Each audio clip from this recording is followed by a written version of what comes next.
wanna live my life straight. I'm trying to do right, but temptation, baby, got the best of me tonight. Don't wanna feel this pain, on some medicated way. I mixed a couple things I shouldn't have. Shiny EEVEE hunting. She said I wasn't stable, and I wasn't able to read my love was in the top show. Back to my old days, bro, so high I'm going crazy, yo. Missing my own love I had for you before I knew you.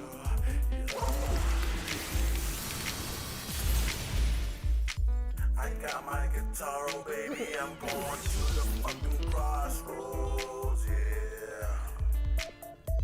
I'm trying to live my life this way, oh baby, I'm going to the crossroads, yeah.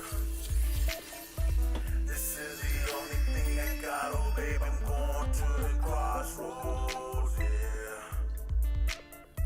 Save me, oh Lord, if not, I'm going to the motherfucking crossroads, yeah. My blood was spilled down on the street, and now it's calling out my name. Come with me, my baby, let's go out and chase this fame. Let's stack this paper plane, running laps around the state. We can love each other later, it will never be too late. But first, just get this money, you still could be my honey. But don't be showing me that fake love, cause I ain't a dummy, and I ain't a phony. Call me when you're lonely, don't lie to me, baby, and tell me that you don't love me.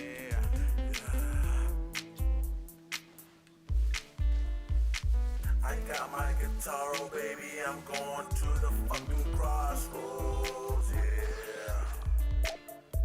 I'm trying to live my life this way, oh baby, I'm going to the crossroads, yeah. This is the only thing I got, oh baby, I'm going to the crossroads, yeah. Save me, oh Lord, if not, I'm going to the motherfucking crossroads, yeah. For every tear that I've shed, there's a bullet with some lead. Never fuck with a man going crazy in his head. All I ever knew was pain, which you wanna spend away.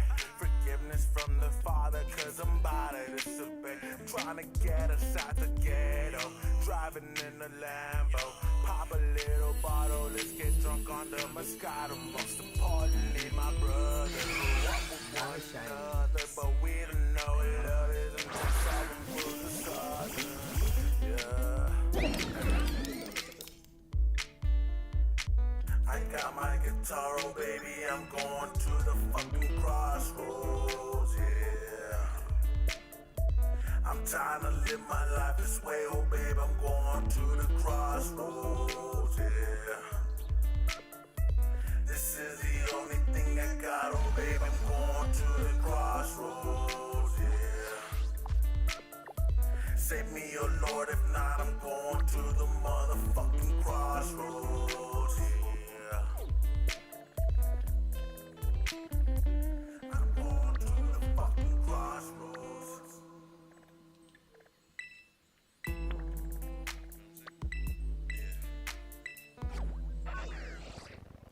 I wanna live my life straight, I'm trying to do right. But temptation, baby, got the best of me tonight. Don't wanna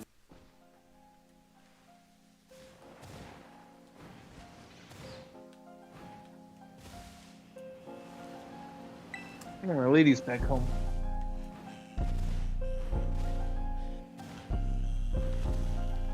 Hi, honey. Yeah. So where did you see that cat, bro?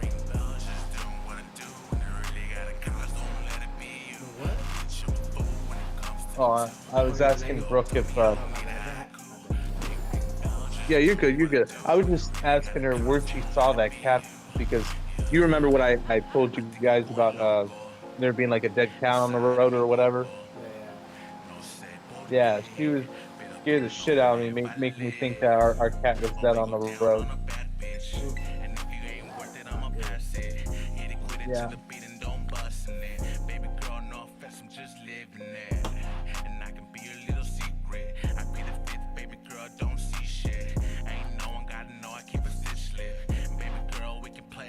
friendship. Just here for the moment, and then I gotta go and fix my judgment.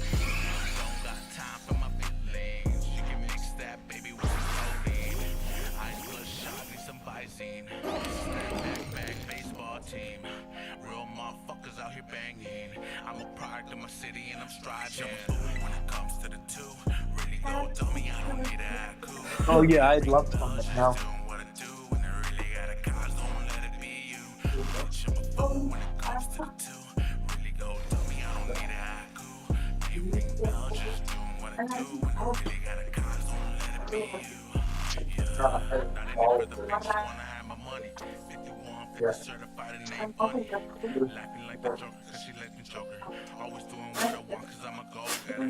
Never was the kind of nigga switching for the pussy. Real talking to a bitch, fucking on my listen from a hoe, not a real lady. And I don't even trust my mama, she ain't even ready. Smart than a thinker, am I playing dumb? Rather look like a fake than getting snitched on.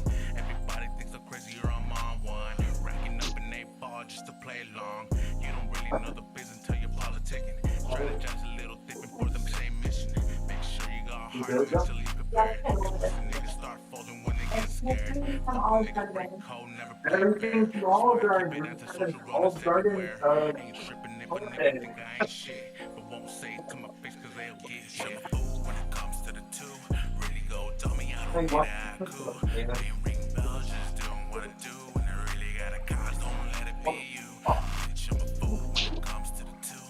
Really go dummy, I don't need to act cool. Ain't ring bells, just doing what I do. And I really got a cause, don't let it be you. Yeah. Wait, have you bananas being in the freezer?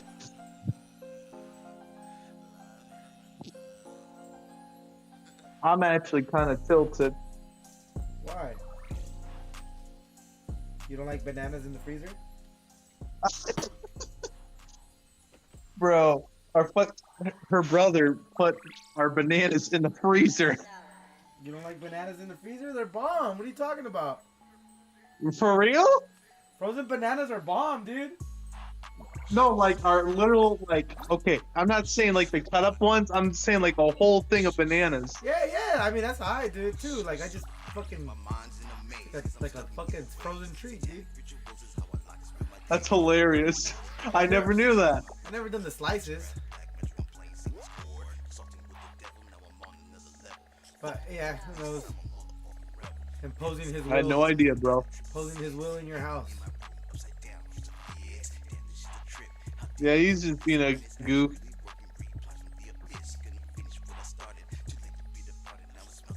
I wish you could see like multiple different raids on the terror raid battle, because it only shows up with 6. It should be at least like 10 or like 20. That'd be nice. Then you can choose.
Shit is so demonic. Shit is so demonic. Shit is so demonic. Shit is so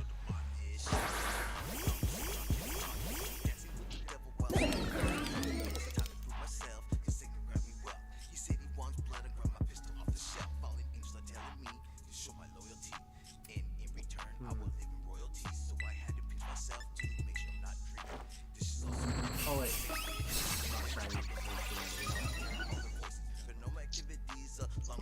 Man, I thought you found a shiny. I'm not finding anything. Yeah, they're gray, right?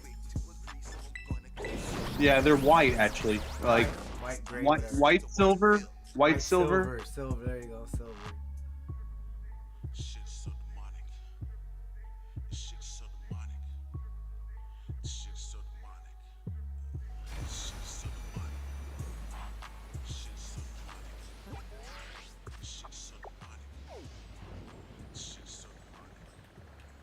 Shit's so That one showed up out of nowhere.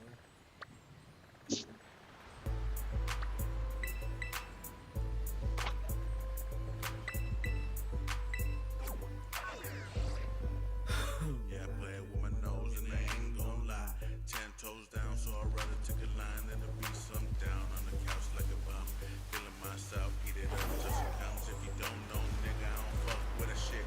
But if I burn out, I might take a hit, man. So I'm fucked up in the motherfucking head. Cause I'd rather take a shot if I'm spinning my bread. Fuck them hoes, don't be asking me for shit. Cause where were you when I wanted to get lit? So if you hang, then you gotta match it. If you ain't got money, then you gotta suck my dick. Got a piece of the straw like lines in the mirror. My shit's so smooth and we don't get a tip. Chips from the break and I'm not hit a lick. Cause I'm so doped up and I don't give a shit. On my nays, on nays, on nays, on nays, on nays, on nays, on nays, oh yeah, what a yeah, oh yeah, oh yeah, oh yeah, oh yeah, oh yeah, oh yeah. I started. On my nays, on nays, on nays, on nays, on nays, on nays, on nays, oh yeah, what a yeah, oh yeah, oh yeah, oh yeah, oh yeah, oh yeah, oh yeah, oh. Spending payroll, A-ball to the facial, A1 steak sauce to the motherfucking brain, bro. Don't lay low in the parking lot, getting rocky. Balboa. Papa boy. Yo, where's beef? Playing with them drogas, white girls to the cholas, got the clavo hitting in me bolas, sipping brews like Arizona's, yup, getting tops on the sofa. She a hood girl, but she fuck like a porn star. Popped up on Ocha, party boys on everything. You already know, man, you already know. On nays, on nays, on nays, on nays, on nays, on nays, on nays, oh yeah, what a yeah, oh yeah, oh yeah, oh yeah, oh yeah, oh yeah, oh yeah. I play with my nays, on nays, on nays, on nays, on nays, on nays, on nays, oh yeah, what a yeah, oh yeah, oh yeah, oh yeah, oh yeah, oh yeah, oh yeah. Stay congested like San Jose.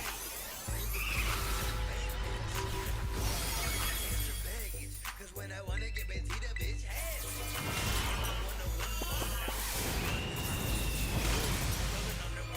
Driving like a man, on a mission for turkey, fresh out the wild. If we don't make it, break out the file. Set my bitch at night. In the end, never point the finger cause she got them pointing back at her. She knew damn well what it was. Yo, huh? What up, beef? What up, guys? Not much, just shiny EEVEE hunting. Oh, look at you, like in the raids. Yeah. Yeah.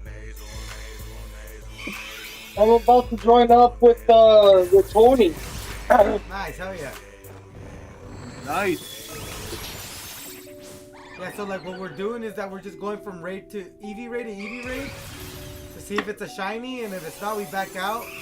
And then once we run out of all the dungeons, we just go to our settings and move up a day, and it resets the things. Oh shit, that's what you guys are doing. Serious, eh? You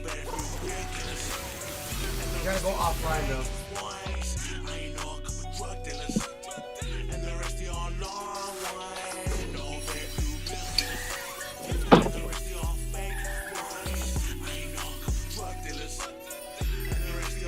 But I'm catching all the 5-star ones so I can do a giveaway once the EEVEE event ends. A giveaway? Yeah, I'm on my stream. Oh, okay, good. I'm gonna like be like a, like alright, once I hit 100 subscribers, I'm gonna do a random giveaway. And then the next 100, another giveaway. And then the next 100, another giveaway. You should do a giveaway to us. I'll hook you guys up, yeah. I got you guys, let me sure. And then I'm gonna make them perfect EVs, right? Or IVs. Yeah, the OG squad. I'm gonna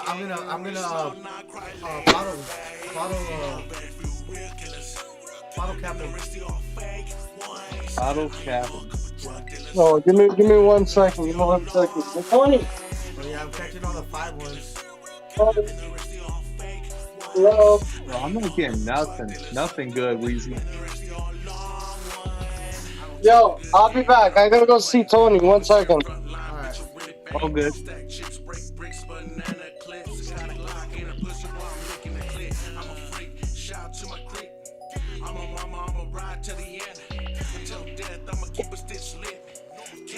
Won't stop and that's it.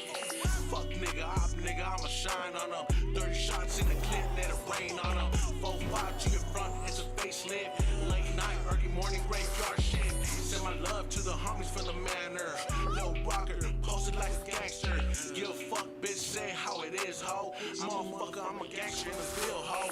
No bad for real killers. And the rest of y'all fake ones. I ain't know a couple drug dealers. And the rest of y'all long ones. No bad for real killers. And the rest of y'all fake ones. I ain't know a couple drug dealers. And the rest of y'all long ones. No bad for real killers. And the rest of y'all fake ones. I ain't know a couple drug dealers. And the rest of y'all long ones. Another 5-star.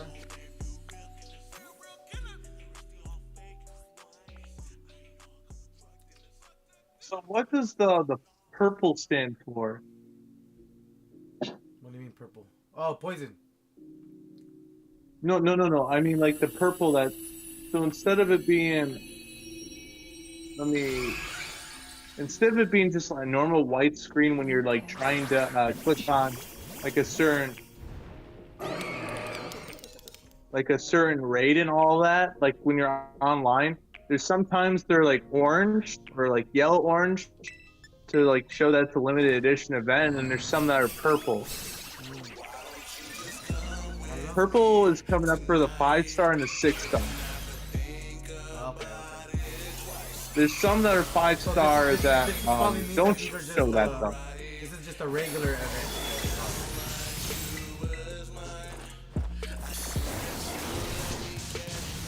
Real close to you, kiss your lips while I touch your body, licking, I can feel you too. Don't be shy, you don't have to hold back. Touch me, cause I know you love that. Rubbing against my body, got me wanting to taste that kick at you. Already know the way I feel about you. So stop denying the way you feel about me. If it's close to you, before I got you. Or for this moment, this is it, see, just tell me. Loving the way that you move, it's going crazy. I'm bumping and grinding the beat, I've been dreaming about you lately. Loving the way that you move, got me going crazy. I'm bumping and grinding the beat, been dreaming about you lately. Come with me tonight, you don't have to think about it twice. To know that I'll make this feel so right. And hold me down like you. Why don't you just come with me tonight? You don't have to think about it twice. Just know that I'll make this feel so right. And I'll hold you down like you was mine.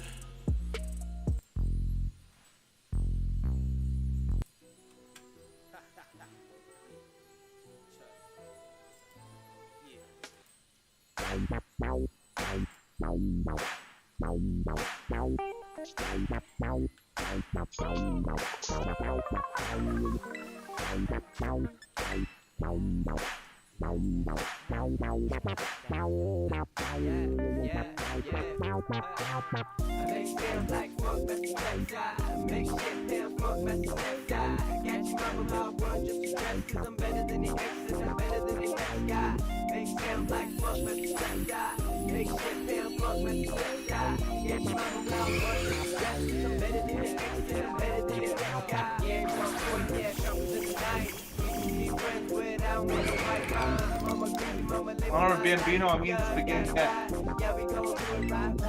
Yeah, every day perfect. I love how you work it so the drama be perfect. Every time I'm with you, we can get started. And I ain't gotta hit you.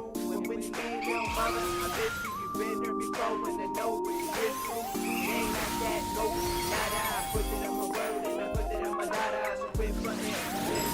My God, I can see the type that says fuck drama. Call me Popeye, baby, real steamy, yeah, hotter than lava.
I finally got a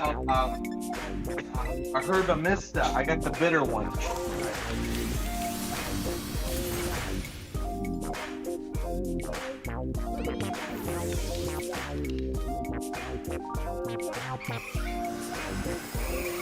Yeah, so I think I figured it out. So any of them that have like the purple or the blue or whatever like the EEVEE event has, it has a higher chance of having like the herba and all that stuff.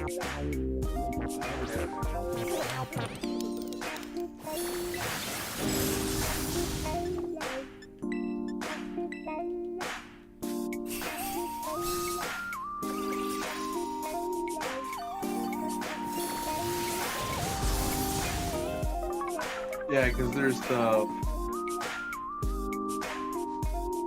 the yellow from the EEVEEs, where it shows like the blue stars, and then there's the purple, which show like the red stars instead of just the regular orange stars. If that makes sense. Like when you go online to see the Terra raid battle search.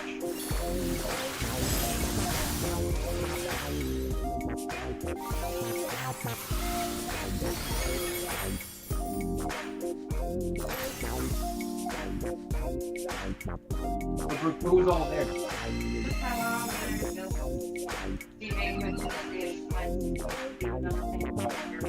Quick and then eat high.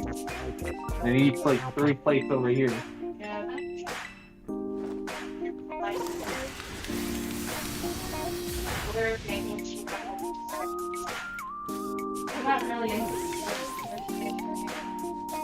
Yeah, I could eat it, honey. I mean, we have them in the fridge. Yeah, I saw.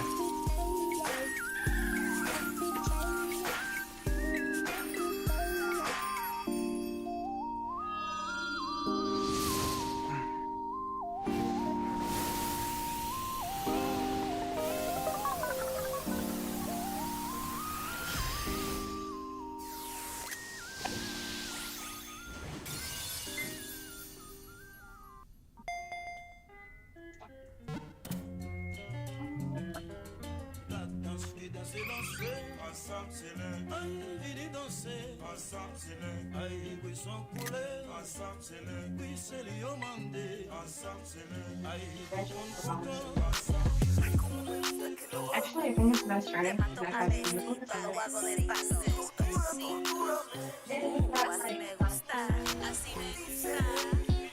Start?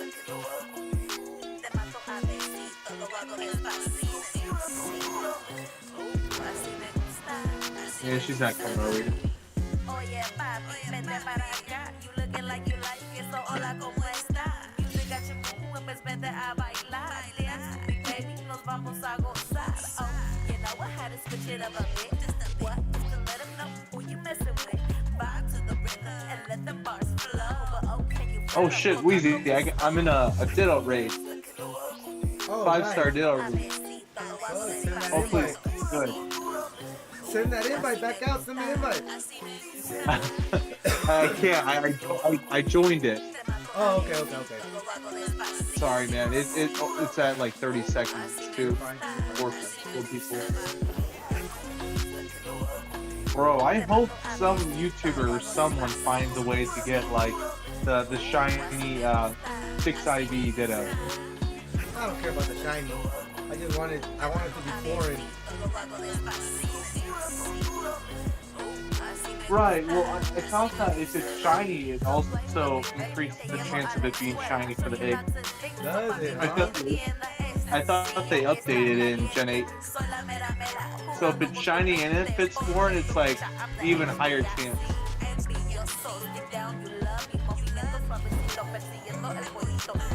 Kind of like what Temtem did with the whole like shiny. If there's two shinies that breed, there's a higher chance.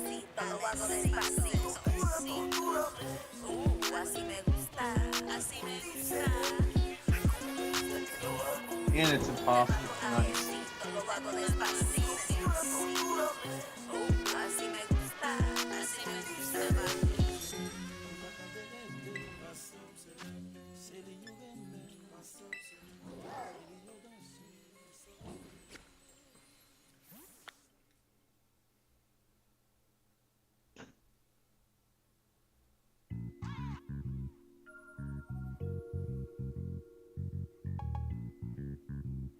Ball should I catch Ditto in?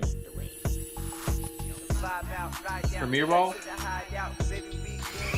Ditto? No. Who's the lead?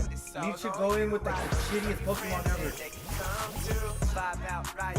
Oh, they used a Ditto. The person who hosted it used Ditto, so then it imposter Ditto. Yeah, so then So it can't attack. It just keeps, yeah. Genius. Style with a whole lot of flavor, it's the way I get down. It's time to turn up, but you looking like a whole plate. Need to stop playing, cause no, I won't wait. I got problems, but tonight we gon' solve them. I didn't get anything exciting from Ditto. Oh well. Drink, hit the green like I'm golfing. I do it often, style wetters in the dough. At least I got it in my decks now. Now I'm feeling awesome. You don't got the stuff, don't worry, you got it. Do the robot mix with the running man. They say that they ballin', but they looking like the corner man. They got 'em on the head, I rock. Oh, but what's wrong, little boy? Feeling like pot, cause I got that juice.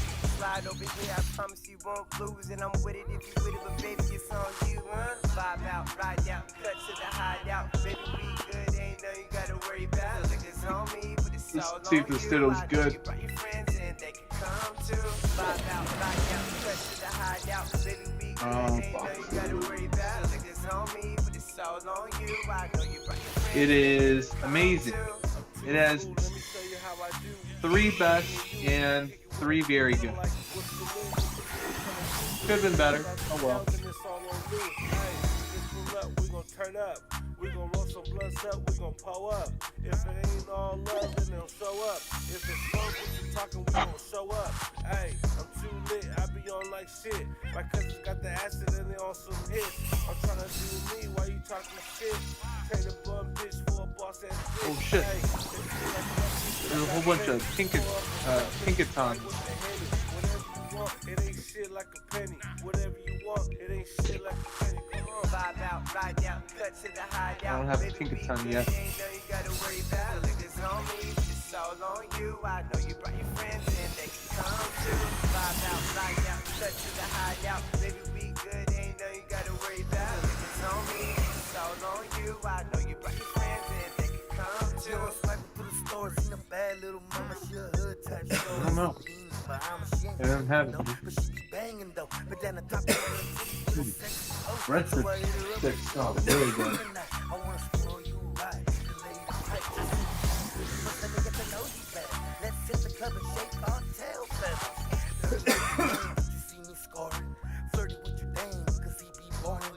Dipped in butter, I made her stutter. I act a little gutter, she fall in love. She wanna go back to the hippie house, and the friends wanna come too, so we be out. Got a bottle of Ciroc that the Beezy's ordered. Hand me in my cup while she see me pouring. Vibe out, cut to the hideout. Baby, ain't nothing you gotta worry about. Look, it's on me, but it's all on you. I know you brought your friends in, if they can come to. Vibe out, ride out, cut to the hideout. Baby, we good, ain't nothing you gotta worry about. Niggas on me, but it's all on you. Ride to the friends and they can come to.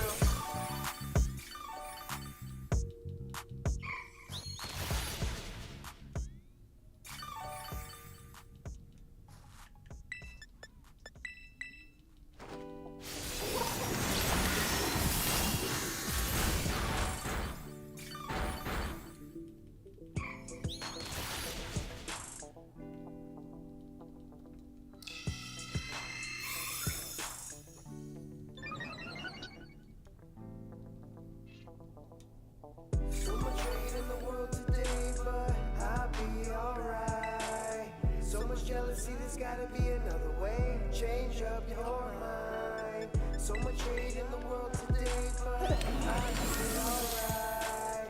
So much jealousy, there's gotta be another way. Change up your mind. Other people in the world got it twisted. Step on the next man instead of uplifted. Love in your heart, you gotta make it happen. Jealousy in your heart, wearing you out. I try to go to jail, trying to explain my situation to the police. But it falls on deaf ears, he don't know me. Panic cause my son needs me. Oh, the devil's hard with my baby mama, think she's more than leather. Makes it hard for me to be around, she makes me wanna square up. When I think like that, I know I gotta stay. Cause I don't stress on the shit I can't change. I have a laugh and I sip on some champagne. All about the highlights and that clip on the Miller. Surround myself with love and I live a little chillin'. So much hate in the world today, but I'll be alright. So much jealousy, there's gotta be another way. Change up your mind. So much hate in the world today, but I'll be alright. So much jealousy, there's gotta be another way. Change up your mind. That's on the life for you. Why the rich keep pouring the day? All I want is a career and a grip for my baby. Who would come down from the sky and save me? Will it be Jesus or Star Lord? I pray it be. Tired living off OT, I got a T.O. But I can't. Why? Cause I gotta be yo. Let's help all we can if only a fraction. Pay it forward, let's cause a chain reaction. Through those eyes, I see the beauty inside. Realize it's all the power of the mind. Why my president gotta hate my people? It make me feel like really, man, we ain't equal. Should I march to the White House? Just down, turn the listen on the court. Can't be found. I wanna scream, but I can't seem to make a sound. I feel the pressure more than ever, but I can't let it hold me down. So much hate in the world today, but I'll be alright. So much jealousy, there's gotta be another way. Change up your mind. So much hate in the world today, but I'll be alright. So much jealousy, there's gotta be another way. Change up your mind.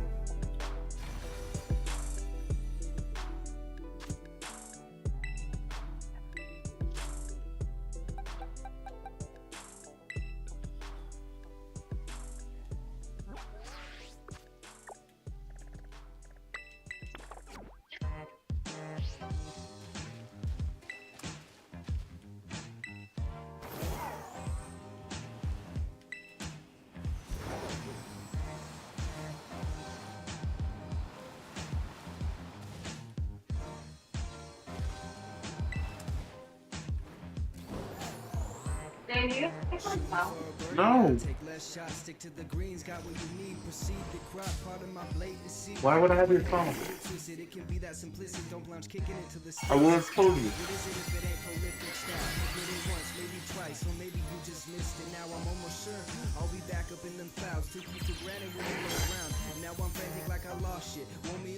So you know who I'm talking about. Hit it till the lights burnt out. I'm going hybrid in this joint, steamy, smoky style. Lamps up, shades down. Nobody need to see how we live. Could be a good night or a great night. Depends on you. Pull you up close to Yeah, I can do that. I breathe too. Breathe slow, lady, and keep low, baby. Breathe slow, lady. Well, look in your car, bro.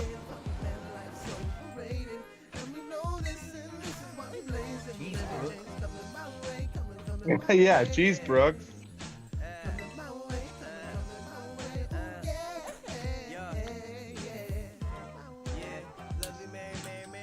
Can't even find your mom on here.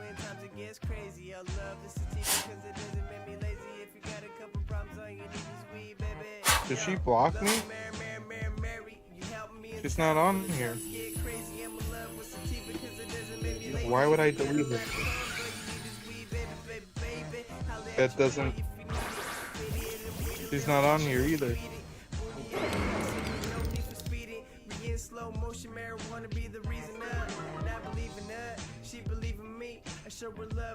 I think she might be on here.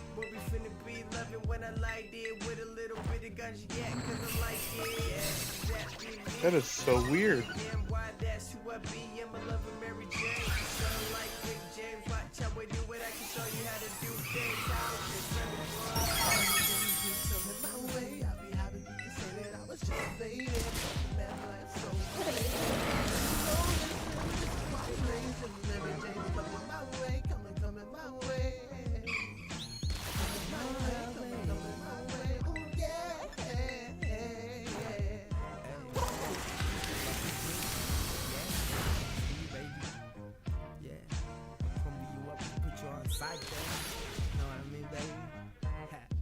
Oh my god. Oh, I got a new one. I got a sour herba mista. Star rate, right? Yeah. Yeah, I don't think these EVs are doing anything for me, so I'm just going for the 6-star now. Oh no, the EVs are gonna drop. They're not gonna drop that. That's lame. They should though. I think it's 6 stars and up. That's it. No, it's 5 and 6, man. Oh, I looked it up. Yeah.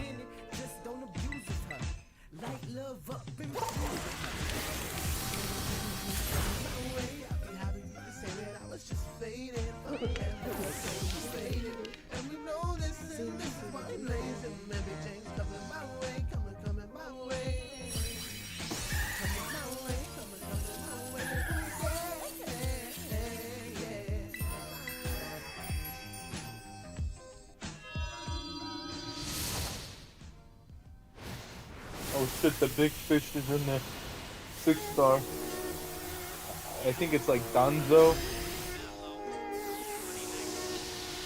Man, the fake dragon Titan was pretty tough. I think that was honestly the toughest thing I've had to deal with in this in the game so far. What do you think about it? I'm on a vision quest, trying to seek out the best, just so I can test my mind, living my days and nights to the fullest in the lights and the days of my life. Destiny different on a vision quest, trying to seek out the best, just so I can test my mind, living my days and nights to the fullest in the lights and the days of my life. Destiny different from the rest. I'm on a vision quest, compared to the rest. Clouds are rising in my eyes, which I was pushed to the test. Was never led to be the one smart. I'm one new experience that catches your interest. Compared to Pinterest, trying to figure out what it is you just might like, but you can't buy. Consider myself priceless. Put me on your hit list. I aim to chase that fast cash. Why don't you come get this? Come give it up. Give me that ass. The 14th letter which I stand. You may not get this. Choices I made to choose to represent this. You wouldn't want to miss this. I'm on a vision quest, trying to seek out the best, just so I can test my mind, living my days and nights to the fullest in the lights and the days of my life. Destiny different on a vision quest, trying to seek out the best, just so I can test my mind, living my days and nights to the fullest in the lights and the days of my life. Destiny different from the rest. Lights in the days of my life, overcast over the clearing. I'll be able to get by. I'll be alright. What you see is a prodigy. I try to maintain my mind. I ain't letting a thing stop me. This animosity I see you bring, I dust it off quick with the brush. Negativity has never been my thing. Shut the fuck up and hush. Something I don't think to overthink. You could probably relate the way you get to know me, not just my face. I put your mind in a wonderful place, lucky to give you a little taste. Sometimes it takes time to shine, but time is all you waste. I keep up the pace, stay cruise, get control with it. Maintain my patience, a piece of pie like my life is to give you a slice of right. That's exactly what I'm on a vision quest, trying to seek out the best, just so I can test my mind, living my days and nights to the fullest in the lights and the days of my life. Destiny different on a vision quest, trying to seek out the best, just so I can test my mind, living my days and nights. Trust me, I know. You did that before. Well, me. I've shattered mugs before doing that. You shattered drinks? I know. You did that with your phone. You did that with true glasses before. Yeah, but you have to bring it up all the time, dog. Come on now. I know, right? He's just dissing Tell me. him, Brooke. Tell him. God. I'm just letting him go. Like, damn, how long you been keeping this pent up? Yeah, you missed those cuts. Tell me how you huh? really feel. Well, damn, Weezy, if you only fucking knew. Nah, There's trust times me, where I she know. just I Bro, know. no. There are times that she literally leaves her phone just in the store. She's just walking. She just lets her phone, like, No, I don't know. She that's, just hey, that happened. That somewhere happened once just- with my wife too, and the people were lucky enough to answer my phone call, and they're like, "Oh, hey, this is not our phone. Someone left their phone here," and I'm like, "Well, where are you?" They're like, "We're in such and such," and I'm like, "Well, I'm actually on my way in that direction. I'll just go meet," and I got her phone. I got phone. That's awesome. Yeah, That's yeah. awesome. Lucky. Very lucky. Hopefully it said like husband, or something like that. So then they knew that it was. Yeah. So with me, I forget my phone sometimes at the mall, but we never leave without it. We'll just backtrack to every store we went to. Oh yeah. Hey, at least you So find now it, right? Dane- yeah, it happened a couple times, so now Dane takes my phone. I literally like whenever she leaves it anywhere, I just grab it, put it in my pocket. I tell her at the end I have it. She And then lost I'll be her phone looking for- privileges. And he's That's funny. It'll Well, be at a least you little got your back like surprise.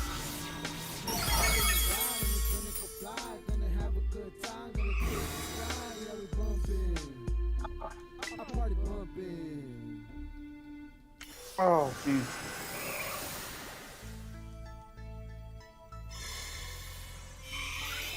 Who's that kitty? It's the little Star. She's our little baby girl. Right, Star? Wanna watch the show? Go You gonna start all talking? out, team.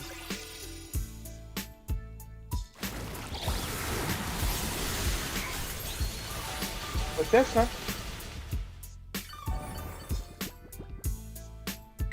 Go get him, Star.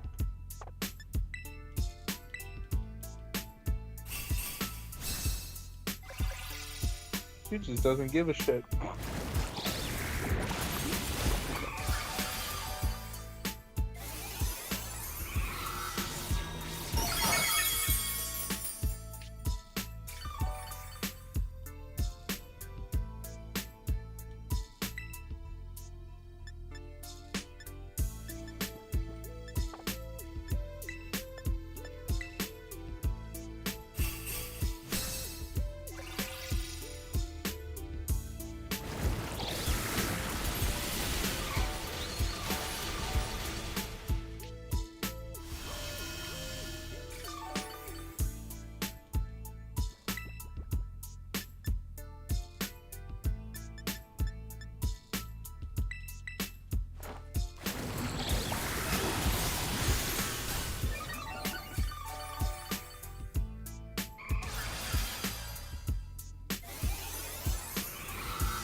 Game's shitty when it lags so much in a terror raid that you get thrown out.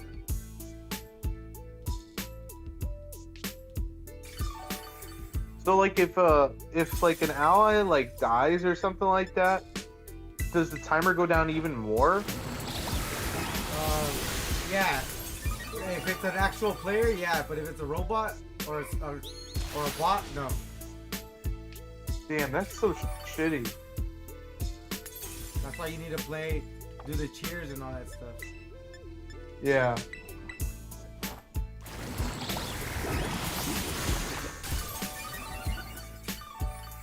I mean, I've been trying to do the cheers, but you only get like 3.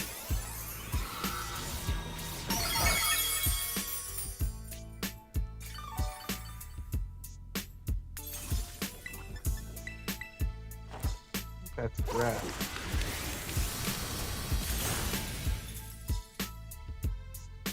Oh, there's Katarina. Look, see, there's Katarina. She Okay, didn't die. Hi, baby.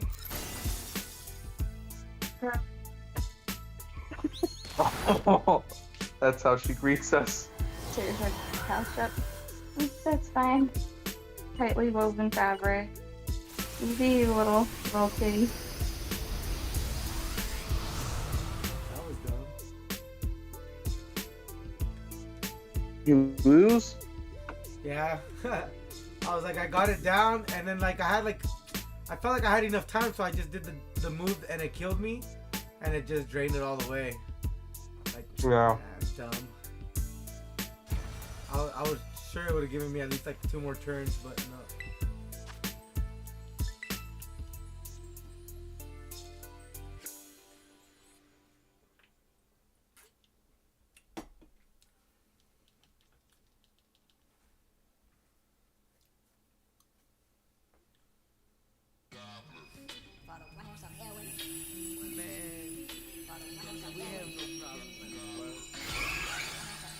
I mean, if you like living in a third world country, starving every day, teeth on bark so you can get the starch out of that motherfucking tree to survive, then yeah, you got problems. The crowds be forming, we swarming, bottles by the wreck, we clouds be kissing, flipping like dolphins in the 7 seas. In my blood, there's like 7 different weeks.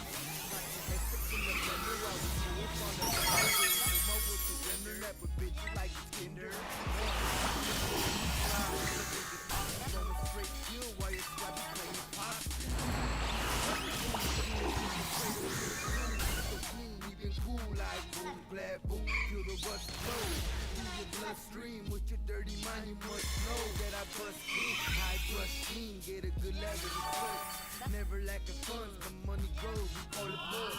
Throw my hood up in the air, all you see is dust. Throw my hood in the air, all you see is dust.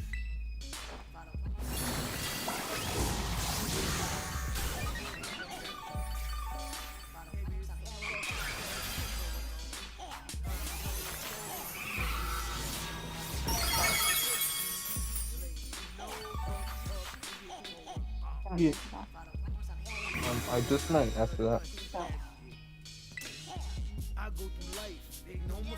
Stars. What are you up to, little girl?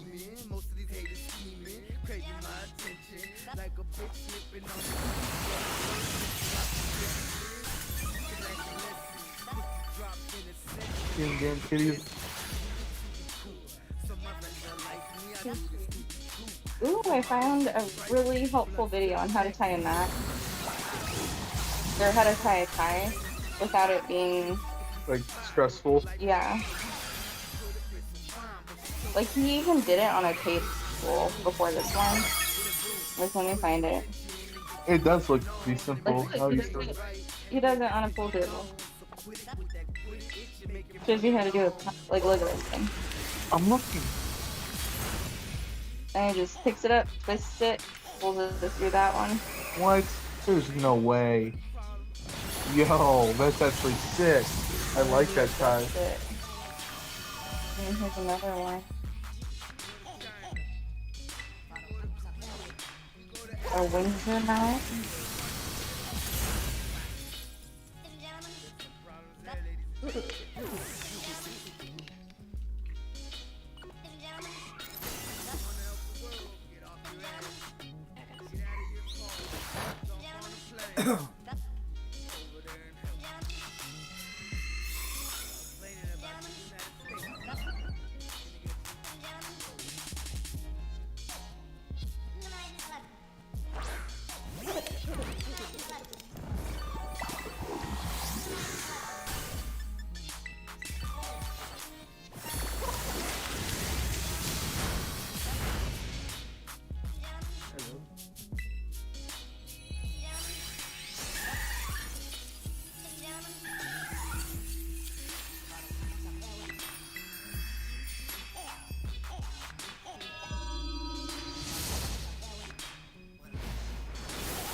water stone.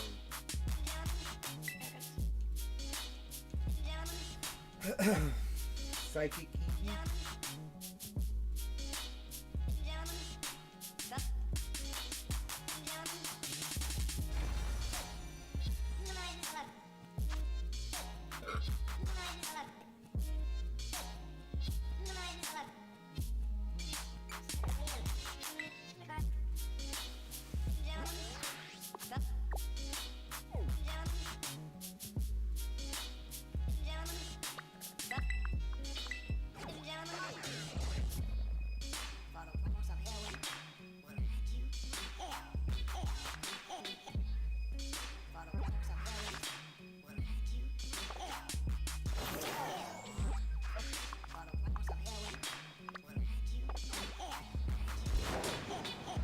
No,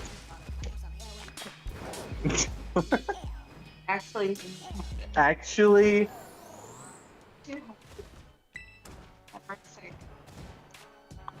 she said. Don't drink all the Coke. Check. You're done. Assassinate him, got him hating. Too much sugar. Yeah. Just hit it and rotate it on a higher mountain. Too much sugar? That's what I should be saying to you. Front line, I'm activated. See this maggot formulate. I just mix it and I mash it and I gas right past it. And these girls, they think they Oh rapping. damn, I got 3 bottle caps from this raid. Cause you knew Oh. you couldn't match. OJ, Good. yeah. How you so magnificent? I give you goosebumps and you can feel it in your ligaments. These rhymes, I wonder if they have any golden bottle caps. We might get those with the Charizard one. Also, keep in mind, we can only catch one of the Charizards. So, I think what it said is, like, you want to catch the one towards the end of the event, because if you catch one, you can't join the raids, I think. Something like that. Wait, say that again? So you can only catch one of the Charizards from the 7-star raids, and they're all the same, like, stats and IVs and egg moves and all that stuff. Oh, is it? That's, yeah. It's like, I guess you gotta, like, multiple accounts if you want multiple. Right. So the thing is, I think you can't, like, go into another raid like that if you caught one. Yeah, no, it's like per account, one per account. Right. So you can do run or do not catch, and then you can continue doing it for the bonuses. So like a I think that's. I don't know if there's a chance for shiny, but I think that would be more beneficial. Doing something like that, just for getting the items and a chance of a shiny one. If that was a chance. You know what I mean? I think more information will come on the first. It's just, I'm pretty sure that's what I heard.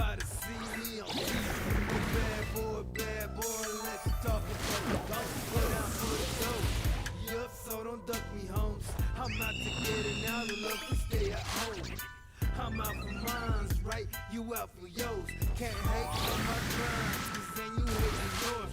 I'm heading to the core, but with Lamborghini doors,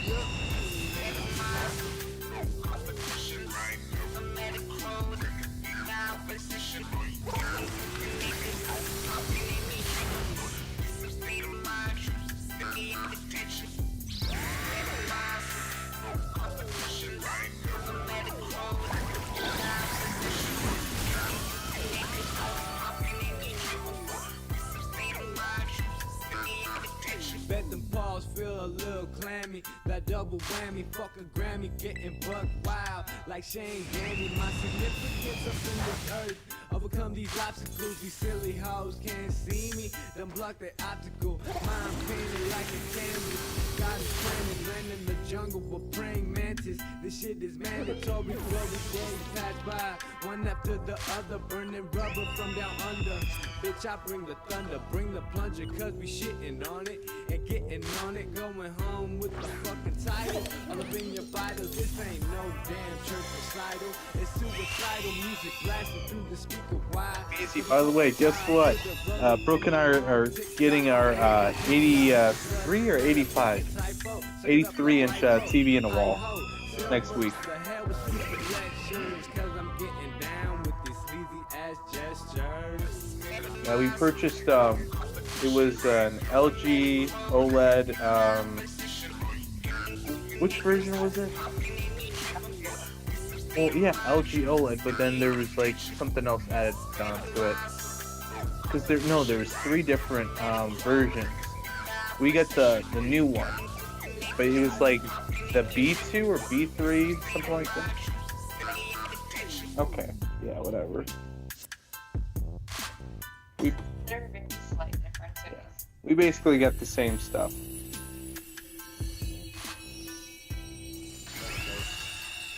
Yeah, big TV. Big TV, yeah, that's it. Big TV. America, baby, America. Yeah. So that will be in the living room, so then we can both play together, because then we'll have 2 TVs in the living room and then one or 65 in our bedroom.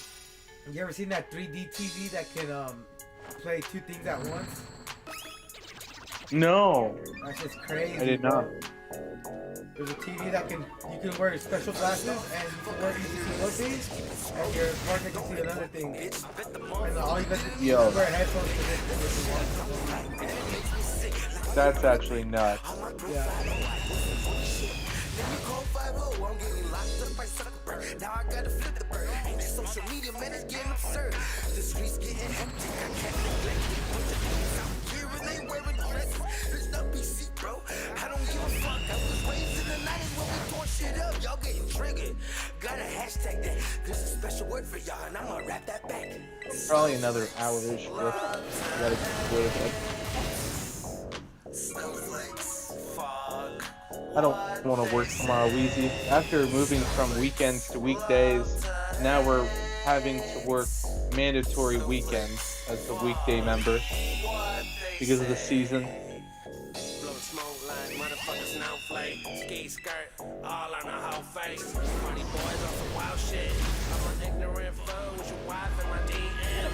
Put her to bed like a 9 PM. With some meat heads.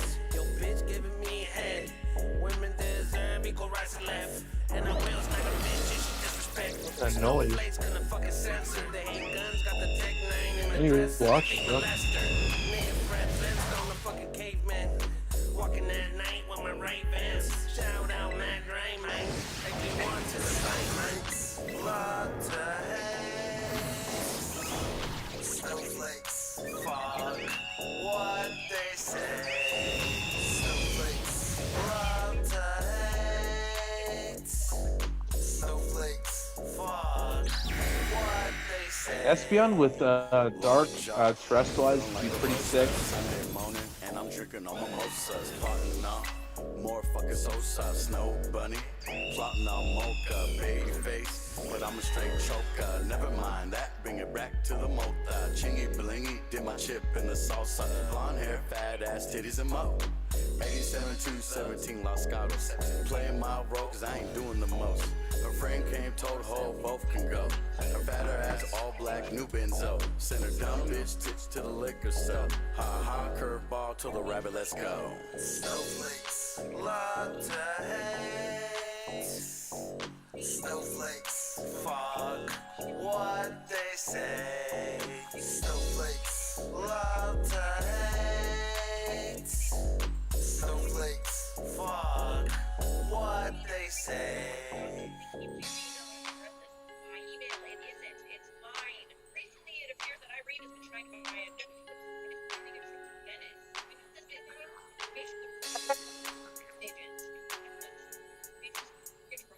First agent. This was sold in weeks ago in some neighborhood 70 emails today, informing me of every detail of each of these transactions. So this was my usual approach. I emailed the agent back, and possibly slightly more slightly than I could have been if the agent that Irene is once again giving out my email address as her own, and I have no interest in any of the transactions. They tried to call. Unfortunately, I suspect they will try to call within a few minutes. very angry with all of them. She told them very rudely, in fact, that my email address is and people need to stop telling her that it wasn't. Why? Cause the booth can't tame me. I'm going for the number one spot. No, I'm never gonna stop. Splash through these motherfuckers so I can make it to the top. Put my name in the music hall of fame. On the path to be the greatest. Switching up on the lanes. I'm the next Bruce Wayne, but I'm plotting my fame. Damn right, I got a copyright. My claim, that's the way to make fame. I'm independent on the way. Don't care what the haters say. Cause I'm ballin' with LeBron James. Yeah, put my name in this rap game. Cause no fear. I don't gotta shed a tear. Don't got time to waste. Cause I got a gas like a street race. I'm a prodigy. You don't even know my philosophy or my structure of how I came to be. Notorious, notorious, notorious. Notorious, notorious, notorious. Why don't you fly to Frankfurt to get to Venice? I have no idea. I assume there are no direct flights to Italy. So I told her to cancel all the rest of the flights except the original flight to Frankfurt. Still not costing me the extra $20. Yo, let me start this shit off fast, cause I'm finna blast off in order to make that cash cough. Sicker than anything money could pay for, so nigga get lost in the sauce. I'm a chef, and I'm vibing full effect. Better get your ass moving, don't be standing like the rest, cause I got an S up on my chest, and I'm here to save the city, give no pity, I'm the best. Screaming now, fuck the world, angry like a vet. They say don't be wasting time, so I'm here to cash the check. Time is money, ain't it funny how direct all these people aiming comments when they talk about respect. Give them something to reflect on if they next gone, yelling Ichabod Crane while I drop the next bomb on you niggas. How the hell you figure that I'm killing y'all softly like use my liver, and I'm the alcoholic beverage tonight. You could catch me at the party like Bacardi in a red cup, raising me high for the toast. Give me the most cause I'm devoted to this life. You would think my name's Luigi the way I be laying pipes, but that's none of your business. Show your girl my music, she be like, this is that real shit. Damn baby, who is this? It's that Maximo, you know he got that passion. It's everlasting, the way he fighting beats, it's like he casting a spell. Oh well, it's like I'm Curry in the fourth. Got this team up on my back while all you niggas sleep and snore. Bye bye. I'm the dude that makes you nervous. Yo, welcome to my service. I'm here to kill the serpent. I nerd it if I catch you lurking. I'm murking, you know I'm slurping. Been working, I'm far from perfect. I don't spit gas, I burp it. Ignite flames and I'm bursting. In person, there's no one like me. Confrontational, but inviting. No Viking will try to fight me. I strike with a might of lightning. Notorious, like B.I.G. May 21st is my birth and I'm fly like heat. No turbulence. Hit the ring and I'm a journeyman. Flip the script on the champ. Sorry, I got to hurt you, man. Won't let you hurt my chance. Don't interrupt while I'm working, man. I'm a Mexican, get pissed off easily if you break my focus, so try to snatch my food. Bitch, you think I'm joking? Ask the last dude how I left them roughed up. I see you in the ICU, now shut the fuck up.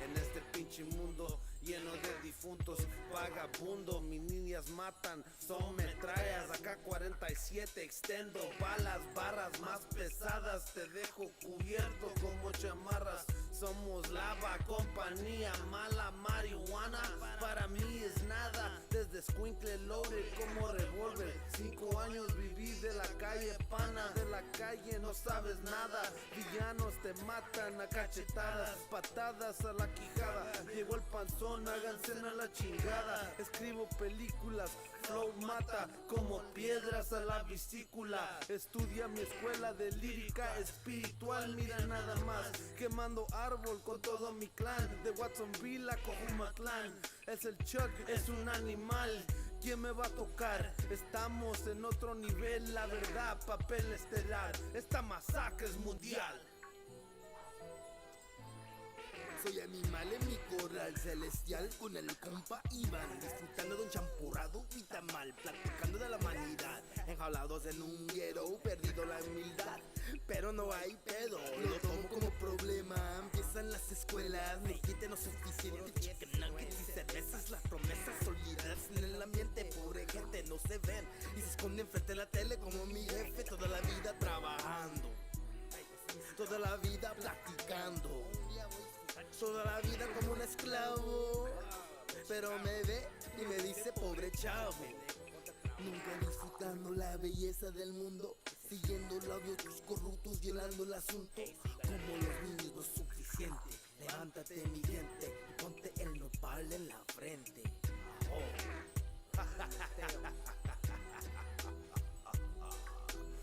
Los hippies en español, compas, yeah, fumando mota.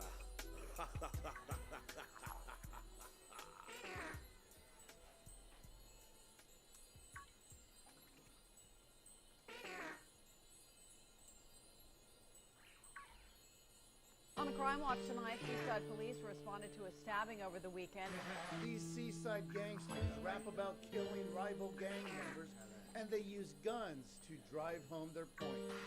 An armed person shot and killed by Seaside police about 2.5 hours ago. We arrived on scene just about 5 minutes ago. As we get more information, we'll be sure to pass it along on air and online.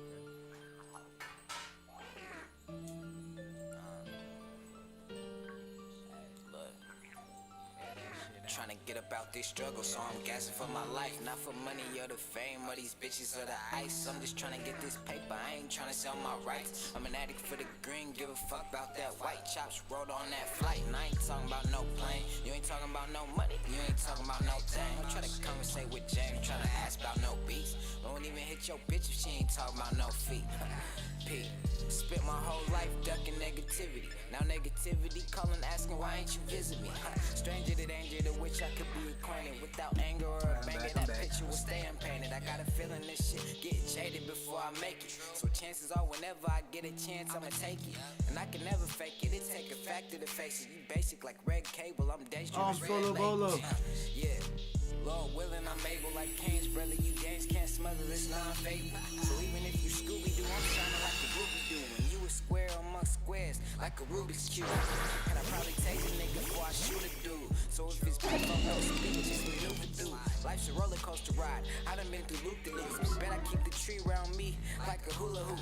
Meech mixed the beat for it, Dragon brought the heat for it. Side blowing up on these niggas like you C4. Be warned to becoming casualty to the sea war. Seashells leave a nigga laying on the sea. They killed my innocent brother.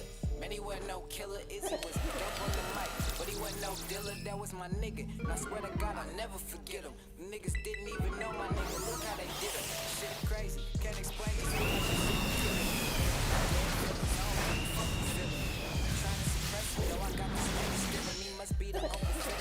Don't chance out the building free. Looking at the scars that the past dealt. Gave a girl my all, but she ain't care about how my ass felt. I couldn't even tell you how my last felt. I know how trash felt. But I bet you I'ma roll the dice. Smoking on some fire with some bitches that be smoking ice. Cold as ice, it's this world we living, but we getting by. Just to keep from getting low, everybody getting high. Above the friction just to get to the racks. I'm living life before the vision, just to get to the racks. Never since I started smoking, I've been lit to the max. Lit as wax, finna hit the homie, total the match. I'm like, yeah, you already know the situation. Slide with a chop, my nigga, don't keep me waiting. Have that shit roll, let's make it a lituation. Have that shit out, your brother need ventilation. Have that shit out, your brother need ventilation. Slide with a chop, my nigga, don't keep me waiting. Have that shit out, my brother. Have that shit out, your brother need ventilation.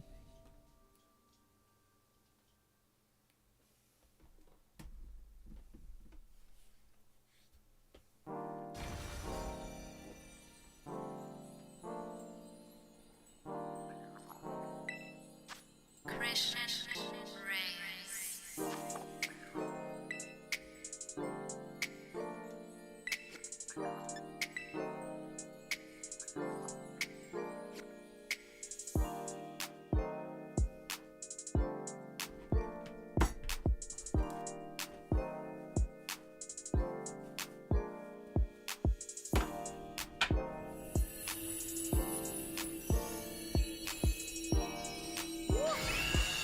Okay. Yeah. Coming good with the dark young kids, no with the pens up and okay.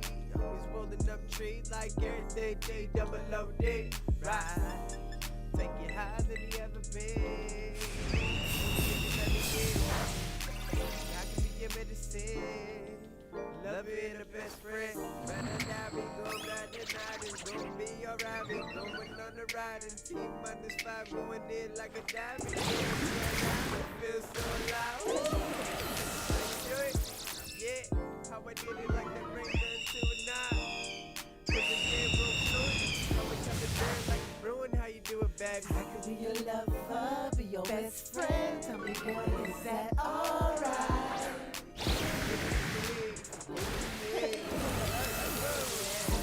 Lover, be your best friend. Tell me, girl, is that alright? If you give it to me, give it to me, give it to me, yeah. Don't wanna move fast, don't wanna move slow. Yeah, baby, you know.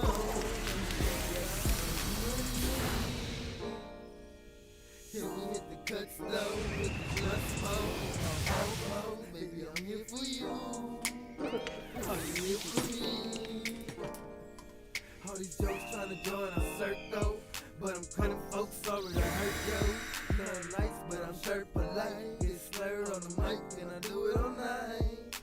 Take so season, West Coast seasoning. Came and drop some meat, we do it all week. We got a lot to do, baby, nothing planned. Feeling having you, yeah, I'm your man. I could be your lover, be your best friend. Tell me, girl, is that alright? If you give it to me, if you give it to me, if you give it to me, yeah. I could be your lover, be your best friend. Tell me, girl, is that alright? Give it to me, give it to me, yeah.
holla at your boy. We really getting ruthless, we really making noise. Kick it with my boys, causing all this havoc. Get backhanded if you really want the static. The last thing these kids want is a fair one. Step to this chimpanzee, man, I dare ya. I seize the gorillas, then eat my tortillas. Hurt just your feelings and you call me the villain. So I stay chillin' like a kingpin, fillin' with my long hair. I really don't care, so I hop in my Volt Coast Maximo. Far from a low, oh, we still active though. Just ask your hoe, she been past the bro, and then pass some more. Sorry you the last to go, I box a bitch up. I'm everlasting, yo, and if she hiccup, she better swallow those. I'm doing what I gotta do, don't care who's getting mad. I see expensive bags, and boy, I'm getting bad. Gotta put in work, gotta put in work. I gotta do this dirt, don't care who's getting hurt. I'm doing what I gotta do, don't care who's getting mad. I see expensive bags, and boy, I'm getting bad. Gotta put in work, gotta put in work. I gotta do this dirt, don't care who's getting hurt. I'm feeling baggage with no baggage, close to magical. If I don't get it, cause she don't got it, I harass the hoe. But enough of that, I'm talking smack, spitting doo-doo. So drop the beat, give me the mic, you know how I do. I'm an MC like MC, I'm killing it, y'all. No narcolepsy, Pepsi, I'm stepping on coke. Y'all funny, play dummy, say I'm catching a cold, but it's fatality, and actually I'm catching a roll. Yo, I'm calling it thank you, you've been so faithful. I've been so grateful, my blunt grateful. Had to make it do hella hockey with my weed, where he knows ring. And the fiends know what I mean, but I forget my proposal. Smoking on my potent, sometimes get a nose full, okay, I'm reloaded. Never been a phony and I never been a Tony, but I lived on Montanas and rolled up bananas. I'm doing what I gotta do, don't care who's getting mad. I see expensive bags, and boy, I'm getting bad. Gotta put in work, gotta put in work. I gotta do this dirt, don't care who's getting hurt. I'm doing what I gotta do, don't care who's getting mad. I see expensive bags, and boy, I'm getting bad. Gotta put in work, gotta put in work. I gotta do this dirt, don't care who's getting hurt.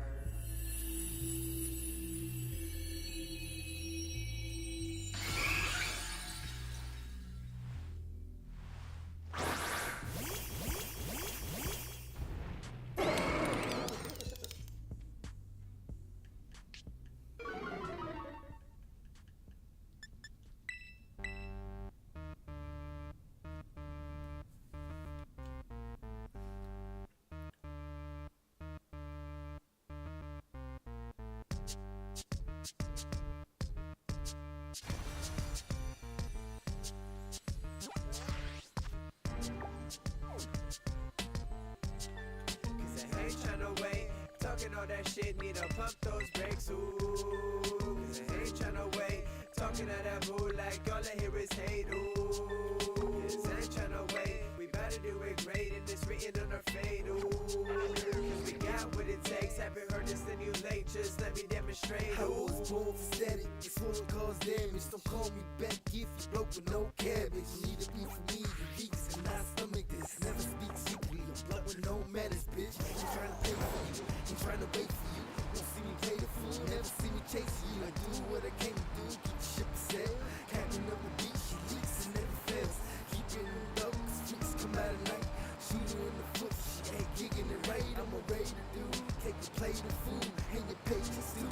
Buy clothes that's new, cause if I wait for you, I'm gonna ride with some passing. Don't know about you, but to me that sounds nasty. Keep the gas for air, pumped up on smash. Trying to be a fan, so I cheat, you bastard. Don't look for me, Cause I ain't tryna wait, talking all that shit, need to pump those brakes, ooh. Cause I ain't tryna wait, talking all that boo like all I hear is hate, ooh. Cause I ain't tryna wait, we better do it great and it's written on our fate, ooh. Cause we got what it takes, haven't heard this then you late, just let me demonstrate, yeah, I knew it, baby. You done made the right choice. She did my style, love my voice, now the panties moist. Time to cut out, hope you know I go in. Do the damn thing, there's a party by the ocean, real breezy like I'm flowing. Smoother than some butter sauce, ain't tryna get wet, shorty you be better off. Dipping, kicking rocks, never tripping. I be smoking, I be sipping, she mad, I don't listen, I don't care. Probably won't, never will, one thing for sure, I knock it down like Dennis Red. Necessary like candy with the lemon pill. Living a lie, I can show you what's really real.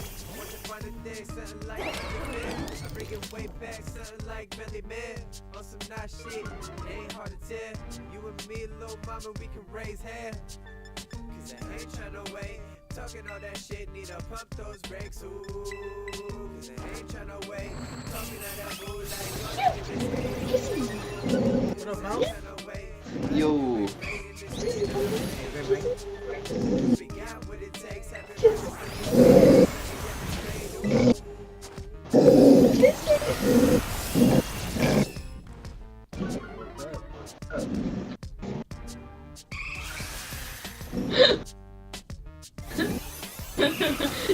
Wait, no, it wasn't him. I got them to be mad at each other. I'm sorry. Okay. I wanted them to kiss. And They then heard they about didn't. that live. They didn't want to kiss. How are you? Good, man. Just play Pokemon. The new one? Yeah, the new one. Just doing the raids and whatnot.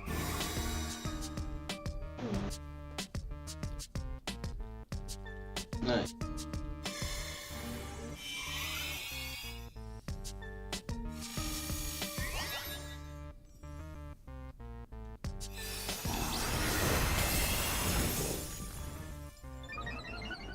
Who are you playing with?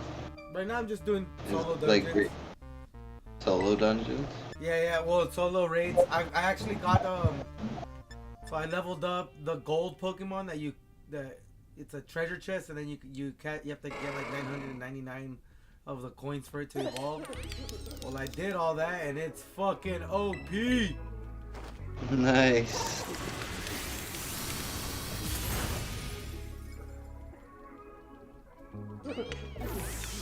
That's like the legendary that they came out with or something? No, it's not the legendary. It's like one of those like new gens. This is like a certain generation Pokemon. Like I think it's like in the game it's a hidden thing because they're like, yeah, you're supposed to find a treasure, and it's all these little treasure box Pokemon, I guess. Huh. Did you say it took you 3 so you took him between the two Pokemon? What happens when you took him between the two Pokemon?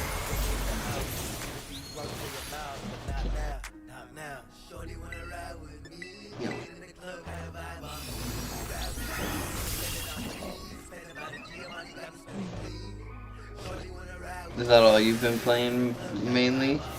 Yeah, I was playing Unite earlier today with Connor. He's trying to get to master, but Did you see that they're releasing Honor of Kings worldwide? what happened? They're releasing Honor of Kings worldwide. Honor. Oh yeah, the game that you got.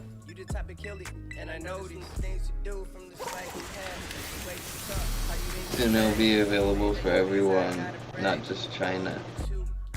Nice. So what is Honor of Kings? The original Arena of Valor. Oh, okay. Like the Chinese version. I guess they just decided that they don't care if it eats up AOV. Yeah, because AOV is not. Mobile. Yeah, alright. So they're not giving up on AOV. Well, they kind of are. No, they're just rebranding it. No, because AOV is gonna coexist with Honor of Kings. What do you mean coexist? They have like they have different. It's a completely different game than AOV. Oh, okay. It's like, okay. When you said coexist, But I'm it- like, you can like link accounts or what do you mean? No, you'll have to start fresh and like because of like the champions are all different and like the game's a bit different. But it's like where all the characters basically were like inspired by this Honor of Kings, and then they were made like more Western skins, I guess. Knock that beat out Apollo and Rocky. That little bitch trying to tie me. New wave, so this should be Rocky. Knock that beat out Apollo and Rocky. Shorty wanna ride with me, kicking in the club, kind of vibe off me. Ride with me, she wanna spend it on the G. Spend about a G, money got me spending clean. Shorty wanna ride with me. Which is the first Pokemon do you think of the new gen that's gonna be added into Unite? I feel like the cat. Always the cat. That orange cat thing? Or is that a bear? No, the green cat. It's the grass cat. Okay. I mean, they might even just... Nah, yeah, one at a time.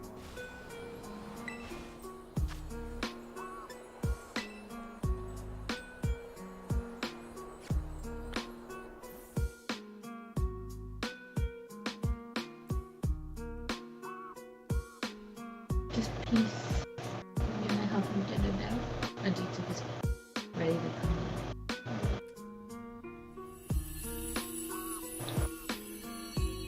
I'll talk to you later. It was nice chatting with you. Likewise, Miles. Catch you later, brother.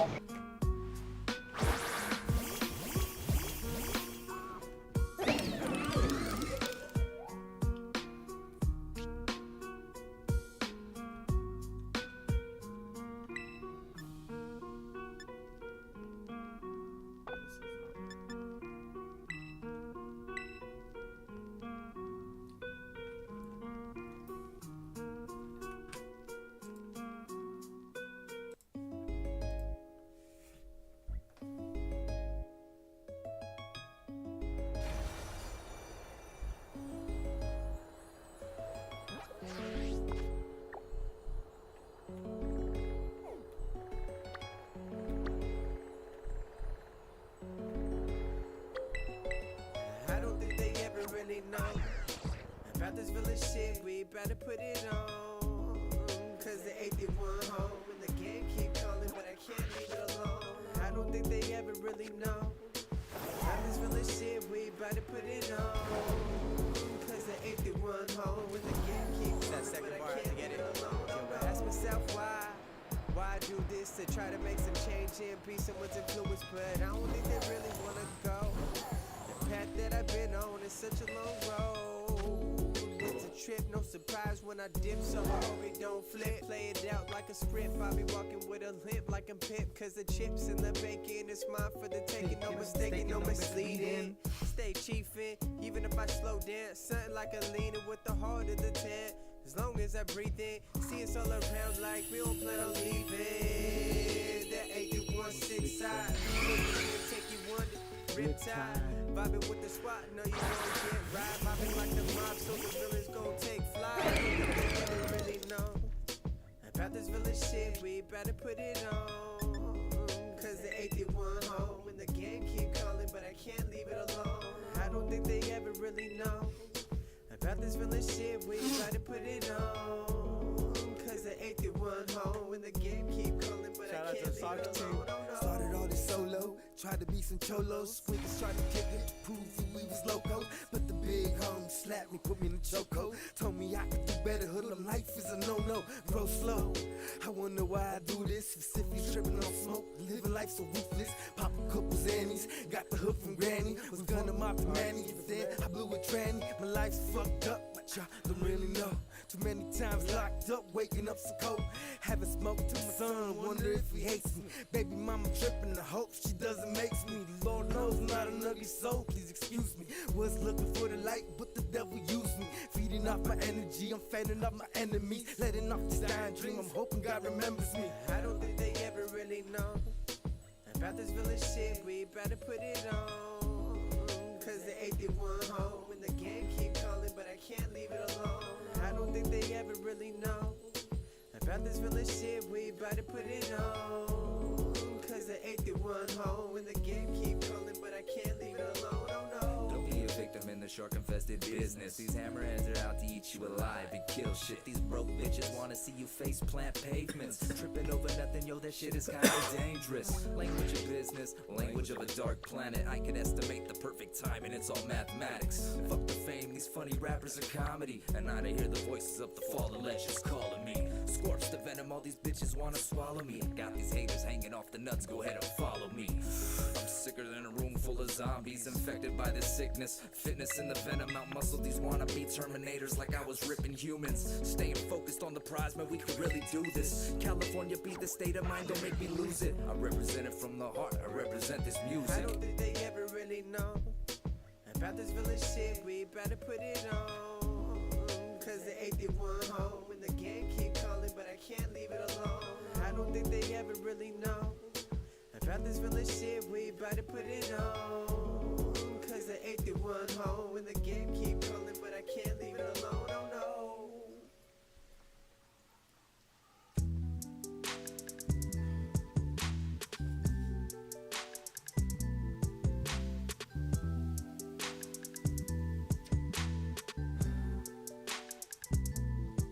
I'm in the trap house, quiet like a mouse. I'm in the trap house, quiet like a mouse. I'm in the trap house, smoking by the ounce. I'm in the trap house, make them titties bounce. Ounce. Chillin' in me trap house. Really, I don't go out. I be whipping up my dough. See me through a telescope. Yo, I travel hella far and I travel with my folks. Shining like a star in the world of my own. Yo, feeling about to blow up. Going supernova. Tired of being torn up. Silky drawers and loafers. Swooping by the homie. Never been a phony. Kick it with some bad beezies. All up in the chonies. Smoking on the baddest beezies. Backwards make it easy. My mama thinks I'm losing it, but for her, I stay cheesy. She says she toss and turning, and now she always worried about how her baby doing, and my belly is occurring. I tell her not to stress, she don't know about the rest, and I let her lecture me about smoking on my sesh. I stay posted in mi casa, dog roasted like a Rasta mouse. Potent that it's pop rise, the bullshit on me plaza.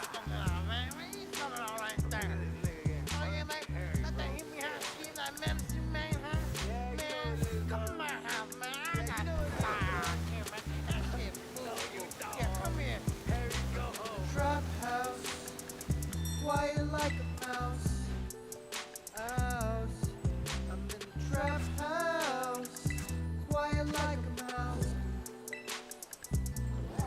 I'm in the trap house, smoking by the ounce. I'm in the trap house, make them titties bounce. Ounce. Yo, I'm in the trap house, puffing on that loud. Tripping off the neighbors, paranoid, don't make a sound. Hotbox, yeah, it's fogged up with the homies while we trapping. Rapping, dabbing, shatter, slapping, and some titty slapping. Big ol' booties clapping, yeah, the homies about that action. Yeah, they got the willies for the homies if they ask it. But I'm just giving dabbing, Mary Jane up in the rain. Something like a zombie, so some say y'all look insane. Watching the homegirls dance while they fucking with cocaine. How'd that booty get in those pants? This was running through my head. Titties moving like an earthquake, rattling my brain. But yo, don't tell my girl, cause I'll be in some major pain. Yes, I'm smelling like a hippie, and I'm riding in a cloud, making money in the city. And smoking by the pounds. Got the homie Darwin with me, and Louis brought the loud. But money's always calling, so it's time that I be out. Trap house, quiet like a mouse. I'm in the trap house, quiet like a mouse. Yeah. I'm in the trap house, smoking by the ounce. I'm in the trap house, making titties bounce. Ounce. Trap house, rolling up, stacking up the money, got a nigga pouring up, ass out, boner up, nigga get ready while the beautiful pussy up, so fresh, look at my wrist, bull of a watch, it's time for the win, more money, back to the crib, no money, back to the fed, smoked out, back to my J's, Space Jam like it's back in the days, what's up doc, fuck when he saying, won't catch me now, but when he then, 150s, 20s, 10s, pocket full of dead presidents, G-Lock full of them hollow tips, designer shit, no fake shit, don't understand my logic, this bomb weed can't even drop it, these niggas can't even lock it, dab it up, then you go vomit, bitch, I told you it's the strongest, got THC for the longest, some niggas hate cause I ain't from the hood, but they act cool when I'm honest, stay on your toes, tiptoeing, don't trust shit, you already know it, cause these snakes slither in the grass, but won't last when I fall them, hey, hey, and they won't last, and they won't last, hey, and they won't last when I fall them. Trap house, quiet like a mouse. I'm in the trap house, quiet like a mouse.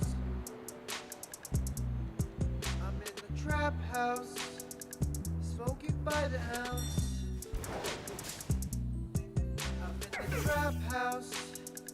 Make them titties bounce. Let me in, motherfucker. Let me in. Hey, yo, this is my hood, man. In my hood, right here. Just come in, set up shop. What the fuck? Let me in, motherfucker. Oh, man. That's fucked up. Hey, yo, Johnny, remember? Come on, man. Hey, yo, you want your parents' wedding ring back? I'll give it back to you, man. That was a dick move, man. Come on, just come back to me, yo. Fucking Harry. Fucking hippie house.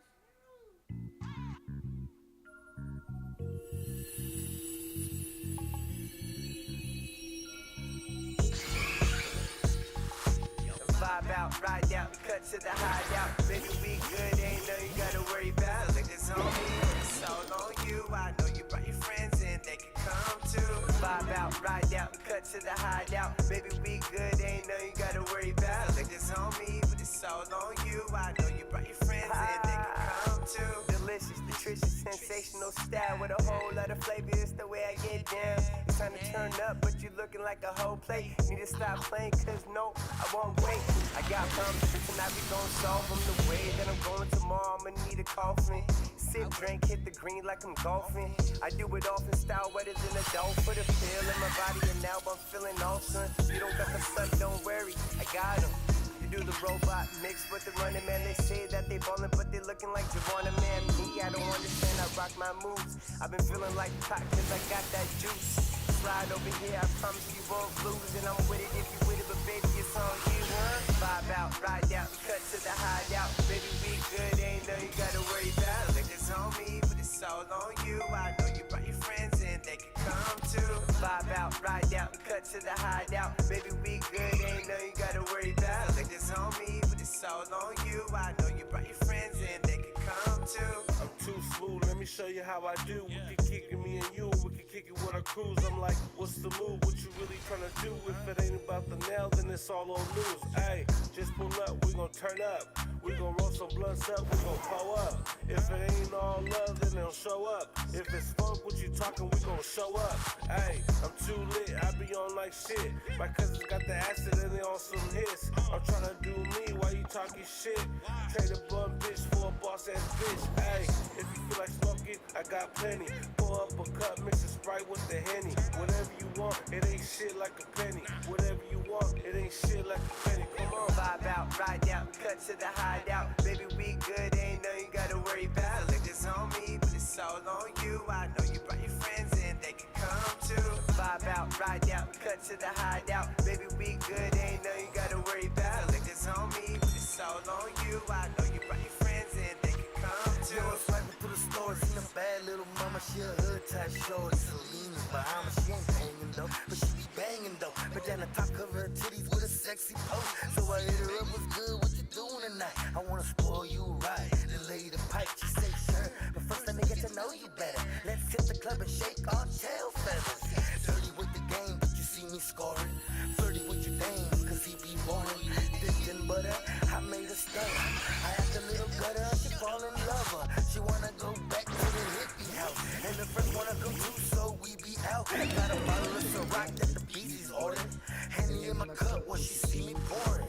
5 out, ride out, cut to the hideout. Baby, we good, ain't no you gotta worry about. Look, it's on me, but it's all on you. I know you brought your friends in, they can come too. 5 out, ride out, cut to the hideout. Baby, we good, ain't no you gotta worry about. Look, it's on me, but it's all on you. I know you brought your friends in, they can come too.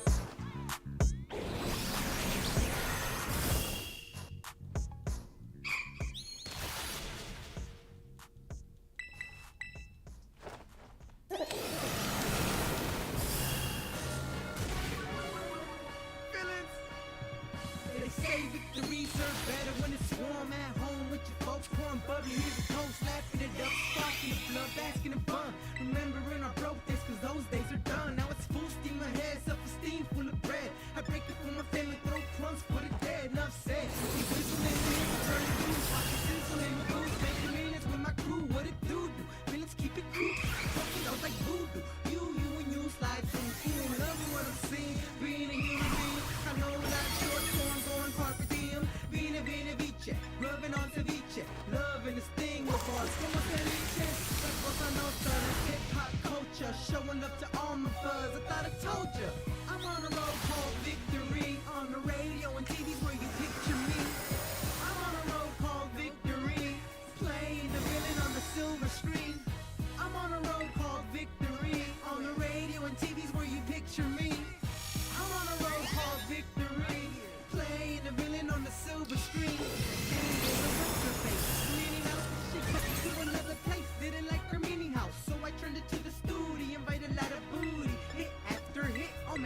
movie.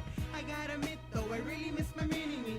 And that's the only thing she really took from me. Cause my balls and my heart, yo, I got it back. Kinda lost my mojo, but I flipped it back. And now I doubled it, and man, I'm loving it. Cause I'm doing what I love to do while I'm hustling. Started writing movies and children books.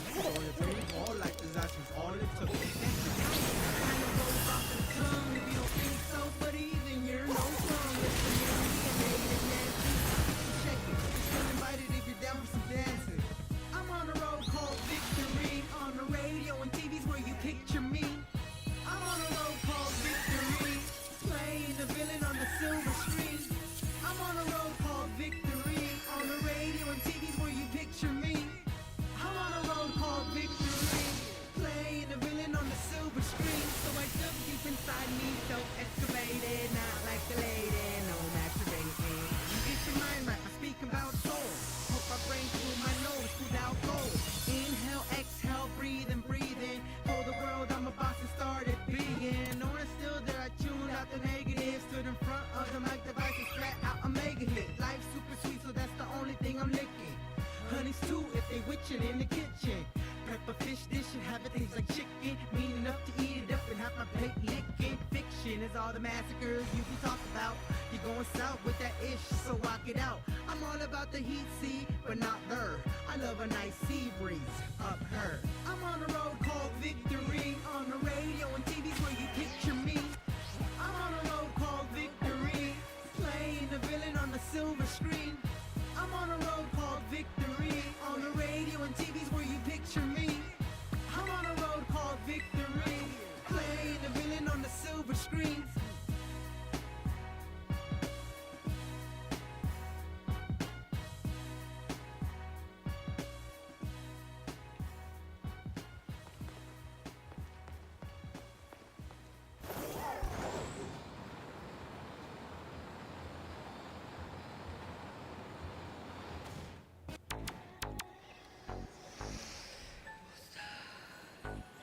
Yo, Jay Sala's in the building. 831 Salinas. Shout out Shimo Media. Yeah.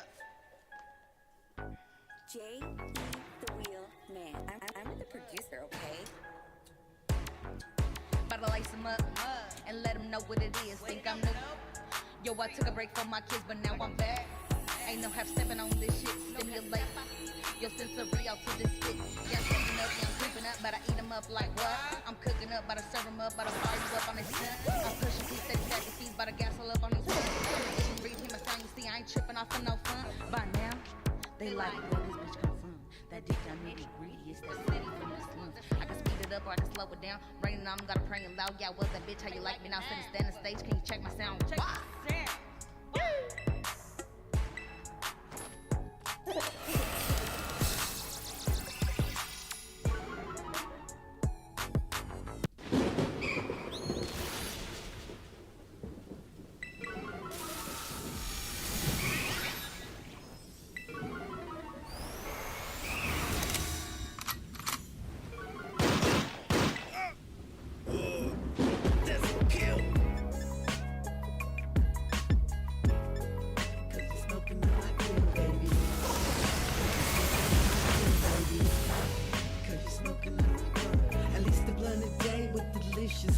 I'm addicted, man's my religion, G. I went green. Now fuzzy's all I see. Now every one of my friends was something from Captain. What could it be? I act like I don't know. But they swim around me when I pull out my throat. And they're selling now. So they blow into my house and they're acting like this shit just goes out of the ground. I mean legally. But that's how dumb y'all seem to me. Cause even Jesus, daddy made this shit for us. Taught us how to cure a life for a better person. That's what's up, so I love the G-man. And I smoke for him when I pull out my weed bag. So hurry up when you're rolling that shit. Cause I wanna be lit when that hook fucking hits. I'm stepping to my circle. You got you for the circle. I'm stepping to my circle.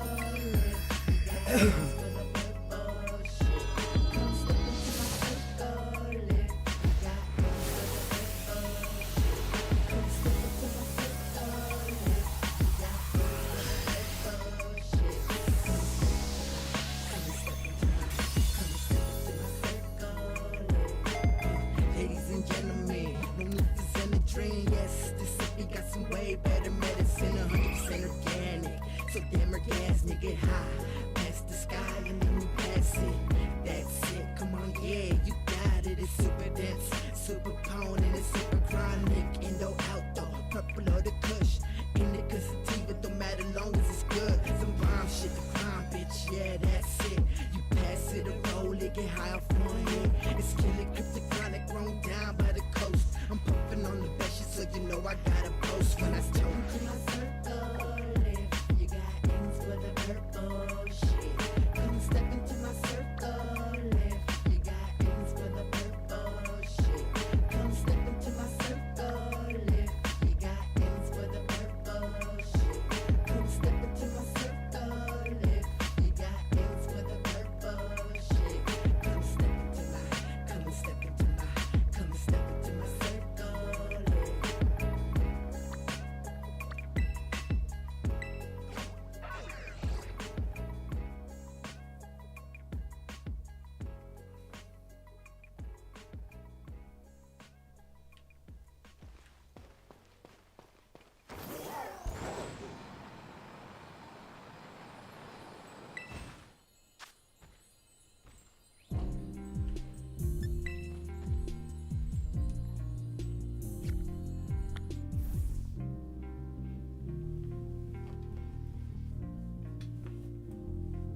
Said I'm trying to get away. You know I'm trying to get away. Said I'm trying to get away from here. You know I'm trying to get away. Said I'm trying to get away. You know I'm trying to get away from here. I sip my potion and puff on my poet and avoid the drama. I could be provoking, but some of the drama be doing me starting my really be thinking I gotta throw up and throw up when you give a big roll. A line seeking this critter, drop to the wizard's house I go. Down to Hollywood, we strolling, hunting down the stage. I said on these arenas, baby mama hate it. But really, she don't wanna be here. Rather live basic, normal day-to-day shit and savage.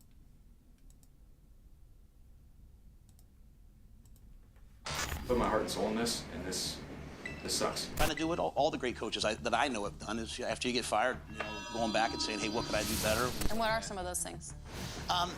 That's a great question.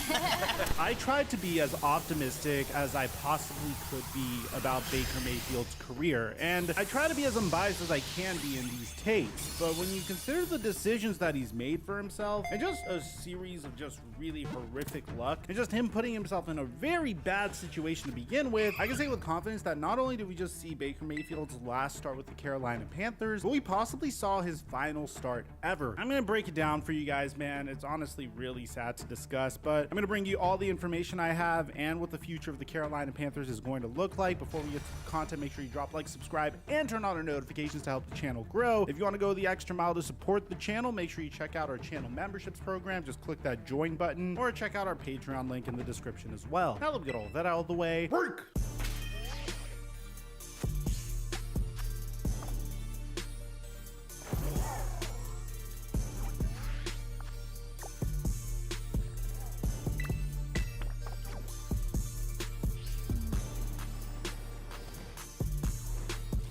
Mic check 1 2 1 2. What's going on, everybody? For those of you guys that have been following along with my Baker Mayfield videos, you guys would all know what the #1 mistake that Baker Mayfield made in his entire career was. I'll give you a couple seconds to let me know in the comment section. Get it? Baker Mayfield's biggest mistake of his career is a mistake that we all made. He unfortunately got very emotional during his time with the Cleveland Browns, as the Cleveland Browns decided that they were best suited for a quarterback change. Now, bear in mind, this is a team that has been so desperate for a superstar caliber quarterback that they had to pay Deshaun Watson fully guaranteed money, despite him sitting out a large portion of the season. This is before they knew that he would sit out a large portion of the season, but they took that gamble on him. In addition to giving up the 13th overall pick in the 2022 NFL draft, their 2023 and 2024 first round picks, a 2022 fourth round pick, and a 2024 fourth round pick, and a 2023 third round pick. I don't want this to be a Deshaun Watson video. That is an insane amount of capital to give up for any player. I mean, signing Deshaun Watson to a fully guaranteed contract if he was a free agent from the get-go, to me, would have been bizarre. But when you take a look at the Cleveland Browns situation, it made a lot of sense. This is a team that has missed on quarterback after quarterback after quarterback after quarterback, and their best QB over the past, I don't know, 15 or so years happens to be the quarterback that they selected #1 overall, and he seems to be average at best. And there's nothing wrong with being an average QB in the NFL. I mean, Baker Mayfield has achieved something that is very difficult to achieve, and I definitely think he could have gone even further if he had just focused on developing more as a football player as opposed to being so egotistical. And this ego is essentially what sabotaged his career. The Cleveland Browns gave up an obscene amount of capital for Deshaun Watson, and instead of saying, hey, let's see how this Deshaun Watson situation plays out before I decide what I want to do with my career, Baker Mayfield released this farewell post on Instagram to the Cleveland Browns. This is when they were flirting with Deshaun Watson the first time, like right before Deshaun Watson rejected them, and then they came back with the crazy offer, and then he eventually agreed to a trade to the Cleveland Browns. And I've said this in my last couple of videos, man, if he was level-headed, what Baker Mayfield should have done is stay on the Cleveland Browns, play out the remainder of his contract. He would have a smaller sample size to play with, about 11 or so games. That's assuming that his injury to his shoulder would be fully healed and recovered at that point. You have better weapons to utilize, such as Amari Cooper. You still have Nick Chubb and Kareem Hunt. You still have a pretty good offensive line. You still have a pretty good defense as well backing you up. You have familiarity in the offensive system. And after 12 games that Deshaun Watson comes in, struggles, which by the way, there's a pretty good chance Deshaun Watson comes in and struggles because this is a guy that is a phenomenal football player but hasn't played football in about 2 years. Do you remember how bad he was during his preseason? And of course he's going to be bad. He was fairly rusty. And when you combine the fact that he's fairly rusty with a brand new team, a brand new head coach, a brand new scheme, and the fact that he just got paid a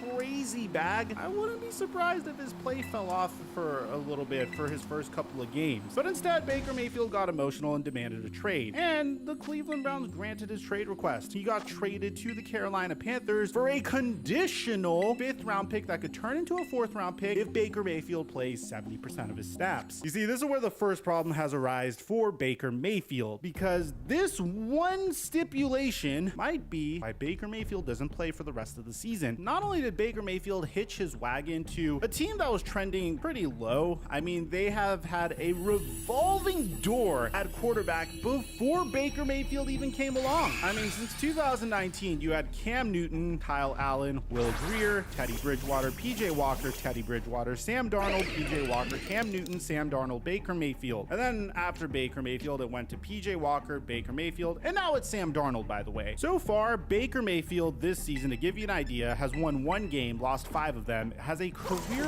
low completion percentage of 57.8%, has thrown for 1,313 yards, 6 TDs, and 6 interceptions. He has one of the lowest QBRs in NFL history, with a 17.8 QBR. His passer rating is at a 74.4. So here's why Baker Mayfield might never play in the NFL again. Last week I came on this channel and told you guys PJ Walker is out with an injury. Baker Mayfield looked pretty good in the second half versus the Cincinnati Bengals in week 9. He completed 14 of 20 of his passes. He threw for 2 TDs, and he did throw for 155 passing yards. Going up against the Baltimore Ravens, I was fairly optimistic, a little bit more than I should have been, but I said, hey, this is a team he recognizes. This is a team that used to be part of his division. Maybe Baker Mayfield could pull off some Baker Mayfield magic. Unfortunately, that wasn't the case. Baker Mayfield completed 21 of 33 of his passes, and honestly, I don't think it would have been as big of a deal if he didn't throw those 2 interceptions at the tail end of the game, but the icing on the cake was the 2 late interceptions versus the Baltimore Ravens. That just makes his stat sheet look even uglier. I understand given the circumstances he may have had to been a little bit more aggressive, but that definitely didn't do him any favors. Baker also took 4 sacks in that game. Now look, I don't think anyone would be able to succeed in the circumstance that Baker Mayfield put himself in. But you know what makes Tom Brady Tom Brady and Baker Mayfield Baker Mayfield? Tom Brady is a phenomenal talent. Of course, one of the greatest football players, if not the greatest football player of all time. But one of the most underrated characteristics of Tom Brady is his ability to put himself in successful situations. I mean, I guess sans for this year, I really don't understand why he came back. I feel like he retired at the perfect exact time, but when he saw the wheels were falling off the wagon during his time with the New England Patriots, he chose the Tampa Bay Buccaneers, a team that had the likes of Mike Evans and Chris Godwin and a very underrated defense. They had Shaq Barrett coming off of a crazy season where he had 19.5 sacks. They also had players like Ndamukong Suh, which, bear in mind, this is following the 2019 season, so Ndamukong Suh isn't perceived as the 35-year-old defensive tackle that he is now. Then they also invested capital in that offensive line, and he also got Rob Gronkowski to join him, and Leonard Fournette joined eventually too. What I'm trying to say is this is a man that understands how to put himself into situations to succeed. And Baker Mayfield didn't do that, unfortunately. He went for the fool's gold of becoming a starter for a team that desperately needs a starter, but a team that was a few weeks away from firing his head coach. Matt Rule was on the hot seat prior to the season even starting, and a team that would eventually trade their best player in Christian McCaffrey. Now, don't get me wrong, I don't think the Panthers as a whole are a dumpster fire. I think they have a very promising defense, and they were actually trying to contend last year, if you remember. There's a reason why they traded for Stephon Gilmore, why they took on CJ Henderson, who was a former top 10 pick in the 2020 NFL draft. I think JC Horn is a phenomenal talent as well. Brian Burns and Derek Morgan's work speaks for itself. I don't think the entire team's bad, and on offense, they have players like DJ Moore, and Deontay Foreman's been doing pretty solid as a halfback. I don't think this whole team is a horrific team, but I do think this was the wrong team to go to if you have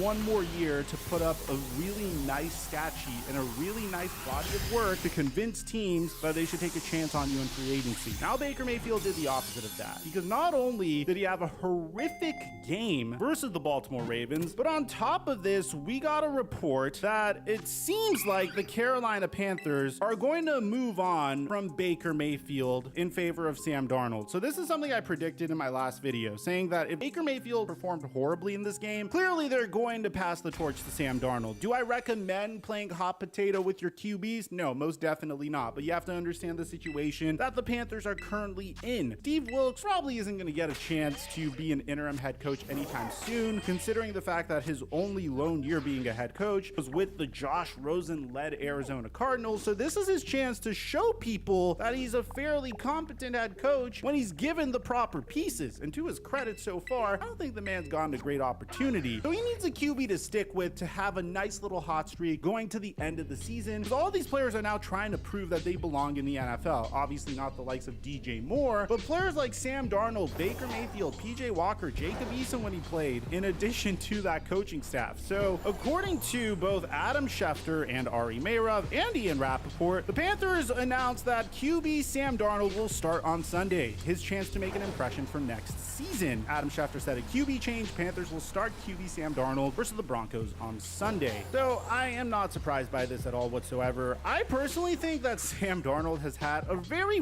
rough start to the beginning of his career, because first he had to work with a QB guru like Adam Gase in his sophomore year and on with the New York Jets, and then he came to the Carolina Panthers and had to team up with Matt Rule. He started off 3-0 with the Carolina Panthers before the wheels fell off the wagon. Christian McCaffrey had an injury. The offensive line clearly wasn't doing so well. But to give you an idea, when you compare Sam Darnold to Zach Wilson and their first 20 starts with the New York Jets, clearly Sam Darnold has been the better quarterback thus far with the New York Jets. And to be honest, he's had significantly less than Zach Wilson has ever had. I like this move. Before you for sure want to move on from this stable of quarterbacks, which Sam Darnold fails, you need to see what you have. Here's why Baker Mayfield is officially... The Carolina Panthers initially traded a conditional 5th round pick that could turn into a 4th round pick if Baker plays 70% of his snaps, meaning they now have incentive to ensure that Baker Mayfield doesn't play anymore for the rest of the season. If we make that assumption, then Baker Mayfield put up probably the worst statistics of his entire career during his lone season with the Carolina Panthers. I mean, this kind of reminds me of his season with Freddie Kitchens, only you don't get nearly as much of a sample size, and without a doubt, it's worse. I mean, 58% completion percentage, 6 touchdowns, 6 interceptions, a QBR of 17.8. If you're a general manager, you're not going to bet on this guy to be your starting QB, especially when you have a quarterback that, for the life of me, I'll never understand why this QB doesn't get an opportunity, but Baker Mayfield does. A quarterback that has played 23 games, has had 37 passing touchdowns, touchdowns, 11 interceptions, and a 93.6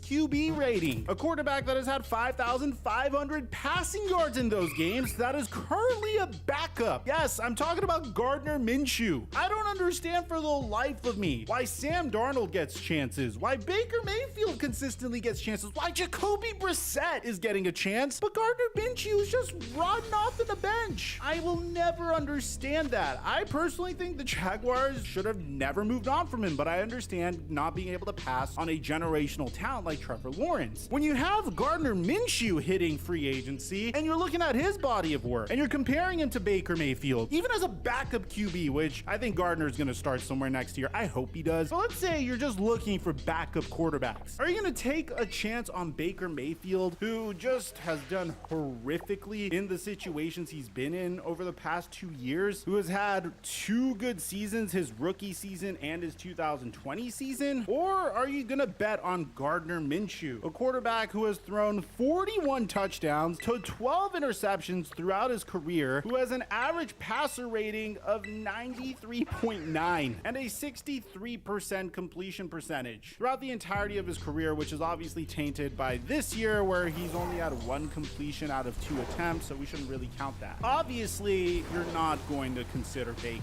and that's why I think Baker Mayfield's done in the NFL. I don't think anyone's going to look at Baker Mayfield and the attitude that he brings into a locker room and just his history with teammates not wanting to play with him and just the fact that he isn't necessarily phenomenal at anything and has just been throwing horrific interceptions all season long in favor for a player like Gardner Minshew or any of the quarterbacks that are about to hit free agency this offseason. But that's my take on the matter. Let me know in the comment section down below. Do you think I'm way too harsh on Baker Mayfield, or do you think this is it for him? Aside from that, I'm your boy Mike. I'm dropping our mic until our next upload.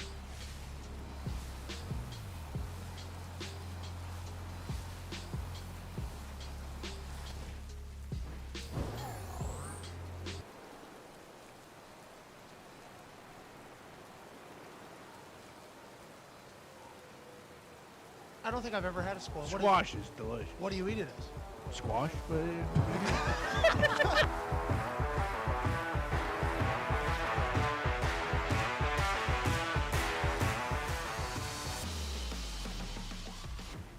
This Chiefs team, man. And everybody talks about how AJ picked the Chargers because how good the Chargers play the Chiefs, and that was the point. That was evident yet again last night. And shout out to the Chargers having a fucking great game. Now, 2 minutes left in the game, the way you go about scoring there and thinking about Patrick Mahomes on the other side, down 3, it's a whole situation there. And who knows if you could take things back, you score that quick. And did the Chiefs let them score that quick?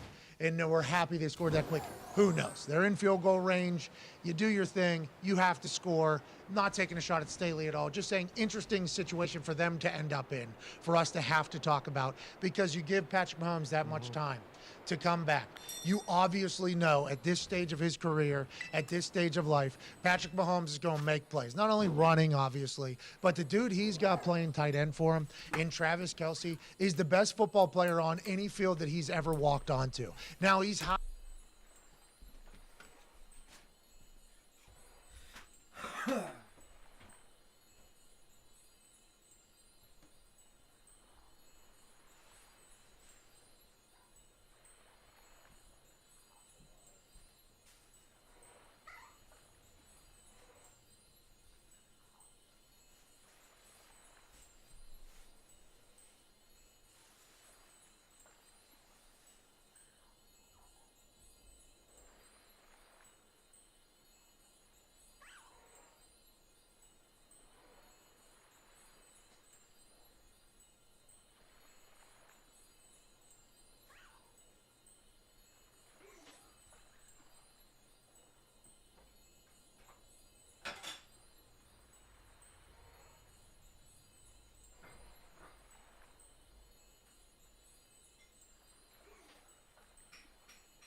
High stepping on one touchdown. This one, he's breaking tackles and skirting into the end zone. But they go up 4 after the extra point is kicked there late in the game to beat a division rival. But Travis Kelce is fucking unguardable. Yeah. He's unstoppable. And whenever they need it and got to have it, and we're getting to that point of the season, look at this high step. Oh. Travis Kelce is fucking unguardable. Yeah. He's unstoppable. And whenever they need it and got to have it, and we're getting to that point of the season, look at this high step. Oh. The picture that he has, he posted on his IG story, and the caption he put on there is high stepper. He's up to 11 receiving touchdowns this season, tied for the most in his career. He's on pace for a career high in catches, yards, and touchdowns this season. He's 33 years old, and he now has 33 games with 100-plus yards or more, which is more than everybody who broke Gronkowski's record. He's going to go down as statistically greatest tight end of all time. Yep. The guy's unstoppable at this point. You can't. Like, you can do whatever you want. It's not going to happen. Punt return to win the game. Hell yeah. I don't know if they were trying to kick that ball out of bounds or they were saying, hey, just got to cover a kick. Let's cover a kick. We are a team that practices. We have a good punter. Sure. We got to do our thing. They're on the 32-yard line. He hits a bomb, end over end, right down the middle of the field. Not high enough, certainly far enough. A lot of field to have to defend. One cut, hit the wall, boom. Punter misses, and all of a sudden the New England Patriots, in a game that was 3-3 all the way until there was 8 seconds left in the fucking game. Oh, yeah. Win with a punt return, and obviously that's Belichick. Belichick talking about it afterwards, knowing that this is how this game was going to be. The Jets are always a tough team. We're prepared. We're ready. They get a win. They're still in the playoffs. The Jets are almost dead now, with Zach Wilson saying after the game that he does not feel like he's let down the defense. No. Have you feel like you let down anybody? No. It moves on. As an offense, though, I mean, when you guys are only able to score 3 points, the defense only lets up 3 points. I mean, do you feel like you let the defense down at all? No. Well, he had 2 yards of offense in the second half. Garrett Wilson, wide receiver for the Jets, rookie, said, hey, that's horseshit. This shit's not okay. You know what I mean, straight up, it's not okay. We had how many total yards we had? 100, a little over 100. Yeah, that shit's not gonna fly. So Bob Saleh asked about it. He says that's dog shit. No, it's dog shit. Zach Wilson says, no, No, we'll move on. We'll gritty right through this whole thing. I feel like there's a chance that Zach's about to get packed and move on for the other team, not only because the defense probably heard that and is not happy about it, not only because Bob Saleh has openly said that the offense that he is running is dog shit, but because there's a veteran sitting in that building. Goddamn right. That is ready to take over those young bucks and maybe get them on a run. But nonetheless, the New York Jets have benched Zach Wilson. Oh. Adam Schefter has reported that during a team meeting this morning, Jets players were informed that Zach Wilson is not the starter. Who is the starter? Now it is being alleged. Mike White is the starter over Joe Flacco. If you do recall, Mr. White led the Jets on an incredible offensive performance against the Cincinnati Bengals last year.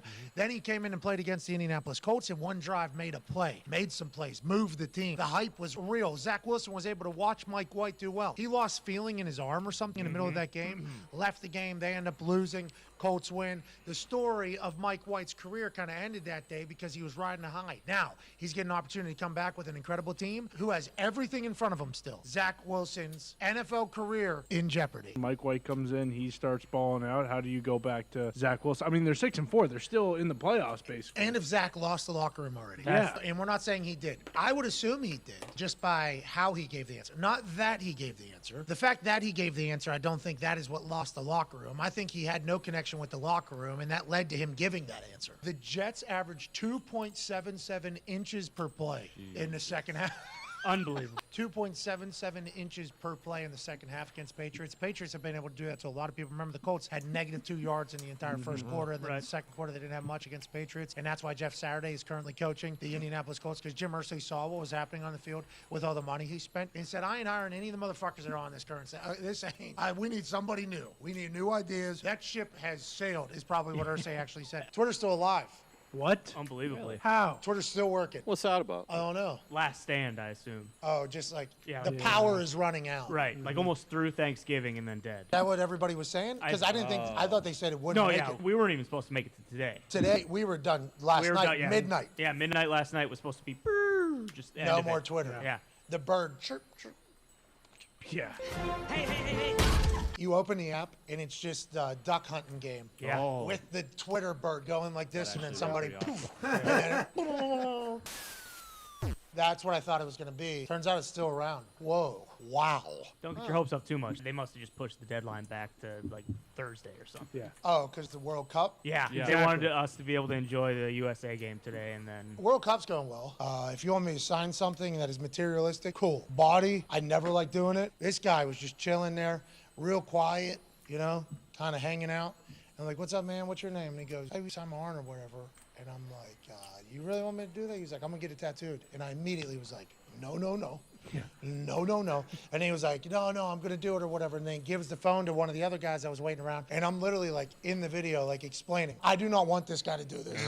This is his first tattoo. Hey, I appreciate the hell out of you, Tanner. You're a good dude. Hey, Tanner, baby. Now, I do not want anybody else to do this. This is not something I am openly calling for. Actually, the complete opposite. And then Dane Orshlovsky's on the internet this morning. Not only did he throw everybody under the bus in a press conference, yesterday, he didn't even know what the plays were. He said yesterday. Yesterday? Yesterday. Who? Dane. Yesterday. Like on purpose?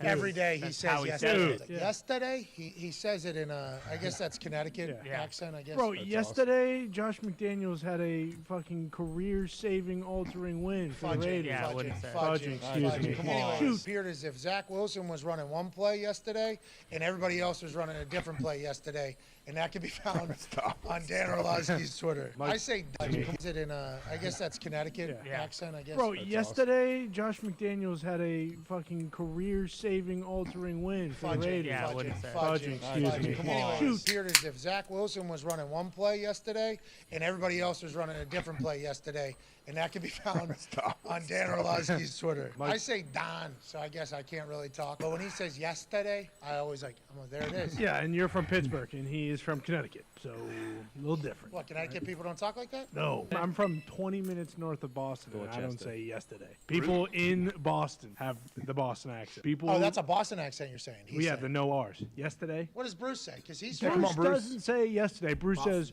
yesterday. Bruce. Yesterday. Yeah. There it is. Sounds like you made that one up. I think it's New York. I'm walking See, here. and that's why Connecticut sucks. yo, I'm walking here. That's why Connecticut sucks right Yeah, you there. just pick They're Boston stuck in the and fucking New York middle, and and they hijack one of can't them. decide. What do you say, though, Bruce, honestly?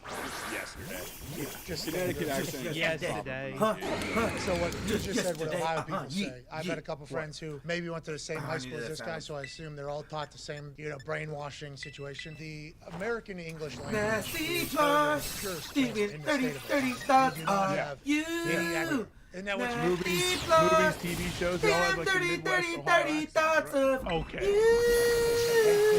I just want to let you know, they fucking, and this isn't Middle like a bit. Sarah, You think you middle Sarah, It's like you will fixing make a you Grinder, doing the dirty 12 work. years, But 12 I'm years, good as okay, gold. 12 years, obviously. I thought in you've the been NFL, warned numerous different that I'm programs, good as organizations, gold. ends up winning a Super Bowl, Yeah. walking to coaching, So I fix can our you fucking printer. how they make your radio defense gold.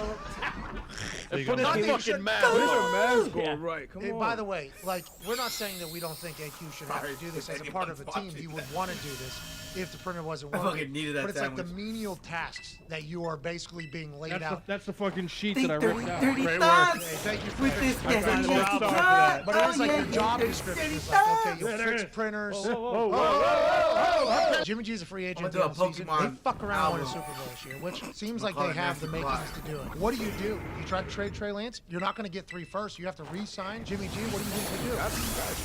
I think you have to. Yeah, you hoisted Lombardi, like, you gotta keep. Trey Lance wasn't able to do shit. I mean, maybe it's because he didn't know what he was doing. But I've been the biggest fan of Jimmy. I love what he does. Just the what's your dad text you last My night? dad texted me. He goes, "What's wrong with this? Gotta Like, this guy's a hit with good the quarterback. little sound. And then I'm saying, Oh, we're looking for. fully. Oh, this guy does win fucking games. Ah, Trey Lance moving forward. oh yeah, I'm big set up. This This week. might be the biggest one all year. Here we go. Check out Trey Smith. This guy went in the 6th round because he had Woo! coming out of college, out of Tennessee. He was the best player I saw in the Guy plays like a dog. Woo!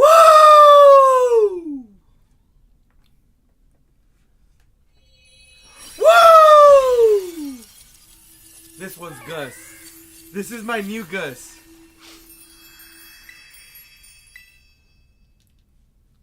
Now he's putting medical history in other people's That's what he's doing. That's right. Big bump, big bump. Here we go. Okay, we're going to work inside. Let's be a good guard. Let's help my center for a sec. Now, get our eyes back outside. Holy shit, AJ. First class ticket to Big Bump Is that City. illegal? That's 100% legal. Nah, it seems illegal. What do they say in basketball, right? They tell the point Talk guards shit, not get to, hit. not Talk to come shit, in the get paint. hit. You know what they tell the point guards don't come in the paint? Never Hey, come corners. Yeah, baby, Sorry, one, D-Butt. two, Hey, three, corners. four, Stay out of the five, trenches. Oh! There's big bodies in there. Is your thumb a problem? Listen. Hey, Aaron. Hey. Hey, you hear me? Aaron, you hear me? Yeah. Okay, I've watched you play football a long time, dude. You have this natural ability, it seems like, to put a football wherever the fuck you want it. Then after the game, I hear you say, for the first time ever, threw a couple wobblers, threw a couple misses. That ain't you. That ain't Aaron. I saw you throw a Bud Light 70 yards to a guy on a fucking jet ski. Was it a mental thing? Is your thumb really messed up? Well, there was some wind as well. I wasn't talking necessarily about the throws. You don't throw a perfect spiral in the Green Bay wind. It's going to be a couple wobblers. My thumb is what it is. It's been an issue since the Giants, but not an issue that I'm going to rely on for an excuse or need. You know, missed 2 throws. I probably hit 99 out of 100, and people are wondering what's going on. I've broken other fingers in the past. I played a season, a stretch in college with my index finger on my throwing hand broken. I broke my pinky on both hands. If I still feel I can go out there and throw it the way I want to throw it, then obviously I'm going to keep playing. There are people that prefer the white meat of a turkey. I don't understand those people at all. Are you a guy who likes I'm to a eat white meat Dark guy, meat. but if you Dark fuck it meat. up and it's dry, yeah, it is terrible, and I am a dark meat guy. I don't even fuck with it. You're telling me there is white turkey that isn't dry? Oh, yeah, delicious. I don't even think about that side of the fucking turkey. I'll be honest with you. Never had a good piece of white meat turkey until I moved to Indiana, and I believe it's because the turkeys of Western Pennsylvania drink out of the rivers, and the rust drains the juiciness from their bodies. I like white meat, but then I like the drumsticks. I like drumsticks. You're a white meat guy, huh? Because it's healthier? Is that why you stick with it? I don't know. Is it technically healthier for you? You tell me, dude. Honestly, I don't really know. The dark meat isn't more unhealthy than white meat. Everybody that eats white meat is completely wrong. On one bird, why is one part of it less healthy than the other? Are we eating the turds there with the dark meat or something? I love eating just turkey shit then, if that's the case. Both white and dark meat have positive nutritional qualities. White meat contains less fat and calories than dark meat. However, the differences are very small. We all know the best side is stuffing. Zero question. It is delightful, 100%. especially if it has a little crunch. Not every piece should be crunchy, Oh, but thank some you. of the pieces should be crunchy. Thank you, know, I Pat. love the homemade stuff. Thank you, Pat. And I appreciate everything you've done. The stovetop folks already have it figured out. Don't need you to waste your time doing that. This is the year that we all decide that there is no reason at all for mashed potatoes to be forced into the Thanksgiving meal. We can get any other type of fucking potato. Dude! Any other potato. Literally. Worst potato possible, mashed potato. You know steak fries? What are you Fries are talking good. about? Steak fries, not good. You know why? Because they put fucking mashed potatoes inside of them. Let's go mac and cheese, right? We're getting mac and cheese on this. We can all agree that the worst thing by far is cranberry sauce. Yes. Just I don't unneeded. fuck with it at all. As soon as you put that on your plate, you're better off just throwing everything in the garbage. It's like a meatball sub. Well, I don't know about that. I'm a big sweet potato guy. I will eat mashed sweet way. potatoes. Squash. You mean squash? That's what you're eating is squash. Squash is what you should be eating. If you're eating anything that is the color of sweet potatoes, it should be squash. And squash is one of the main parts of a traditional Thanksgiving. I don't think I've ever had a squash. Squash is delicious. What do you eat it as? Squash? What do you mean? There's so much mashed potatoes on my plate. All right, Herbie. Have a great Thanksgiving, Herbie. That's right, baby. That's right, baby. That's right, baby. Mashed potatoes. I was gonna wear a hat, but I didn't want to mess my hair up.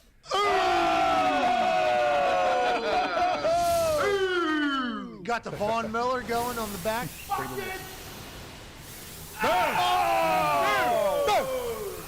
Big nut spit in my mouth. Why? I asked him a question and he spoke and he said, and basically I was like, I was closing my mouth for my question and it made it in. Did you acknowledge it? Oh yeah, of course. Everybody saw it. I mean, fucking loogie just went into the guy's mouth. You got to talk about it. Maybe that's why I didn't get COVID for a long time. Probably. Because I had big nuts in my mouth. Antibodies. The antibodies. You got Big the nut, big the nut antibodies, bodies. yeah.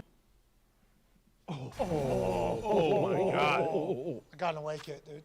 This was the mission statement, basically, from the team to everybody that got one of these jerseys. If you want to win in this era, it takes more than a couple stars to earn your stripes. And if you want to win on this stage, you have to kill your egos before you can kill giants, which is why this team is built different. So when other teams see a pitch, we see a proving ground. world. A place to show the world that there's a world of difference between what they think we can do and what we know we can. One nation, under the radar, over the weight, and about to work. Because champions aren't defined by what happened to them 4 years, 4 matches, or 4 minutes ago. They're measured by how they respond in the moments after, with the ball at their feet and a chip on their shoulder, ready to ball and be a problem.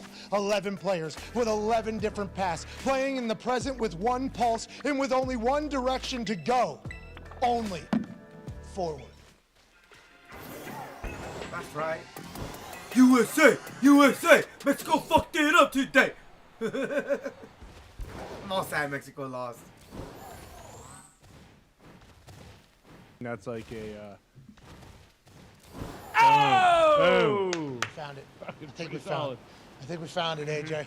I think we found it. You know what I mean? We did. That means that we're going to win every single bet this week because we're going to agree on every single game that we pick right here. Our FanDuel Family Super Boost is going to hit tomorrow. We're about to have the greatest weekend in the history of weekends because those 2 balls fell. And since those 2 balls fell, you might as well retweet this tweet right here for 10 people to win $500. All you have to do is reply to this tweet after retweeting it and put, you know, your cash tag in there on Cash App and say something nice to somebody because we are in the Thanksgiving season. Might as well say something nice to somebody and make their day, make the world a little bit better place.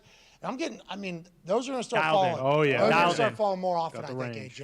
AJ. Let's get to our picks. This is one of the segments that we have done for multiple years and continued with it.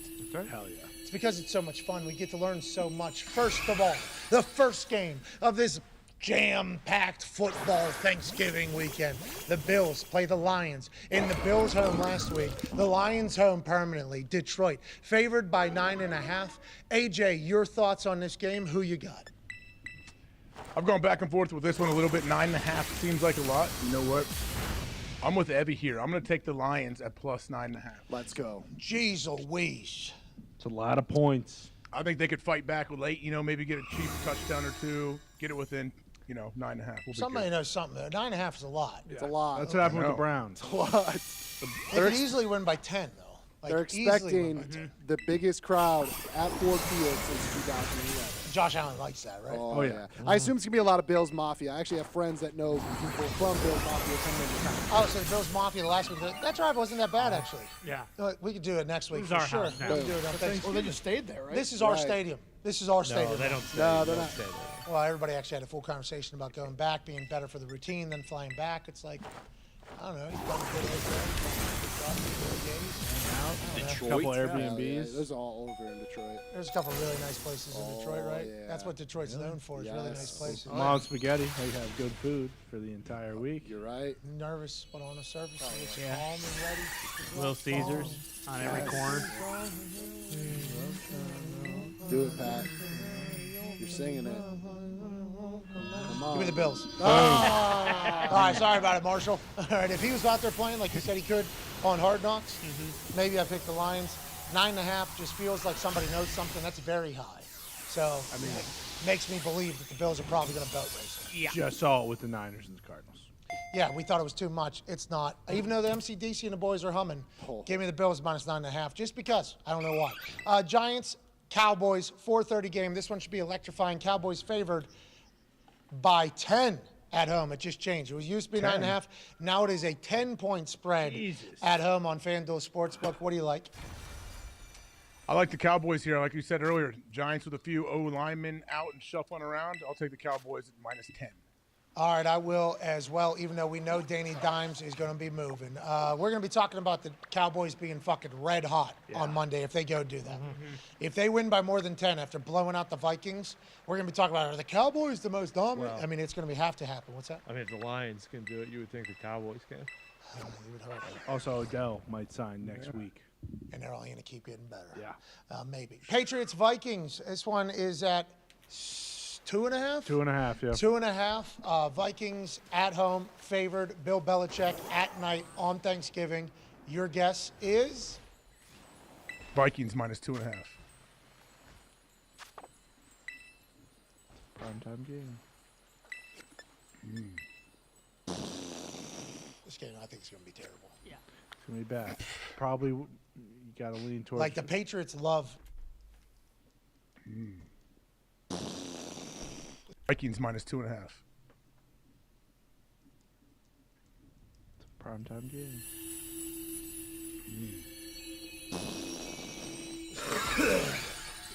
Give me back.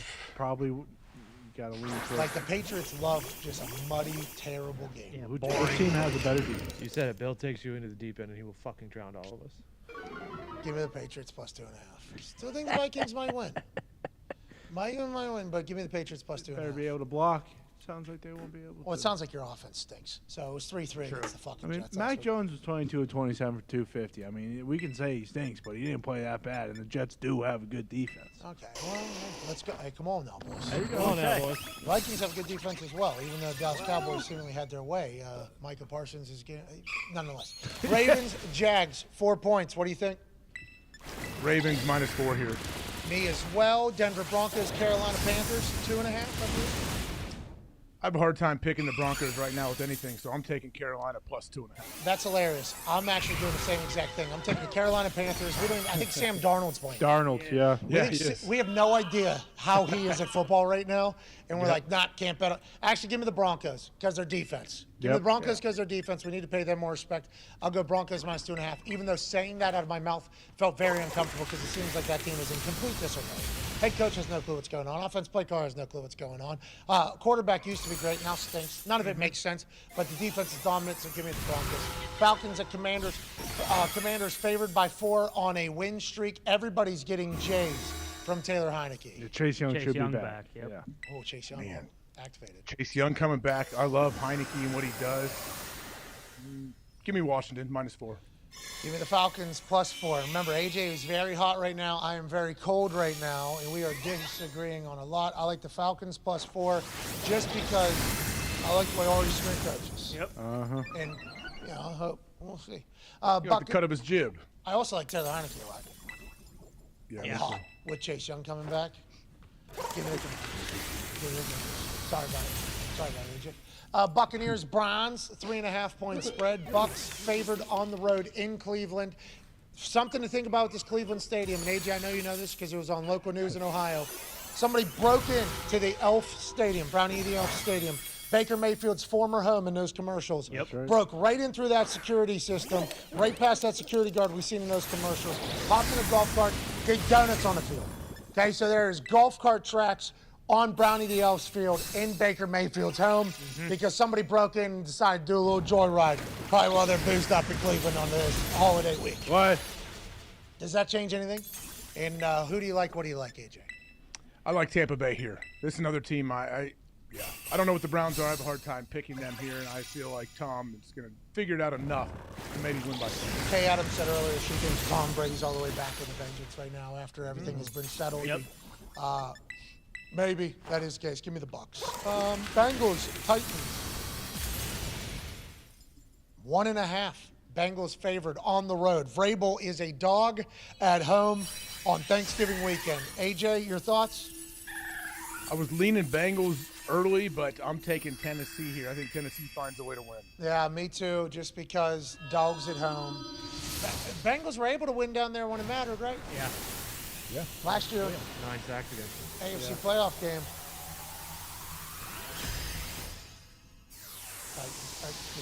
This is a little late here, but I'm just realizing this is Jacoby Brissett's last game. Watson will be back next week for Cleveland. Doesn't change anything, I don't think, for either of us, does it? No. All right, we're both on the Titans. Texans, Miami Dolphins, 13-point favorites at home in Miami. Allegedly, Dougie Mills' job is not safe. That has come out. He is the quarterback for the Houston Texans. It feels like the Houston Texans last year had a lot more promise and hope to be game wreckers than they do this year, which is interesting because it is Dougie Davis Mills' second year in the system. Pep Hamilton's still there. Lovie Smith is still there. They have gotten worse when they've lost the distraction that is the Deshaun Watson situation. None of it makes sense. Their running back, Pierce, is a dog. Is that enough to cover 13 points, AJ Hawk? I don't think so. I got to take Miami here, -13 for old Bubba Gumpino up there in Canada. I think his boys are going to roll. Miami might score 70 points, too. Remember, their offense can score no matter what. At home in Miami, it's going to be thick. I like Miami -13 as well. When, if ever, have the Dolphins been favored by 13 points? Yeah, certainly. Culpepper? Maybe Marino. Marino? Marino. Yeah, Marino. Who knows? Congrats to the Dolphins being at this point. Let's go. Yeah. Good for you, Gumpy, pal. Good go, pal.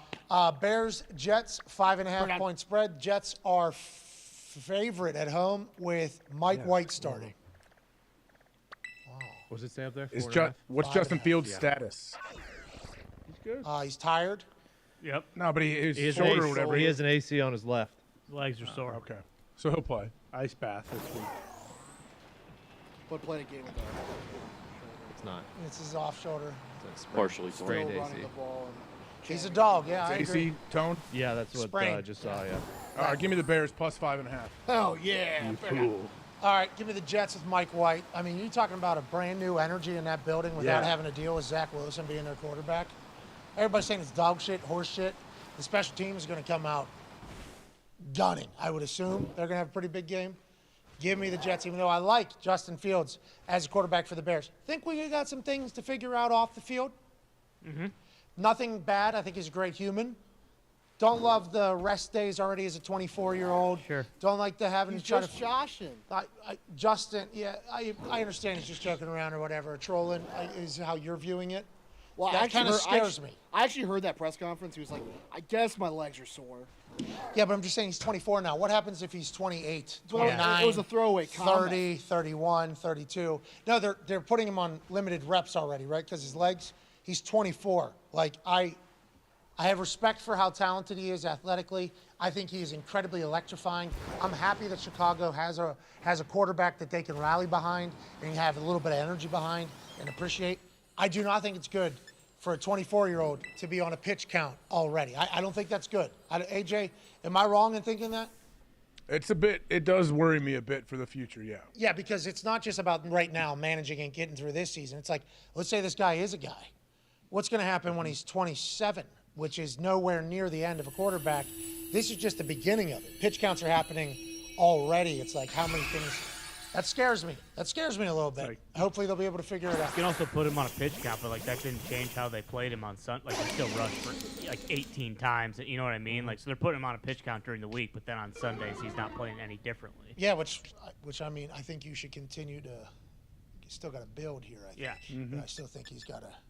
Especially if you're going to run him that much. Right. Exactly. I don't think it's like, hey, it's how you get hurt. You got to keep working. You got to keep building. I think. There's two different ways to look at it. I would assume that they're going to make the right decision because they are changing the offense for Justin Fields. That kind of scares me, but I do like the energy in New York. Give me the Jets. Give me the Jets. Justin Fields, freak, much more athletic than me, ripped, stronger, more cardiovascular than me.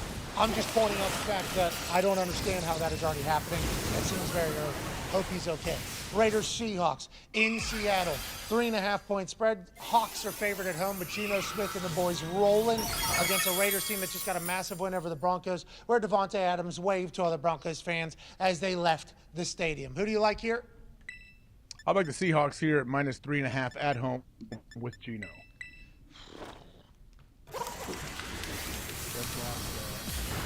Raiders are hot. So the Raiders aren't hot. They've only won one. 2 games after a cry game, I hear is the peak. Well, that's what I'm saying though. Like, is this a new, like? I mean, last year they went on a run to get to the playoffs. I'll take the Raiders. I like the Seahawks though. Would like to let everybody know the Seahawks. 3.5 is a lot of points still. So that's. Oh man. We're in a good spot. Chargers, Cardinals. The game of what are they? 4.5 point spread. Chargers favored in Arizona, fresh out of Monday Night Football in Stadio Azteca. Who do you like? What do you like? Is Kyler playing? Allegedly, it has moved to 3. Is that an accurate 4.5 to 3? So Kyler's playing then. So Kyler Murray instead of Cole. Yeah, it's 3. 4.5 to 3 means big news came. Kyler Murray, probably going to play, I guess, if that's what all the sports books are thinking. Getting 3 points at home still against Justin Herbert. Who do you like? I like the Chargers at minus 3 here. Okay, give me. Oh, this is very tough. Cardinals just fired offensive line coach / run game coordinator. Yeah. His name is A.S. Shipley, I think. He looks exactly like AQ. Buckets. Holy shit. He was squeezing butts in New Mexico. Can't do that. I heard that. That's not good. Give me the other two. Okay. Chargers is. What the fuck's going on over there in Arizona? Good question. They burning down. The GM just needs to get his camp in order. I love the guy to death, but they just can't have that happen. It's crazy. All right, let's go to the next game, which is the Rams and the Chiefs, 4:25 Sunday. Can't wait to watch this one. 14. Oh my God. It's been Holy moved. It has moved shit. to 15. 15.5-point spread between the reigning Super Bowl champions against the Kansas City Chiefs. A lot of lines moving from this morning until now. It's because we're on Wednesday, so they're still trying to feel some things out when we normally do this on Friday. Rams 15.5-point underdogs traveling to the home of the Chiefs. Chiefs looking to make this an LA Derby back-to-back weeks, beating all of the teams from the City of Stars. What do you like? How do you like it, AJ? Is Matthew Stafford playing? Probably not. No, he's Doubt it. not. Bryce Perkins is playing. No. Perkins, I heard, is better than Wolford, though. He is. Wow. Okay.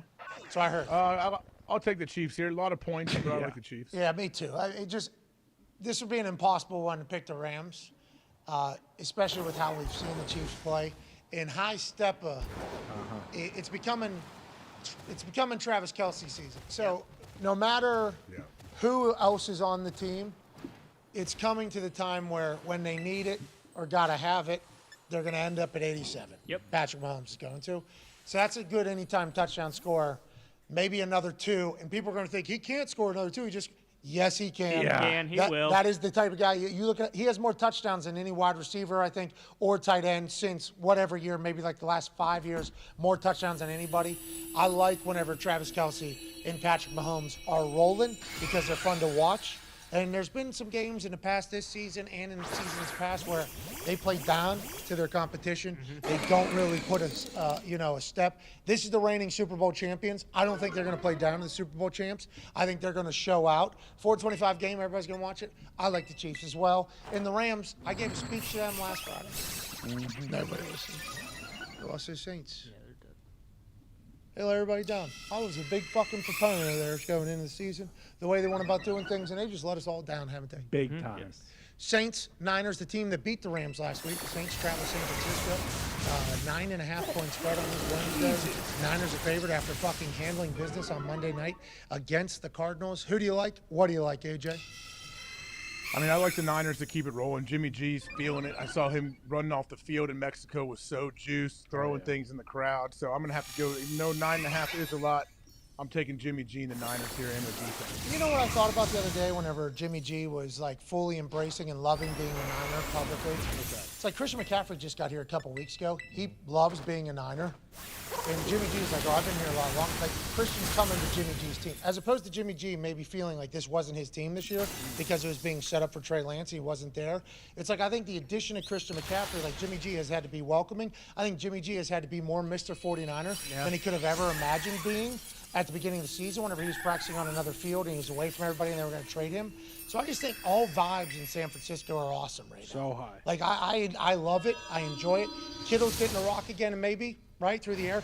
Debo's still skirting through people. Ayuk's getting in the end zone. Christian McCaffrey's Christian McCaffrey. And then Elijah is still there. And he's a fucking guy. It just feels like they got a lot on offense and Kyle Shanahan's going to figure out how to give everybody the ball. And even if they don't, I guess people aren't going to be pissed.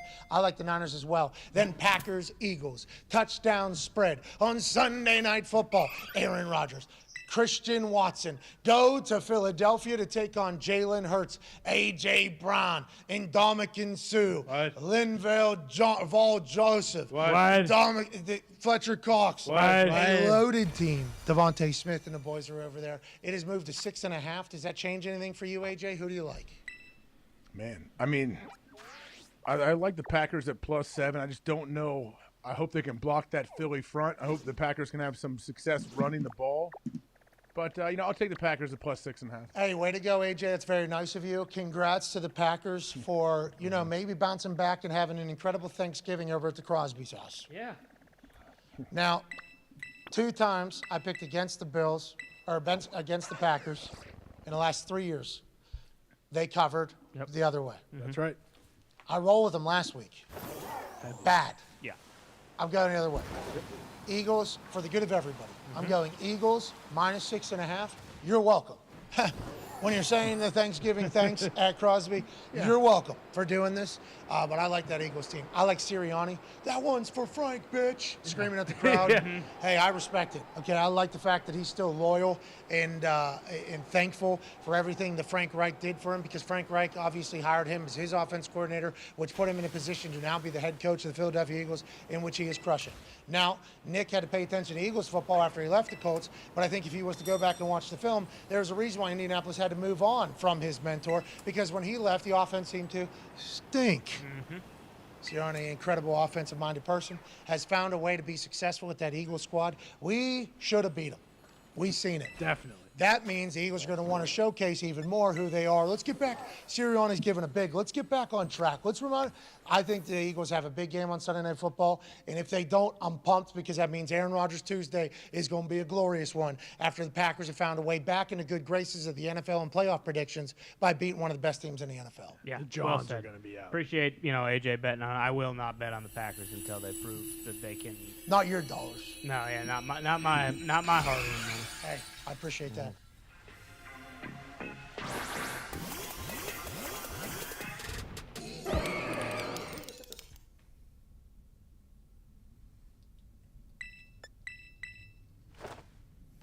Oh yeah.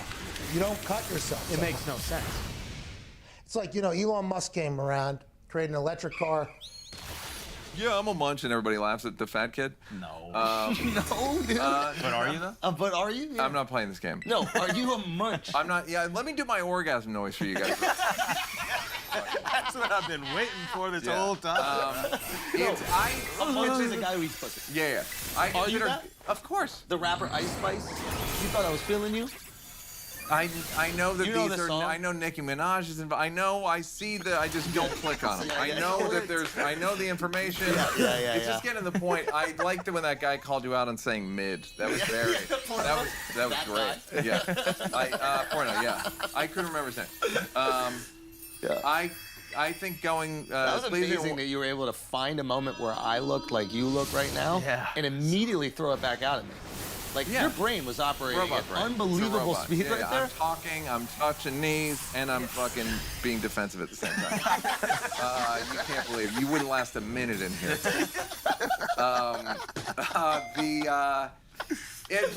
Pleasing Woman is a bit like a escape room, where you're just trying, like, here, no, huh? Flipping keyboards, anything. Yeah, like, over here, is this Looking for the hotter, clues. warmer, pushing against, no, flipping. So But it gets easier once you've been in the same escape room over and over, right? Are you in the same escape room? It's a wedding ring, dogs. You seen one of these Is before? that not like does it take your heart rate and everything? Yeah, no. Is that a lifestyle? Yeah, it's a thing? Whoop. It's a Whoop wedding ring. Yeah. My sleep, terrible. How's your blood oxygen level? Anyhow. Oh, God. It's not right. Is that your girlfriend? No, that's my lady. That's my wife. So. Will you ever negotiate, like, when a girl's like, I kind of like when my clit is played with like this? Are you ever like, well, it's better? Like direction. No, okay. I think that you should. You like being corrected? Because sometimes that can be tricky. Corrected. Like, you're doing your thing knowing that it's 15 minutes of just I don't do 15 minutes of that. Oh, no, never. No. Yeah. I just would. It's just not it's not a good use of my time. I got shit I gotta do. What, they're doing Morse code? Yeah, I gotta fucking whole go. Seinfeld I gotta episode? update the fucking operating system. I don't mind a note. So, okay. Help. I mean, it has to be, specified. Yeah, for them. They're all generally the same, but then some will have shit that's like, oh, I wouldn't have done that. At all. Yeah. Yeah. Because there's sometimes, little, maybe traumas built in that. It's not even traumas. It's just some of them, if they use toys too much, you gotta really go at them. Yeah. You gotta go. What about watching the porn during it? Have you ever had one of those? It wasn't, I know. No. Do you guys listen to music? Neil, I'm gonna walk off this fucking podcast. Neil, when you're fucking, right? Okay, when we're talking about fucking, I thought that you were just having like have you heard this music? Have you guys heard this Stevie Wonder? They got a guy, Stevie Wonder. The music's not great, but he's blind.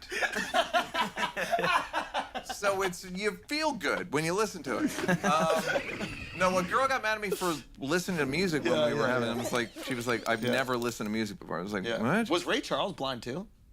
He was. So how the fuck did you know he was in Georgia? It's been sitting on that premise for. I mean, it just came to me right now. Like,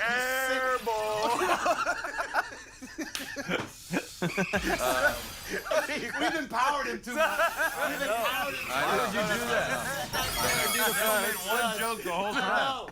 Cough him up, Al. What's your He's gonna take a picture of his feet. We on the wood.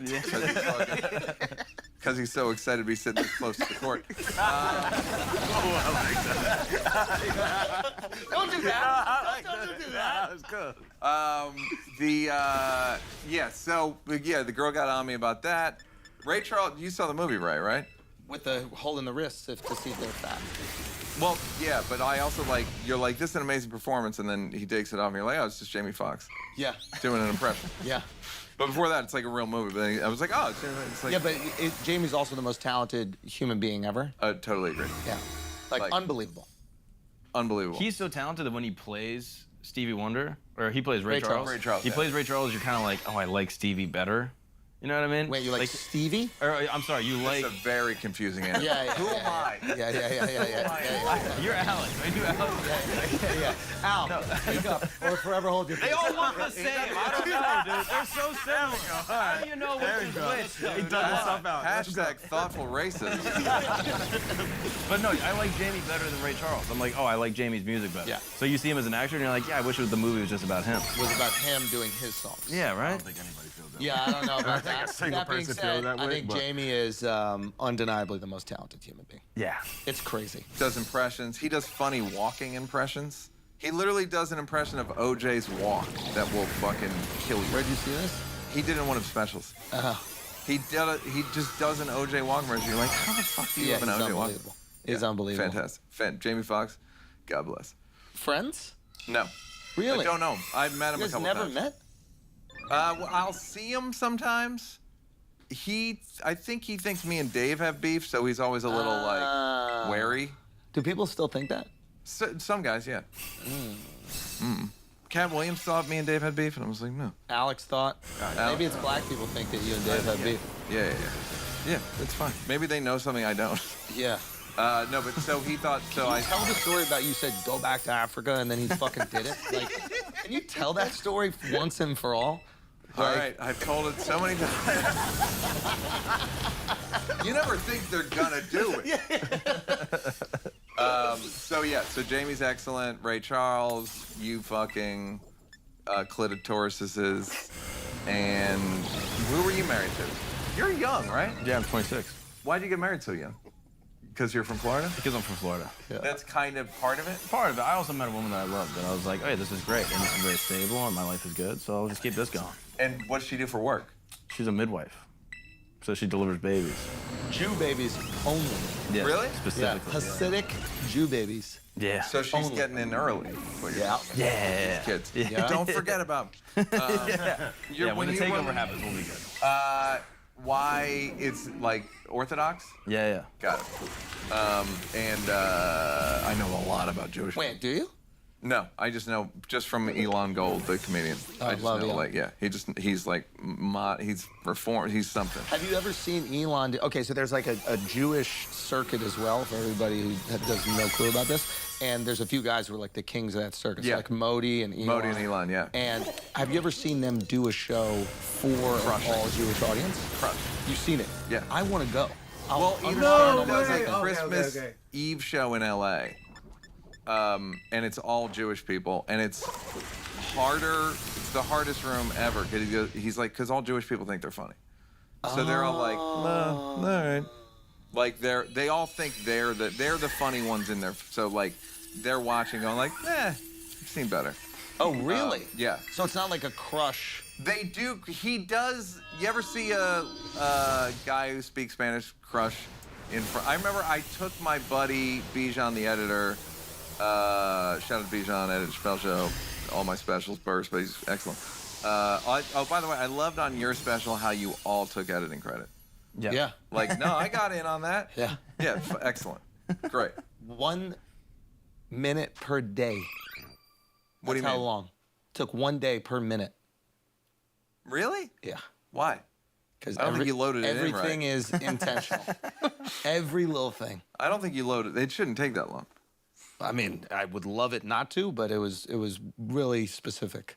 All right. Yeah. But Bijan came to a show Dave was doing, and Fluffy, Gabe Iglesias was on, and Fluffy did a punchline in Spanish. And forget it. At an amphitheater. Crazy. In the Bay Area. Yeah. And my buddy looked at me and was like, he said something, couldn't hear him because the screaming was so. But I'm assuming that's what I've seen Elon crush like that with like a Yiddish reference, and I have no idea what they're talking about. Yeah, yeah. And but I like that. I like seeing like I do too. Comedians in front of the audience that has their knowledge base as well. Yeah. Right? So like a lot of times it's fun. Like when we work these bits out of clubs, like, yeah, they're strangers, they might not know who we are, and it makes our tongue really sharp and makes the jokes really great.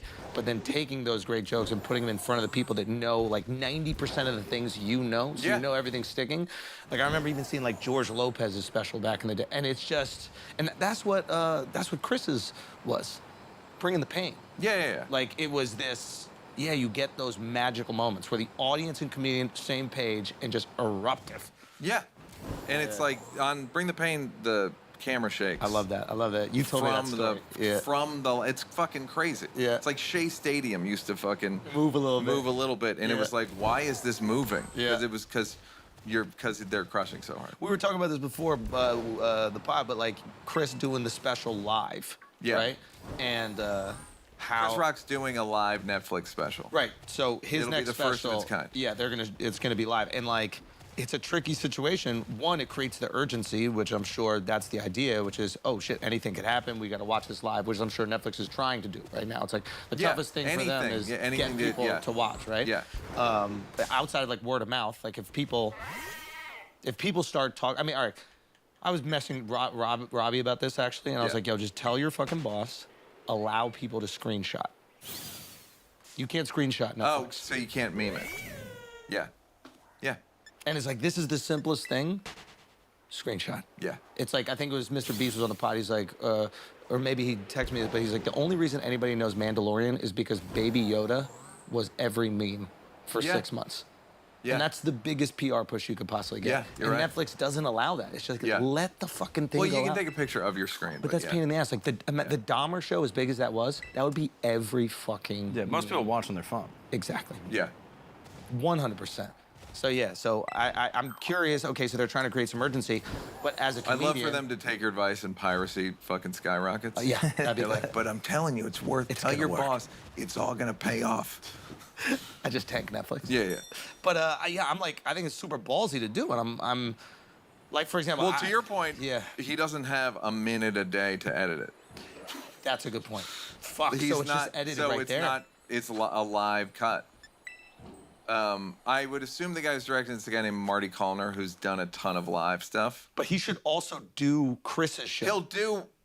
I'm sure they'll recut it. No, I mean like he should go to Chris's shows with more or less the same camera set up, so he knows where to push in on certain jokes. I'm sure he will. Okay. Like, by the way, have you seen Kevin Hart's show? Kevin Hart's show? His arena show that he's doing? No. He's got 6 cameras. Yeah. But he has, like, they know where to cut. This is fucking what we want to do. Yeah. They know when to cut, and you just have to rehearse it twice. So we went to BTS, right? Yeah. You know that Korean pop dance, right? Do I? And do you? And the point was, like, how do you entertain a stadium of people? And how do you keep them locked in, right? And it's exactly what they did. The whole thing is choreographed to the cameras, and the whole thing plays out on the screens. Yeah, Kevin has push-ins. Yeah, and you just got to know where the bits are. Yeah, he does the thing where he shits in his hand. They cut to it, so he's like, got his. And I was like, yeah, and he's like, yeah. Yeah, it's fine. Yeah, like he rehearsed it. Yeah, and you need to for a place that size. Yeah. We had Huberman on. Do you know Dr. Huberman? I know the name. Yeah, you've probably seen stuff. He's a neurologist, and he's got all this stuff. He's the one that's telling everybody you got to get sunlight first thing in the morning. Oh, I've seen. Yeah, I think I followed him recently. Brilliant dude. And we were asking him just about story in general. Like, I'm kind of obsessed with story. And he goes, so here's the thing. I don't know why stories are so impactful, but I do know one thing. They've done tests on stories where they'll like have entire groups watch a story or listen to a story. And all I can tell you is the data shows that the entire group is having the same emotional upticks at the same exact time while they're watching the story. And that's different than just giving a speech with a premise, whatever. When something is built into story, the same emotional reaction is happening at the same time. Yeah. And I think That's that's what music does too. Music Yes. I score the end of my closing monologue is there's music under it, and it just makes it more effective. It's a James Blake, is a friend of mine, gave me a song, and it makes it way better. I mean, that's the trick with music. That you can trick an audience with music and make it seem like, but it is that you can almost cue where they're gonna cry. It's not even trick. It's like you can just like it's cueing them. Yeah, it's not. yeah. It's not. But you think that there should be that like a camera in the. Is it about the camera work? Well, what they did is the whole show is choreographed, so you really watch the show on these massive screens behind, and it creates that intimacy that you don't have when you're back here. Now, music has that reaction baked in. When a song is crescendoing, everybody's feeling it. Well, you ever go to a concert and you're like, these motherfuckers, like the responses they get is crazy. Lights out. It's crazy. There's like a vocabulary. People know what to do. Yeah. I say what city I'm in. You guys all cheer. I mentioned I bring out a special guest. Even if you don't care, you cheer. Like, just all like, it's all tricks. Yeah. And people are really into it in a way that's completely outsized from what we get because music goes to a different part of people. Yeah. Like an unconscious part of nonverbal. But I think story taps into a little bit of that. Absolutely. And I think that's why, and I'm sure you've noticed this, when you're in a big venue doing jokes, there are certain jokes that you have that are stories, and there are certain jokes that you have that are like, premise, punchline, right? The story holds attention in a way. Yeah. Right? Like you create that information gap, and the audience, doesn't matter how many of them are there, they're like, wait a minute, where's he going with this? What's going to happen here? I need to know exactly what's going to happen. They're leaning in, just like you did right there. Whereas, like, with the premise, it's like, okay, you might trick me, or this is interesting, but I don't need to know. But I know I know what genre I'm in, and it's going to be over quickly, so I can just check out. Yeah, and it's no surprise to me. I think you even pointed that out. Maybe it was the other day, which is like you look at guys like Kevin, who are storytellers, and they can hold that space. You Or look at Dave's storyteller. I mean, he had storytelling cues when we were 19. Your fucking Mark Twain thing. Yeah. Right? Yeah. There is a story that you're telling it, and you feel it, right? Yeah. You feel the whole room on the same exact page. Yeah. It's kind of special, man. It's great. It's amazing. I mean, do you tell any stories? The thing at the end, the Netflix story is like, I sit down. You sit down a lot, where it's like, I have like storytelling cues just from telling stories to people, but like, Snoop's really good at telling stories. Yeah. Where I go like, all right, now watch this. Did it just like little fucking flourishes, and it's fun. It's a different. You can hear a pin drop. Yeah. Because people are like, and then so and so comes. Like, it's great. Yeah. It's a different thing. Which is what you need when you get into these big venues. You need everybody's attention held because it's so easy to be distracted. Like we were in a big venue the other day when we were watching someone, and you could hear people start to have conversations, and there's no fucking usher to tell them to shut up. Yeah. You can't even hear them. They're so fucking far away. So it's like, how do you make them talking feel inconvenient to the people around them? You could be at an arena show, and if your tickets are not good, it's almost like the TV is on. Yep. And it's playing Kev or whoever you go see, a comic who does arenas. I think you're right to include that shit. Dave had a good observation a long time ago, which is he would put himself in every premise. Yes. It's not like, did you see what's happening at the grocery store? Yeah. Sebastian's really good at that too. Louis too. Yeah. Yeah. I'm like, where you go, I went to the store. Yeah. He said to me, it's like, it just makes it more. It becomes that story, that experience. You need to see what fucking happened. And in an arena, you're right. You do have to. I mean, I'm like, when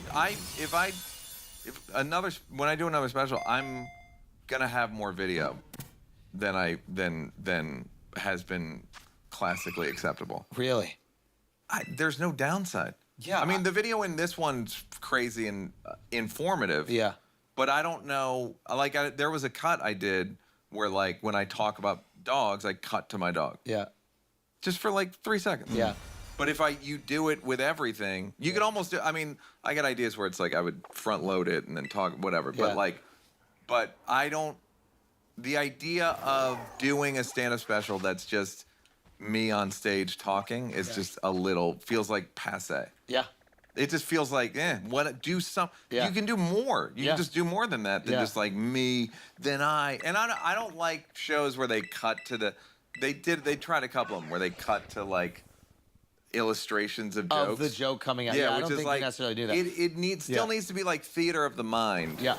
But you can soup it a little. I mean, show it. I mean, use the media if you have it. Yeah. 100%. And if it aids the joke in any way, I think that's great, especially if it's like this real story. I mean, what's it called? Sam Minaj has had a lot of success with this. For sure. Right? Yeah. Yeah, I think that sometimes, like, comics, we're so worried about, like, what other comics will think that... Oh.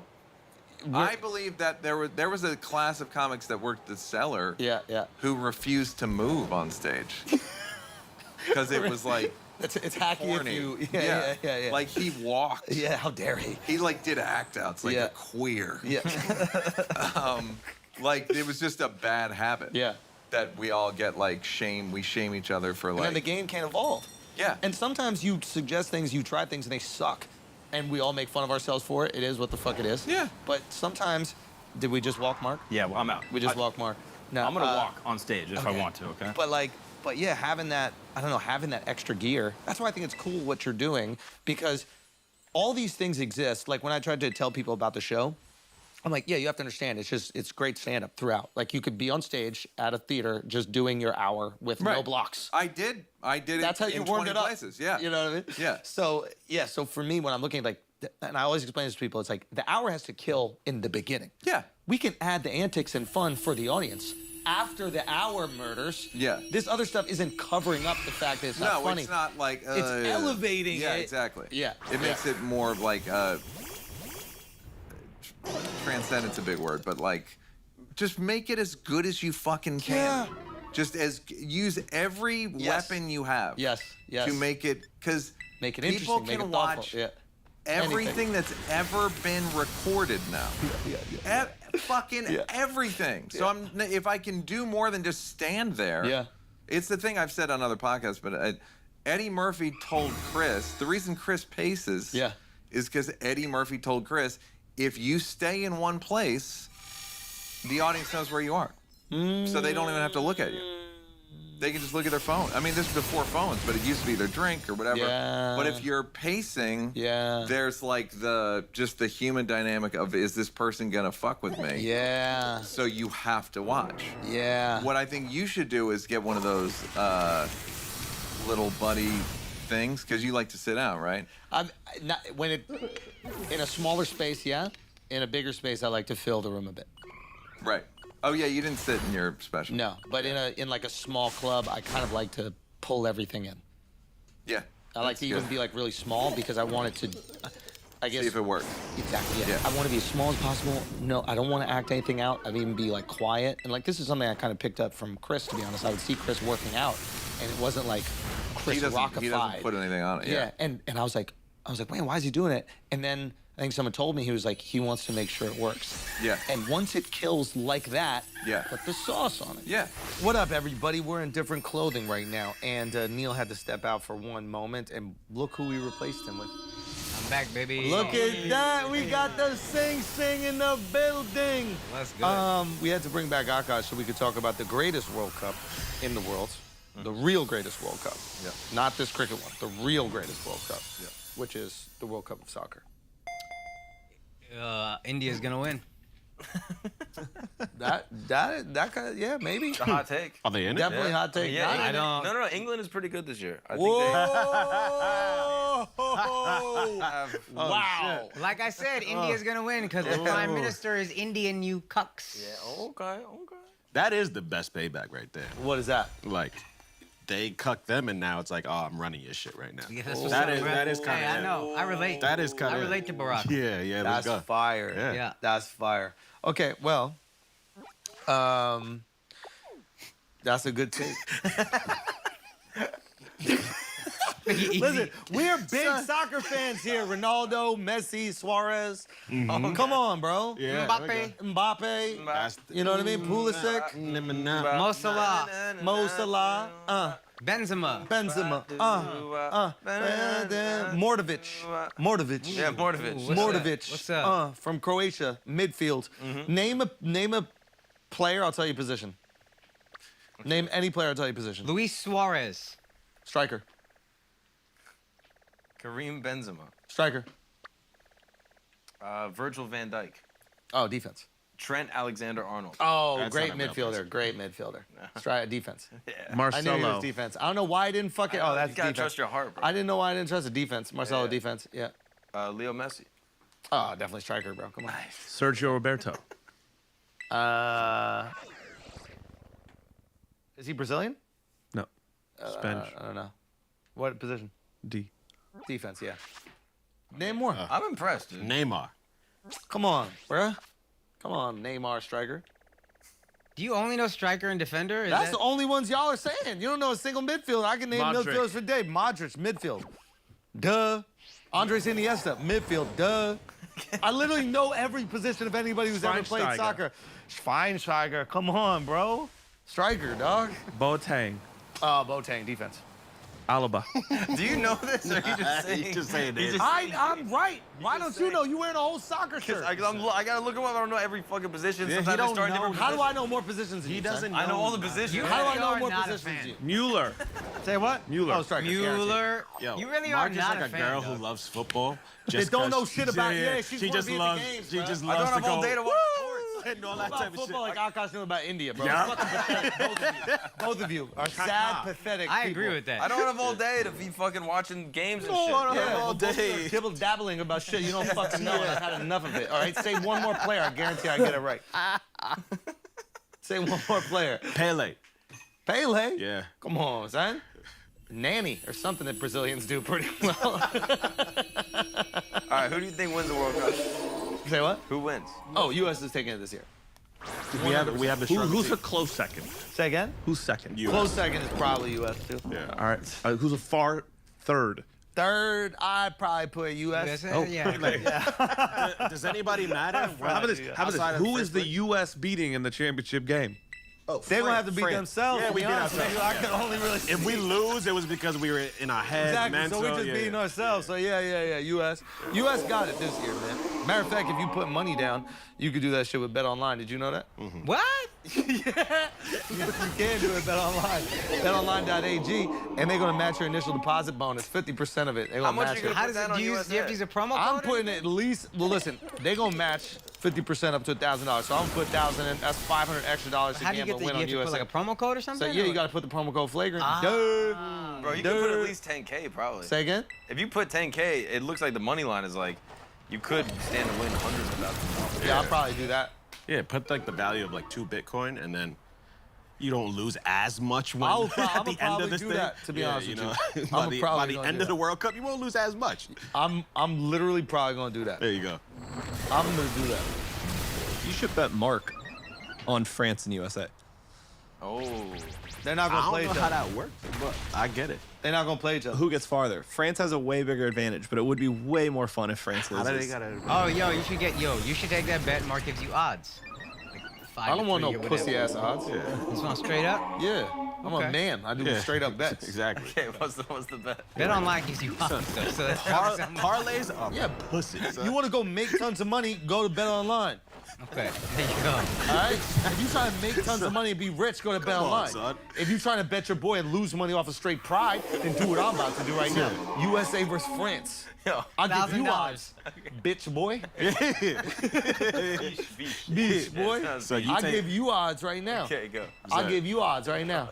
Yo, you soft? You take odds, bro? You want odds? Take You odds. odds, bro? You want odds? Take odds. Yo, Whatever gets me out of this weird thing. You want some odds? Take odds. You want some you little motherfucking- beach boy right You here, little boy. beach You boy. little beach You boy want right some here. odds, beach boy? Take Go, odds. go, go. Go, go. Take Go, 10 go. to 1 odds. You want some Take it. odds? What's so funny? 3 to How are you 1. gonna say I'll give you you want 3 some to 1 odds? odds. 3 to 1 4 odds. to 1. I'll give you evens. What does that mean? I give you evens. We go 4 to 1. What does that I give you evens. 4 to 1 evens. Oh, you don't know, understand how to gambling, No, bro? I don't. Explain it to me. What does this mean? I'm giving you 3 to 1, bro. You know how when you sign up on Bet Online, they give you there's they different match odds half for the different thing? bets. Boom. I'm giving you 3 to 1. Okay. Okay, do you want 3 to 1 or not? Yes. Okay. Do it. That's perfect. Do you know what that even means? I'm signed up. Let's It go. means 3 to 1. How much you betting? At least $100. Wow, you take. I don't know how to do it with $100. I know how to do it with 1 and 3 at least. Okay, let's do $3. All right, bet. Ooh. I think you gotta bet 1, bro. I think you gotta bet 1 and I'll bet 3. Okay, I'll bet 1. Otherwise, if you really want to know how this works, just go to betonline.ag. But if you just want to do it with the math with me, you gotta bet 1 and I'm gonna bet 3. And I think if I win, you gotta give me that dollar, peaceful. I do think that. Wait, if I win, you're gonna give me $3? That sounds crazy right now, son. Is that what odds are? You telling me BetOnline is offering odds? And they be offering odds and parlays and all kinds of Holy shit. I know. Holy shit. I know. Holy That's nuts. shit. You got a good deal, bro. I know it seems like pretty Did we good. make that bet? It's done. That's a done deal. God damn, bro. I'll see you at the finish line. That's Yeah, great. you will.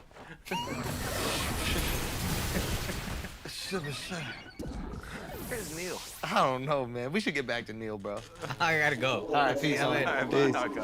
Do you want to talk about the pod a little bit? Oh yeah, well I'm starting a pod where I'm gonna the thing about my show's called Blocks because they're like blocks of they're the parts of me that feel like make me feel like something's wrong with me or like I'm isolated in the world or I'm different or weird or whatever. But I'm gonna have people on talking about what their blocks are. Even if they don't exist, even if they've overcome them. Like if they were an alcoholic, we can talk about that and whatever, and it'll be funny and I'll get good people.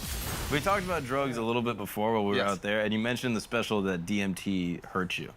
DMT, I go on record, ayahuasca, I still got the anklet on that you guys shot on last year. Yeah. It's still there. You covered it up though, so a little insecure. That's an accident because I wanted you guys to see my NBA socks. Did a bunch of ayahuasca, excellent. Amazing. You Went believed in God after? Yeah, literally was an atheist before, had a God experience, was like, okay. I was here and I wasn't going to regular ayahuasca circles because I don't know. I knew of one here, but it just wasn't good. So somebody offered me a thing called Bufo, which is the thing Mike Tyson talks about, the toad. Oh, 5-MeO DMT. It's like supercharged DMT. Even DMT is crazy, and 5-MeO is like the absolute crack. Like nuclear bomb of psychedelics. So I was against my better. It always sounded too severe to me, and I was like, I went against my better judgment, and did it, and it was too severe for me. What happened? When you first do it, they say a guy named Michael Pollan who wrote a book about called How to Change Your Mind. He said that. It's like going to before the Big Bang. And that's exactly where I went. And it was, I didn't understand direction, breathing. I didn't know, I think I was like an amoeba. Like, it was fucking insane. I like felt myself form the first synapse. Like, insane shit, right? Were you scared in the moment? Like, what? Yeah, are you even able to process fear? I was trying to comprehend what was happening. And your brain, I told somebody it was like drowning on incomprehensibility. Imagine your brain drowning on trying to comprehend and orient yourself. Can you see your hands? Your hands are your closed. butt? I'm sorry, your hands are closed. Whoa. I'm sometimes I act up, guys. No, your eyes are closed. So you're out. You're like out. You're like under it. You're like under, so to speak. How long? The first time is you inhale and you're out for like 20. You're like you ever do whippets? Oh yeah, one time. It's like whippets, but whippets is like 9 seconds. Yeah. This is like, for some people it's 5 minutes. For some people for me it was 20. But within the 20, it's less disorienting in that like your personality comes back. And you're unconscious? Yeah. What the fuck? Jesus. So it's wild. You can look it up on YouTube. It's So never people- again. Some people scream during it. Some people fight. Some have to get hold back. I was just laying there. No surprise. Let's be honest. I wouldn't do it if you offered me $1 billion. Literally, because what happened was, so I had that experience, which was like wild, but like, okay, I inhaled at 8, I was walking home at 9. Like, all right, this is, but the thing that happened was, there's a thing called reactivation, where like they used to call like acid flashbacks or whatever. Yeah. Reactivation where you go kind of back into it. It happened to me 6 days later. For how long? 2 days. So. Dude, it was, I told Rogan I would have killed myself. I was halfway between alive and in the infinite. So I'm on a coffee date and I literally am like, my consciousness is disintegrating. Like I'm looking at this woman and like, it's like static on the right side. Like insane. And I, one point, no. You just thugged it out? It's kind of hard to explain, right? Yeah, it's like you. I knew I couldn't talk to a therapist. I knew I was so far beyond comprehension that it's like people say like you get a 35,000-foot view of life. I had a 35 trillion foot view. I was so far out and so aware of how old the Earth was, how old the universe is, that I couldn't watch Apple TV screensavers, like mountains and shit. I was like, no, I can't look at this shit.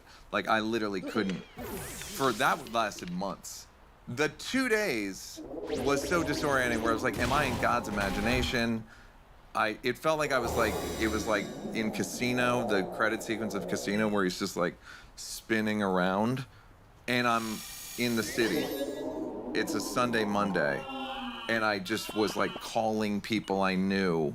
I had the thought, it's really kind of bleak, but I was like, I would kill myself. This is so disorienting. I would kill myself, but I know I'm just going into more of it.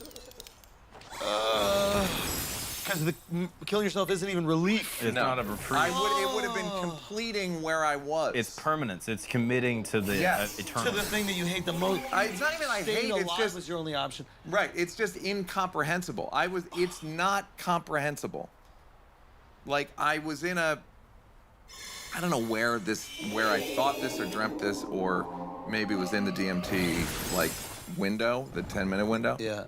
Where it's like God is there, like a God force, the central creation beam of the universe. Force, not a person. A person couldn't make a black hole. It's a force. I felt it. I saw it as like a black monolith that was like tilted like this, and I'm down here. And it was like, and I looked. There was another person there, and I was like, "This is God." And they knew, yeah, this is God.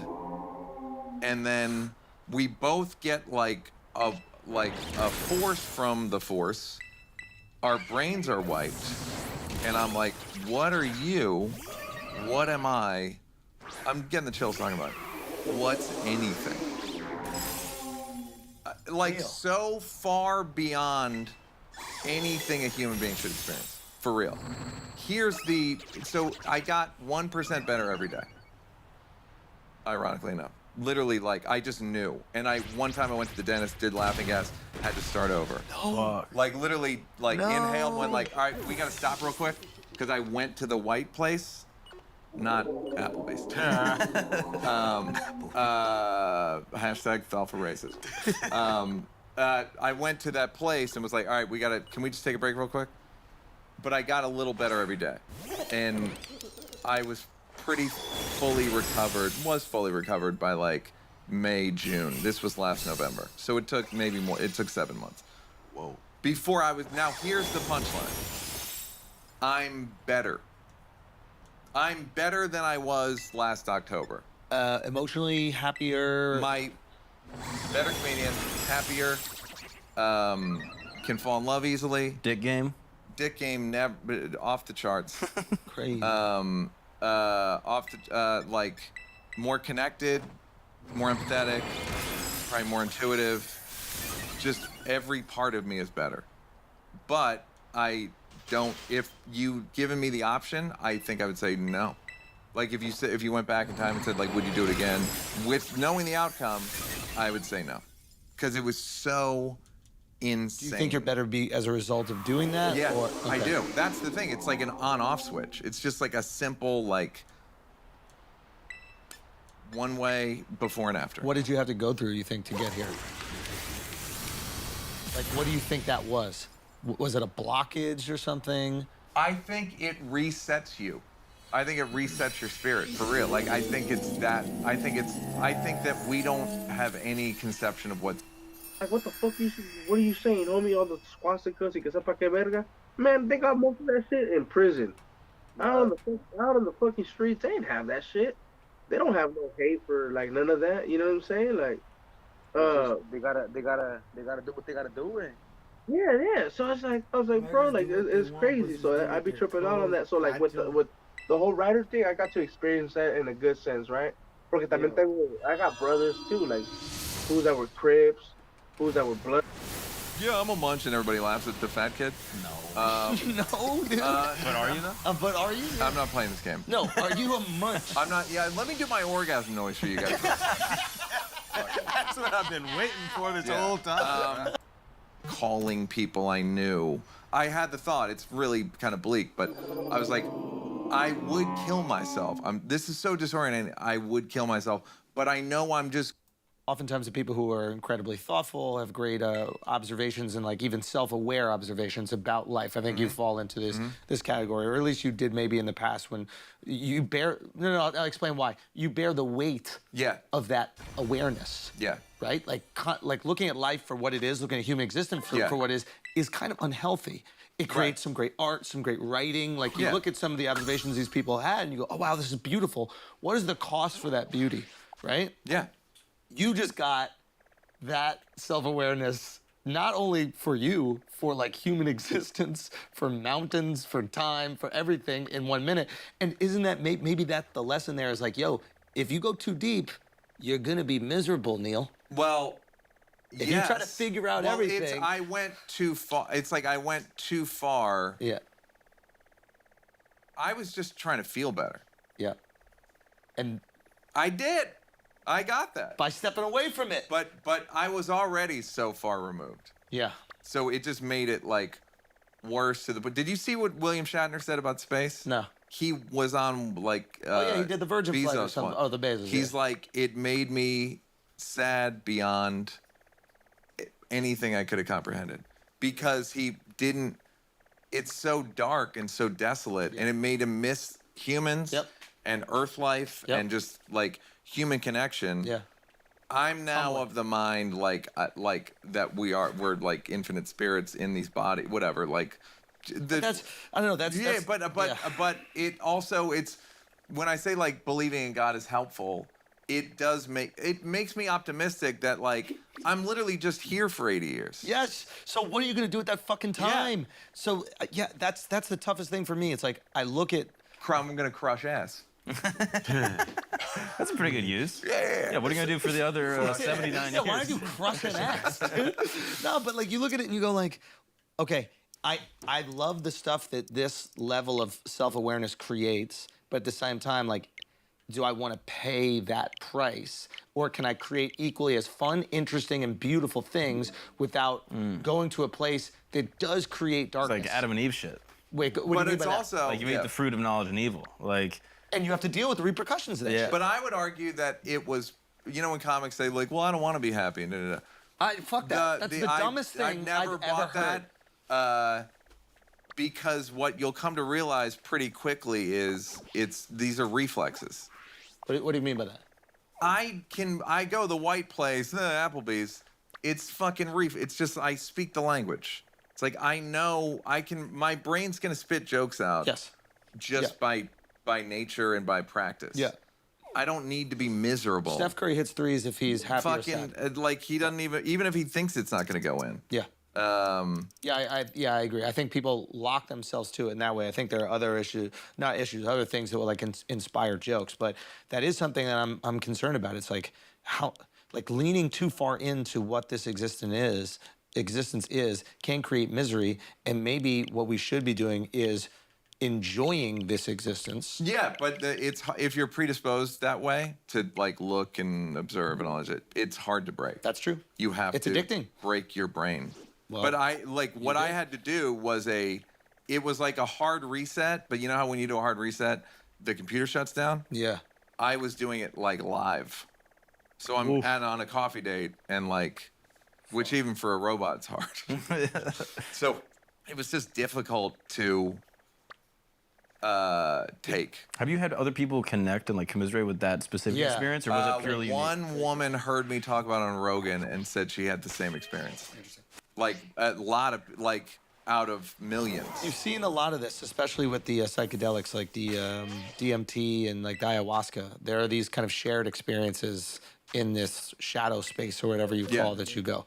You see the gnomes. The Michael Pollan thing, he said in his book, Before the Big Bang, and then I had it, and then I read the book and saw that and was like, fuck, that's exactly what happened. So like it wasn't, I feel like there's like 20 experiences within that space, and you'll have them in random order, and sometimes you'll get some stuff, you won't get another, somebody will appear, your grandma, like. Do you think that this, and I'm sure that people have written about this, but like, I think even Rogan did something about how like, you know, the Abrahamic religions were inspired by like mushroom use. I think, There's a theory, like. does that make more sense after doing this stuff? Made man stand. I think that jungles, deserts, whatever. I think not city, not urban. I think that it's so much more naturally connected to not the spirits, for lack of a better word. Like they'd say like ayahuasca is a vine to the cosmos. Yeah.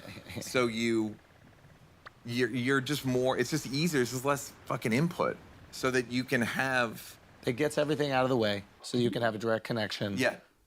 I just think it's like like when you have time, you can, you can just do stuff. There's more ceremonies.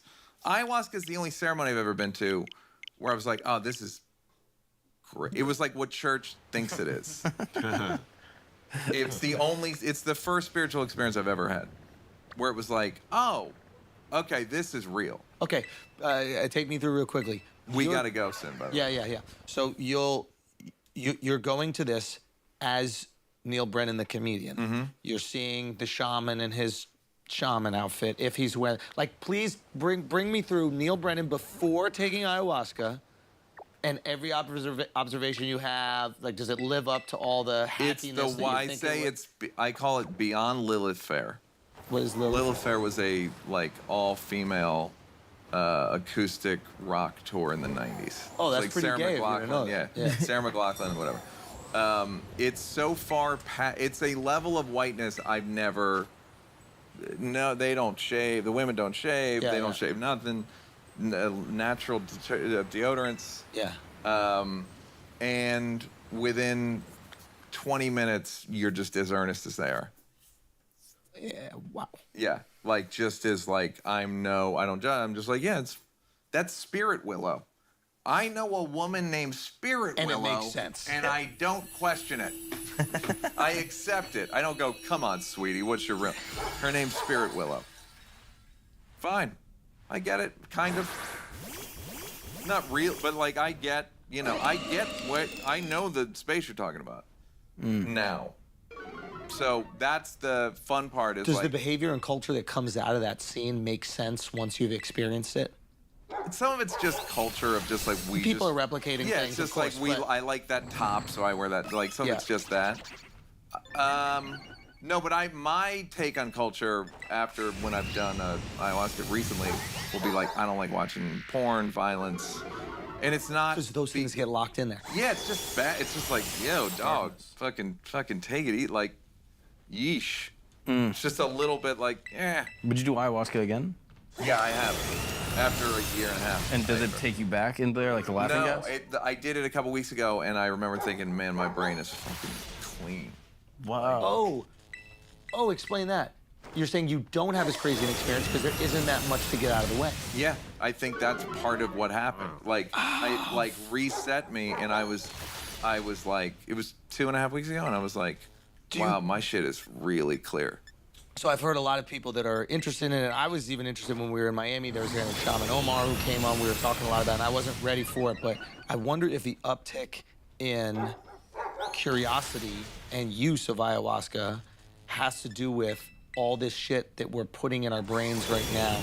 Like you said, like we're dirtying up the brain. It's also nobody in Wyoming is doing fucking ayahuasca. They don't need it. They don't need to. By the way, like Native Americans, you know when they say medicine man, medicine woman, that was the person who drank ayahuasca. There was only one of them, so they would like do it for the whole tribe.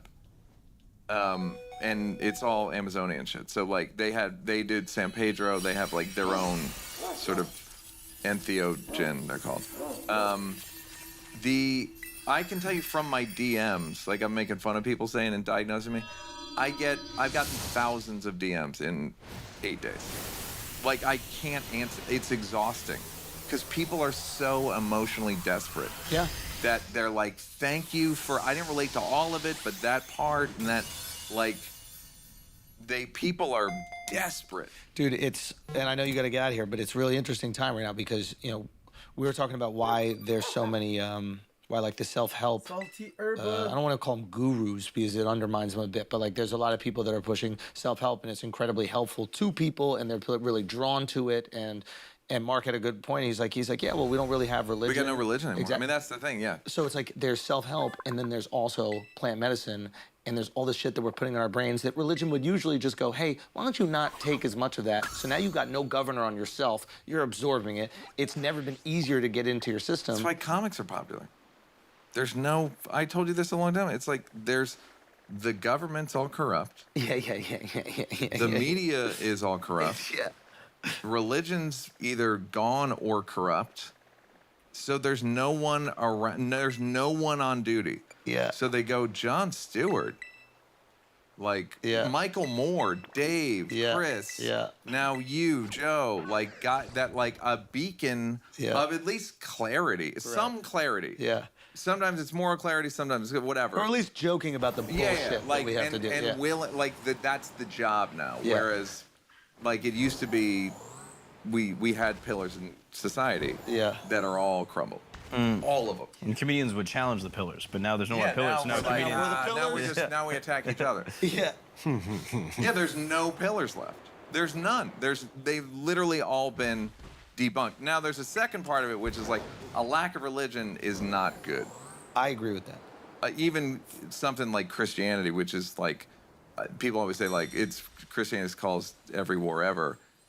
Okay, it's all, or religion, but it's also kept more people from getting punched in the face. So many more. Than any other force ever. Yeah. So net positive. Yeah, like maybe a net positive. Even molested, like all in tax breaks, corrupt. Net positive. It's a super cop. Yeah. It's like a thing that'll keep people like super cop. Just like oh no, you don't want to do it. God, no, God's watching. Yeah. My understanding of God is, it's like not watching or it's like it's just is. Yeah. So I didn't get a message of love or certainly not punishment, but just so. Have you spoken to Duval about this? Do you No. Do you and Duval I don't know talk? Duval. No. We need to go have. I would love to. Dinner. Yeah. So yeah, it's wild. It's like I went on a wild. Like, but I'm better. But it was like I couldn't. It's like I'll do it. Is there any other way? Yeah. Like, thank you, legit thank you.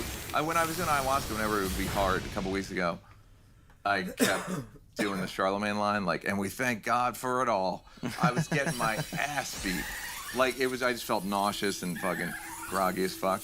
And I just kept thinking Charlemagne. Like, and no, don't get me wrong. And we thank God for it all. I was getting whooped. It wasn't like DMT whooped, though. It was just nausea.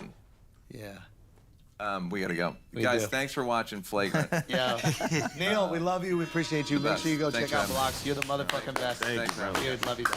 Good. Peace.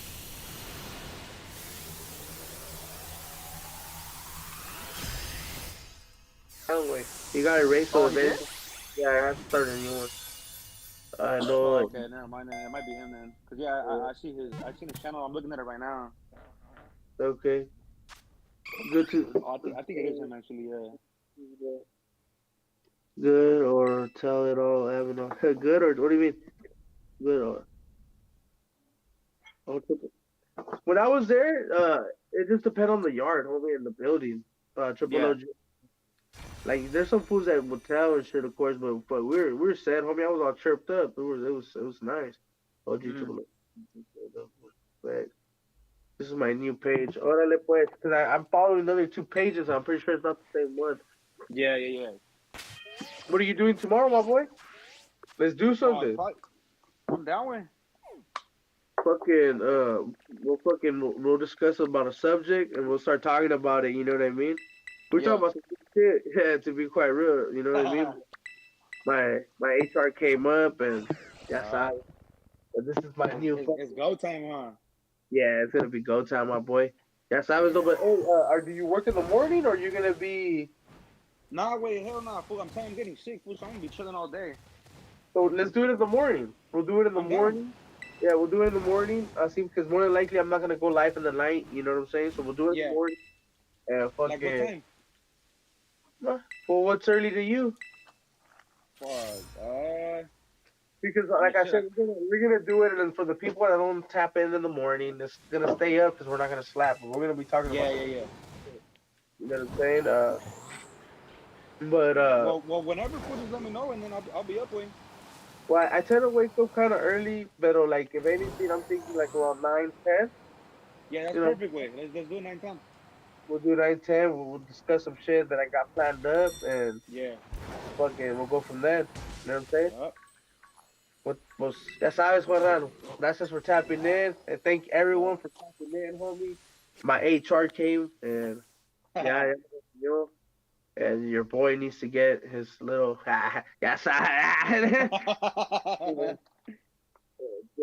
And well, you guys already be knowing, homie. So I appreciate everyone that tapped in, homie. Hey, thank you, my boy, for tapping in. You know it. Fucking, we'll get that shit going. Make sure to drop your link, homie, so that some people can, like, you know what I'm saying, that are in here. Fucking subscribe to the homie. He's a new channel that's popping. You know what I mean? That you guys should tap in. You know what I'm saying? Make sure to show some love. And That's great. Tomorrow, and we'll have his link up, that man. You know. Yeah. Oh no, yeah. If anything, fool, I'll post it tomorrow in the morning, because that way Well, you don't get in trouble like that, fool. It's all good. No, drop it right now. And for the people that are already in here, right? I don't. That's the thing. I don't know how to do it on the phone because I'm on the phone right now. Oh, okay. So we'll do tomorrow. Yeah. That's what I'm saying. Alright, pues. So hey, to everyone, homie, you guys already been knowing. React to my last video, Triple OG. I'm gonna look at it right now, my boy. Alright, pues, carnal. My channel is Upstate POV. You should be able to find it now. Hey, more. Somebody asked for it, but yeah, fool. It was in time for timer ball, baby. Let's go. There is the roaring moon for my boy Master Oogway.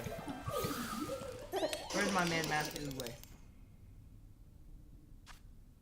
Can I fit Master Oogway on here? This is a cool looking mon though. Cool ass looking mon. Congratulations to Master Oogway.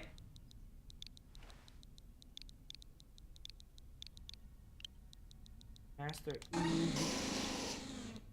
Perfect. We just get it perfectly. Master Oogway. Yeah, I wasted more balls on this than the legendary. That ass. The legendary, we just caught in a Pokeball off the rip. Nice. Wow. It is among the last Pokemon.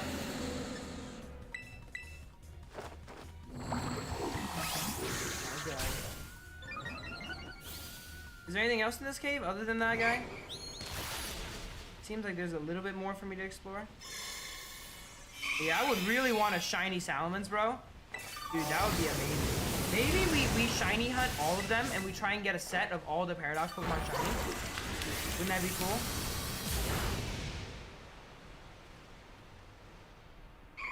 That would be very, very cool.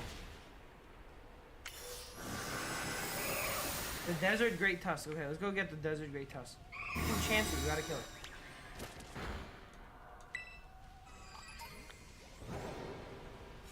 And then I'll trade with you Violet Clowns. Oh, here's another one. Here's another one. Should I catch a spare one in case I need a trade? Oh my god. Oh my god. Okay, let's catch a spare one. If I find a shiny, it would still be Master Ogway. Alright, come on. Quick ball off the rip. Off the rip, baby. I give you all the forms, Phil. You don't give me anything? Word? Alright, yeah, I still need the other thing, the Violet ones. Do you have both games, Stu? Or do you just play thing? Do you just play Violet? God damn it. Why is the sound so nice? You couldn't just let me quick ball you, bro. You gotta play hard to get. Flamethrower. Ouch. Oh, these have all the farms? Hey, Scarlet, there's a bug? Wait, there's a bug that gives you the other forms? Really? Really? Stu just built diff. Absolutely built diff. Oh, you just play Violet with a friend and catch their stuff? Oh, okay, that works. Okay. Yeah, what up, Proddy? Welcome in. We beat the game, Proddy. We're catching late game mons now. Maybe we'll try and do some level 5 raids too. Would you guys? Y'all want to run some level 5 raids? Y'all want to end off with some level 5 raids here?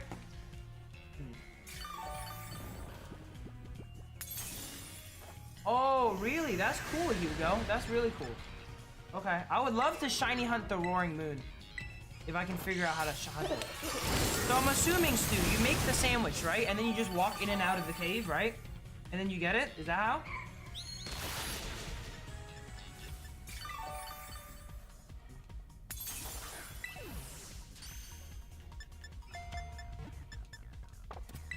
Nice. Yep. Alright, well, we'll get another one just in case. I'm sure some people want it. You got Roaring Moon shiny today? Wow, lucky. How do you hunt it then? How do you hunt this guy? What is the way we hunt this guy? Does anyone know? You make a sandwich outside area 0, then jump in. Oh, so you can't make a sandwich here, right? Oh my god, they're in the walls! Help, they're in the walls! Oh my god, he just fell. Is there a Garchomp there? No, it's a good bite. They're in the walls.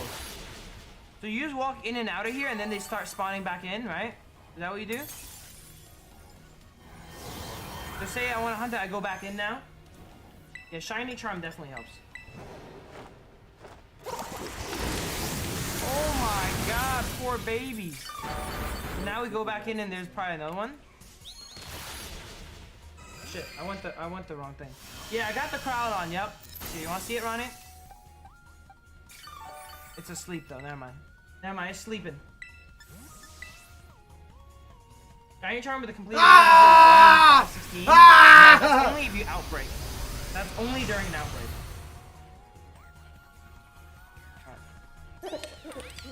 Shit happens, yo. Just It leave the cave happens. is big It enough to happens. make leaps. Oh, really? Okay. Dude, I'm excited. Y'all want to see a shiny hunt of Salamence? I kind of want to get one of everything. I want to get one of each of the Paradox shiny. That would be our goal. Wouldn't that be a cool-ass goal?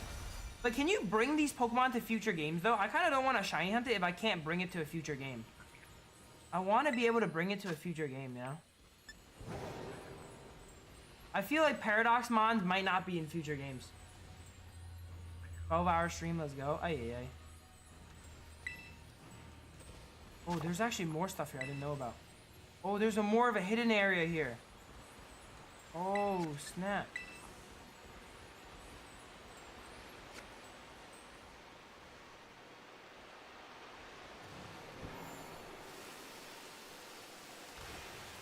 Is there anything at the top of this? I'm assuming no.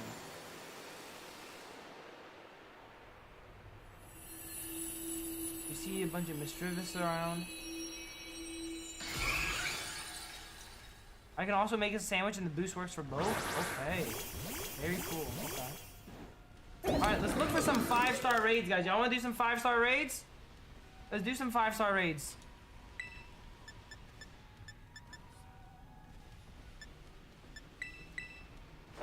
I should be able to carry you, Tom, in 5-star raids. I have pretty banger Pokemon.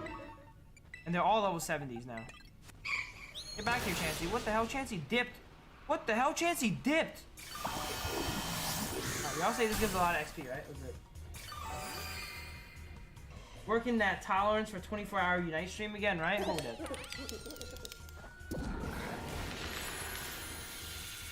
Why does Darhan keep deleting messages? No idea. What is Darhan saying? I can't even tell. Dude, look at all the gibbles. This sounds like I'm getting donations. There's all the gibbles. Oh man, I thought that guy was shiny for a sec.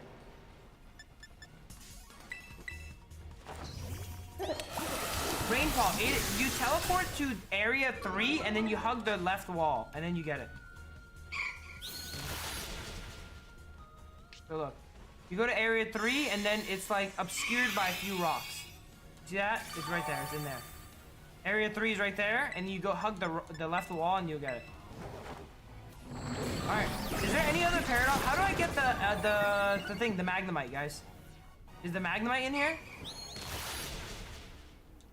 I have not seen the Magnemite yet. I think this should kill it. This should kill it. Okay, where's the Magnemite guy, guys?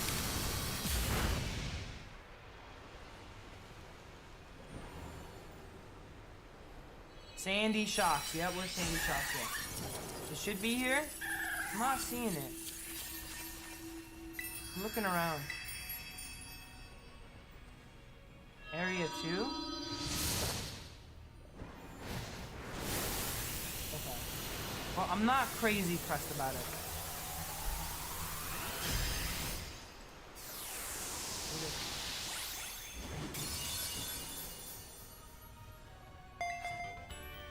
Trick room. Whoa. Should we play? What do you want? Want a job that I don't hate. Want to do something that matters.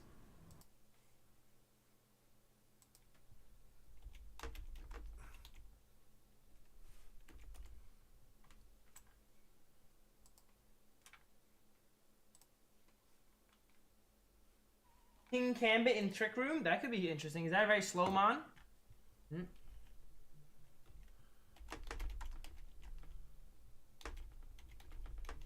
Area 2 is on the rocky floor. Alright, we'll do a stream where we re-battle all the leaders as well, too. Bueno.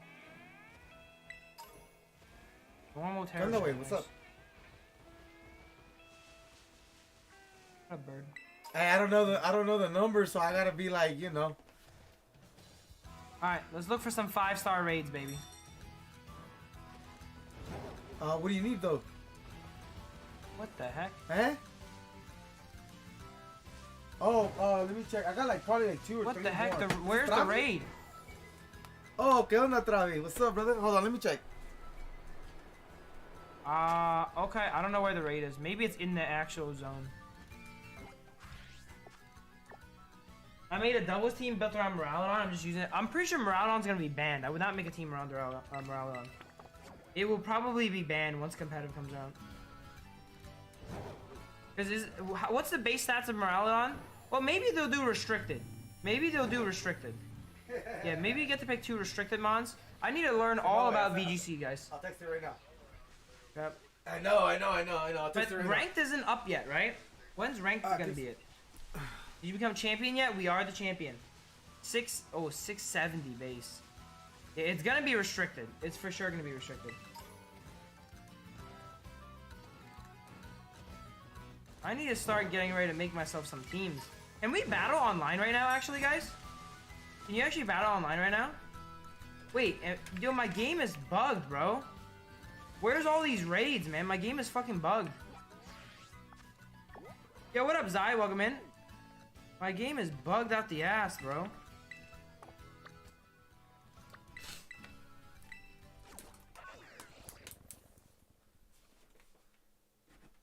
You can battle right now? Can you, like, is it like online? I don't mean like battle like a friend. I mean like battle like matchmaking. Is there like matchmaking? I can just battle random people? Yes. Want to battle, win a gifted sub if you can win? Hold up, Stu. Is it level 100s too? Because I don't have any level 100s. I'll battle you if it's like level 50. If it's like level 50, I'll battle you. But I don't have pre-made Pokemon, obviously. A 4-star EV. Usually I would do that, but I kind of want to do 5 stars today. It's 50? Alright, cool. Alright, let me check out some of these, try and look for level 5. If we can't get level 5, I'll battle you, Stu. It locks at level 50? Okay, got it. I gotta think about some strats now, bro. I don't have any competitive mons right now, bro. What are you talking about? Let me think. What could I do? Yeah, I caught one already. Is like fucking OP as fuck. Yeah, is it? It's really hard to find level 5 raids, huh? Alright, I'll check one more, and if not it, it's not it.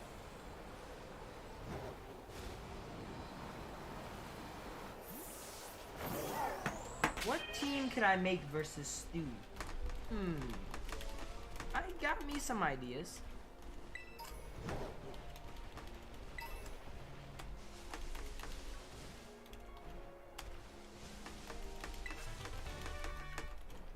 Alright, Stu, we're playing 2v2, by the way, right, Stu? VGC style.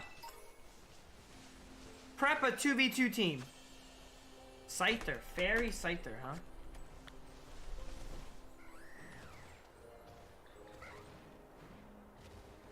Don't put the car on the team, or fumble it. Why are you right? Why are you right?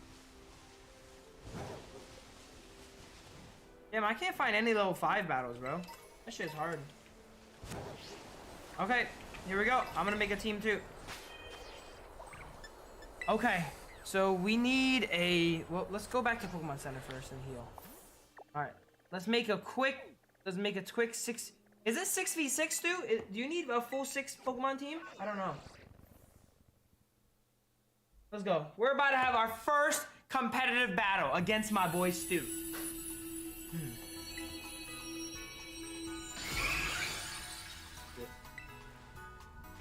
Can we do 6v6 singles? I'm not trying to do singles, bro. I'm not trying to do singles.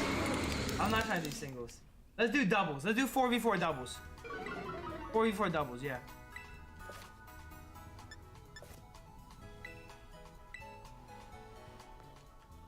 Yo, don't ever come back to Unite.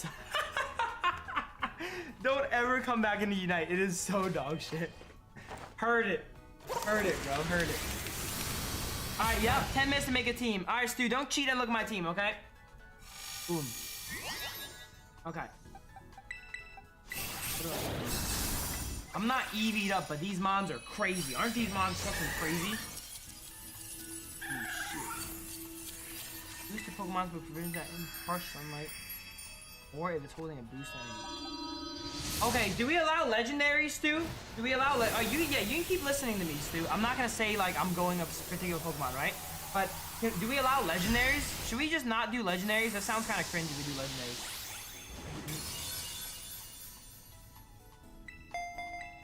Cause then it would just be some cringe Corralodon bullshit. No legends? Okay, no legends, but pseudo-legendaries are allowed, okay? So you can use, like, Brute Bonnet if you want here. I thought you were gonna come over, Lou. Guess not.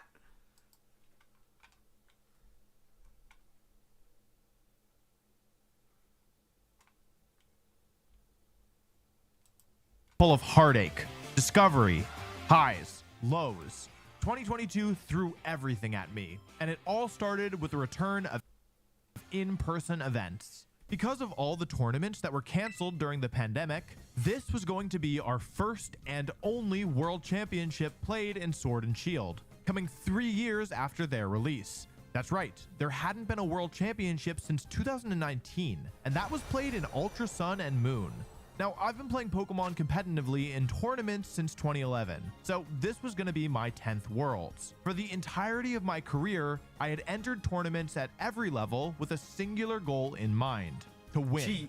Now, have I achieved this goal? Not even close, but it's never a bad place to aim for. This year, I decided I would take a more pragmatic approach and spend the whole season focusing on the big picture, winning the World Championships. This might seem like a silly distinction, but in reality, this was a huge shift for me mentally. I wanted to win the World Championships and only the World Championships. Instead of trying to win the smaller events along the way, I'd instead use them as training opportunities to attain complete mastery of the final Sword and Shield format.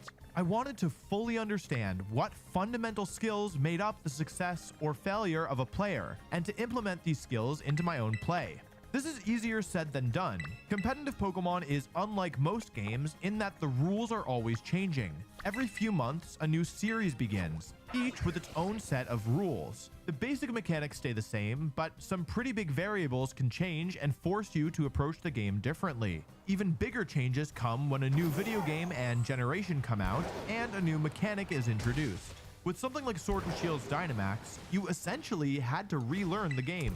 However, this was also unlike any format we'd ever had in competitive Pokemon before. This was our first restricted format, one that includes super powerful, normally banned legendary Pokemon.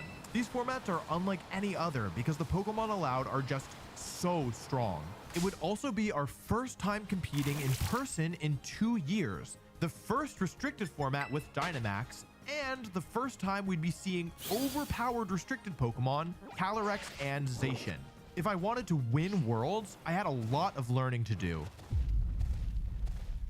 Our first regional tournament is held in Salt Lake City.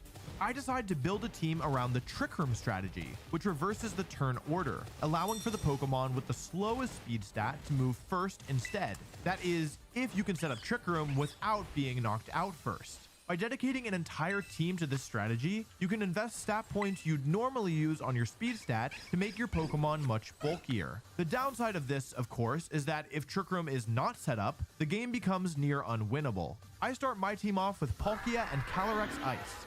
Palkia has phenomenal defensive typing and great natural bulk, making it a reliable Trick Room setter for Calyrex. Calyrex Ice has an abysmal speed stat, but excels in literally everything else. Attack, defense, ability, moveset. This horse can easily run away with the game if you set it up properly. To guarantee Trick Room goes up, I fill the rest of the team with support Pokemon. Indeedee and Amoonguss to redirect moves, Dusclops as an alternative Trick Room setter, and Pheromosa? If you've watched any Pokemon this season, you probably noticed that there was a distinct lack of Pheromosa. In fact, to my knowledge, I'm the only player who actually brought it to a tournament. But I'm not afraid of using a Pokemon just because it isn't popular. Pheromosa is faster than both Zacian and Calyrex Shadow, and can do huge damage to each of them. I needed something in case I couldn't get up Trick Room. On top of that, it gets a fun little move called Speed Swap, which switches the speed stat of the user and the target. Thanks to Speed Swap, the rest of my team can also attack before Zacian and Calyrex Shadow, giving me a strong option in case I couldn't get Trick Room up in time. Funnily enough, I first realized Pheromosa could be good when I got to #1 in the world with Pokemon Markiplier with Smash. The Salt Lake City tournament arrives and I am killing it. 5 best-of-3s in and I haven't lost a single game. That's 10 games back to back. I have 3 opponents left, and though I probably just need to beat one of them to advance, beating 2 guarantees it. And I choke. I finished the day with 5 wins and 3 losses. Losing 3 times in a row after building up all that momentum absolutely crushes me. I fly back home feeling like a shell of who I once was, full of disappointment and regret. For 5 hours, trapped in a stiff chair at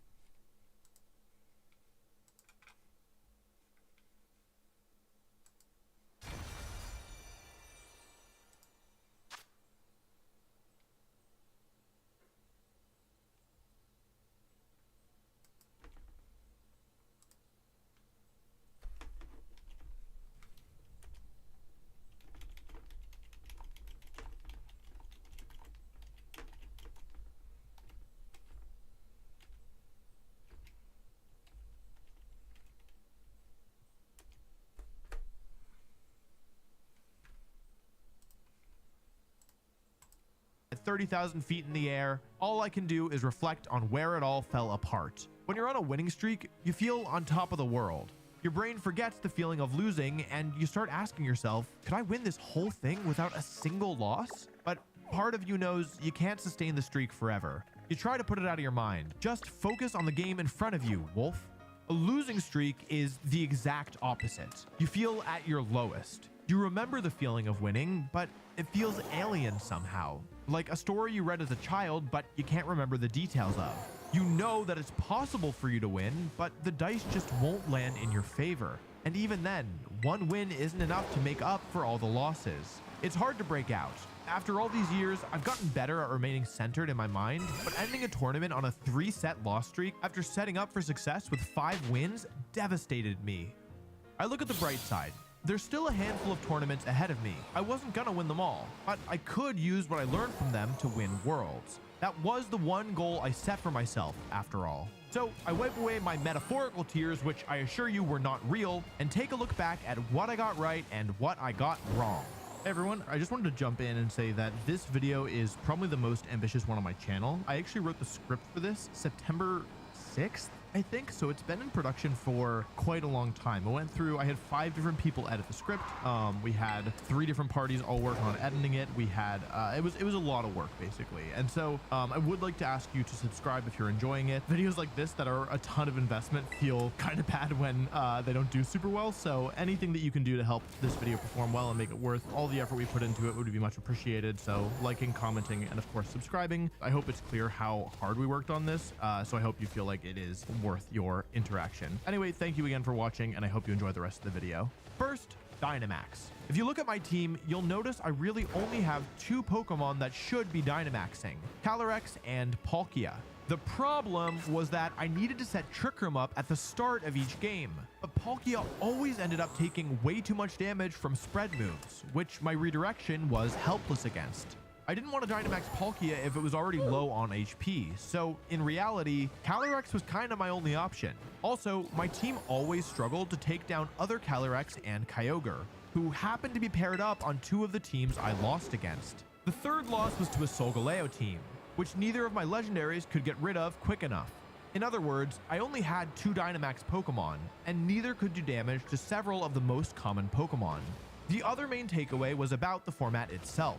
When I won the World Championships in 2016, there were really only 3 pairings that were considered viable, with one being clearly above the rest. However, at this Salt Lake City Regional, I played against 6 different restricted pairings over my 8 rounds. As I suspected, this format would be very decentralized. In a format where everything is viable, you can't rely on your team alone to carry you. What's most important is your experience with your team and your familiarity with your matchups. But if this did turn out to be a format that could be solved with a single team, similar to 2016, I don't want to waste my time with something else. I know I have to master a team before Worlds, but it's still too early to commit to one. I needed more data. I got another chance to test out a new team at the European International Championships. Unlike Salt Lake City, which was just a regional, EUIC is an international tournament, which meant more competition, more prizes, and more Pokemon. One of my team's many weaknesses in Salt Lake was that I could never step on the gas. Because Trick Room required setting up at the start of each game, I could never come out of the gate swinging, even if I wanted to. This time, I plan to overwhelm my opponents with offense.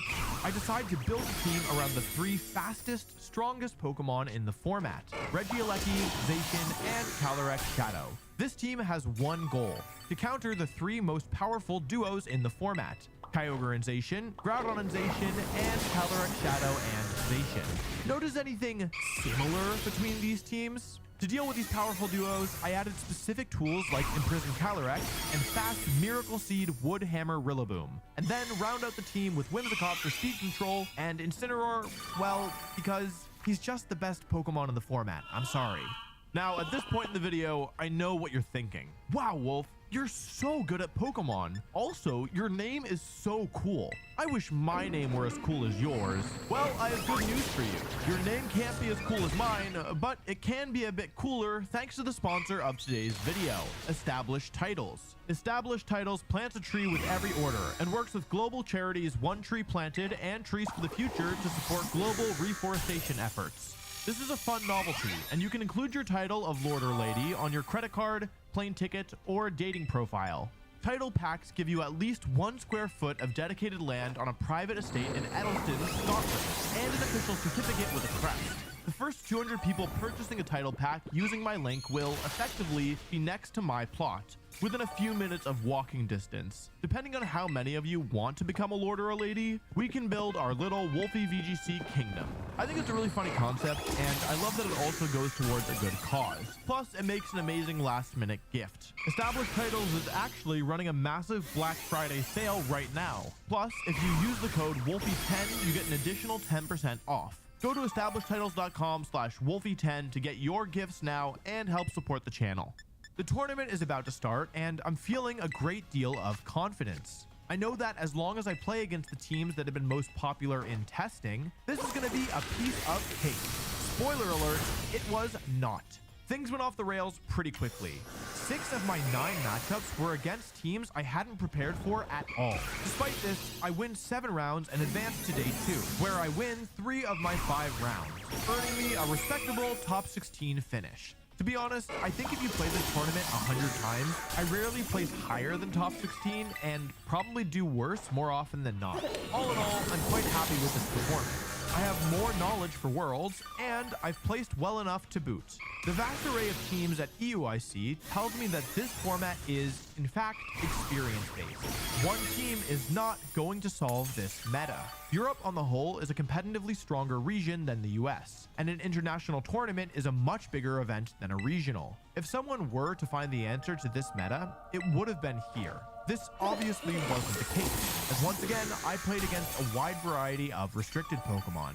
With this understanding under my belt, I knew my next team needs to be built around Pokemon who are inherently strong against everything, rather than just the format's top teams. I need to strike the perfect balance between offense and defense, without having to worry about specific matchups. And most of all, I need experience with that team. Experience that would take time. Time that I was running out of. I once again had a lot of trouble with my Dynamax Pokemon at this tournament. Although Rillaboom and Calyrex could Dynamax in a pinch, the truth of the matter was that most of the time, the only Pokemon I was happy to Dynamax was Regieleki. As a side note, this tournament was where I fell in love with my specific Regieleki. At the time, most Regieleki held the Focus Sash or Magnet item, and were used as a support Pokemon that also had the ability to do damage. My Regieleki was modest, held a Life Orb, and used the new move Rising Voltage, which is stronger than most other electric moves in Dynamax. With this specific combination, Regieleki was able to KO bulky Pokemon like Incineroar and Zacian while Dynamaxed, even before Electric Terrain was set up. With Electric Terrain up, my Regieleki could KO Thundurus and Zapdos when they were Dynamaxed, which is just absurd. My takeaway from this team was that overall, it was pretty bad, but Regieleki was so good that it carried me to a very respectable finish. Sorry, I got carried away talking about Reginald. The last thing I learned from this tournament was that I, once again, unwittingly built a team with a single viable Dynamax option.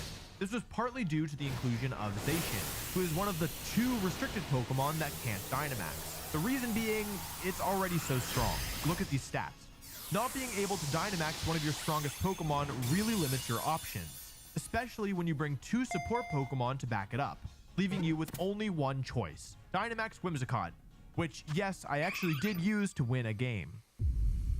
I only have 2 tournaments left. My next stop was in Secaucus, New Jersey, for another regional. I needed to make this count. This time, I build my team around Lunala and Groudon, another new pair of restricted Pokemon. Lunadon had had some success in Europe, but the players there were pairing it with Venusaur. I'm sorry to all those Venusaur fans out there, but I have no respect for it competitively and will avoid using it on all serious teams. Instead of using a Venusaur, I made my Lunala max speed and modest. Then, with a single speed boost, I'd be faster than Calyrex Shadow, the second fastest Pokemon in the game, behind my dearly beloved Reginald, of course. This was highly unusual for Lunala at the time. Lunala always carried Trick Room, so conventional wisdom was you wanted to train your defenses rather than your speed. I've never been conventional, and I believed in this speedy moon. To aid Lunala, I add a very unusual, high-speed, Rock Tomb White Herb Groudon with Swords Dance. Most Groudon at the time ran the Assault Vest item and focused on their bulk, but this Groudon could slow opponents down with Rock Tomb, or if it got a Swords Dance up, sweep through an entire team on its own. I add Regieleki next because I love him. I also switch out Hyper Beam for Bounce. I needed some way to break Calorex's Focus Sash while also providing a speed boost to get that KO with Lunala in the same turn.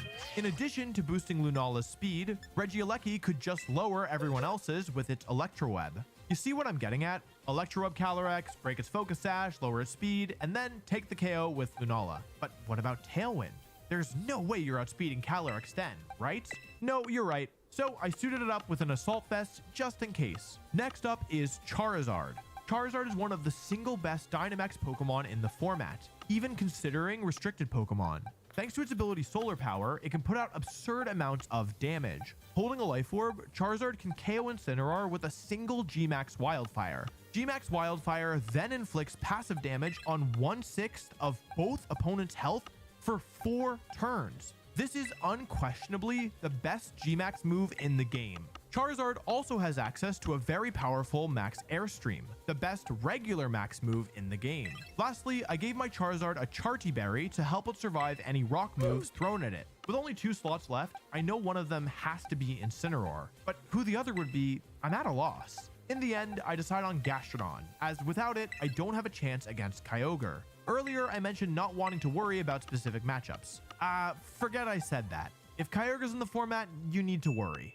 It's day 1 of Secaucus, and for what seems like the first time this season, a majority of my matchups have been in my favor. I even beat the one team I was sure I'd lose against. With 7 wins and only 1 loss, I advanced to day 2. In top 8, I play a really unusual set where I only win because my opponent ran out of time in the first game. In top 4, I get one of my best matchups of the weekend.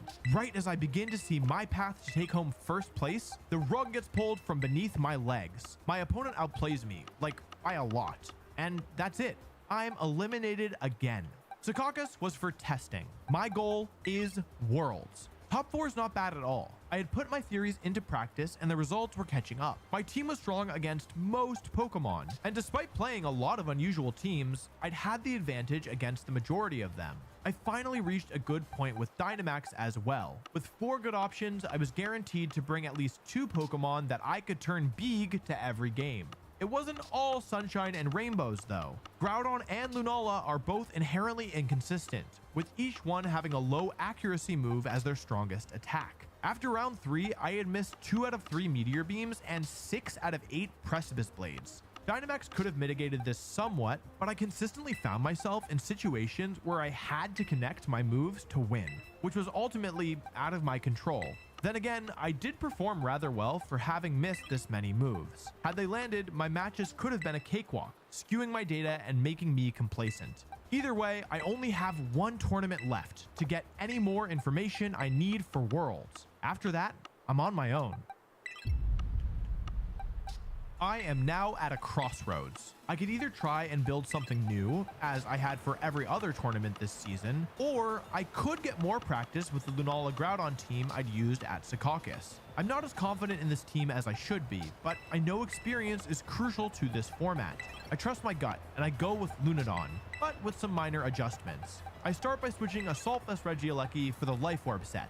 Although it weakens my defense, the ability to overwhelm opponents or catch them off guard when they lead poorly means I can get some easy wins. Incineroar, Groudon, and Charizard all stay the same, aside from slight EV spread changes with help from my friend Jake. Unfortunately, Gastrodon has to go.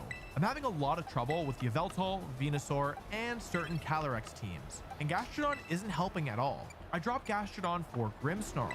This gives me speed support against Calyrex, Venusaur, and those pesky electric types that keep taking out my Charizard before it can even get a move off. It also gets access to Reflect. I give Grimmsnarl an Iron Ball to immediately slow down threatening Pokemon with Prankster Trick, as well as Scary Face to control the speed even after. With Grimmsnarl, the team feels incredible. I get a glimmer of the confidence I need to pilot this team comfortably. But there's still one thing I need to know. How do they match up against Kyogre? Well, it turns out that without Gastrodon, I don't have a single water-resistant Pokemon on my team. If I ever end up in the rain, I have no tools to stop Kyogre from obliterating me with its stab attacks. This is a serious design flaw, and I'm embarrassed I let it slip past me.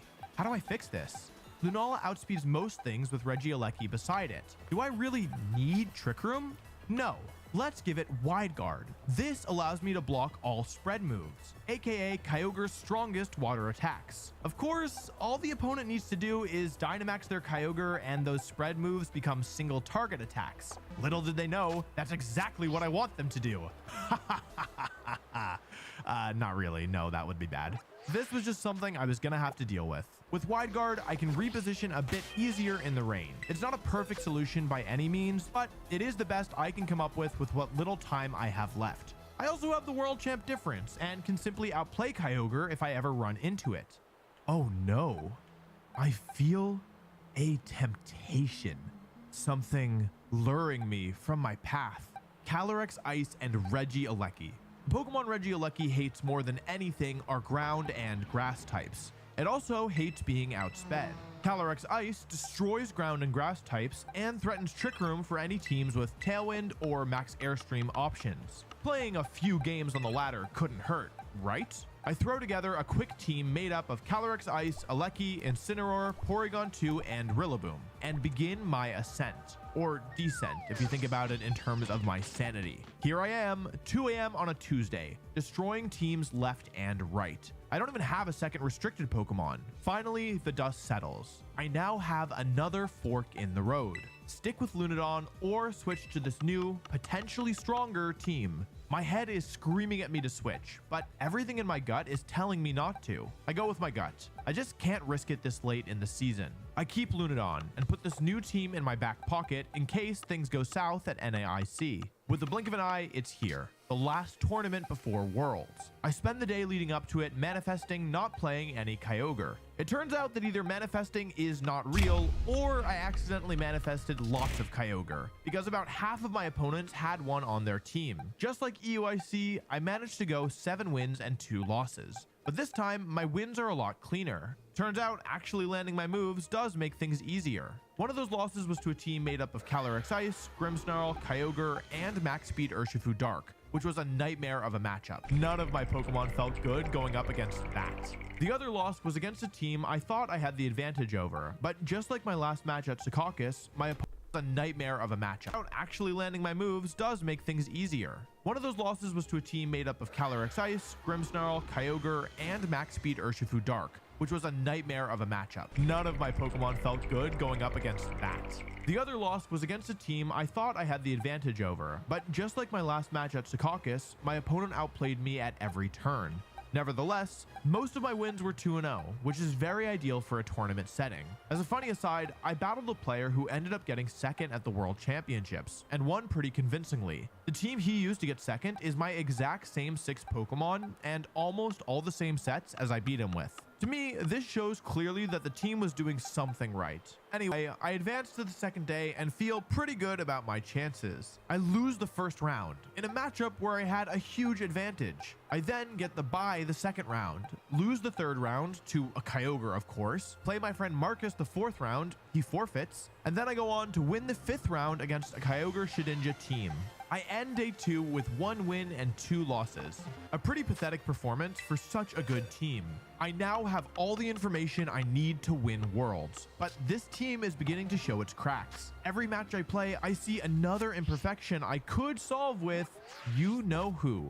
Now, let's talk about some people you don't know. My friends who helped me build these teams. I can say confidently that the only reason I've had nearly as much success as I've had in Pokemon is because I am surrounded by brilliant, talented people. Because we've been doing this whole competitive Pokemon thing for a while, we had a pretty good rhythm going into Worlds. Here's the team and the roles everyone filled. Aaron Traylor, my main team building partner since 2018 and my friend since 2011. He's brilliant, one of the hardest workers I know, and is always improving himself and his play. Aaron was my main go-to for building this team. We messaged tirelessly back and forth, and he always kept me on track when I started to go off the rails. Marcus Stadter, one of my best friends and another team building partner. I could not have won the World Championships in 2016 without Marcus. And though he stepped back from the game the last few years, he was back in full force in 2022. I think if a scientist was trying to construct the perfect human, they'd have a hard time making someone better than Marcus. He's unbelievably smart, one of the funniest people I know, kind and hardworking.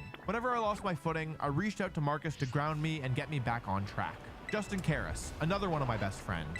Justin is someone I know I could call at any time of the day, and he'd be there for me no matter what he had going on.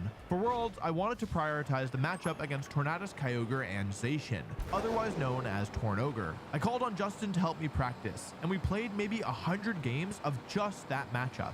At Worlds, I went on to beat every single Tornogre I played. Justin also served as our guy in the chair for this tournament, providing support from back home, even waking up super early to make sure he was available despite the 5-hour time difference. Aaron Zhang, the specialist. Although Aaron has been prioritizing commentary over competing the last few years, he's still one of the best players in North America. Aaron was invaluable to this process because of his ability to pick up any team and play it at the top level. Aaron threw every weird matchup under the sun at me and provided vital experience against teams we wouldn't see anywhere else. He then took the time to go through and document every team he thought we should be aware of going into the tournament. I cannot stress enough how important this was. As a side note, there was one matchup that I thought I might never be able to beat. In testing, I went like 1 win, 20 losses against him, and Aaron had never even used this team before. I ended up playing this exact matchup at Worlds, and won without dropping a game. They weren't even close. That's the Aaron Zhang difference, baby. Lastly, Leonard Kraft. Leonard has been a good friend of mine since 2015, and his understanding of the mechanics of the game are unmatched. He also does immense amounts of good for the community as a whole, advocating for competitive Pokemon on Showdown, researching mechanics, and recording matches at the World Championships to preserve the game's history.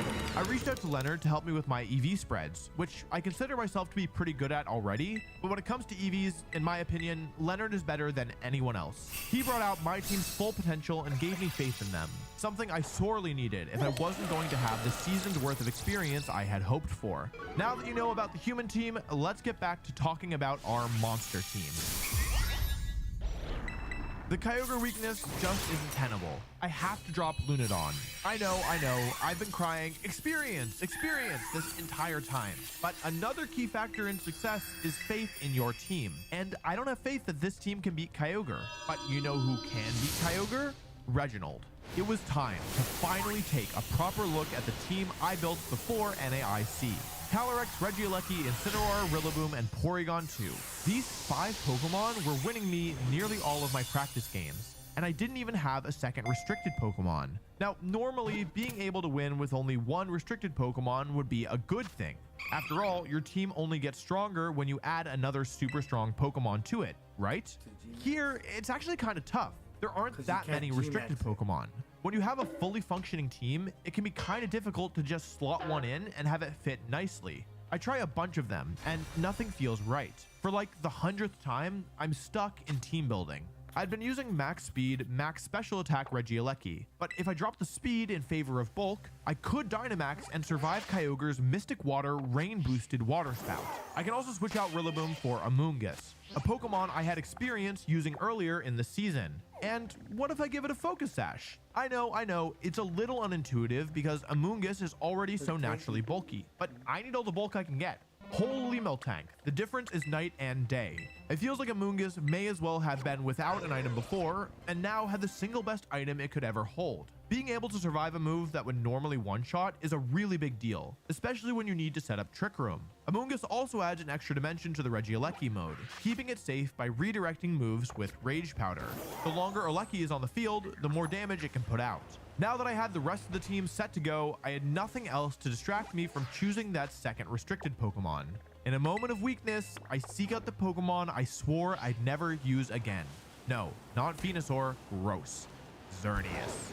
Xerneas has been pretty terrible this format. No, Dynamax being a thing hurts it way more than it helps. Trick Grimmsnarl is everywhere, and Zacian eats it for breakfast. I know I need more help against Kyogre in the second restricted slot, and since Xerneas can become so specially bulky, I decided to try it out. I also swap out Porygon 2 for Mimikyu with the Utility Umbrella item, which could allow Mimikyu to survive a Water Spout. Given that 99% of you probably have no idea how Utility Umbrella works and haven't seen a Xerneas all season, this change didn't fully stick. Utility Umbrella was cute, but Mental Herb was far more consistent. In order to stop Mimikyu from setting Trick Room, an opponent had to have a very specific combination of Pokemon. And even then, I had ways around it thanks to Incineroar, Amoonguss, and Regieleki. But Xerneas isn't working. I take a step back again. What did my last Pokemon need to accomplish? 1. It needs to be able to seriously damage Kyogre both in and out of Dynamax. 2. It needs to be fast. And 3. It needs to add a different dimension to the team rather than adding more to the Trick Room mode. I have a moment of realization. Like a dog playing fetch, Zacian comes running back, sword in mouth. I had initially dropped Zacian because of its inability to Dynamax, but I'm now realizing it's the only Pokemon that's going to fit here. With Incineroar and Amoonguss, I could create enough space to make substitute Zacian really work. What I failed to account for was enemy Incineroar switching in to get an Intimidate right as I subbed, and then using Parting Shot, leaving my Zacian stuck at -1. Aaron Trailer suggests using Swords Dance instead. At first, it felt kind of silly. Zacian already gets an attack boost from its ability, but I give it a go, and whoa, Swords Dance is exactly what Zacian needed. And just like that, I have a full team again. One that could win the World Championships. Here's a quick rundown of the Pokemon and what they're trained to do.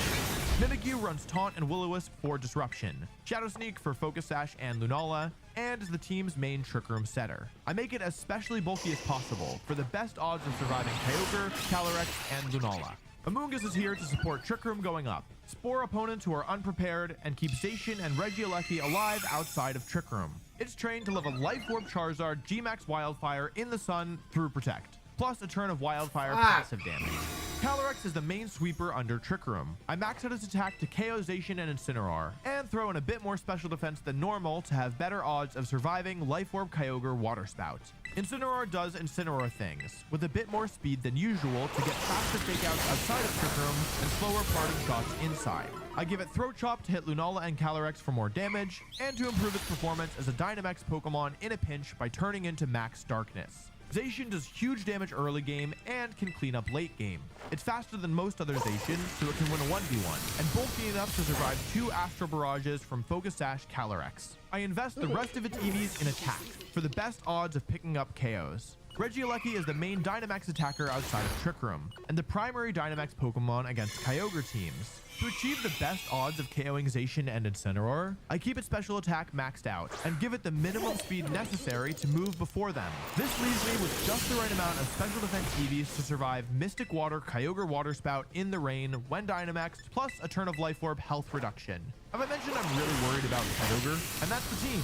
There will be no more team building from this point forward. There would be, however, hundreds of hours of studying. First, analyze the competitors. Watch every single game of the players who had performed well this season. This takes me dozens of hours alone, as I force myself to watch the same game multiple times in case I missed anything.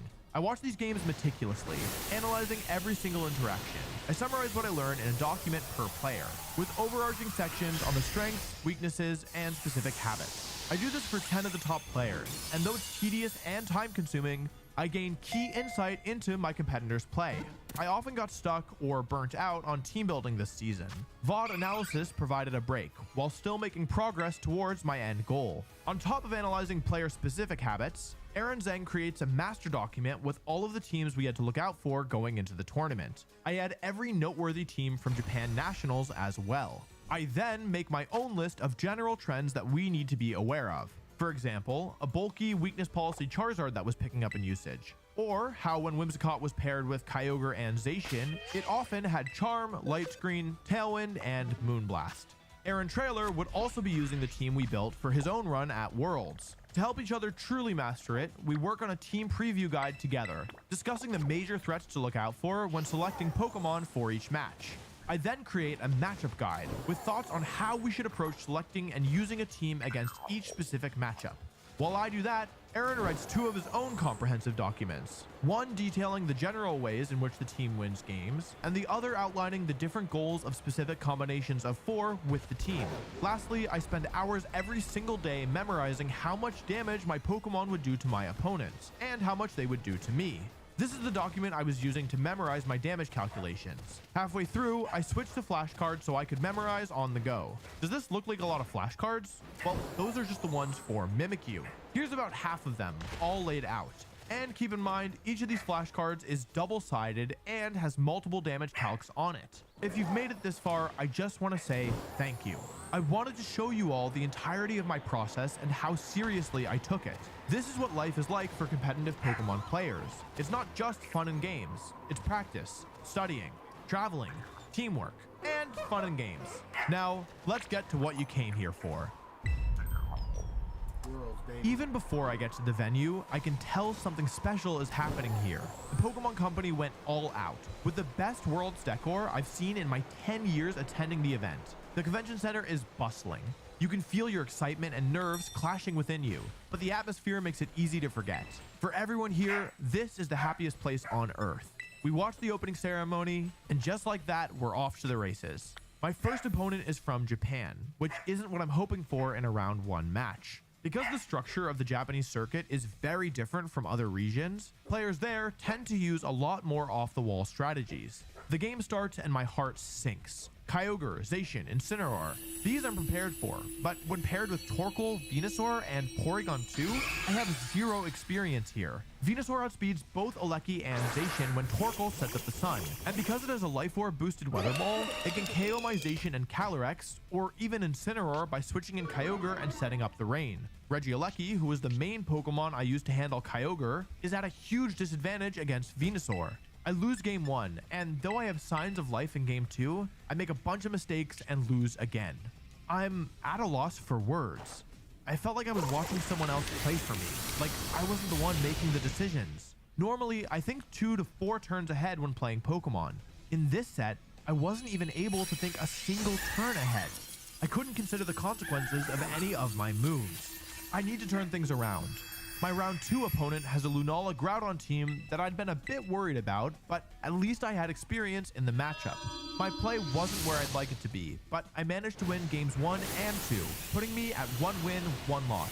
The third round is against the team Aaron Zhang used to mop the floor with me in testing. Calyrex Shadow, Kyogre, Regieleki, Mienshao, Whimsicott, and Indeedee. If I lose here, I'd be on my last life already. I knew I had to do everything I could to stay alive. I applied pressure, made hard calls, and, against all odds, won convincingly in 2 games. I feel good going into lunch. There were 5 rounds left, and I'd need to win 4 of them. I put some stew in my stomach and head back to the venue to face my next challenge. Another Japanese player with another unusual team. Zacian and Groudon, paired with Thundurus, Venusaur, Incineroar, and Tapu Fini. The Groudon is White Herb, making it really hard to minimize its damage output. I lose game 1. For game 2, I bring Regieleki, an unusual choice against Groudon and Venusaur, but it pays off, securing me the win. It was all down to this last game. My opponent brings Venusaur for the first time. The nightmare Life Orb Weather Ball Venusaur that ruined my life in round 1. Venusaur overwhelms my team, and I lose the set. 2 wins, 2 losses. I hate you, Venusaur. At this point, my mental game is cracking. I'm very disappointed in myself. Less about the loss and more about how far below average I was performing in game. I'm struggling to remain present, and I don't feel good about my decision making at all. Unfortunately, because of how long that set took, there isn't much time to collect myself. I let out a sigh of relief. My next opponent has a team that is arguably my best matchup. I win game 1 convincingly, sweeping with Regieleki. I make a Pokemon adjustment for game 2, but my opponent uses Gastrodon's Yawn to slow down the pace of the game, dragging it out for way too long. I lose sight of the endgame, and forget that my opponent still has Calyrex Sensation in the back. I lose game 2. The matchup is still in my favor though. For game 3, I lead with Incineroar and Regieleki, which would match up very favorably against my opponent's Calyrex Sensation lead from the last game. But they lead with Thundurus instead, a Pokemon they haven't brought 1 time this entire set. My Incineroar's Intimidate immediately gives Thundurus a Defiant boost, and I fall too far behind to stop Thundurus and Calyrex from running through my team. I lose the game, the set, and I'm eliminated from the World Championships. 2 wins, 3 losses. It sounds melodramatic, but I don't know how else to put it. My heart was broken. I worked so hard, spent so many months for this moment, and in the end, I had my worst Worlds performance of all time. What was all of it for? It seems like he really Why worked did I hard work for so this. hard when I could have done better with no prep at all? Aaron Trailer is eliminated a few rounds later, and Marcus, our last good friend in the tournament who auto-qualified to day 2 and brought a different team, finishes 4 wins, 3 losses the next day. 1 win away from advancing to the final stage, but eliminated nonetheless. It feels really bad to give your all to something and not even come close. But that's the nature of competing, regardless of the game. Win or lose, what's important is that you learn something. I wasn't about to let all this hard work go to waste. And I wanted to play more Pokemon. You see, The World Championships hosts another tournament called the Open. It happens on the Saturday of the tournament, when all but the top performing players are eliminated. It even awards points you can use towards the next season's World Championships. I decided to give the team one last shot before retiring it for good. So I entered the London Open. The morning of the Open rolls around and I head over to the venue to get ready to play. I'm still not performing at my level, but I am playing better than I did at Worlds. I have a number of strong opponents, but I'm able to beat almost all of them. 1 win, 2 wins, 3 wins, 4 wins, 5 wins in a row. My next opponent is Bingji Wang, a very strong player who always uses unorthodox Pokemon. Of all the things to lose to, it's his Golisopod that gets me. I know I need to win my remaining games in order to advance. Without too much trouble, I make it into top 16. As a fun fact, I played one of the players I had watched the VODs of here, and the habits I noticed during my analysis helped me win the set against them. In top 16, I face off against yet another unusual team I hadn't prepared for. After making an abysmal move in game 3, I end up losing to an untimely double protect. 8 wins, 2 losses in the London Open, earning me some points towards the next season. Respectable, if nothing else. And with that, my time at the World Championships is over. I pack my bags, say goodbye to my friends, and head home reminiscing over the past 5 months. Pokemon is a brutal game. You can reach the absolute peak, become the best in the world, and still find yourself struggling to keep up. Pokemon looks at you and says, "You want to be the best? It's a hell of a mountain to climb, kid." And once you reach the top, goes, "Oh yeah, by the way, I got another mountain for ya." The game is always changing. So many players are fighting with everything they've got to reach that peak. For me, Pokemon isn't about reaching the top and staying there undisputed forever. It's about getting knocked down and getting back up, over and over and over. Pokemon will push you to your limit. Competing is about overcoming that limit. I've played Pokemon competitively for over a decade. I've been knocked down more times than I can count. And this year, where my prep was the best it ever was without a doubt my worst performance at Worlds. I gave everything I had to become the world champion, and I didn't even come close. And despite it all, I'm getting back up and trying again. Next year and the year after that, again and again and again until I can't play anymore. Because I love this game. Yokohama, I'm Wolf Glick, and I'll see you in 2023.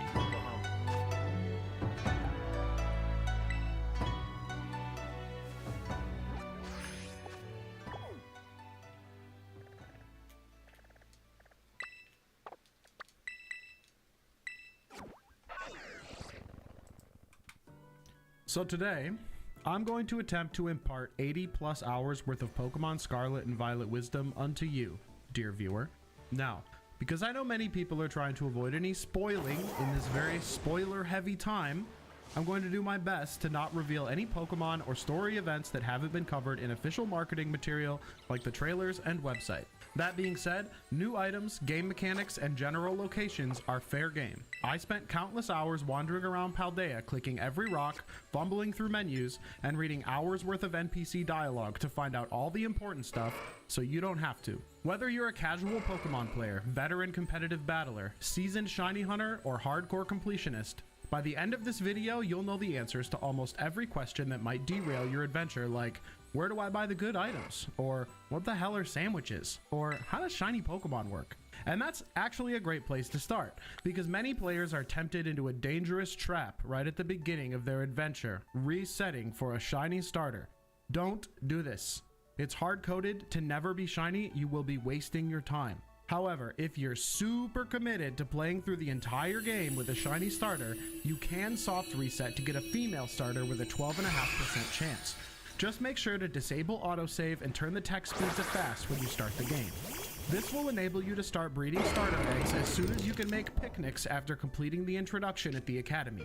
Otherwise, you'll need to wait until you can find Ditto, who isn't available until later in the game outside Porto Marinata. I have a video in the works detailing how to get the best odds of obtaining a shiny starter at the earliest possible point in the game, so click subscribe and ring the bell to be notified of when that goes live. So, how does breeding work? Well, almost anywhere in the world you can press 2 buttons and start a picnic. You just put the Pokemon you'd like to breed in your party, start a picnic, and if they are compatible, eggs have a chance of appearing in a basket. Breeding mechanics themselves are unchanged. Ball inheritance, Masuda method, Everstones, Destiny knots, all these function exactly like Sword and Shield, so seasoned breeders will feel right at home. Once you reach the post game, all the breeding items can be bought at Chansey Supply or Delibird Presents. Egg generation happens automatically, and the basket can hold up to 10 eggs. Without any buffs, this can take a while, but that's where sandwiches come in. By eating at restaurants or making sandwiches at your picnic, you can receive crazy useful buffs. I ignored these for the first 20 or so hours, but I wish I hadn't. The egg power fills your egg basket faster, and level 2 is crazy fast and very easy to get. Your basket can hold up to 10 home. Once you without any buffs, this can take a while, but that's where sandwiches come in. By eating at restaurants or making sandwiches at your picnic, you can receive crazy useful buffs. I ignored these for the first 20 or so hours, but I wish I hadn't. The egg power fills your egg basket faster, and level 2 is crazy fast and very easy to get. You just need to be able to make the Ultra Peanut Butter Sandwich. There's a variety of powers such as increasing experience gains, item drops, and spawn rates for certain types. You can receive increased raid rewards, increased odds of finding large or tiny sized Pokemon, and even the odds of finding marked and shiny Pokemon can be buffed. By combining the right ingredients in custom recipes, you can create super perfect sandwiches.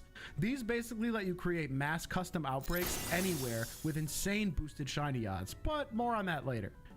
After picking your starter and meeting your rival, there's a brief exploratory section which is supposed to keep you confined to a relatively small area. However, if you want to risk bugging your story progression in exchange for access to more of the map, you can do this neat little terrain skip. Starting from the first village, we run around the side of the cliff here and go up as high as we can. Then, we follow the wall and find this cliff with a very small gap that you just can't seem to jump over. However, if you hold ZL and lock onto a Pokemon over the ledge like this, and then ZR to throw your Pokeball, then sometimes your character will teleport over to the other side. Don't you just love open world games? I spent far too long trying to capture a level 22 Riolu, assuming Pokemon I'd captured myself would always obey. They do not. Obedience is dependent on met level, so with 0 badges, only Pokemon you've caught below level 20 will listen. So, if you happen to find a level 19 Pokemon after doing this little teleporting trick, it will obey you for the rest of the game. If you wanted, you could grind your low-level Pokemon all the way to level 100 here before even starting the story. I'd recommend not doing this, however, and instead just head straight to the school. It's a bit of a text box marathon and takes about 30 minutes. However, it unlocks all 3 main plots, and once it's over, the entire world of Paldea awaits. As advertised, you can progress through the game in almost any order. There are 8 gyms to conquer, 5 teams. Send this to my son.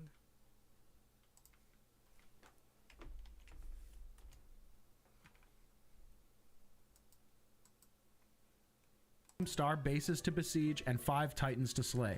Your map will actually keep track of the order you completed them in, which I think is a cool little feature to reminisce about your adventure. Winning gym badges will make higher level Pokemon obedient. Defeating Team Star bosses earn you LP and unlock better TMs to craft, and quelling the titans will unlock new movement abilities for your legendary bicycle. Like me, you might be tempted to slay all the titans first and gain the ability to swim, jump, climb, and glide around anywhere and everywhere. However, be aware there is no level scaling. You'll either run into a grinding wall or overlevel to the point where all the earlier areas become a boring nuisance to complete. And in order to reach the ending, you need to complete all 3 storylines anyway. So, best not to favor one too much and instead try to progress all 3 plots together naturally. And that's the last I'll speak of story progression. Instead, let's talk about Pokemon. How do they work? How do I find shiny Pokemon? How do I make them strong? All great questions. First and foremost, in Scarlet and Violet, all Pokemon can perform terastallization, which is a ridiculous 6-syllable word that I've taken to shortening as just terralize. When activated, the Pokemon dons a silly-looking crystal Kirby hat that corresponds to one of the 18 types.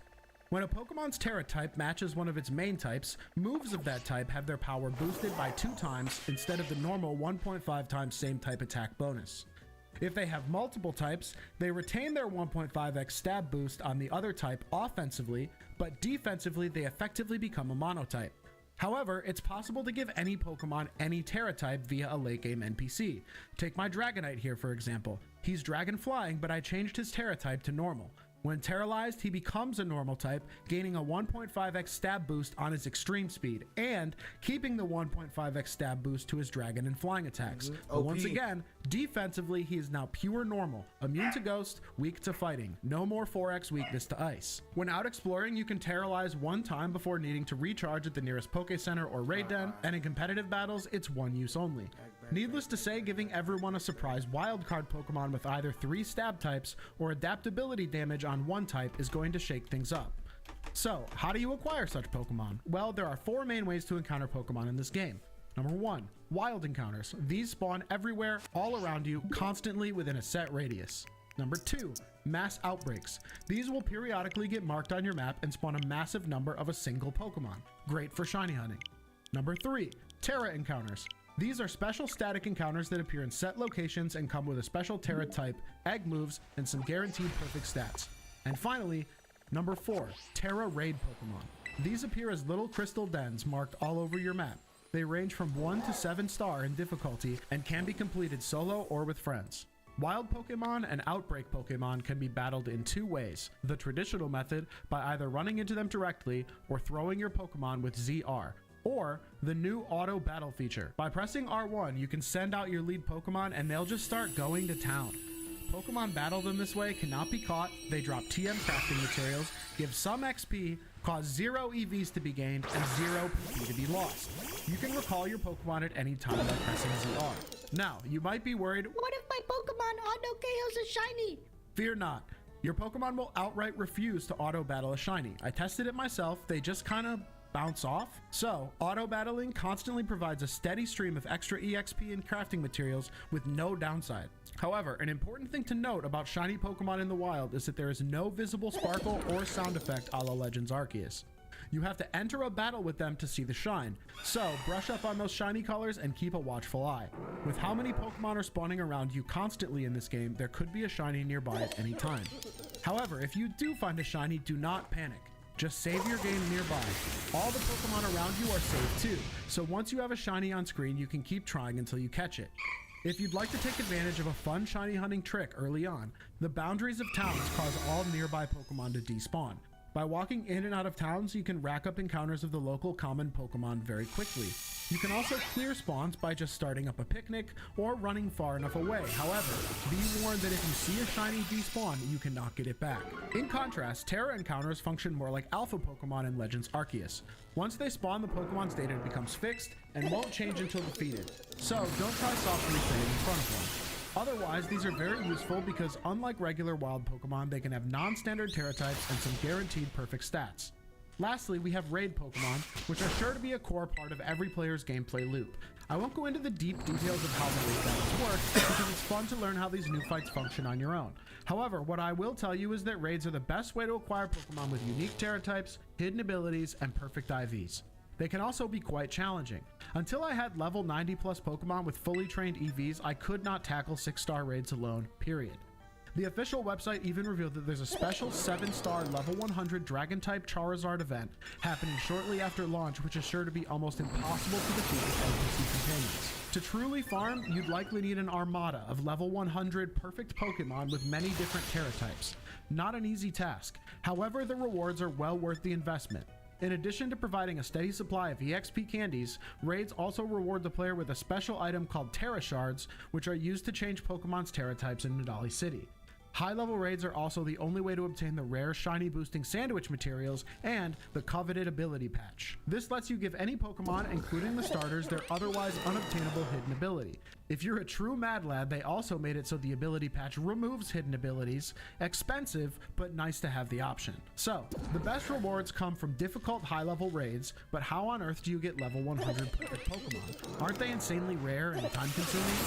Indeed, that used to be the case, but things have taken a major leap forward this generation thanks to the complete annihilation of a series staple that's been around since Ruby and Sapphire: battle points. Nearly everything competitively useful in the game can be purchased for normal in-game money at reasonable prices, except for the EV reducing berries, the previously mentioned Terra crystals, and ability patches. Bottle caps, PP ups, leftovers, choice items, nature mints, power bands, all buyable at the various Chansey Supply and Delibird present stores located around Paldea.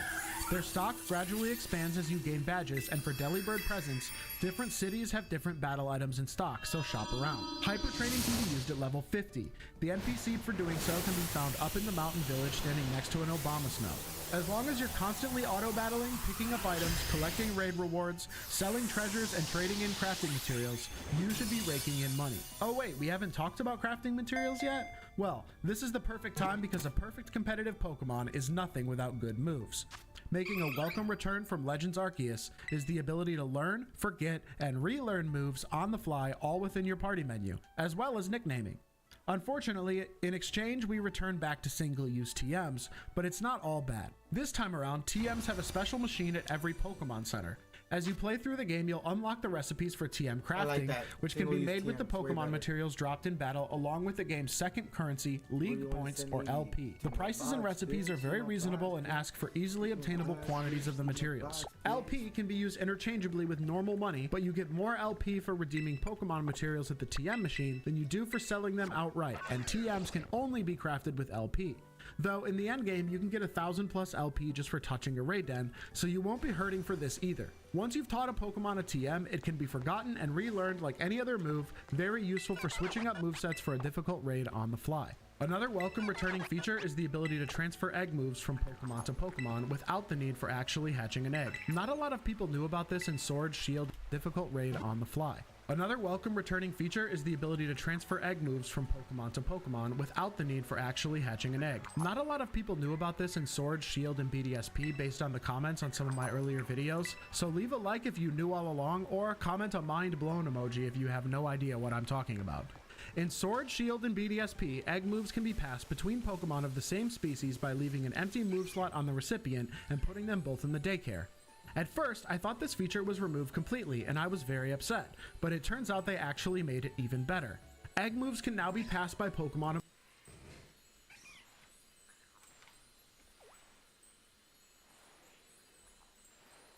That's tight. of completely different species. All you need to do is make your Pokemon hold the new Mirror Herb item, which is buyable in Cascarafa. Then just have it forget a move and bring it into a picnic with a Pokemon who knows the move already. That is fucking tight! Shiny Bisharp, and I was heartbroken when I thought I could never get Sucker Punch onto it. However, with the new Mirror Herb system, I didn't even need to hatch a single egg. It goes without saying that all these improvements make getting perfect competitive Pokemon significantly faster and easier, and I'm hopeful it will encourage more people to step into the battling scene without fear of being steamrolled by Oak's lab-grown GMO Super Soldier Mons. There still doesn't seem to be a Okay, chido. Bye, mami.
bottle cap kind of feature to reduce IVs to 0 for strategies like Trick Room, and ability patches are quite rare. But Definitely a major step forward for competitive accessibility. I also would have liked the IV Judge function to be given earlier on, but instead, it's unlocked the first time you heal at a Pokemon Center after completing all the quest lines. And with that, we've established heal and easier. And I'm hopeful it will. The new Mirror Herb system, I didn't even need to hatch no different species. All you need to do is make your Pokemon hold the new Mirror Herb item, which is buyable in Cascarafa. Then just have it forget a move and bring it into a picnic with a Pokemon who knows the move already.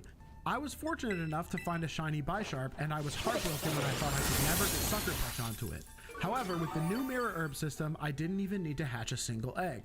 It goes without saying that all these improvements make getting perfect competitive Pokemon significantly faster and easier, and I'm hopeful it will encourage more people to step into the battling scene without fear of being steamrolled by Oak's lab-grown GMO Super Soldier Mons. There still doesn't seem to be a rusty bottle cap kind of feature to reduce IVs to 0 for strategies like Trick Room, and ability patches are quite rare, but definitely a major step forward for competitive accessibility. I also would have liked the IV Judge function to be given earlier on, but instead, it's unlocked the first time you heal at a Pokemon Center after completing all the quest lines. And with that, we've established all the fundamentals of the core gameplay loop of Scarlet and Violet. Capture Pokemon, buff your encounters, experience, and loot drops using meal powers, level up the Pokemon by doing battles and raids, use the loot from battles and raids to get rich, buff your Pokemon further with TMs, EVs, mints, and hyper training to defeat the stronger raids, and repeat as needed until your arsenal of Pokemon can handle 6-star raids of every type. If you want to really optimize your grinding, then you can utilize date skipping to your advantage. Most in-game events use the internal day and night cycle, which is disconnected from your Switch date and time, and I haven't found an easy way to manipulate it. However, the Terra raids and outbreaks cycle every real-world day. By pressing home and going into the system menu and moving the date forward one day, you can reset the whole map and get all new raid dens and outbreaks. This is insanely useful, because once you unlock 6-star raids, only one will appear on the map per real-world day. If you get one that's a bad matchup for all the Pokemon you have, then you either need to pray for perfect NPC allies, wait another day, or just date skip. The thought of this might cause Sword and Shield raid veterans to recoil at the potential return of shiny raid RNG manipulation, but thanks to seasoned data miner Anubis, we now know the Terra raids receive no buffs to shiny chance. They are also using cryptographically secure RNG, which means it's nearly impossible to break them open without full-on hacking and risking a ban. I'll miss raid RNG manipulation, but I anticipate having a blast farming with viewers and Twitch subs. So if you'd like to hang out and play Pokemon with me, follow me over at twitch.tv/PapaJefe. Coming up with optimal strategies, farming all the sweet endgame loot, loading our boxes of juice or Pokemon, it's gonna be a fun grind. But then what? Well, the logical next step would be to build a competitive team and start diving into PvP battling. That's 100% what I'll be doing over the coming months, and I look forward to trying out the official VGC doubles format, as well as 6v6 singles, even though Game Freak refuses to allow custom rule sets for Wi-Fi battles and forces a 20-minute timer. I still think it will be a good time. Oh, but what's that I hear? Mr. Papa.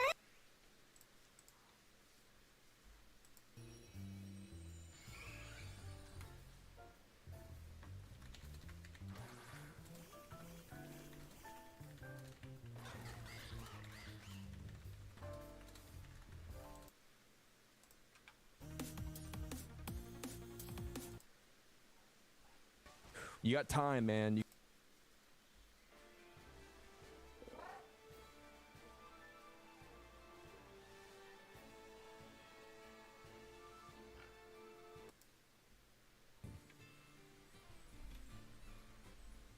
Third round, and then go live. You can DLC this. We're getting we'll get DLC for 2 years for this game. Will the DLC be as glitchy as Sword and Shield died out pretty hard? Like getting a deal, the crown will be wild, but this.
But I'm looking for that shiny EEVEE.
It was 1988. I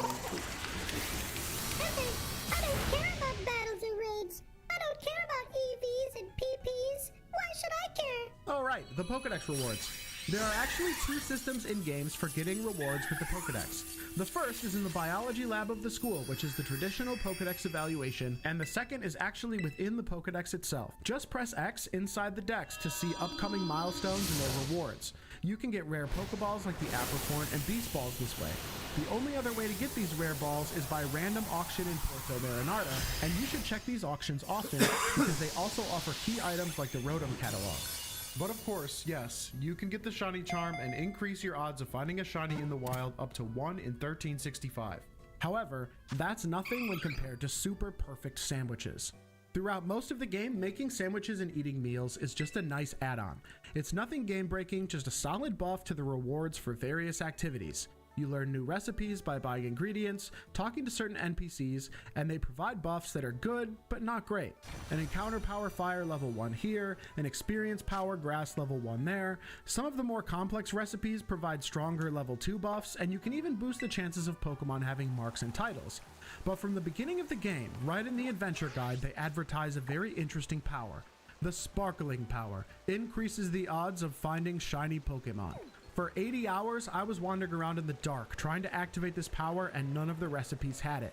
None of the restaurants had it. The only clue I had was the rare ingredient drops from 5-star and 6-star raids, the Herba Mystica. It comes in 5 different flavors, and delivering them to this NPC in the sandwich shop unlocks master level recipes, but still, no Sparkling Power. And then, finally, the time is nigh. The absolute mad lad on GBA Temp figured it out. By going off recipe and instead using creative mode, you can roll the dice on getting custom buffs.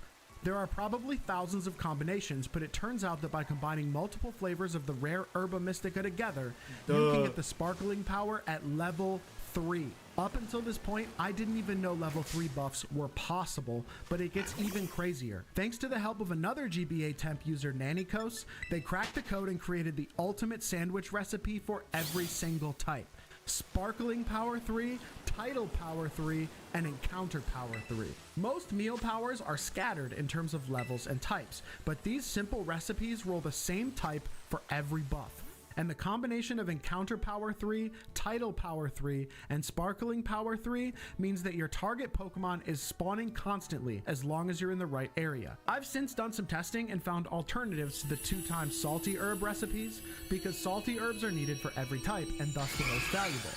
I've tested this buff many times now, and all I had to do was laps around this lake where Paldean Wooper spawns. I just kept turning my camera around to check for shiny Wooper, and it was normal to have 10 to 20 Wooper on screen at any time.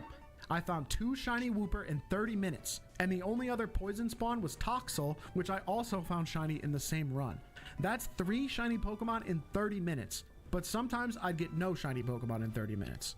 The nice thing is that you can just save before eating the sandwich and reset if you don't find a shiny and try again. Anubis recently confirmed the shiny rates on Twitter, and just sparking level 3 gives a 1 in 1024 chance without the shiny charm. And while this buff doesn't affect eggs, by combining Sparkling Power level 3 with Outbreaks, you can get wild encounter odds equal to that of the Masuda method. Outbreaks automatically spawn massive quantities of a single Pokemon and can be cycled easily using a date skip. Since the Outbreaks force a single Pokemon to spawn, you don't need the encounter power and thus can use your less useful Bitter Herba Mystica to get Sparkling level 3 and farm these Outbreaks. According to Anubis' data mine, once you've KO'd 60 Pokemon in the Outbreak using auto battles or normal KOs, the shiny rate is maximized. From there, you can eat your shiny sandwich and use the Picnic View spawning trick I mentioned earlier to generate new Pokemon without depleting the rest of the Outbreak. You could theoretically keep doing this until you got 30 plus shinies and the Outbreak ends. So even if you're a dedicated shiny hunter or casual collector, it's worth getting some strong Pokemon who can handle high level raids in order to farm these elusive mystic herbs. With the shiny charm, Outbreaks, and super sandwiches, I could see 5 plus shinies per hour being possible. That's comparable to how fast I can find shinies using RNG manipulations in older games, with just in-game buffs. If you're new to this channel and have no idea what that means, then allow me to recommend this video essay I made on the topic. I'm really proud of the work I put into this, and heck, if you made it this far, you must be at least a little interested. But be warned, the Pokemon RNG rabbit hole runs deep, and I can't promise you'll be the same when you... If you are using these old outdated sandwich lists, you need to stop right now. All of these recipes were cooked up very early in the game and they were tested by The Time Is Nigh and Nanikos over on GBA Temp, and they were, you know, editing 999 ingredients into their inventory, so they didn't really care about like scarcity or efficiency. They just put up these recipes and they work, you know, they work great, all thanks due to them. But now they're shit. Shortly after, I figured out that there's a ton of these recipes that are wasteful, like you don't need to be using 2 salty herbs in some of these. But now all the big creators are just sharing that list around and never went in and did any more deeper testing. But I did do deeper testing, and so I'm gonna show you how you can make recipes that are much more efficient than those right now. So let's start with, say, a fairy recipe. So the recipe in the original sheet was to use a tomato and 2 salties. And so just to prove that we don't need to do that, I am going to go into the sandwich thing here, and I'm going to pick a tomato, a salty herb, and a spicy herb. And now we have to go through the whole rigmarole of making the sandwich. Put my tomatoes on here. I'm gonna have to wait through this insane cutscene. But when all is said and done, you can see Sparkling Power Fairy, Tidal Power Fairy, Encounter Power Fairy, all level 3, and I did not have to use 2 salty herbs. So that's just a little demonstration of the fact that these original recipes, you know, they work, but they're not efficient. And so, without further ado, I have tested every single ingredient and tried to find a non-double salty recipe for every single type, and I will put that on screen for you now, as well as put it in the description. And that is a great place to start, right? Like, you got at least 1 recipe, maybe 2, for each type that can use a salty and 1 other herb. But I didn't stop there, guys. I actually wound up making hundreds of sandwiches yesterday because I wanted to plan out a recipe that you could use a salty, a spicy, a salty, a sweet, and a salty and a sour for any type. So no matter which herbs you get first, no matter which herbs you got, you can make an Encounter Power 3, Sparkling Power 3, Tidal Power 3 super sandwich recipe. So let's say, for example, you...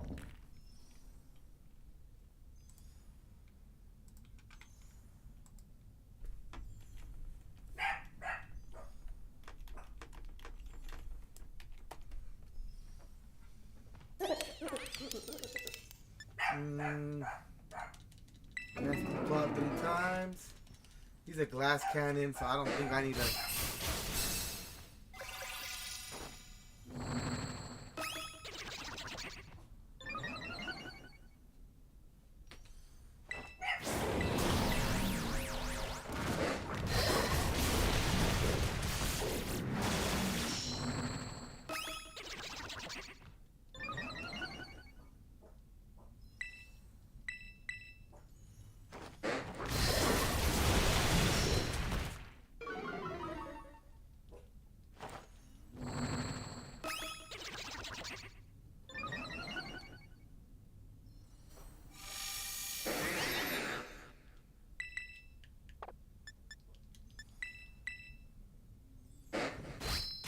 No way!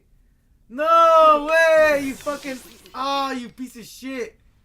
You fucking piece of shit. You fucking piece of shit! How fucking dare you crunch me, Gyarados? How fucking dare you crunch me, bro? How dare you, bro? How fucking dare you, bro? Alright, I'm gonna hit you with a nasty blizzard. Oh, look at that. What the fuck is he doing? Oh, Moxie. Oh, okay. Ah, I can't do that then. Alright. We're gonna run. We're gonna run out of this one.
Fuck.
No! He's gonna get a Moxie off me.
déjame tirarla.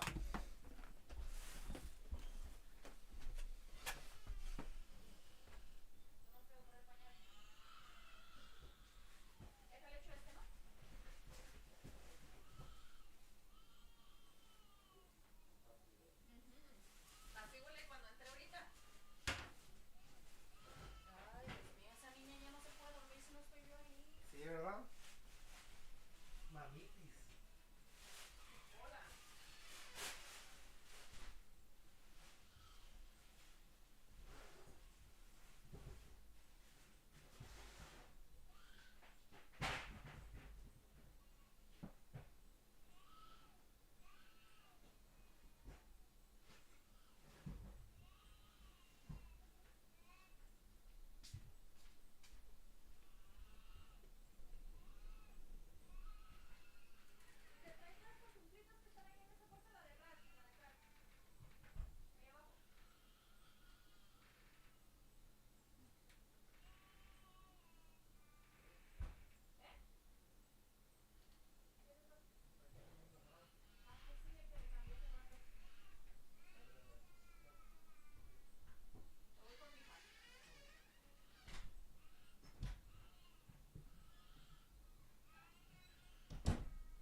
Fucking idiot.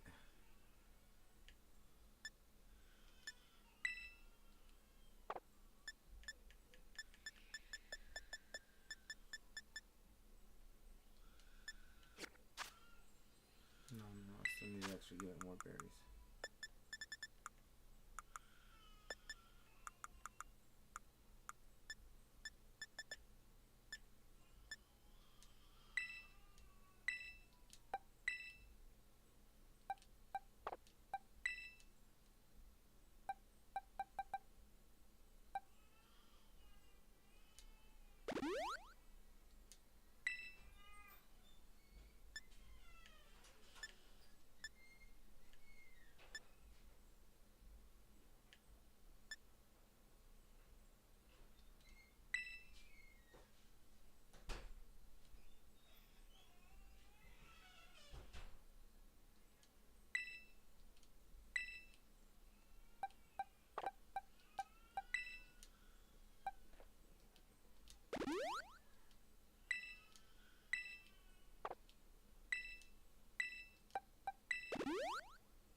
Yo. I'll be right there.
Hysterical.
Fucking hit it.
Where are my headphones?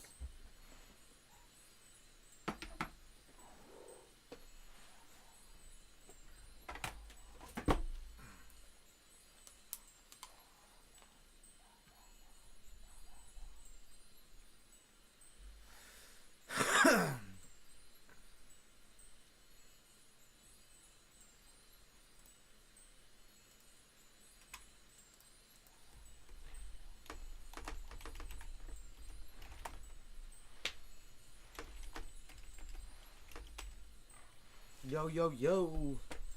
Hey, you said you have no mic, huh? Alright. No worries. Where's Benji? Where you at, Benji? How you guys doing?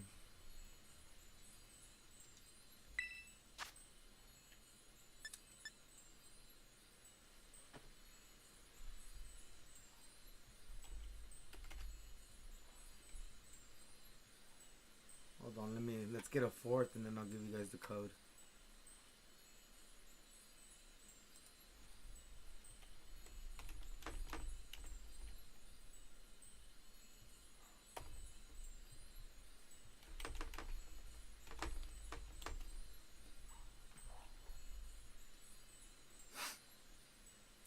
If you're talking, Krog, maybe you have to change your mic inputs because you don't have a green ring. Yo, hello. What up, Benji? What's up, bro? All right. Let me get the link code. So I guess the two people without a mic will be healing, and the two people with a mic will just hit it, I guess. Yeah. Yeah, we'll just do With that. steel beam? Yeah, steel beam. So we all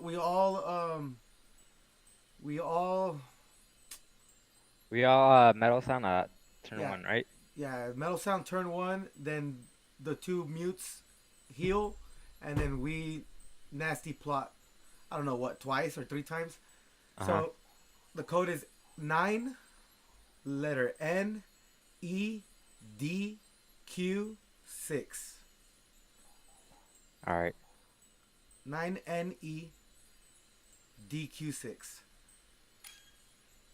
All right, man.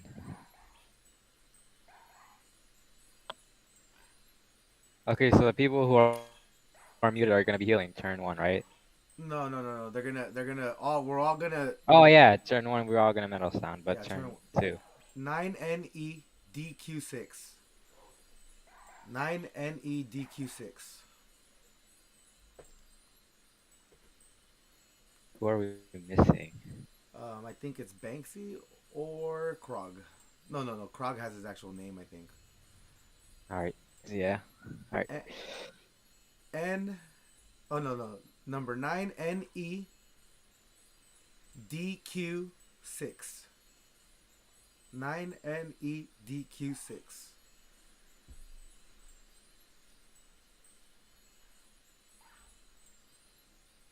So it's Banksy, right? There you go. Oh, there you go. Krog is Krog. Krog. Krog is Krog. All right. Ready to go.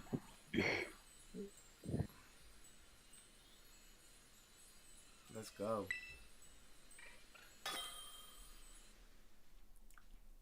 How long have you been doing this raid for? I just found it. I tried it twice to figure out a strategy. The Moxie and the Crunch is tough. Yeah. So I was like, all right, well let's just go at it. Let me find 4 people. Hola, mami. Oh, travieso. Trae un cake que quiero chocolate. I'm busy, baby. Sorry. Okay. This is no me distraigas right now. Alright, metal sound.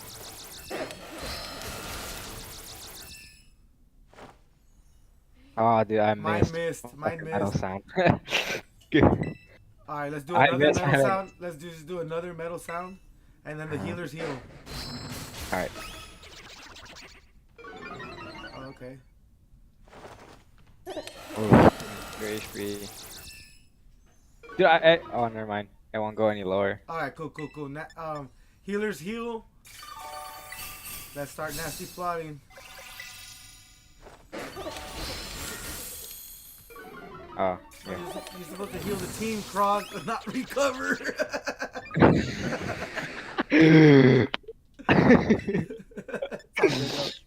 You're good, Pippin. Don't even trip. The Moxie's gonna be tough. Yeah, the Moxie's gonna be tough, dude. Here, you're not gonna play on my phone here. Okay. Where's my quesadillas, bro?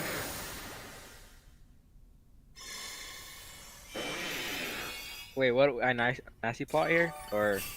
If you got one, go for it. Or maybe, yeah, I don't know.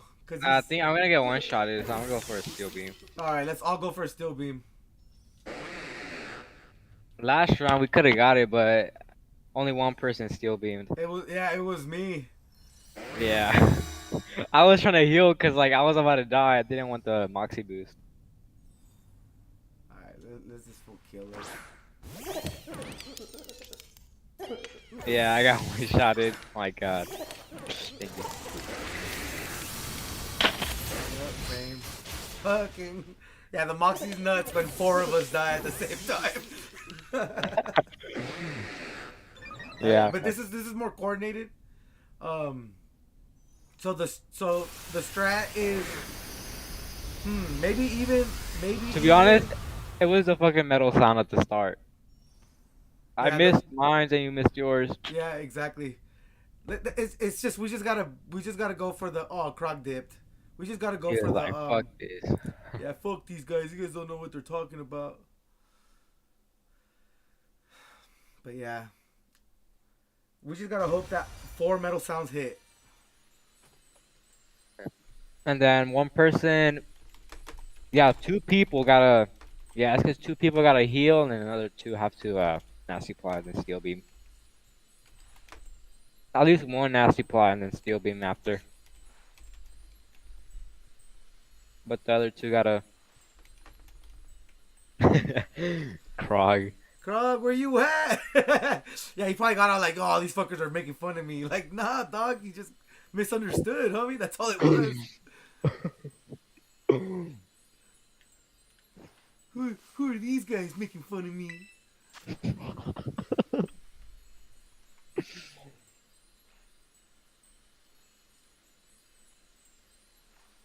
God, man, remember that guy with the Dene at the start? That shit pisses me off.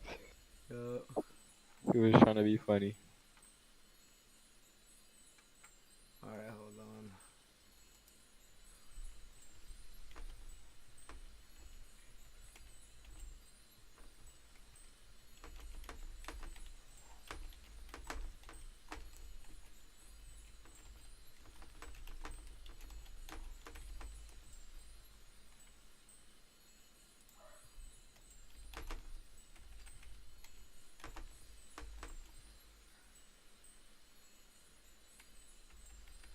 All right, let me just get you guys the thing, and then we'll just have someone join the thing, I guess. Yep. 3 heads is still better than 1, right? All right. Invite friends with the link. Bring Choldango. 9S2 DJK. 9S2 DJK. Oh, some guy's asking for the code. Yeah. Oh shit. Oh, some other guy asked me for the set. I'm not fucking giving it to that guy. Is that the guy that made the joke? Nah. It's some random kid, but I don't have time to give him my set. Actually, just because I'm nice, I'm just gonna give it to it. Fuck it. Shit. Goldie crushes raids. Not all the raids, my boy, but oh, there we go. All right, cool. Hottest. Ready to go. We're full. We're set. Let's go, M. Oh shit! Tell that guy to join VC. All right.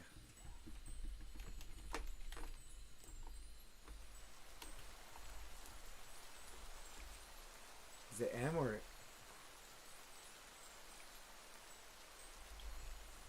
is it Sin? Yeah, it's Sin.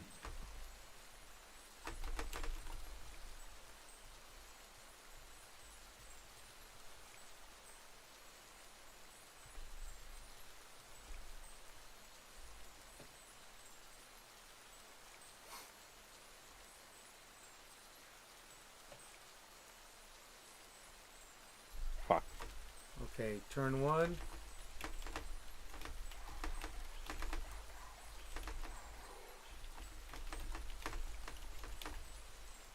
Then you heal us turn 2. Just wait for an okay. Okay, cool, let's go.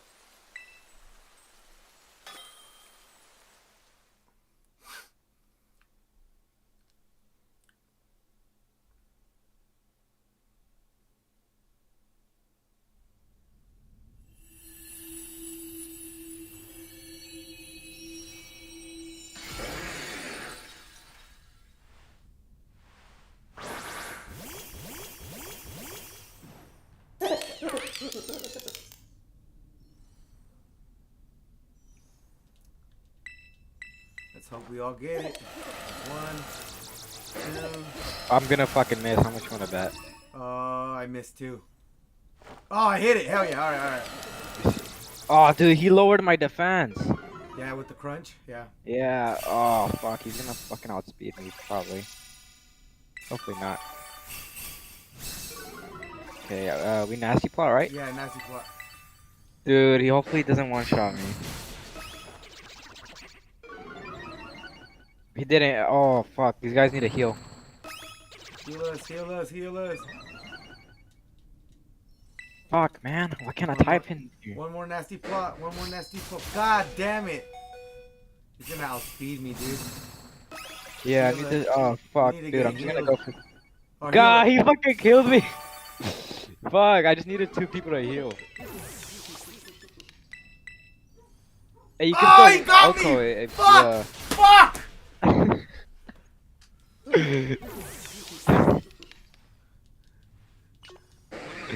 God damn it, the Moxie's brutal, dude. The Moxie's brutal, man. The fucking defense shot, bro. It's so annoying. We haven't even got a hit on this shit. Yeah, bro, this thing's nuts, dude. Don't call these OP in battle. Yeah, right. Fuck. Yeah, just gonna let him crunch us all the way through. We can't really do much. Dude, what if I just... Let's just all hit Oh him. no, he got another fucking Yeah, crunch. he got another Moxie in there. God damn, I'm just gonna hit him with a steel beam. Fucking see if I survive. Nope.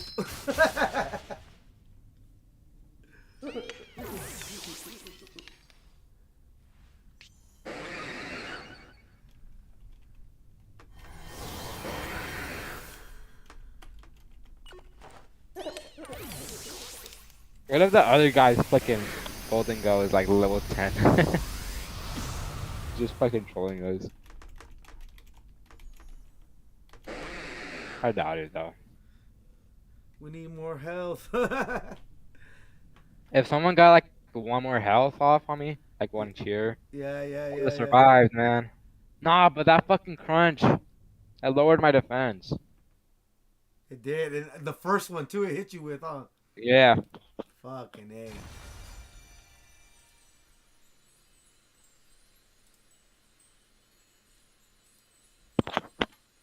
Good. Alright, let me. Oh, there's a VC text, huh? Alright. Sorry, Banksy, I just read that right now.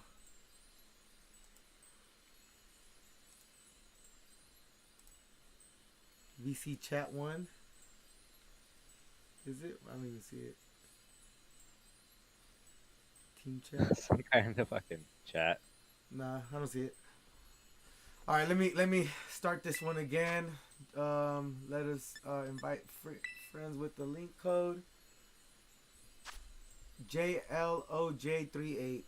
Oh shit! Hold on. JLO or JL0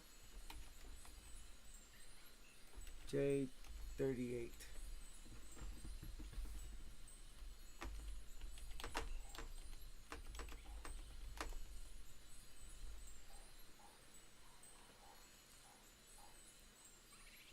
JL0 J38. Right.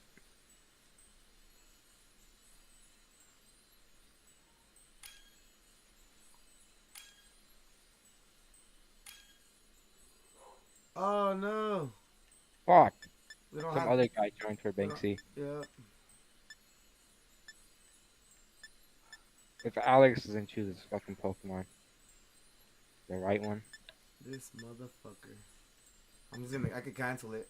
Okay, never mind. I guess we'll just go. I feel like a dig.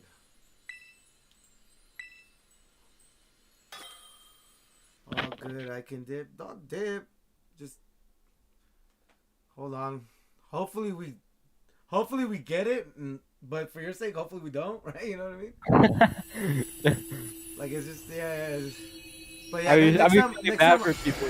I'll make sure you're in the group with us. Cause this is a good battle mon. Like I was trying to kill it with I was trying to kill it with the fire moves, but it just hits me with fucking Aqua Tail.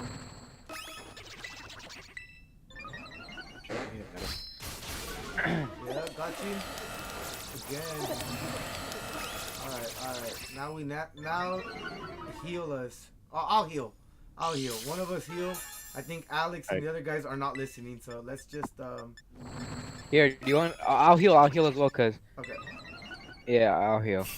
Just in case this guy wants to fucking crunch lower to my defense and shit.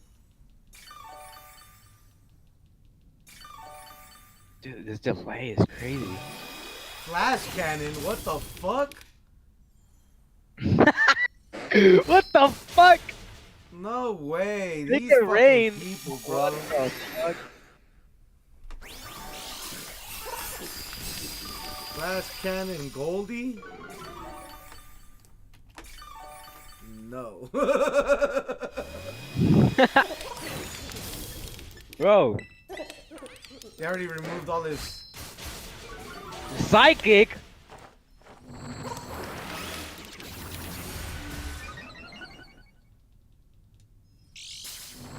What the fuck?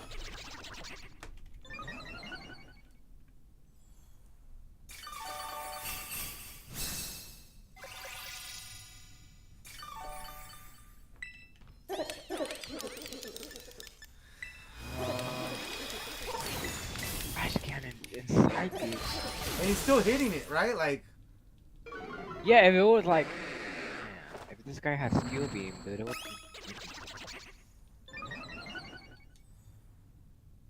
I'm gonna try to hit it with a steel beam right now. Fuck it. I'm gonna cheer. Oh, no, it got us.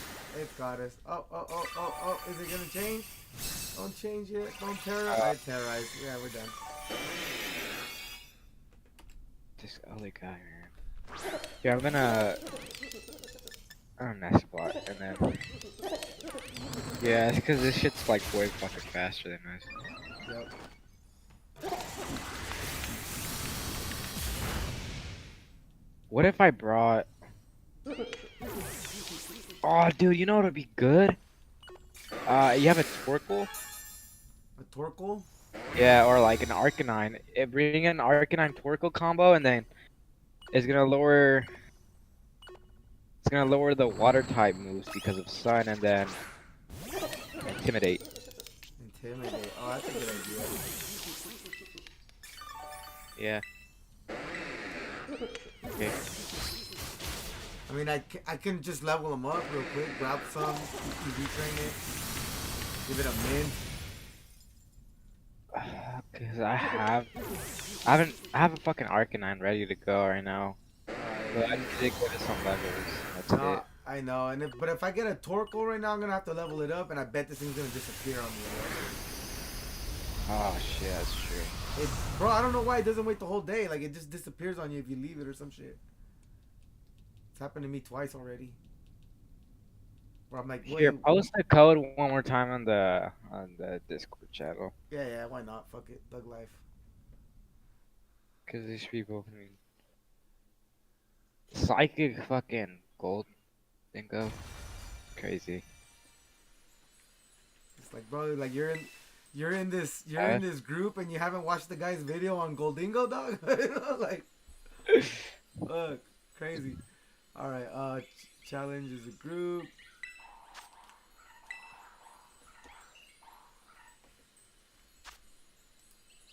KVJ XN6.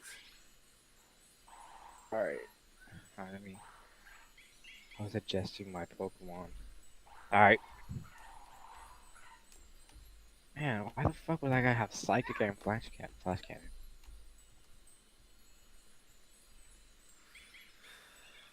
Okay, what's the code again? KVJ XN6. Okay. Wait, V or B? V as in velocity. Yeah. Yeah. Okay, KV. KVJ XN6. XN6.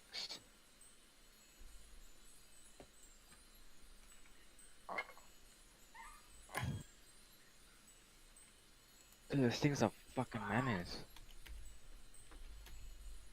This thing is dangerous. Hey. Good night, ma.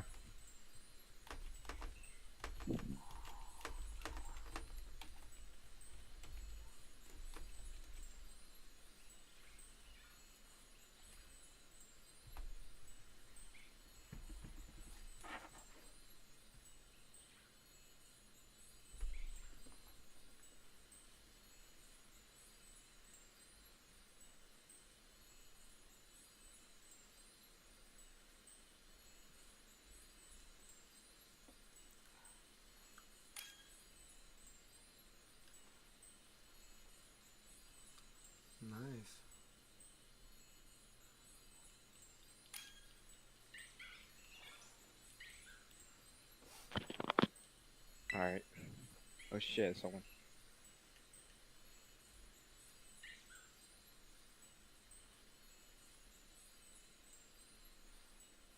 Never mind. No, please don't tell me this guy's gonna use that. Fuck No, it, why eh? the fuck? Fuck it, bro. Fuck it, eh? Hinche Omar had to be a Mexican.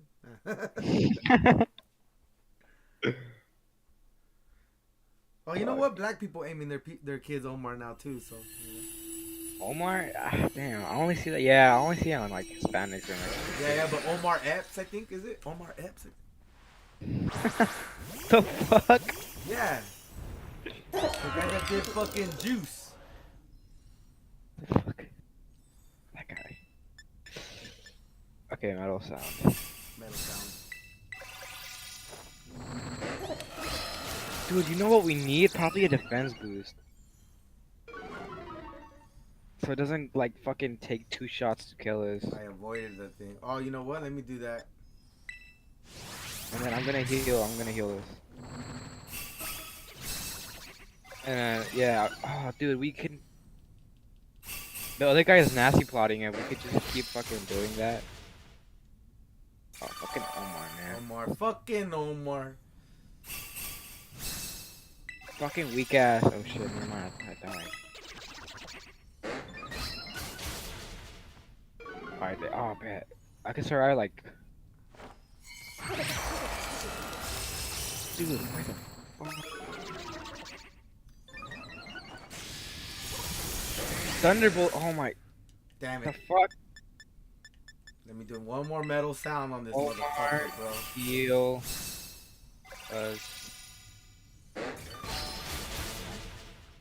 Oh shit, I'm gonna nasty plot one more time. Oh shit, we're getting close because of fucking Omar paralysis. Dude, the defense boost was crucial. Ah, it got me. Fuck. Man, fuck. Okay, I'm gonna try to take it out. Oh, but I got a defense boost. He's got a Moxie. Fucking A. Yeah, it's Moxie. Fuck. Cheer heal. Yeah. Cause it's definitely gonna fucking kill me, right? Oh my god. Wow, I'm nullified. Another Moxie. Damn, we were actually close to one of these. Just fucking up. Oh, they're all dead. You're all dead. Fuck.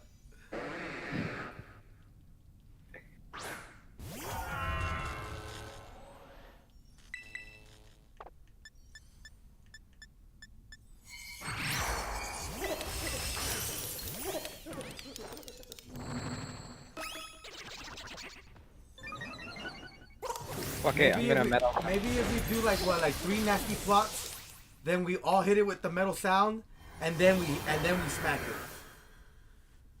Yeah, but also the fucking defense boost. I think that's also. Then maybe we all go with a defense boost first. So we all max out our defense. I think that's the way. Yeah, because what's it called? If it fucking just keeps crunching us, it's gonna give us like at least 1 turn to attack. Yeah. Okay. Let me write that down. Bug.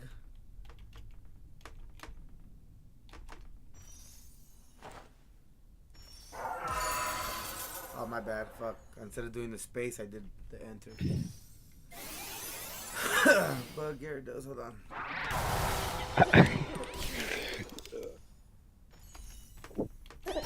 This guy's fucking flexing his 253 Master Balls.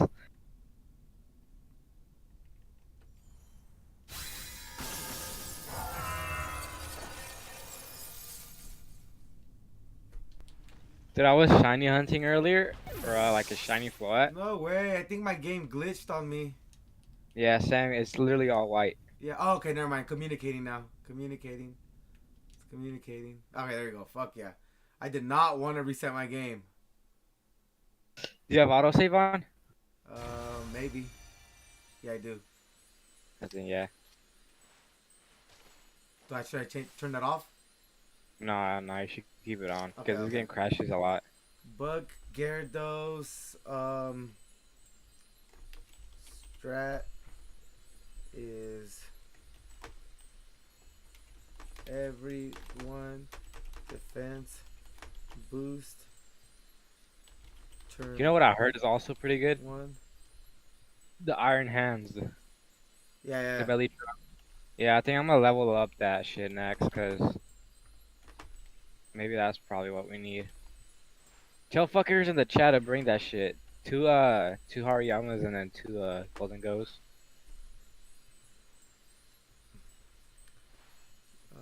Nasty plot for 3 turns. Here, I'll defense boost at the start. Yeah. Well, no, I think the strat is everyone defense boost at the start. Oh yeah, so we can max, yeah. Then and then nasty plots 3 turns.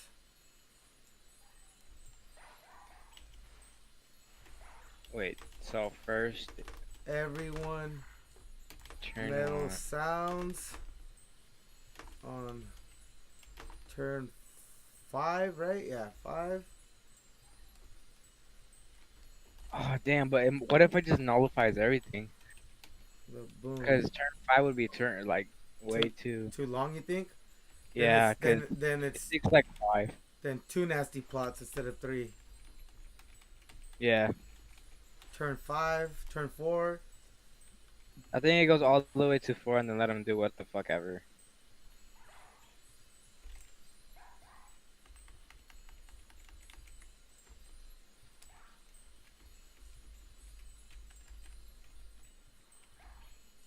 What is the move called? Metal Metal Sun? No, Or metal beam? Metal beam. Or steel beam? I don't know what the fuck. It's steel beam. Yeah, it's steel beam. Alright, let me get the code for it. Invite friends with link. Does your game, like, when you're doing raids, they just like... Yeah, it's freezes delayed sometimes. Yup. GQK. GQK 21U. JQK? GQK. Okay. JQK? GQK. G. Oh, G. QK. What? 21U. 21U. Alright. I get this confused. G. J. Oh shit, it says no communication partner was found.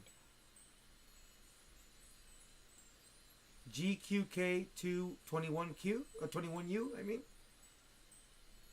Let me write that down. Fuck, I accidentally clicked the EEVEE shit. Let me leave this real quick. It's all good. Fuck. Why does it take so long just to join a raid? Oof, we're full. That's good.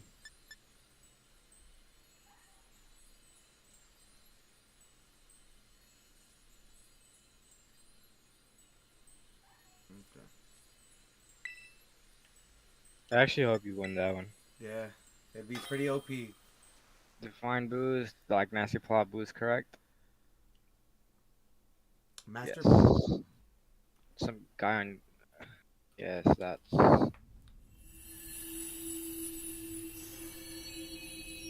No, wait.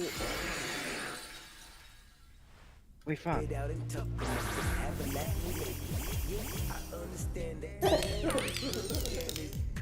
Have your son, my son, live as a bastard. You rather have it simple, no cattle on the pasture. Dressing up for work, taking power to put your master. Sorry, I wanna skate the fight, walk the woods and take this life. Put my could stay awake at night. I'm trying to get away, you avoiding a fight. I'm struggle to make this empire rise. It's much easy to make it fall, but watch it just take it all. Young Atlas, stand I'm trying to get away. No, I'm trying to get away. Said I'm trying to get away from here. You know I'm trying to get away. Said I'm trying to get away. You know I'm trying to get away from here. Tired of the system, learning out broken wisdom, faking it then taking it. They wonder how our kids, all these politicians thinking. I know what you be thinking, though we so cheeky, trying to convince me of this. How's it looking like? Are those guys good? Yeah, looking alright. One guy's not paying attention to the strat, and someone has Hex. Fucking man, bro. These fucking people are retarded. Especially when you live in straight, you know, push it with them, trying to get right, Dude, this guy has no fucking belly drum in his iron hands. That's fucking stupid. That's like the equivalent of having flash cannon on Golden Girl. Yeah, no. It's got a Moxie. I died. Once he gets that first Moxie boost, it's over. Yeah, I'll write it down. I'll write it down. Yeah, you can. Turn one. Oh wait. Yeah, Cherry Cardi fucked it up. No, I'm trying to get away. Said I'm trying to get away. Gyarados. Fuck. Great. From here. Turn one.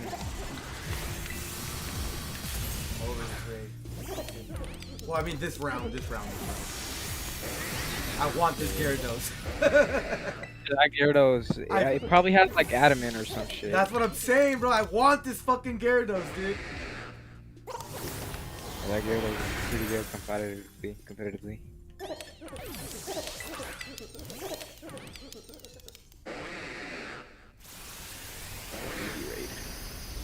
Okay, turn one, defense boost. Turn one. Everyone defense boost. Turn two. What is turn two again? Turn two, we all start plotting? Plotting, yeah, plotting.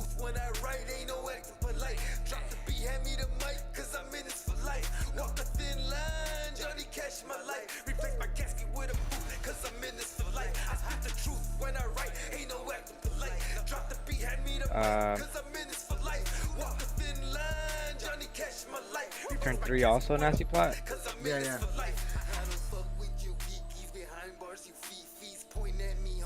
And then final, we all, no, not final. Turn four is, no, turn three is. I think with only one nasty plot boost, and then lower the Gyarados special defense all the way down. The pizza is here. What's up, pizza? Shout out.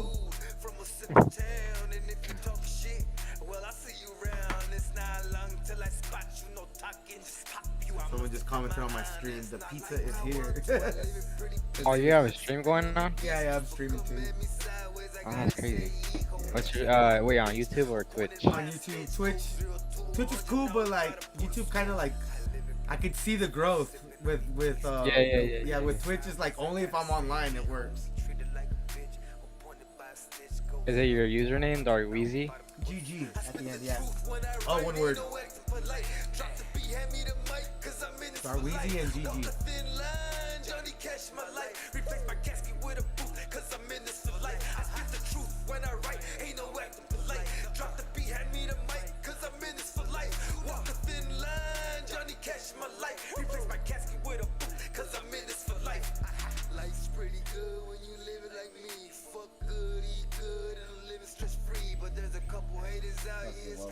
Alright, give me a second. I'm typing this shit. Yeah. No, type up the strat, and I'm gonna load up this dad.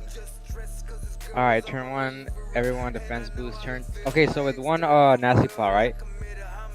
Because yeah, let's do one nasty plot, and then if we all bomb it, it should be dead. Or we could do turn 3 what's it called? Metal sound. Yeah, well, well, yeah, one nasty plot, and then everyone metal sounds it, and then we fucking kill it. Oh, look at that guy in the chat. He's saying for the Gyarados we could. Cheer defense, nasty plot recover. But the thing is that strategy is gonna take too long. He's gonna nullify everything. Too long.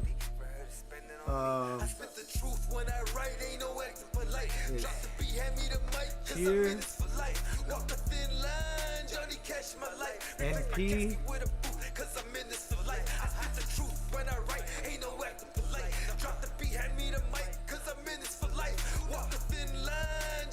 Bean.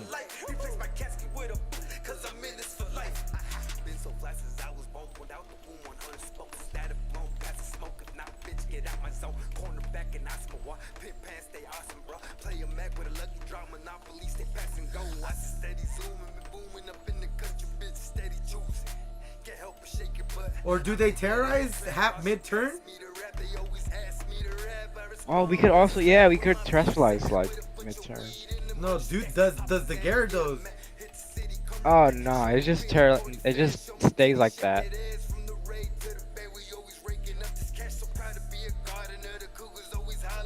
Or turn 3, if we're low, we could just heal instead of metal sound. Yeah. All right. First all right, turn. write down the strategy, Benj. Oh, let's get Mui on VC.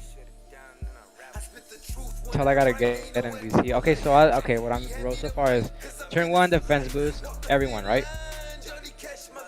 Turn 2 nasty plot. Turn 3 metal sound, or we can cheer to heal if we need to. And 4th we EEVEE. Alright, good. I'm gonna write that. I'm copy and paste that shit.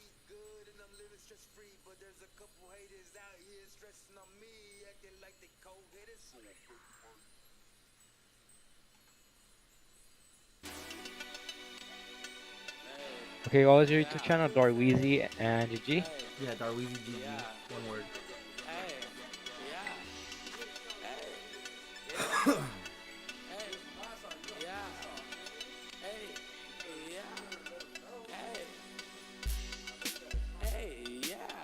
The beat just dropped. I just came back. It's okay, but it's never left. It really doesn't matter. I had to get to the left, cause these bitches told me I'm never right. It's okay, girl, cause you ain't fucking with me tonight, but your friend is. It really doesn't matter, cause a nigga shoom in. I'm feeling like this shit, I'm feeling great. I try to do good, but I fell in love with sin. It's okay, I could never lose, so a nigga gotta win. It's okay. Yeah. I always grin. I sit back with Dizzle, I get around, I is that guy, boy. I pick the town, I'm a king, I work down, I'm mushed out. It's okay. It really doesn't matter. I'm from East Side, San Jose. With a nigga What the don't fuck play. is Got this guy? guns all day, but I put that shit down. Whoop your ass real hard, man. But hey, you wanna take it to that extent? It don't matter, cause I is that guy, and I don't bend.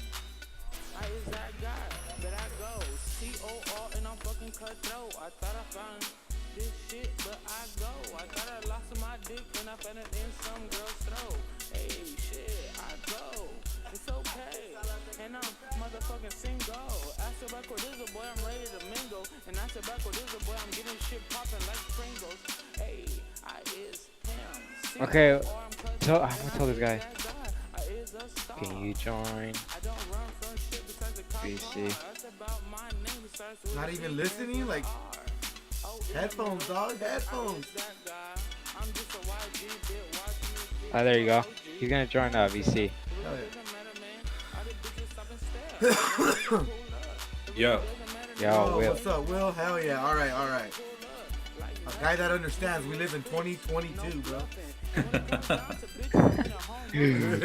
All right, hell yeah, Mui. You get it. Hell yeah. So Mui's down to heal us if we need it. I don't have the evolve Goldinger or whatever it's called, but I can come heal on one of those Arbolivius if you want. I can just literally spam heals, and I can pop like the I have the think it's like bug buzz, not bug buzz, but it's the one that I can like target, single target heal and shit. Oh, pollen puff. Oh yeah. I have that. That's Pretty good. sick. That's a good strategy. All right. So if you guys just want to set up, I'll heal. All right, then Louis, you hear that? So we're gonna just do setup then. And then Okay, Will so do the turn healing. 1, right? We're gonna defense. Yeah. All right. So everybody ready for the code? Yeah. Yeah.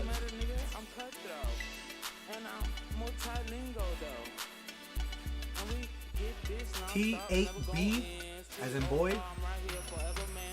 5UC. One more time. T8B, 5UC.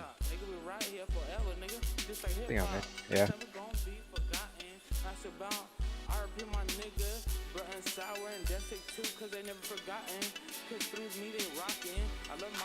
Oh yeah, that's. Just let me know when y'all are kind of beam, and I'll help enhance too. All right. T8B 5UC. I'm gonna see if I can just send her the direct message or him. Oh, okay, there you go, Tristan. Sweet. All ready to go. Maridon with No, we're gonna need that. Good. Yeah, we're good. Let's do this. So, but the first strat, we do the cheer for the defense, right? I need a leech seed first turn, and then I'll start doing like cheer defense next turn. Okay, I think, I but need we a leech seed we first all need the cheer defense because the mock. Yeah.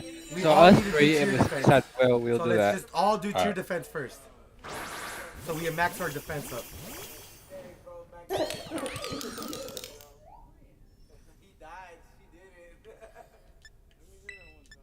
Alright.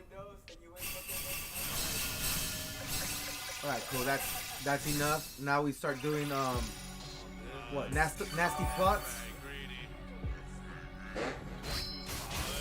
Yep.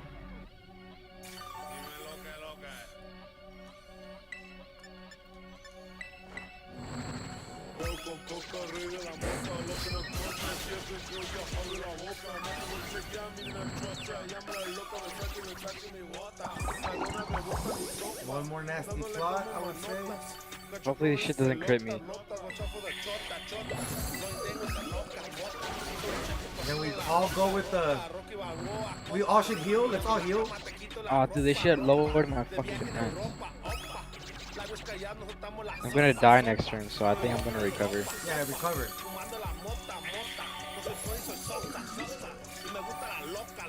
Hopefully. No, it outsped me. I forgot it was way faster.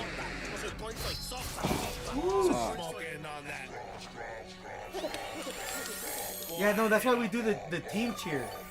The team cheer. It's because you always go first. Alright. Let's all metal sound this.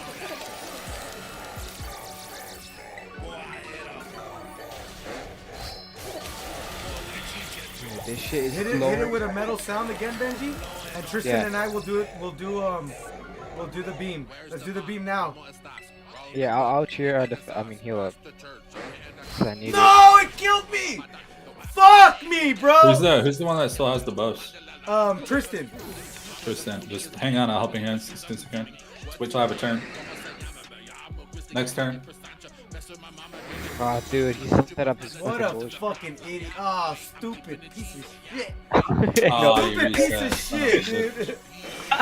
On to the next. On to the next. Let's just throw this one and go again. Yeah, let's just start beaming it so we die faster. Oh, dude. Yeah. It won. Dude, this fucking Gyarados, bro. You should... Hell, bro. It's been hell, bro. But so far, this been like the most coordinated, the most, you know what I mean? Yeah. It just fucked us up with that first Moxie. So when we're low like that, we should all do the team cheer, right? So we all heal up back to normal, and it'll be priority over his crunch. You know what'd be funny if I just disabled his crunch? Oh, that would be cool. That would be fucking cool right there, but I don't have a priority disable. If Will has disable on that thing, that would be key. But nah.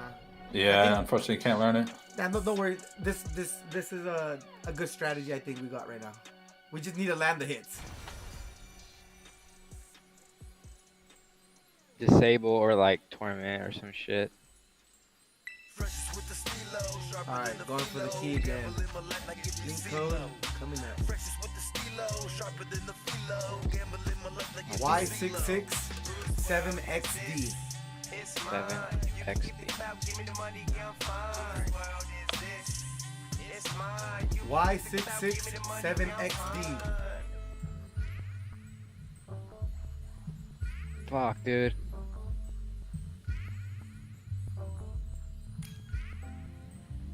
Even if I get a bad hand, I'm never folding. Who really killing the game is wide open. The bust down, European whips is what I'm scoping. Never since Obama left, there ain't no hope. I raise the press on gas. Let's go. So again, everyone defend.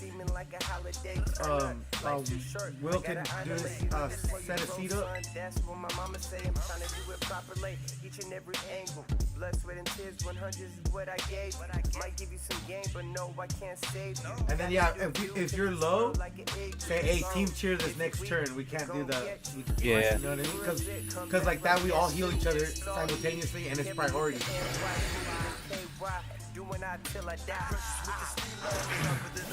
Okay, so we cheer. Yeah, cheer defense. But Will's gonna do whatever. Yeah.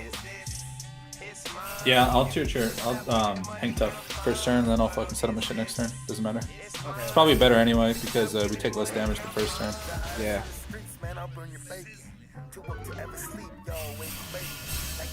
Please don't. It just sucked because last time I got confused off the hurricane. Dude, I keep getting my fucking defense lowered.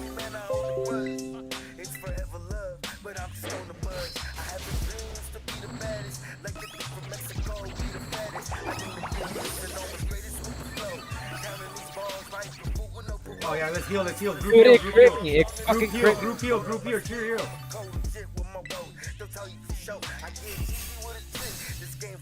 Dude, shit, crit me. Oh.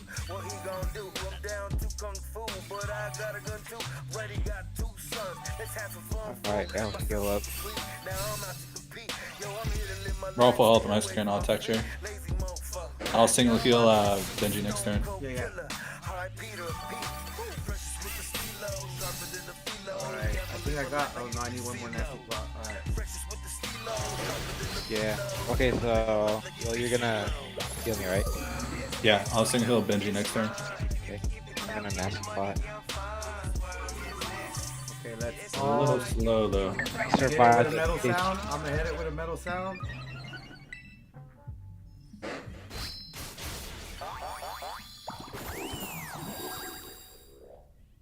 Oh, I avoided my attack, I think. Let's all hit it with a metal sound, guys. I have to heal here so he doesn't get the. I'll team heal next turn while you guys set your shit up. Okay.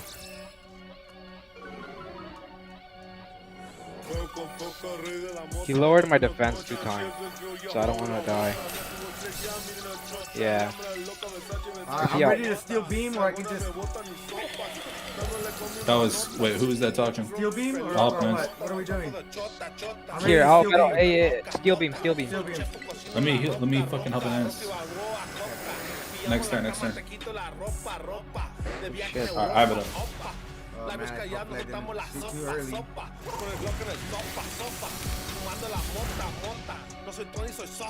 Oh damn! Hopefully Tristan get that as well. No, I hate that shit, dude. That's 3 turns, bro.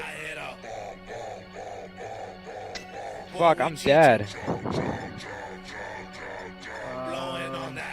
Oh, never mind. Actually, I might survive this. No. No, I'm gonna do it. I can heal Weez. I'm gonna do a team cheer heal. He killed me. Did he? Oh, fuck. Yeah, my defense was lowered 2 times. I'm gonna. Holy shit! Tristan got fucking.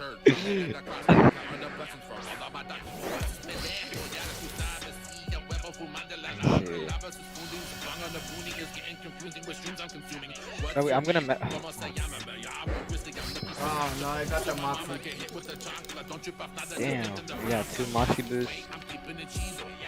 Alright, I should have gone for another fucking nasty slot.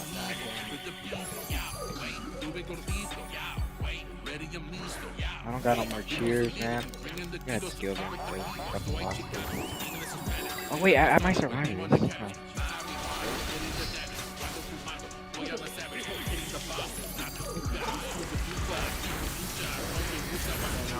Once it hits its Terra, we're not even taking this, dude. We gotta literally one hit it. I like team. I team healed right before you beamed. If we had a man, if we waited one more turn, I could have helped Nance your ass. Yeah. Wait, did the fucking the support thing stack up, or is just one thing? What do you mean? Like, you know how we cheer? Does it stack up? First turn? Yeah, it stacks up I think 4 times, if I'm not mistaken, like each cheer. Yeah, like the defense and the attack cheers both stack up to 4. Yep. That's why they only give you 3. They should give us some speed or some shit. Because, like, he's outspeeding and I keep running out of cheers, so I can't recover. No, don't. You should when you're really low on health, you need to tell us that we all cheer together, so you're all the way back to full health. Yeah. Cause like that, it outspeeds them. It's priority. All right. Let's get this code again.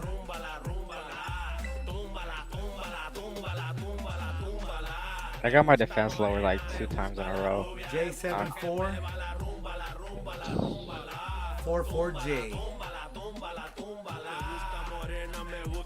J74 44J.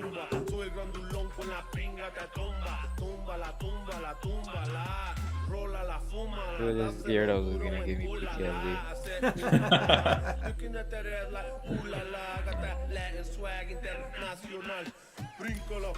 The last 3 digits one more time. 44J.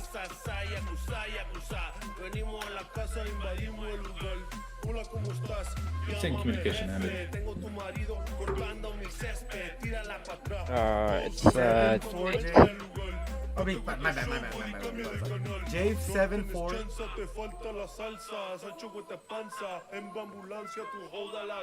So the first is J74, then 44J. Yeah, I'm typing it right. I just literally kept saying communication error like 10 times in a row. It's fucking weird. Damn, so buggy, man.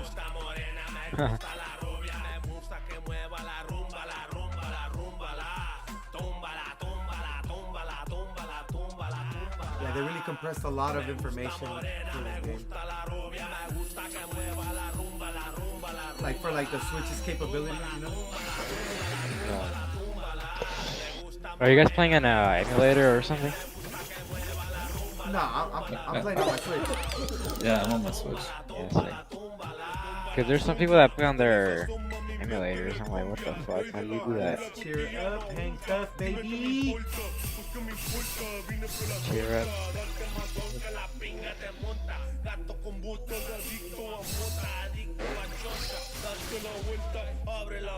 Are you guys gonna be doing the Charizard one? Yeah, bro. I set up a belly drum with Zimro just for that shit. Yeah, I need to set mine up. Oh, that's a good idea. Gonna do that next. Alright, now we do nasty spots. Yeah, nasty spot. Hopefully it doesn't. Man, he created me right now.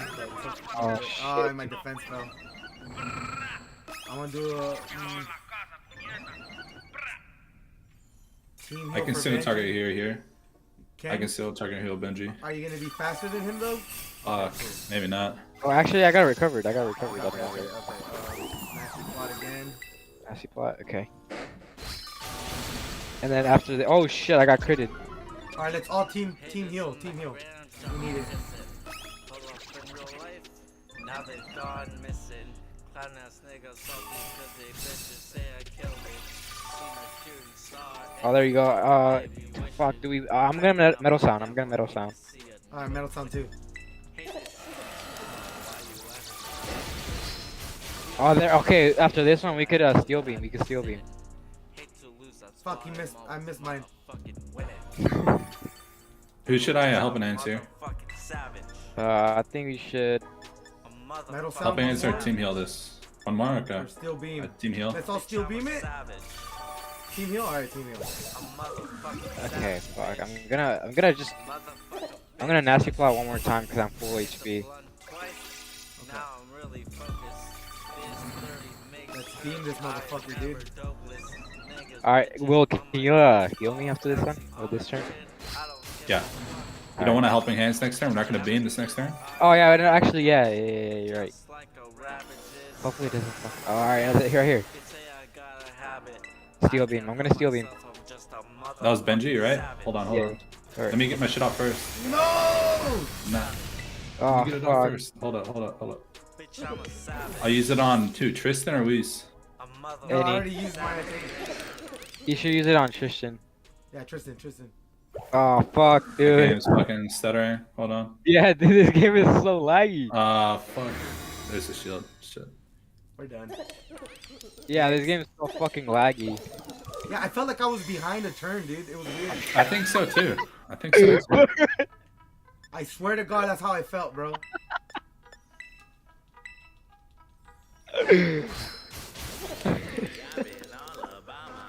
But it could be because like it's on a timer. So like if you don't move fast enough, maybe Gyarados will just hit again, you know what I mean? I was being hella fast though. I'm throwing though, just so we can get this time out of here.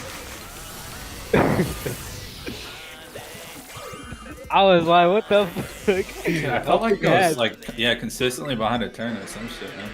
I was like, yo, wait for my turn. This guy was trying to help me out, and I like fucking metal beam like 2 turns like way after. Exactly, that's what I'm saying, bro. Like, oh, who do I do helping hand with? I already did my beam. What do you mean? What do you mean somebody used their shit? Nobody used their shit on my screen. I was like, what? I was panicking, what the fuck? God, man, this game is so like laggy sometimes. I'm gonna use the restroom real quick. I'll be right back. No worries, no rush. Maybe I need to call out the plays, I guess. Since I'm the one that's initiating the fight, maybe I see everything before everyone. Right? Yeah. That's tough. Maybe, yeah. I'm not a good leader like that. Hey, can you turn off the light? I'll be right back.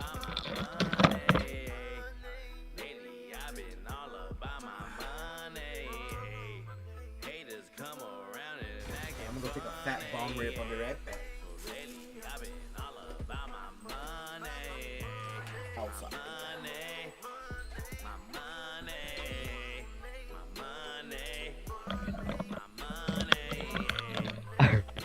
Man, I felt like I was so behind that.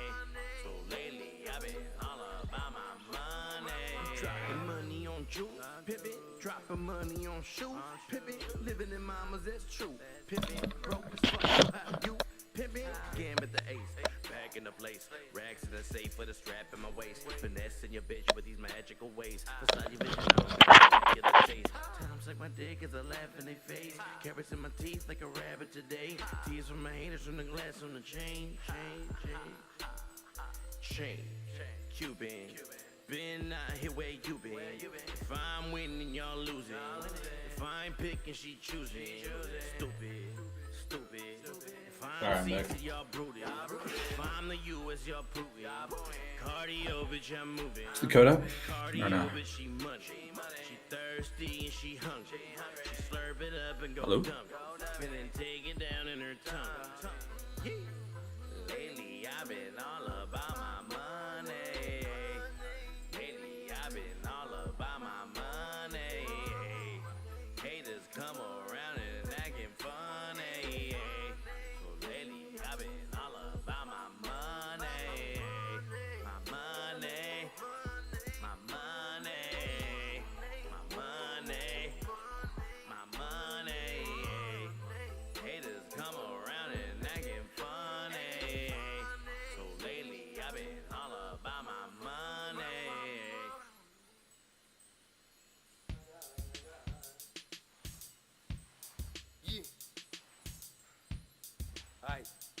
Yo, yo, yo, yo. Where the drugs at? Where my fiends at? Rockin' with my folk, kicking back in a beanbag. My vision getting fuzzy, my bitch is getting fuzzy. Probably doesn't love me, I don't feel it when she hug me. Don't get mad when I'm zoned out, don't wanna bone down. Can't slow down, syndrome about to blow now. Boy, the residue, only living like the Joneses do. Call it Jones and Doom, puffin' on some honeydew. Y'all some funny dudes, always got me laughing. Always keep it busy, sorry Miss Jackson. Keep it moving. I hear it from the prison guards. Dope boy side effects. Yep, when you live in large, put your shit on black. You might get black. Or have the boys in blue go and crash your back. I kick back. In my head low. You never know who's gonna let go. Machete to your neck, watch your head roll. Machete to your neck, watch your head roll. I'm back too. Just let me know when y'all are ready. Alright. Goes up. Had a drink and shit. Alright, I'm just gonna send out the link. Sorry for lagging, movie. BHYTD4. Butthole yours, touchdown 4. BHYTD4. What can you say that again? BHYTD4. Oh shit, those phonetics. Holy Wait, BHY? T? TD4.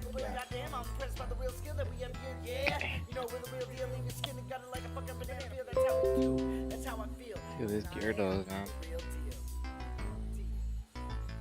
This guy's bugging for sure, bro. TD4. Yeah, straight up. Bugging. I really like the typing. The bug. The bug, yep.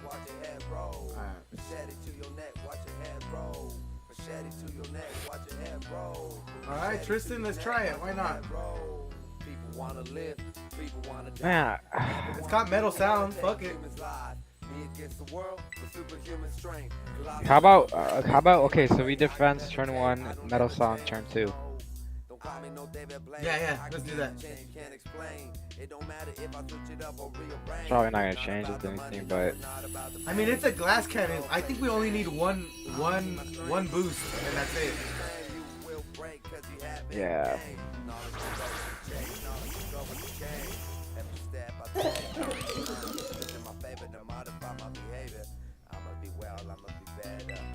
Team defense. Hang tough, everyone.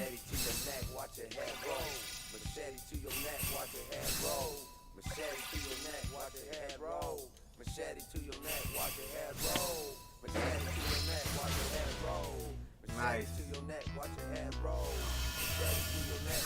Dude, it crit me, bro. While you do your metal sound, I'll just team heal. Just keep doing your shit. Just keep us ahead.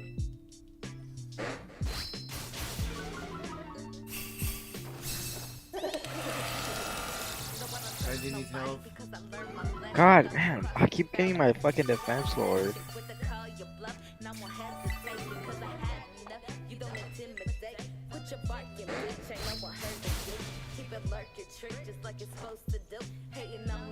Okay.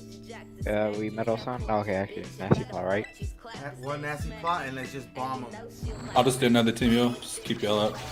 Yeah.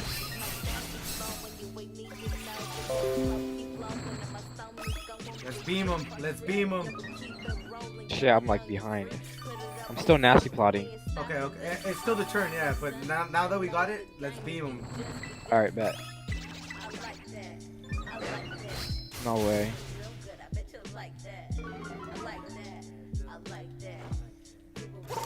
God, man. Oh. Dude, I literally did no damage. Because it terrorized. Oh. Yeah. He teared on your screen? Not on mine. What the fuck? Isn't that crazy, dude? Dude, I was like, when the fuck did he do that? Oh, fuck.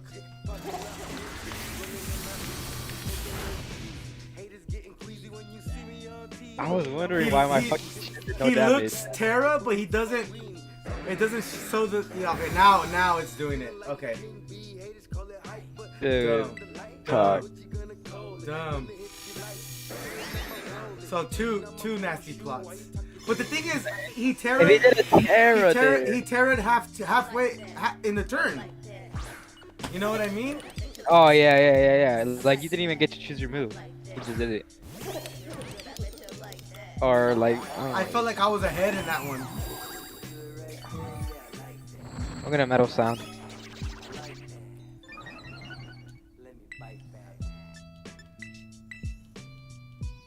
Oh wait, it fucking failed. What the hell? Yeah. It doesn't affect them when I just totally forgot about that. Doesn't affect them when they're in their terraform. Fucking brave hearted. Yeah. Same. When you're like, I'm a metal sound. Me too, bro.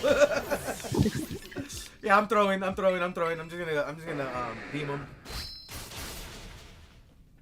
Dude, that literally did no damage.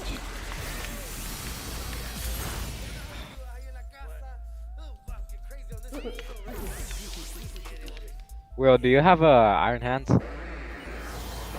Yeah. Yeah. I think that would be pretty good, right? Or you think Yeah, not? I mean, I'm down. But I don't have iron hands. That's the thing. Do we all have a berserker? No, no berserker, but definitely have iron hands. Who has a what is his name? Mui. Yeah, does Mui have iron hands? Yeah, Mui, do you have one? Type in chat.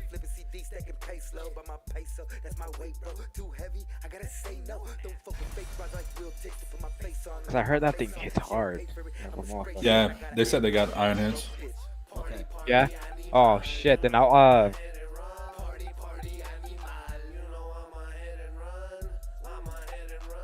Damn, dude, I don't really have like that much. I only have golden. I got berserker, so I can taunt it. I can Screech for that shit. Screech it. Yeah, okay. We'll screech it. Let me change Let me give it. If I don't know what to bring. I only have golden gun and like a pretty fucking goddamn strong Dragonite. If you bring fucking Miraidon and you drop the electric field, that'd be pretty strong. It keeps up my quirk. Oh yeah. Okay, I'll bring that. And I don't think we can use fightings against bug type, so we're gonna have to use Thunder Punch if we're bringing Iron Hands.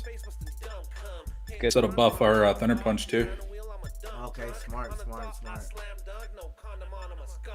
Alright, berserker it is. Let me get it metal coat.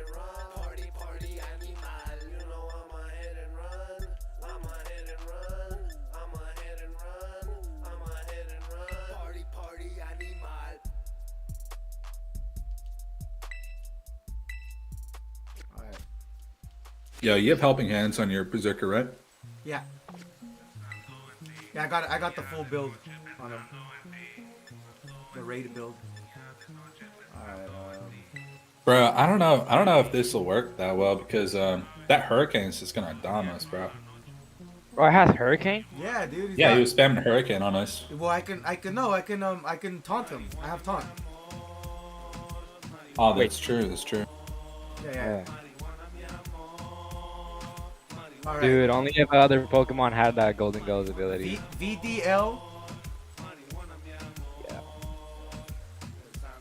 VDL. Huh? K5S. VDLK. Is that Victor Delta or Victor Tango? Victor Delta. One more time, the full thing. VDL K5S.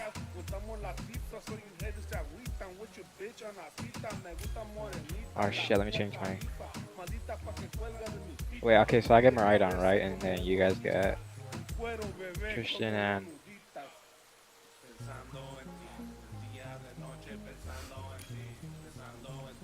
Okay.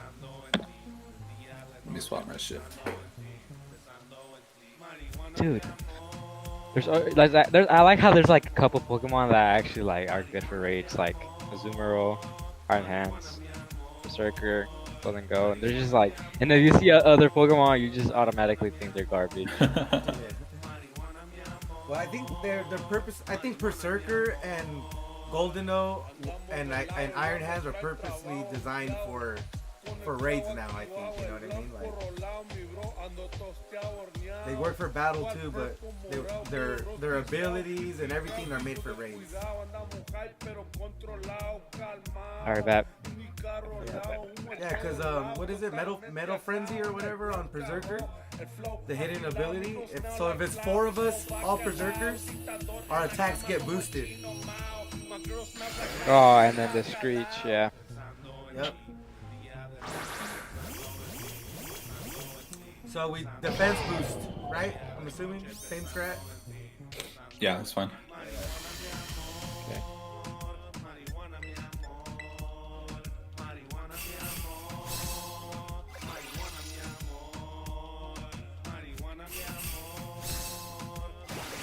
Same strat, but what do I do with Maridon? Now I'm taunting it. The spam Screech. I'm taunting it. Now I'm gonna spam. Wait, Screech with Maridon? Yeah. Or 'Cause I don't have Oh Screech, yeah, right? metal side. I have Screech. I have Screech.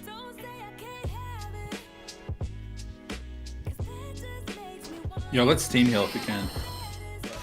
Oh shit, okay. Dude, I'm like literally behind. I'm on turn 3. Team heal. I'm barely in 2. Okay, I'm gonna... Okay, never mind. You guys don't need team heal, right? Yeah, we're straight. Okay, I'm gonna go all out.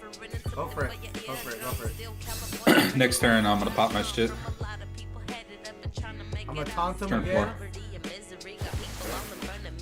Oh, I think he's still. I feel he's still in taunt. I'm gonna treat him. Dude. Oh, we're doing damage. We're fucking him up. Dude. That guy got fucked. Alright, come on. You still can't get too cocky here. Yo, do you have helping hands? Oh, I can't. Yeah, my bad. Do it on Will, please. I will, but I fucked it up because I did a Screech on him while he's on Terra. Ah, that's okay. All right, now helping hand. All right. Oh, he fell out of taunt. Let me taunt him one more time.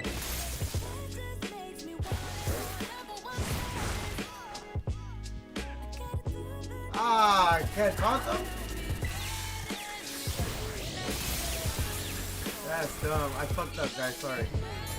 So good, so It's good. good, it's good. Helping hands Oh shit, I think I need some healing, if you can. We can do a team heal next turn if we need to. Yeah. All right. Team heal. Oh shit, that shit's dragon dancing. Yeah, I ran out of cheers.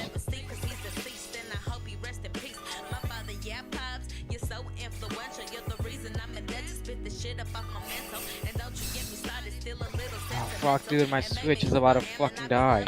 I'll be right back. Finish this shit, boys. Let's go. Let's go. Kill it before it switches. Kill this bitch. All right, helping hand. Come on, let me get it. Ooh, Will. Let's go. Isn't reset stats yet either, has he? You guys can hear me or? Yeah. Alright, good. All right, There you go. now he fucked up our stats. I'm gonna belly drum. If you have a team heal. Yeah. Oh, fuck. Nah. Sorry. My belly drum's gonna fail now. Oh, this is well. We're closer than. This is definitely the strat. This is definitely the strat. 5 button attack. Let's go. Alright, let's go. Dude, he just one-shotted me, bro. He has 2 Moxie boosts plus Dragon Dance. Woohoo! Woohoo! I survived that shit. If we time both of our hits at the same time, I think we can one shot him before he still comes out. I think we can't blow our loads. He kicked us out. Separate. He kicked us out. He beamed us. He beamed us. We need to make sure as soon as like we have all our shit stacked, we hit at the same time. Right. Like for example, like if you're trying to hit, be like, I'm on turn 4. Like count your turns and just to make sure that we're synced up. Yeah. Let's try to aim to hit on like turn 4. Okay. I'm gonna try to. I'm gonna taunt it. And and I'm gonna focus on the screeching. I'm gonna just do taunt and screech after. We'll probably have to team heal at like team 3 or like turn 3, and then we can like start popping our load. Okay, okay.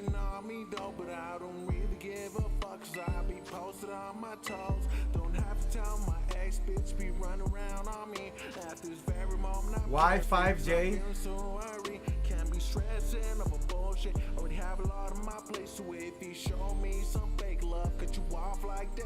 Dude, this game is so buggy. What the fuck? Y5J K4F. Y5J K4 F.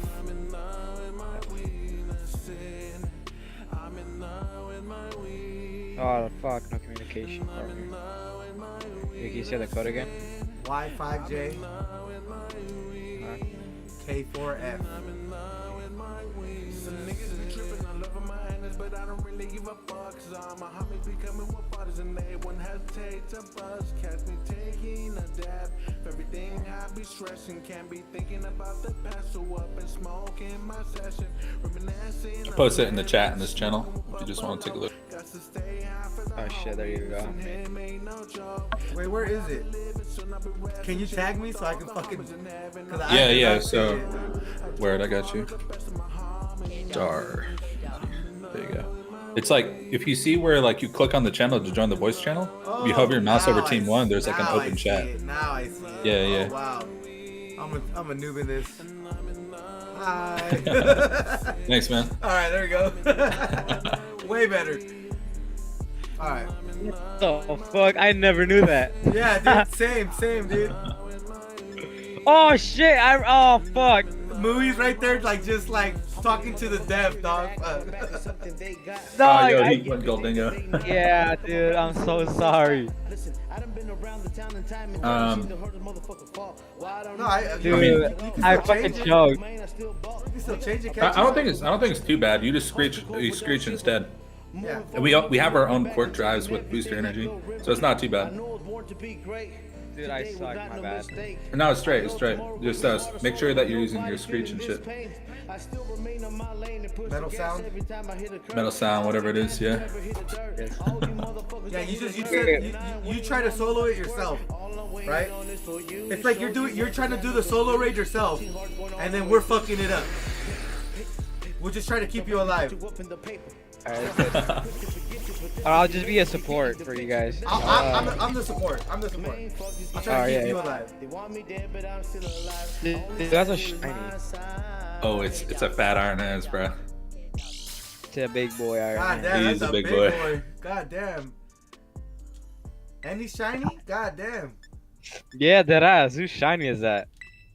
Badass. Hangs up. I got a shiny blue flower for what? After like getting like 3 fucking yellow ones today. I've been trying to farm one of those shiny olive Pokemon. The Smoliv ones? Yeah, Smoliv. Dude. They're too hard to see, man. They're just so small in my fucking eyes. Dude, you should see Floette, man. That thing is like minor changes, man. Imagine trying to farm one of those shiny crickets. Oh my god. They need to add a mod for this game where your motorcycle just runs some bitches over. Dude. Team heal. I'm still stuck on cheer on turn 1, bro. That's so weird, dude. I'm on stuck on turn cheer. 3, I think. What the fuck? Yeah, bro, what the fuck, dude? Alright, do I go all out? I haven't used a single build. What's happening, man? What the fuck is happening? Too big and slow, fuck. I don't even know what's going on, bro. He just thunder punched for me. I didn't even do that. I tried to cheer. The game just thunder punched for me. Yeah, I fucking hate when it does that. It just like chooses a move for you. It chooses a like weird move for you. Okay, I need to belly jump bad. Alright, fuck. Ah, fuck. And now it's gonna fail. Maybe not. I healed my team. Dude, I'm like stuck on this.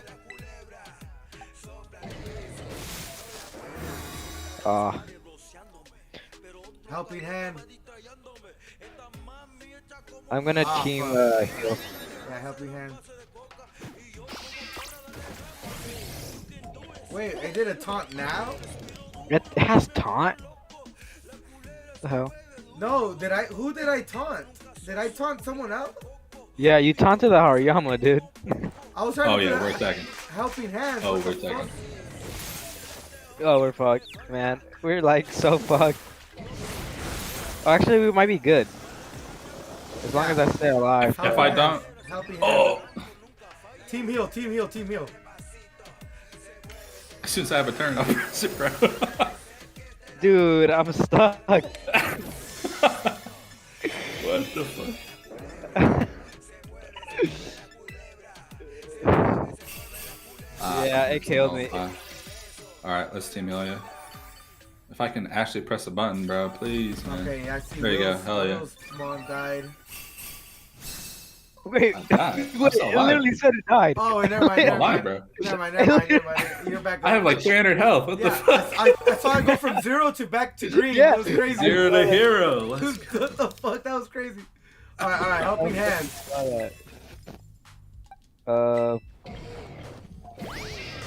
Dude, I'm gonna fucking nasty ply here. Don't helping hands me next turn. I'm gonna do a team heal. Okay. Yeah. I still have all my heals, man. I've been fucking bugging this entire game. Yeah, no. I'm ahead of turn, guys. What the fuck, dude? Dude, that guy is time traveling, bro. Yeah, the game sync is not good, dude. I think we're caught up now, though. God, man, it's like I'm gonna die. I think we got this, boys. I Fuck! think we got this. We're so close. Cause I steel beam, he's gonna get an extra moxie boost. I thought I was gonna. Fuck. Oh shit, he killed me. No way. Oh no.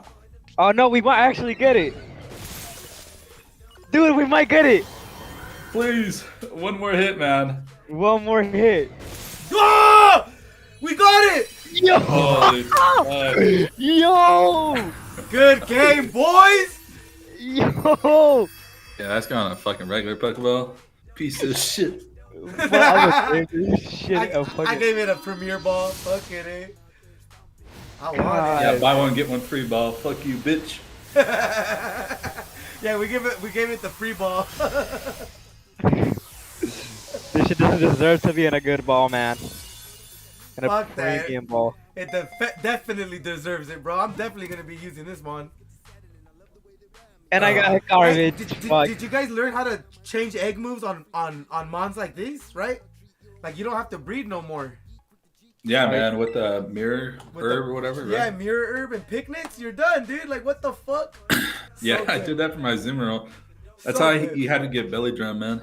So Should set that up for the Some people in Charizard. chat were tripping, asking how you would get it, and then they were just explaining to go breed it with the Makita or some shit. But I was like, man, just use the mirror herb. Yeah, so good. Using this guy for sure. At to Let me party. see the summary. It probably has a good. Oh, it has timid. What the hell? Fuck it. Okay, bro, let's get an herb. Got an herb. It Whoa. don't matter. Wait, let's see. Wait, speaking are of they all which- the same? Yeah, I think right. I got a timid one. Yeah, I got a timid one as well. I completely forgot, man, to put an herb on my my Arbolivia or whatever it's called. Arbolivia. Oh, my Goldingo's slow for that reason too. All right, now I know what I'm doing. You're right. All right, man. GG's, GG's, my guys. dudes. That was fun. I'm gonna make this a video. Hell yeah, guys. Follow me on All right, YouTube, well- Darweezy GG. For sure. All right, peace Yeah, out. peace out, guys. I'm just gonna stay in the chat. Why not? Fuck yeah. I'll see you guys in chat.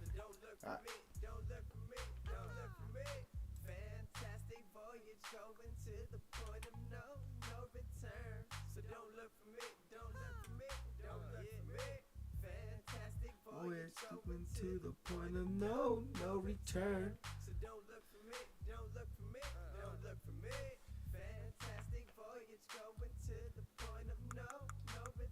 It really helped me get that shit fucking dope.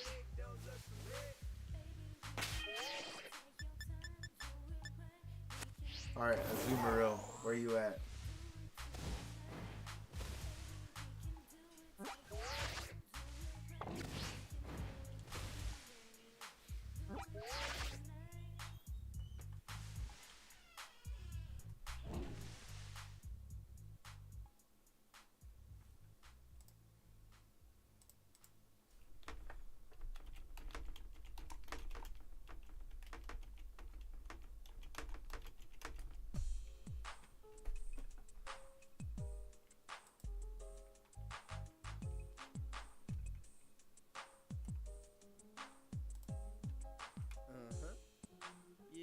with the villain family.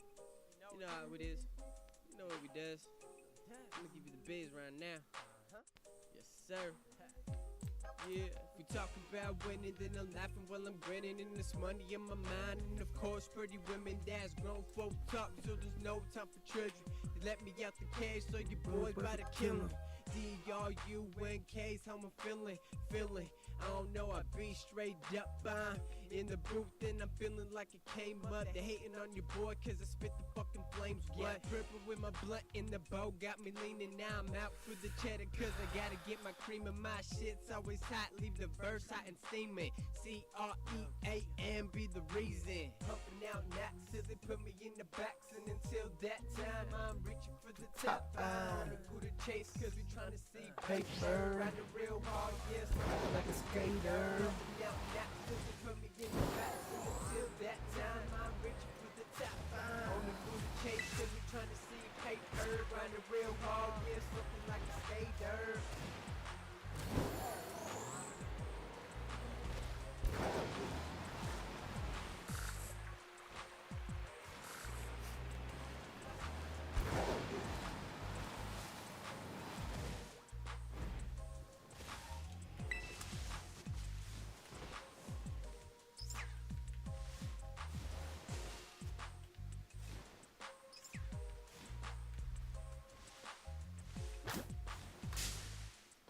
Huge dub, straight up.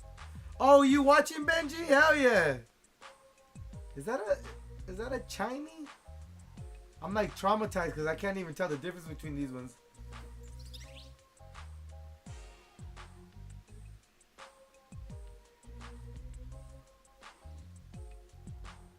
Alright, no, it's not. I hope not, but... Hey, thanks for joining the stream, brother. Really appreciate that. All right, what am I trying to do right now? EEVEE hunting. We were stuck on that Gyarados for fucking a cool minute.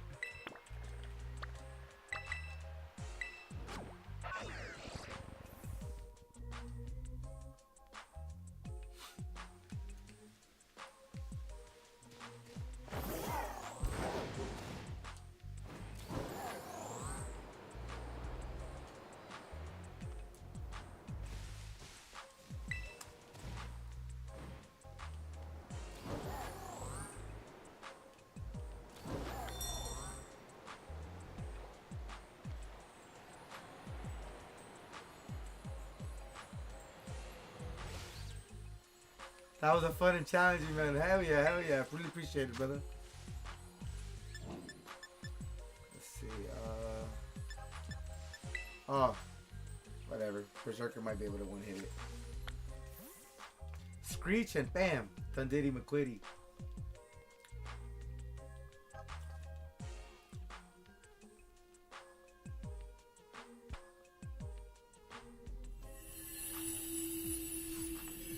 Yeah, hopefully I get the shiny EEVEE, dude. Woo!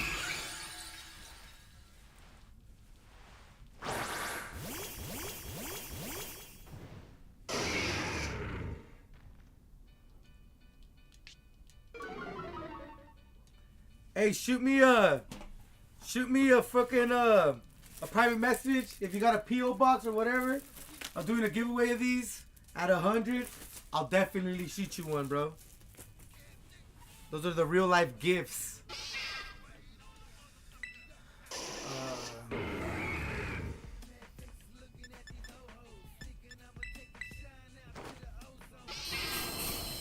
Oh, baby's all like, fuck. Alright, cool. No, go back. Oh, sweet. I could have just one hit it, quit it.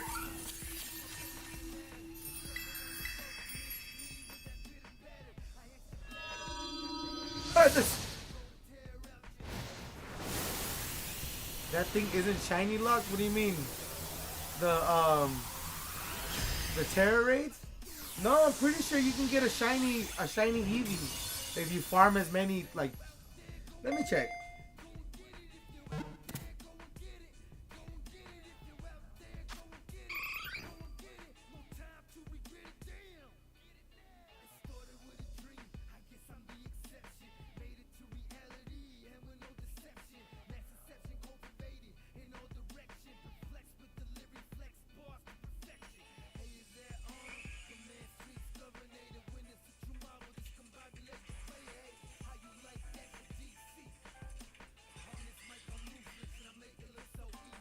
It's super rare, but yes, you can get one. You can fucking get one, bro. So I'm farming it, dog. And then I've been catching pretty much all of them. Add to the party. Nah.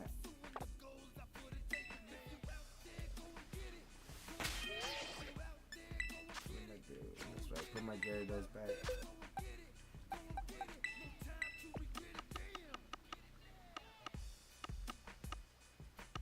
Where am I at, fuck?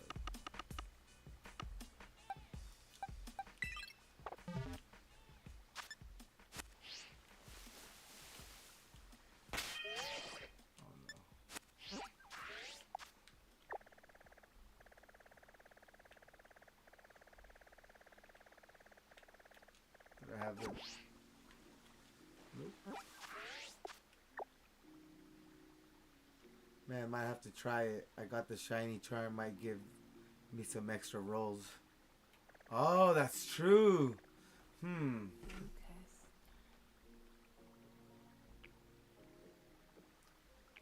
Yeah, I should work on getting the shiny charm actually. Let me see. There's what, like dex challenges and all that shit?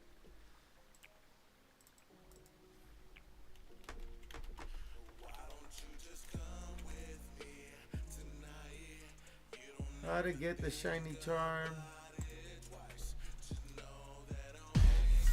9-minute video. Hello my friends and welcome to another Pokemon Scarlet and Violet video here on the channel. Today I'm going to be telling you guys how to get the shiny charm in the game and showing you guys what happens when you complete the Pokedex. If you guys enjoy this video, be sure to leave a like, subscribe for more, and without further ado my friends, let's go ahead and jump into this. First things first, let me show you guys the Pokedex. I might go a little bit more in-depth with this in a different video and give you guys some tips and tricks on how to fill it up a little bit faster and how I kind of went about it, but basically, you know when you've completed it because you've caught 400 Pokemon. And again, you're gonna have to trade a lot with people. I highly suggest checking out the Pokemon Discord. There's a specific Pokemon Discord. You could also use our J Skeleton community Discord, which is linked down in the description below. But there's a Pokemon Discord where people talk about trading and stuff like that, and I've used that for the past couple games. So highly recommend that. But 400 out of 400, you'll get a little gold ribbon on it once you've completed it all. I got homies with Scarlet. That's pretty much you can get those from someone now, in the server, once you've right? completed 400, you're gonna come back to the school. I got buddies. Whatever school it is, doesn't matter, Scarlet or Violet. What we're gonna do is we're gonna be going to the biology lab. So Mr. Jacques, or whatever his name is, what happens earlier in the game is you actually get to go to him, and as you do his classes and whatnot, you're gonna get rewards afterwards. So you have to go through all of his classes, and then you come and talk to him, and he's gonna give you rewards for I think like 4 different stages of completing your Pokedex. I think it's like 30, and then 100, and then 200, and then the last one's gonna be 400. But before we do that, there's actually some other rewards as well.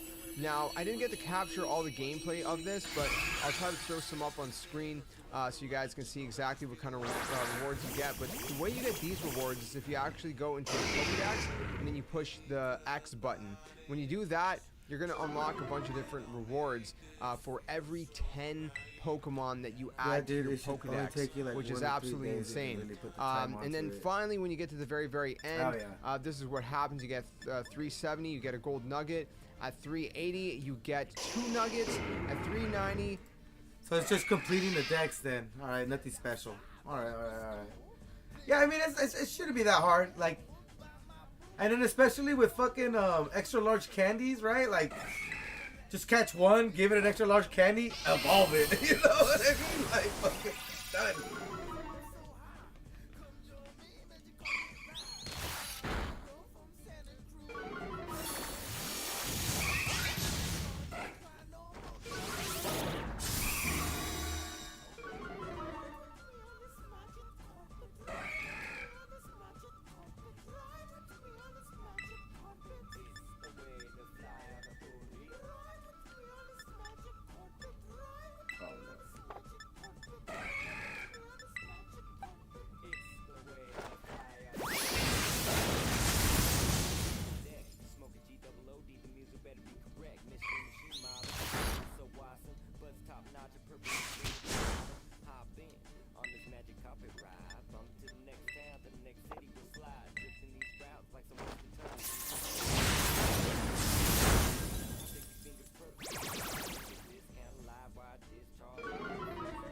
Yeah, attacking. What am I doing?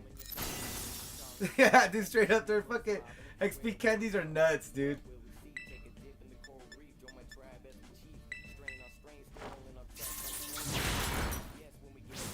Yeah, I was farming rare candies, and my homegirl was like, "No, that we do the extra large rare XPs." I'm like, "Oh yeah, yeah, you get a bunch of levels, especially like earlier on." Well, she told me all this in Spanish. And oh, I'm out of Premier Balls. Something nice. Give it a little luxury ball. Nah, give it a little Pokeball. What's wrong with Pokeballs?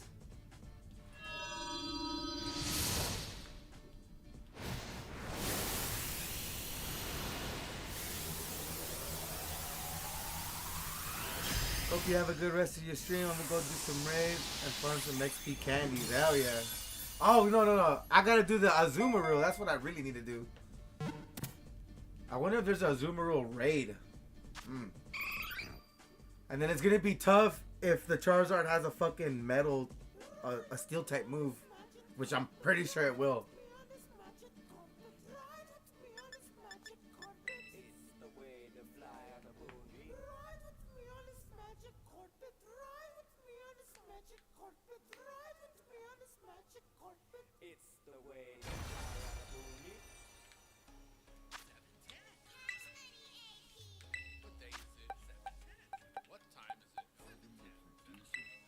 Farm raids does sound fun, though.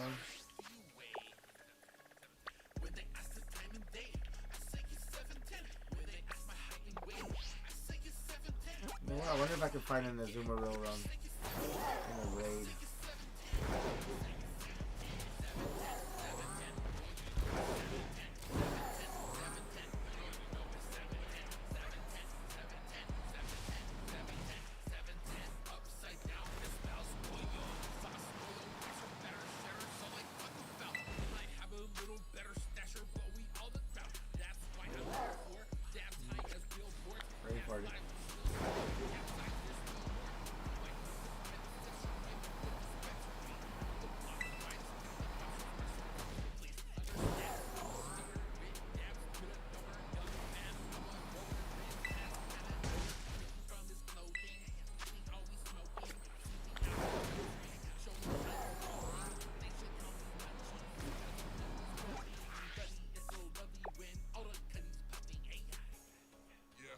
Oh, hell yeah. Hit me up, dude.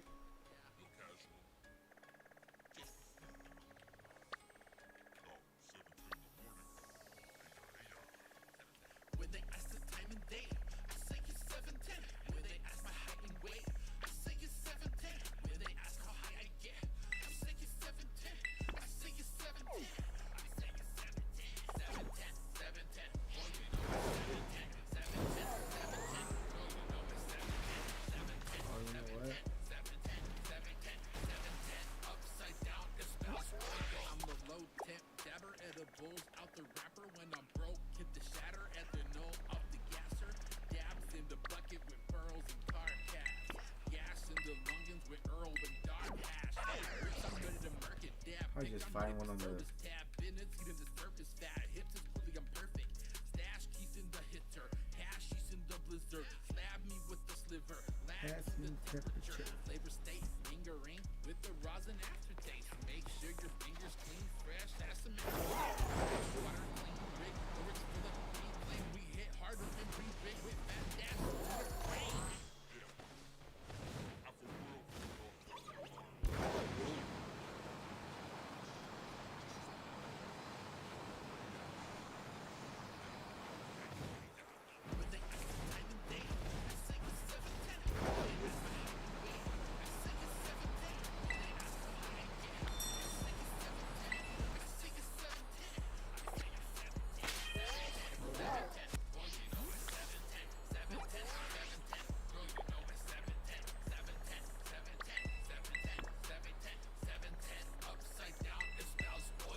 Let's see how these raids work.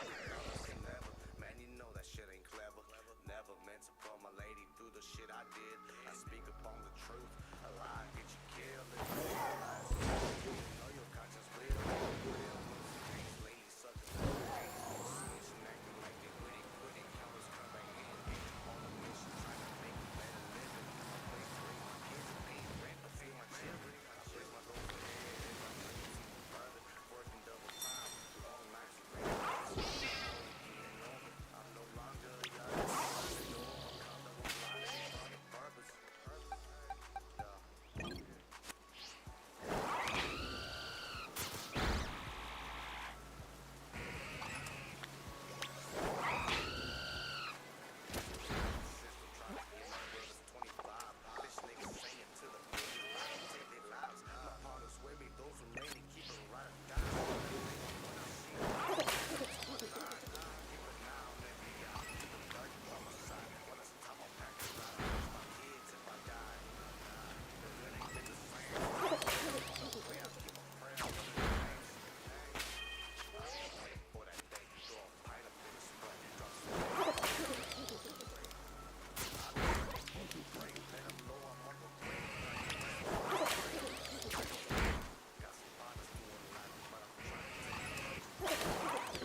Too much work for nothing.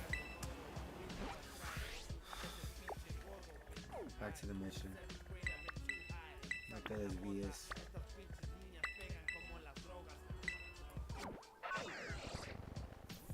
Qua. See ya, Pippins.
Berserker better for this.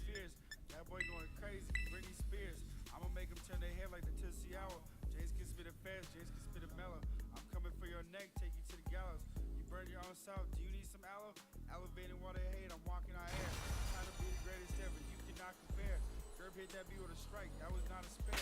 Set up to take your head bit off, just to drag you rare. Dripping blood, you can't say you're not rare. I would hate on you, but I don't give a care. I does what I does and do it better anyway. Come and have fun, turn up on a Sunday. I does what I does and do it better anyway. Come and have fun, turn up on a Sunday. It goes down in the South Bay, turning up on a Sunday. It goes down in the South Bay, turning up on a Sunday. Y3. It goes down in the South Bay, turning up on a Sunday. QLWG. It goes down in the South Bay, turning up on a Sunday. It's a Sunday, so I'm smoking, gotta get a better focus. Ah, too late. Swarming like some locust, herb got the potent. Herb always token, balls roll by nothing. All that other shit is bogus. Got the gear looking fitted, super saucy with the team. Like my busy issue with it, had her lost up in my dreams. I'm a boss up, not a fiend. Put my fingers in the cream, you don't hear my tummy. Got my belly looking mean, harder than wax bangers. Puffing on fat Vegas, 1 gram challenges. Call me the wax mayor, I'll do you a fat favor. Get at a bag labor. It's a homie hookup, but you're getting me back later. I'm looking for fat paper, something to stack greater. Pointed like a pyramid, the world will wonder later how this dude did it. Smoking and playing Sega, you know what gen it is. Grew up in the 90s players. Down in the South Bay, turn it up on a Sunday. Goes down in the South Bay, turn it up on a Sunday. Goes down in the South Bay, turn it up on a Sunday. It goes down in the South Bay, turn it up on a Sunday.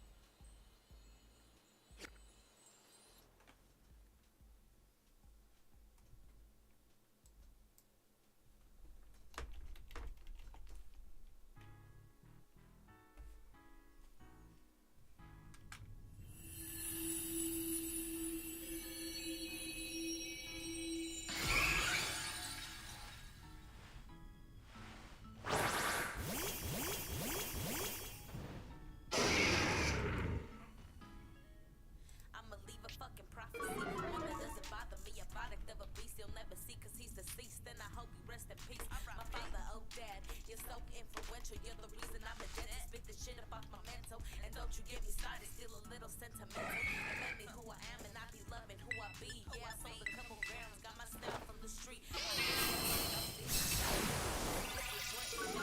you sleeping, I'm moving. Let me stimulate your mind so you can catch my drift. Manipulate these lines so you can't see me slip. Still walking in my mind, ain't never reason. Intellect, they never stop it. My goals is my motive. Don't be mad at what you chose and keep it bossy.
me, you, we, all the same, homie. You like weed, not the man, homie. Want some drink on a special day, homie. Me, you, we. You like to go work, body, me like to go party. No matter how you see your friend, we all like the money. Y'all go to school, maybe. I'ma drop out on the team. Let them see better than me, so I'ma ball out. Shout out to the sleeves, home eyes with our ease. Us villains pretty cocky. Ask your chicks to stop it. We don't hibernate. We the type of beds that stare at that plate all damn day. Make sure it's proper feel. Stacked up to the deals. Never founder, I'm a pounder. Baby, come get your fill. I'm the urchin that be searching for this pot of gold. If it's from a skull or a ball, if it's from a check, I'ma have to step and inject. That's a life sword. What am I living life for? To live life bored, I want a life tour. Somewhere on the shore. Party on deck, so we only heading Star Wars. Me, you, we, all the same, homie. You like weed, not the man, homie. Want some drink on a special day, homie. Me, you, we, all the same, homie. Me, you, we, all the same, homie. You like weed, not the man, homie. Want some drink on a special day, homie. You, I broke the bank, homie, like told the wild down. I need that ditto. Give me that ditto. Yep, villains on the pound now. It started with a bang. No party poppers, I'm a monster. I'm a monster. A hardy stopper. Walk the field once over. Duck the goose and got my feel for it. And now I'm grooving, tap dancing, splash landing. Villains always bashing. A lot of actions, hotties laughing. Cause we macking. We the situation, homie. Fuck Mikey. Air out right here, doing it like Nike. Yeah, buddy, it's a California day. When I'm on the roll, I hit the track. Oh, no ditto. I hope that ditto's gonna pop up. Got you flatter than Gumby. You taste that shit on your lips, I be dumping. If you speak my name and hate that, hey, what? You can bet that my God will have your neck. Karma, me, you, we, all the same, homie. You like weed, not the man, homie. Want some drink on a special day, homie. Me, you, we, all the same, homie. Me, you, we, all the same, homie. You like weed, not the man, homie. Want some drink on a special day, homie. Me, you, we.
Gudra grass. Do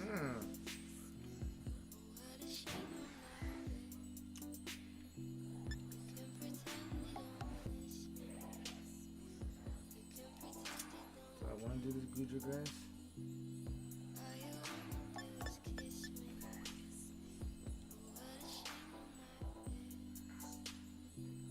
Let's see. Oh, should have changed my Pokemon.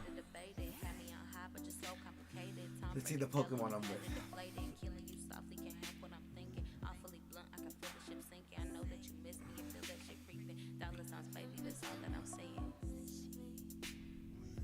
You can pretend you don't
Hey, what's up, Wizzy? How you been? ¿Qué onda, Bambino?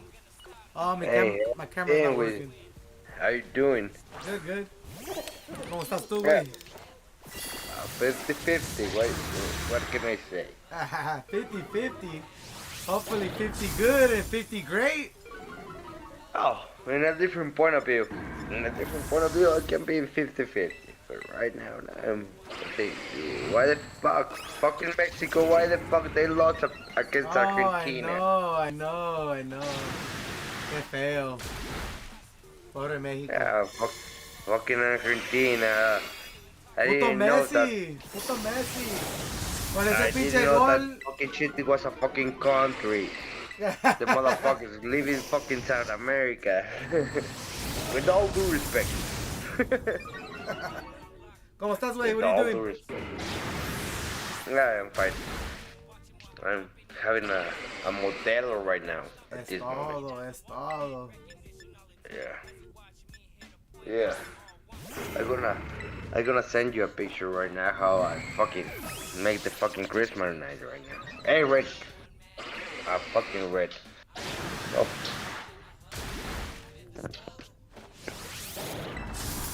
Oh, what's it? Just want to tell you, fuck, I love you, my brother. Love you too, carnal. Always. Hope all is well. Ojalá todo está bien. Like the movie Blood In, Blood Out. ¿Cómo se llama esa movie? Sangre Blood por In, Blood Out. sangre. Ándale, sangre por sangre. Es todo, Es una carnal. mamada. For cheap day. Blood In, Blood Out, we see. What you gonna do? Huh?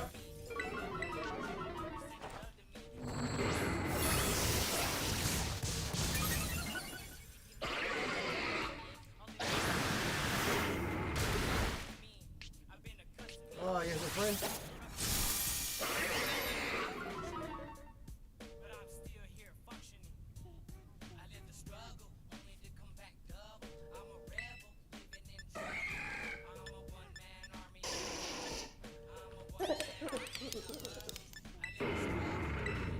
Back double.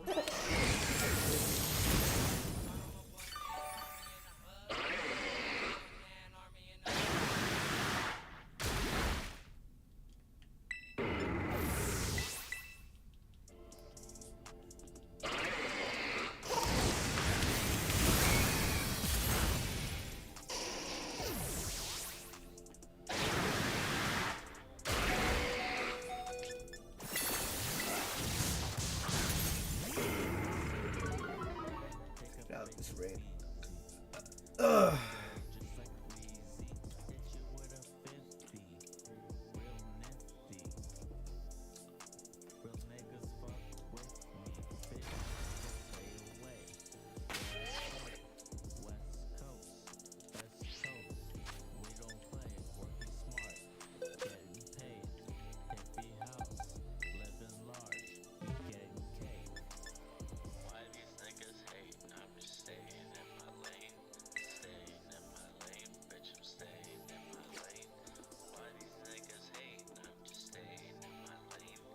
Staying in my lane. I'm just staying in my lane. See, I'm on the plane every day, smoking J, but I play with the game. What's the name? Boy, what's the name? Out the way. High every day, every day. On my shade, money on my brain, both ain't no praise. I ain't riding off blades. Sadie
your wifey. Bring it back like a double X, tall white tee. Bitch, I might be off of E-pills and a cocaine white like Nike. White bitches, call me Chachi. Y'all fools glammed out like Liberace. Ghost writing, I'm a fool dancing. Trip like I'm dropping acid, going high speed. No brakes, before we gassing. High feet, don't care if you don't like me. Doing what I do, haters trying to strike. High feet, don't care if you don't like me. Strike high feet, don't care if you don't like me. Doing what I do, haters trying to strike. High feet, don't care if you don't like me. Doing what I do, haters trying to strike. High feet. T.I.P. Sleazy. Those metal sip Skittles, smoking on the blunt and the gas I can't let go. To the liquor stone cruising, my body I'm abusing. You bitch, she be choosing. What you want me to do? Just 'cause we went to school, I'm supposed to keep my cool. When she hot, me not no fool. I'm in that pool, Frank cap on. Don't worry, be cool. I'm a romancer, then Robert Mans. What she gon' say? Dog, we's a man. Scum like my brother Sleazy, from a Mac to another thing. High feet, don't care if you don't like me. Doing what I do, haters trying to strike. Don't care if you don't like me. Doing what I do, haters trying to strike. High feet, don't care if you don't like me. Doing what I do, haters trying to strike. High feet, don't care if you don't like me. Doing what I do, haters trying to strike me.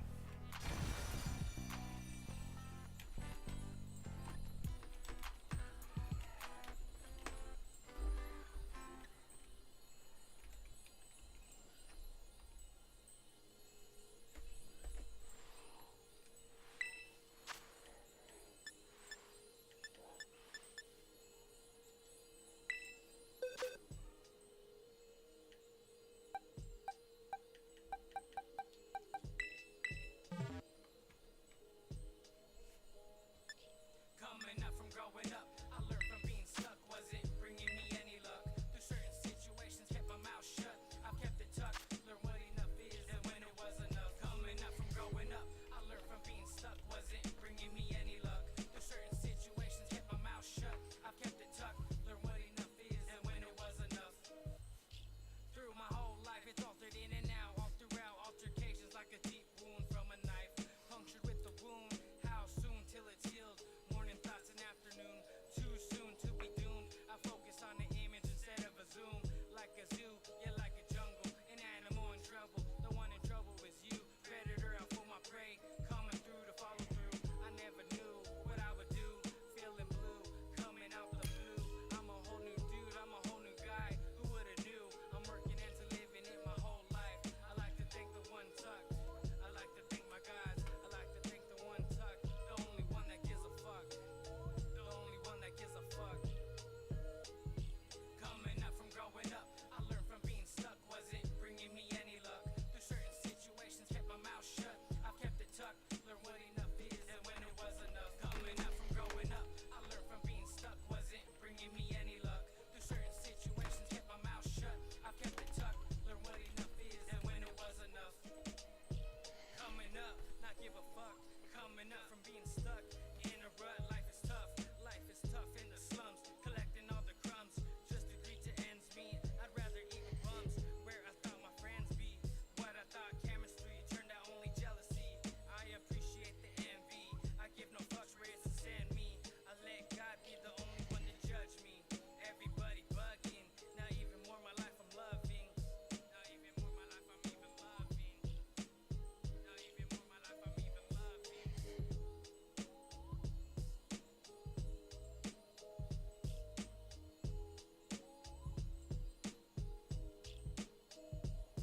Coming up from growing up, I learned from being stuck wasn't bringing me any luck. Through certain situations, kept my mouth shut. I've kept it tucked, learned what enough is and when it was enough. Coming up from growing up, I learned from being stuck wasn't bringing me any luck. Through certain situations, kept my mouth shut. I've kept it tucked, Órale. learned what enough Ancient. is and when it was enough.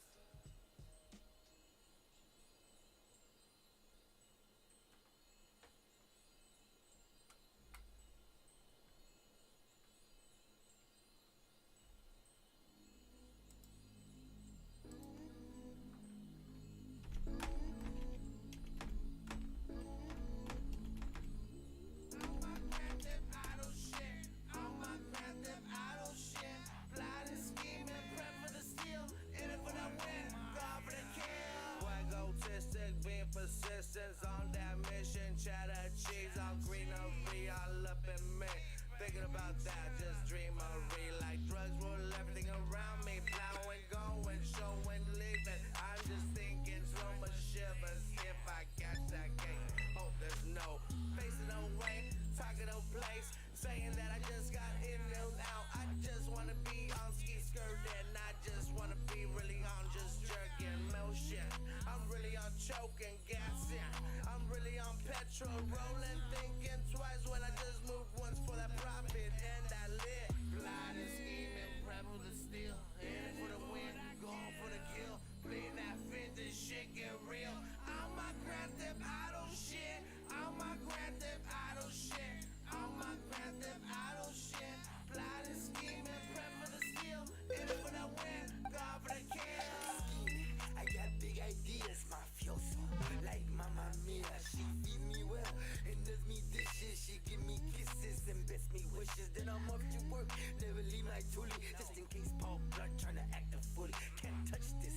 I always say me prayers and I drop the MC hammer on a player hater. I won't see you later. I'ma hit the sticks, hide with my bitch and make her get my shit. I won't stick my neck out just to have it chopped off. I gotta clean up like I mopped off. And I shake my head and I trim my beard. Play my best role for these wonder years. Cause if I get caught up, I'ma write a book so the whole world can copy. Y'all a bunch of crooks. Plotting, scheming, rebel to steal. In it for the win, going for the kill. Playing that fit, this shit get real. I'm my Fuck yeah. Grand Theft Auto shit. I'm my Grand Theft Auto shit. I'm my Grand Theft Auto shit. Plotting, scheming, prep for the steal. In it for the win, God for the kill.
Fumando mostaza, sasa, el jefe en la casa, casa, jodiendo mi traza, traza, creciendo las plata, plata, en mi Mercedes quemando la llanta, llanta. ¿Qué es lo que pasa? Pasa, fumando mostaza, sasa.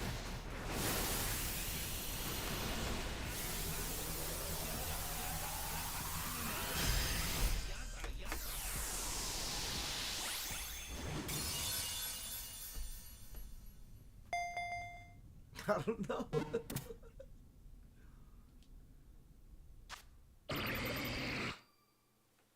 Is that a shiny Gudra? I don't think so.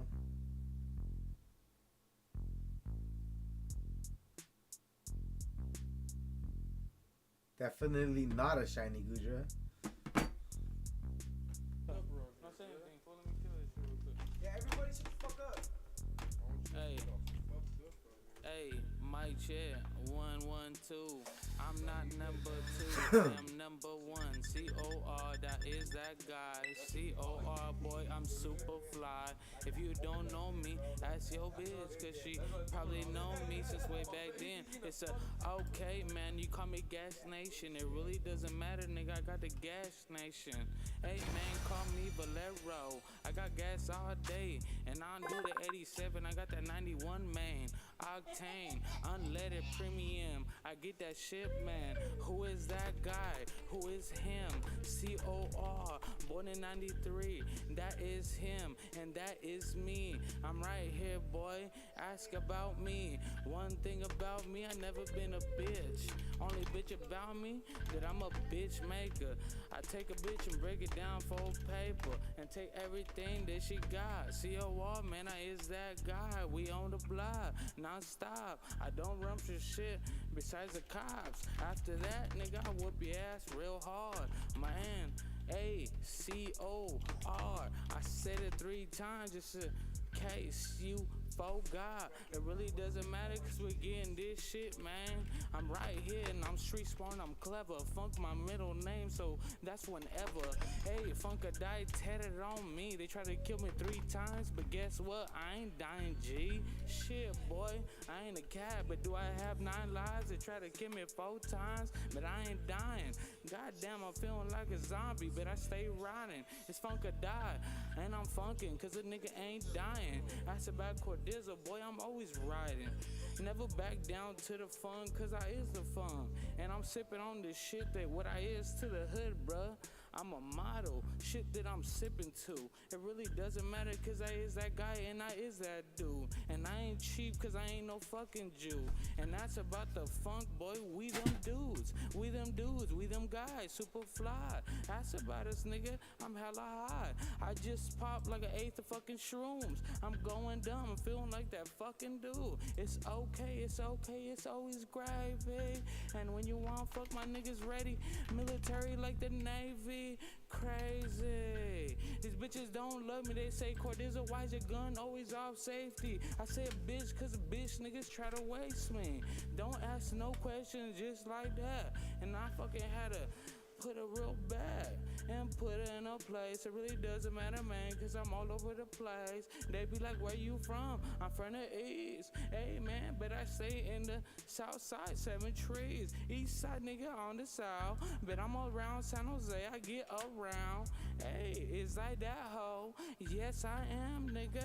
Ask about code. I get paid for my services, though. And that's why I get this scritch. I get this scratch. It really doesn't matter, man. I put days on they back. Bitches laying on they back cause they paying me. If not, Cordizzle ain't fucking cause I need a fee. Bitch, who the fuck do you think you is? If you ain't paying Cordizzle, bitch, you ain't get it. No, dick.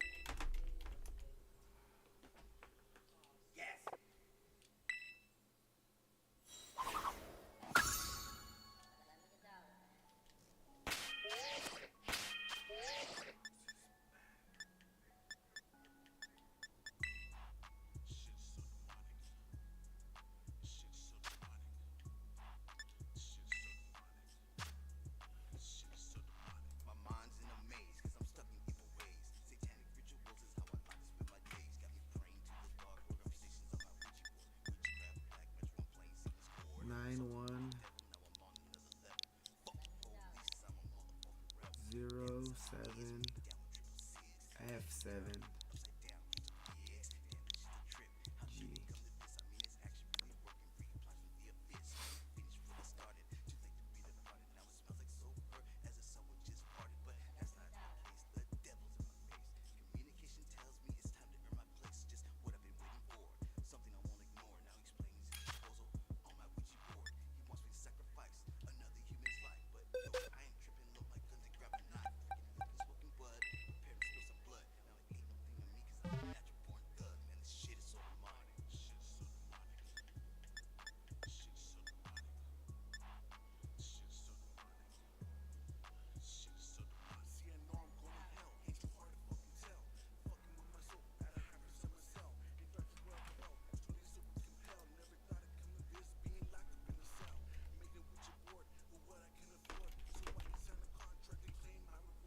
Bashful.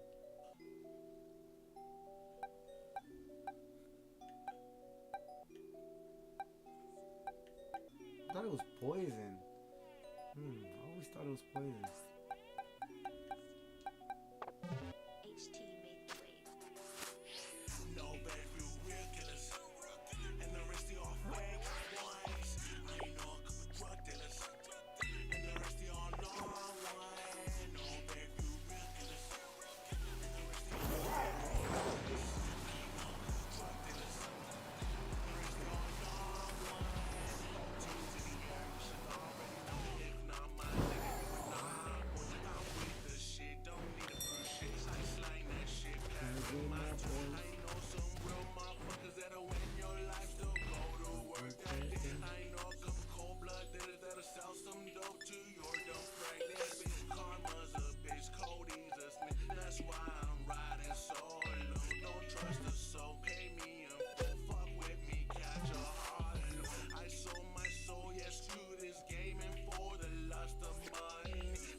mágica para mi bruja, perrea la mami.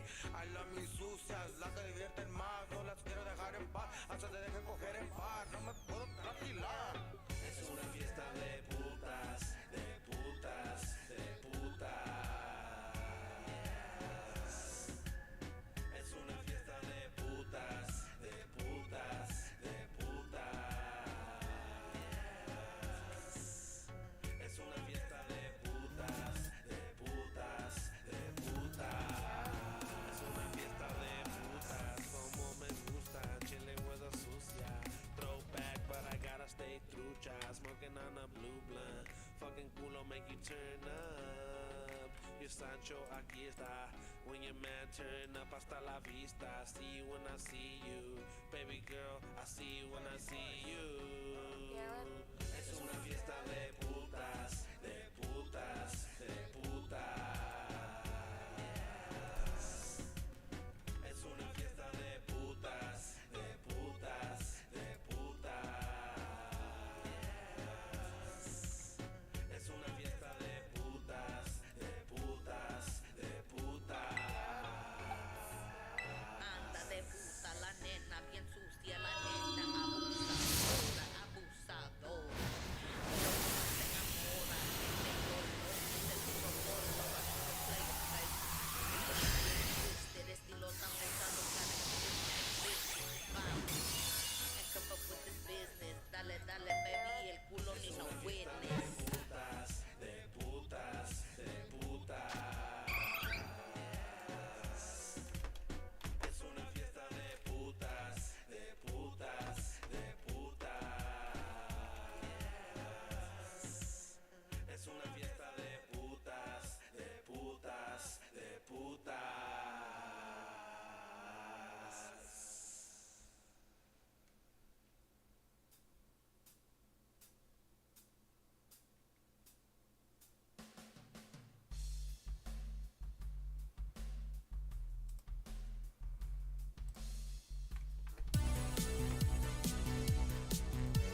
Oh, guys.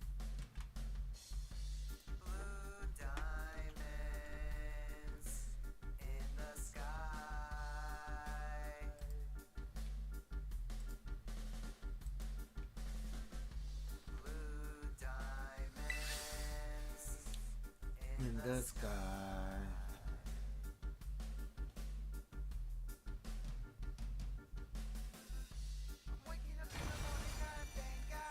I don't know, but today seems kinda odd. I'm taking bong rips with no lighter, man, but I still keep coming through a fire, man. Saturday morning, waking up on the floor next to a chick I thought was a 10. Turns out she was a 4. Said it was last time, wasn't gonna drink anymore. Took a minute to think, a couple lines on the sink.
me, there ain't no such thing as living life happily.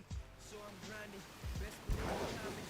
Solid like a rock, but I'm shining like a diamond. I know that you see me, you feel where I'm residing. I got a reason to live, so I'll never stop the fighting. I see it in my vision, now I'm on a mission. Bar after bar, and I'ma keep spitting. Therapy is hard, so I don't care if you listen. I'm in deep like some deep sea fishing. Therapy is hard, so I don't care if you listen.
See them cut out on my block and they about to choke. Got the urge to roll up a blunt. Yes, I love this smoke. Light it up on the block from the cops, cause I'm about to smoke. You sexy thing, About 5 years ago, I drew emojis.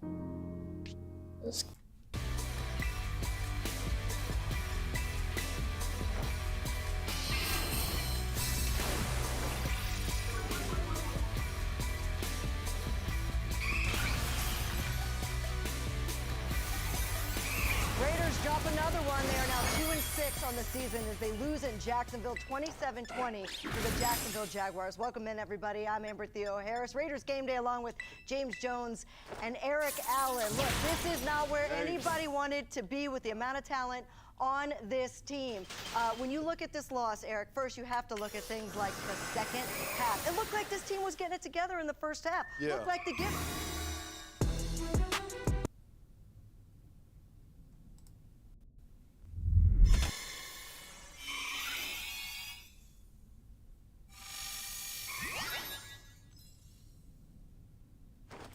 Well, Raider Nation, it's been a minute since the fifth quarter presented by Twitch was a celebration, but it is a celebration today. Eddie Pascal here in the podcast studio at the Intermountain Healthcare Performance Center with DJ Duffel himself, Bryce Butler, all the way from Phoenix, Arizona. Traded a desert for a desert, and Bryce, the Raiders win today, 22-16, a game that was anything but boring as the Silver and Black handled business in overtime. First of all, it's fantastic to see you. Oh, we're back. We are super back. We're back. It's nice to have you in the studio. It's good to feel the energy. And today, Bryce, we felt an energy from the Raiders that I think, candidly, we haven't seen in. Keelan of limiting your opportunities. You know, every yard you make is a hard yard, and thought they got off to a good start. You know, Russell was really he had in the first half, but it wasn't many. You know, he was two. Yeah, so it wasn't many. So, you know, just a typical division road game, you know, and I'm really proud of our team. Got the ball back there with a minute and something left, and then like a couple big plays there with Keelan and Josh, and get down there and Daniel makes the field goal, and then finally A.J. Cole called heads, and we won a coin toss. You know, and then guys made great plays in overtime, and you know, this team has worked really hard, and they got a great spirit about them, and really, really, proud of the effort that they put in this whole entire week. Blocked out all the distractions and just focused on the game, and thought they competed really hard for 60-plus minutes today. Josh, two plays in particular, the pass to Foster. It seemed like he had been in blocking situations most of the game in that situation. Was that kind of like the right time to Yeah, a little bit different. We hadn't run it before, and I just felt like they were focused a lot of attention on Tay as everybody does, and just you were hoping for a chance at a chunk play, because in order to score in overtime, you're thinking you're probably going to need to have a couple, chunkers in there at some point. And Foster made a great read on the play. Derek, I thought, made a really good throw, and then Foster, ran with it after the ball. But the offensive line probably needs to be acknowledged. They Colton being out and shuffled Jermaine over there to the left, and then Thayer played the whole time on the right. And I thought they did a decent job of giving Derek some time there, especially in overtime. Is that the same on Devontae's touchdown? Is that the same play basically as the touchdown earlier in the game? The same play as the touchdown earlier in the game. Same area that you threw to? Yeah, it wasn't the same play. It was a completely different play, completely different personnel grouping. Devontae on the first one came from the other side of the field. On this one, he was on the right to start, and it was just a good execution by both of them. Was that an audible at all on that last one? No audible. Just we had to actually run a few things similar to that during the course of the game, and I think we hit him on a crossing route in the first quarter maybe, or second quarter, on it, and then we had a couple options off it. So thought he made a great read, and Derek made a great read, and it's hard to get open like that in the NFL unless you do some things a little differently. So credit goes to those guys. Defensively, Max Crosby just continued to have all over the field. Exactly. Effort, great leadership this week. He was pursuing Russell, as much as he could in the pass rush, and then I thought he was really active at the point of attack in the running game, and also ran a few plays from behind. It just gives tremendous effort on every play, and I thought he got it out of his teammates too. I think that's something that I thought our captains were phenomenal this week and pushed our group, and I think they got the response they were looking for. It might not show up on the stat sheet, but Tillery seemed to be getting some inside push. Is that kind of what you're? Yes. He's an active guy. He's long, he's strong. And I think the more that he works in the scheme with the players that are there, hopefully the better he can get and improve. And but I thought he showed up a few times today for sure. Yes, sir. With Josh getting a bunch of yards the first time you played the Broncos, this time, was that kind of your focus again, or did you have a lot of adjustments to make with your coaching staff after the first half? Yeah, it was, I thought they did a pretty good job. They played a lot of 5 people at the line of scrimmage and their nickel today, and I think they do a great job. They do a phenomenal job. They really do on defense. That's why they're ranked first in the league. And they changed it up a little bit on us. They brought some different pressures that we didn't see in the first game. We were adamant about trying to maintain our balance. We didn't want it to become a pass game. And I thought JJ, hung in there. He had to be patient and grind a few tough yards out there. But I thought he did a good job, took care of the ball again, which is always a good thing. And, gave us an opportunity there to use some play action passes, which ultimately that was huge in overtime. That was what those two were off of, is play action. So a lot of that credit should go to JJ in the running game. Going back to the overtime, was there a conscious or an intent to go for the touchdown when you guys won the points to end that first chunk play? Yeah, I think the mindset was, if we got the ball, absolutely want to try to do whatever we can do to score. We didn't have any triple reverse passes in the game plan or anything crazy like that, but I think the reality is if you get into the plus territory, which is where we got to, you're sitting there and you're just hoping for an opportunity to, whether you drive it into the red zone and score or you throw it in there from outside. So I thought that it was good execution. It wasn't the intent to score in whatever 3 or 4 plays, but we were trying to make some plays for sure and shorten the drive if we could. Compartmentalize this as long as you've been a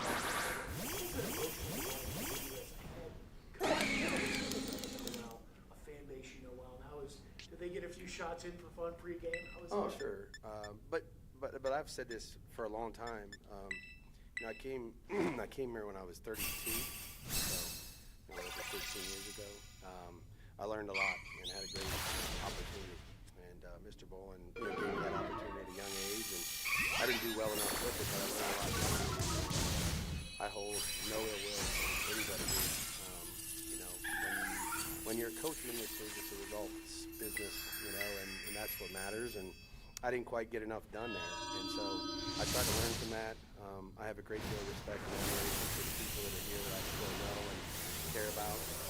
I think they do a great job for, you know, great organizations in the National Football League, and this is an incredible environment. It always has been. The fans are tremendous. They do an awesome job of supporting their team, and it's a tough place to play. So I don't get into too much of that stuff anymore, and you know, I did hear a few things off color. Does it make it more satisfying at least? Or No, I'm happy for our team. I'm happy for our team. I really am. This was never about me. Yeah, at halftime, going in with that block of the field goal right there, you end up tied instead of trailing like most of the half and having long down and distance. What was the attitude of blocking? Like, was this a 0-0 game, or were the guys like, we got this? Yeah, I thought there was a lot of energy. You know, we've been working really hard. We've been close on a couple of kicks in the last few weeks here, and guys work really hard in practice of trying to get that done. And we know that those plays make a huge difference. As you can see, I mean, if you don't block that field goal, then we have to score a touchdown at the end of regulation. So I thought it was an enormous play. I thought it gave our group, we had great energy as it was, but I thought the energy, you know, coming into the halftime was really good.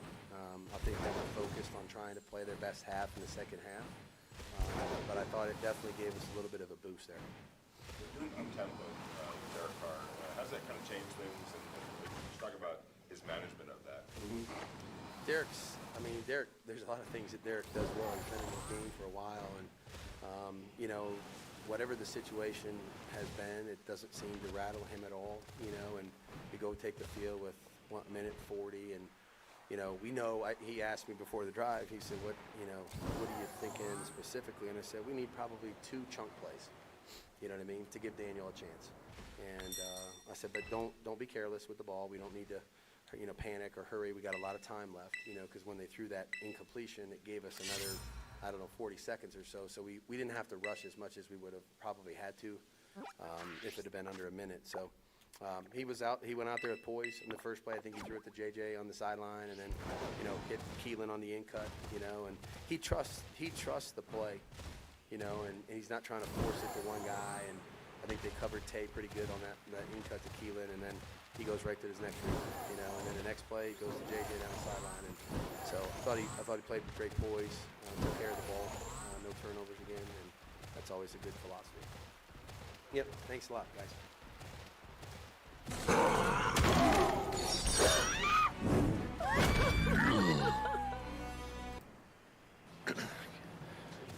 How's everybody doing?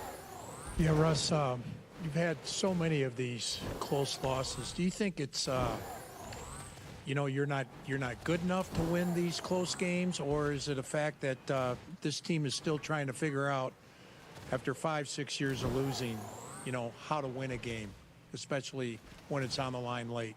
Yeah, I think that we're on the learning end of the experience of how to get back to winning, you know, and sometimes it's a journey, sometimes it's an ugly one, sometimes it's a tough one, you know.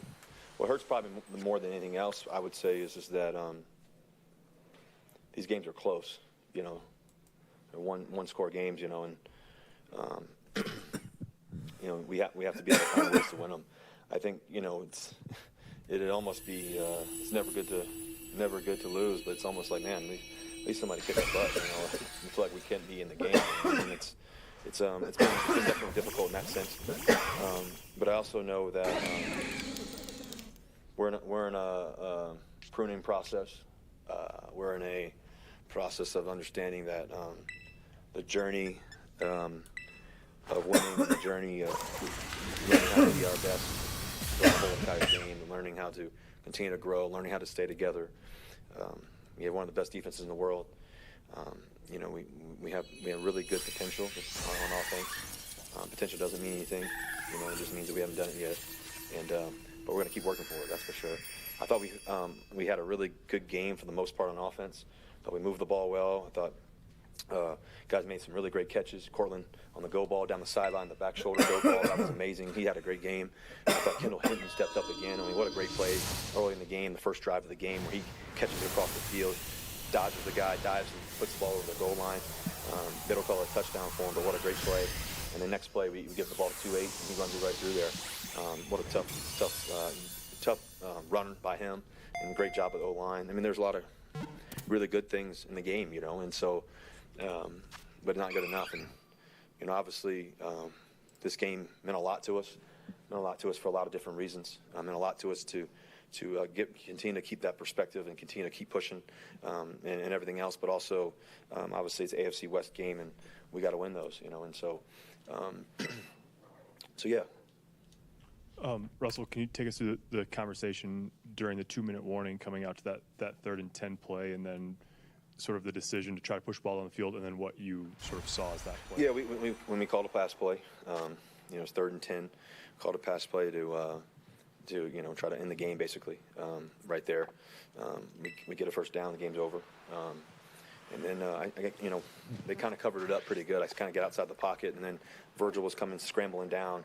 Thought I had him and tried to take a shot to him. And the ball just, you know, kind of went away for a little bit. But we got the best defense in the world, and, you know, unfortunately, you know, it didn't work out this time.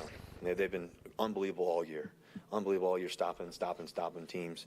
And unfortunately, it didn't work tonight. And that's why us as an offense, we got to make sure we find more touchdowns, like I said earlier in the week. You know, and like I said, we moved the ball really well early in the game. We got all the way down there. Unfortunately, we didn't score a touchdown on that one.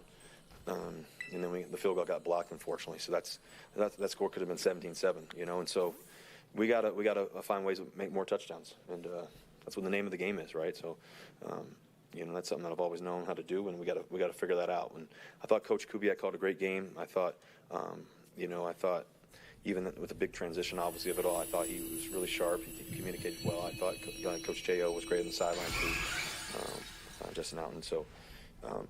He was smooth in that sense as well. So I thought the guys played really well. I mean, I want to give credit to the offensive line too. I mean, they really battled all night. I mean, those guys on the edge, Max Crosby, Chandler Jones. I mean, I've played Max a little bit, obviously, but also Chandler, how great he's been over all these years. Those guys did a tremendous job blocking up front, and they gave us a really great chance to win tonight. And unfortunately, we didn't. How was that transition to Kubiak? You practicing it all week, and Russ, is there any worry about the status of Coach Hackett after another difficult loss and this team putting itself 3-7, unable to win in the division? Well, first of all, going back to your first question, I think Coach Kubiak, he's called the game before. He's a tremendous coach. You know, he's a great offensive mind. He's in the QB room every day, obviously coaching us up every day. So, you know, we're always talking. And throughout training camp, he called plays too, some, and just, you know, especially in practice and stuff like that. Justin Alton can call plays too as well. Obviously, Coach Hackett too. So we got 3 guys that can definitely, you know, call it up for us, and they mix it up in practice. And you know, but I thought this week Coach Kubiak really did a great job of doing it throughout practice, and Coach Hackett too, and just communicating and what we wanted to do. And I thought we executed most of those things tonight for sure. I thought the guys, like I said, the offensive line, receivers, and all that, guys did some really good things tonight. Going back to your second question, can you ask what's your second question?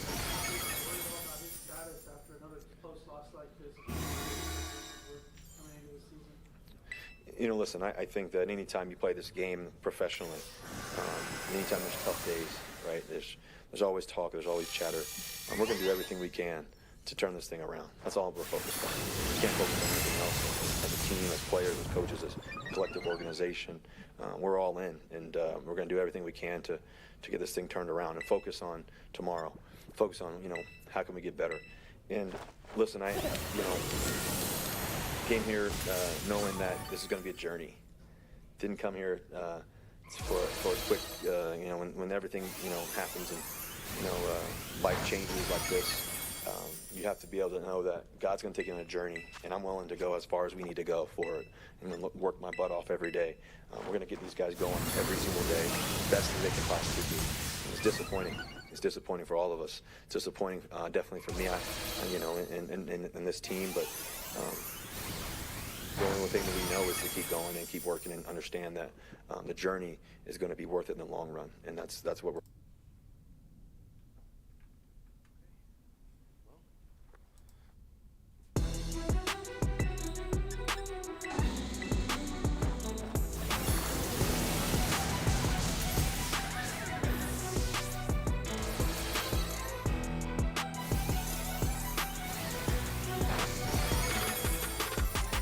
Happy Thanksgiving, everyone. I hope you're enjoying time with your family. Welcome into our family, the Silver and Black Show. Amber Theo Harris along with James Jones. I know you guys are cooking or you're eating leftovers, one of the two.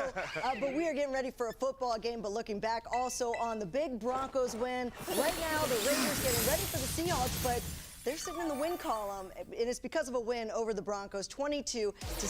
So many things went right, JJ, starting with the offensive big plays.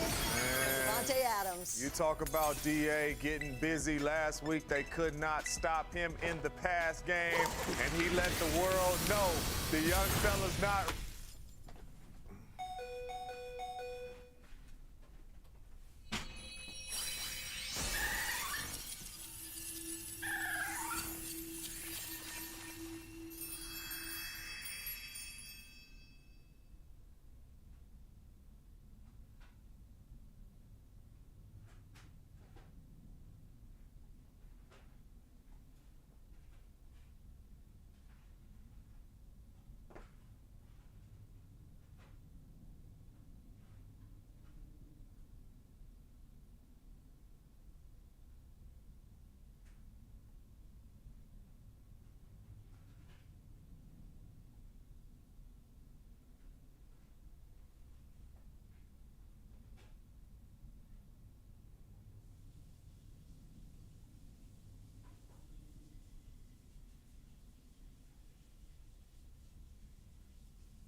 ready yet for me. I am the best receiver in the National Football League. All somewhere, this is what I do. And then 28 coming downhill. Really good complimentary off of each other. Josh Jacobs, Devontae Adams had it cooking. And then, if you can't stop them, you can't win. This Raiders defense showed up big. First time all season they held anybody under 20 points, and it resulted in a W with a walk-off touchdown as DA waves bye-bye. Bye-bye. And the defense was a huge story, as you said, the first time that they held a team to under 20 points. And one of the ways they did that was the pass rush. Yeah. They rushed 5. I know you love that. Why don't they do that more often? Oh, man, hopefully they're watching tape and they're saying, hey, man, a lot of this stuff that we did, we brought 5, we got some pressure. Even though they did complete some of the passes, Russell Wilson felt some of these hits to let him know all game we will be coming, you will be seeing us. And now we're going to show you a little bit of it right here. Right here, you can see DP coming on a delayed blitz. Boom! Now this is a completion and a tackle. Really good route by Cortland Sutton. But look at the quarterback get up off of this ground. This is big time. And then right here, you're rushing 5 again. Yeah, Russell Wilson makes a great play getting the ball out, but that is how we want him to throw the ball. He cannot set his feet. And then you see Mad Max coming off of a stunt right here, rushing 5 again, and we get home. If you can get home and force people to play behind the sticks, this is big time. And this is smart, right? Because as we fake the blitz, right, you get one of the linemen to occupy, get ready to block you, and we have free rushers coming at you. And then right here, this is just coming down here, bringing 5 people. This is excellent throw, but once again, you see them picking Russell Wilson up off of the ground. Those hits add up. Them pressures add up, and Russell Wilson felt them at the end of that ball game. And the result is one of the Raiders' best defensive performances to date. In Week 11, it was their best performance as far as sacks. They had 3 best performance as far as quarterback hits with 10 tackles for loss, second best performance. So looking to build off of it, and they will need it because they're going up against the Seattle Seahawks, a team that is a surprisingly good team, surprisingly productive offense, top 5 in the NFL right now. And I keep using the word surprising, JJ, because nobody thought Geno Smith in his 10th year in the NFL, 9th year in the NFL, at 32 years old, was going to do this. He is leading the league in completion percentage, one of the most accurate in the league, the most accurate. Second best quarterback rating. Only Tua Tagovailoa has a better quarterback rating in the NFL, and he's top 6 in touchdowns, top 7 in yards. So what is Geno Smith doing that's so effective that we didn't see before in his career? Well, number one, Geno Smith and the Seattle Seahawks are on schedule, right? And what I mean by that is they have a really good running back in Walker, right? So they're running the football and they're play action passes. They're not asking Geno Smith to drop back 50 times and just throw the ball over the yard, right? You're running the ball well, you play action pass, you got Tyler Lockett, you got DK Metcalf, who are really good receivers, and the game is really simple for Geno. But going back to my point, he has been on schedule all year long. The only time he was off schedule was probably a week ago before the bye week against the Tampa Bay Buccaneers. So we have to get them off schedule and force Geno Smith to force some of these passes. Because right now, when he's comfortable and he's on schedule, he's going to make these throws to DK Metcalf and Lockett.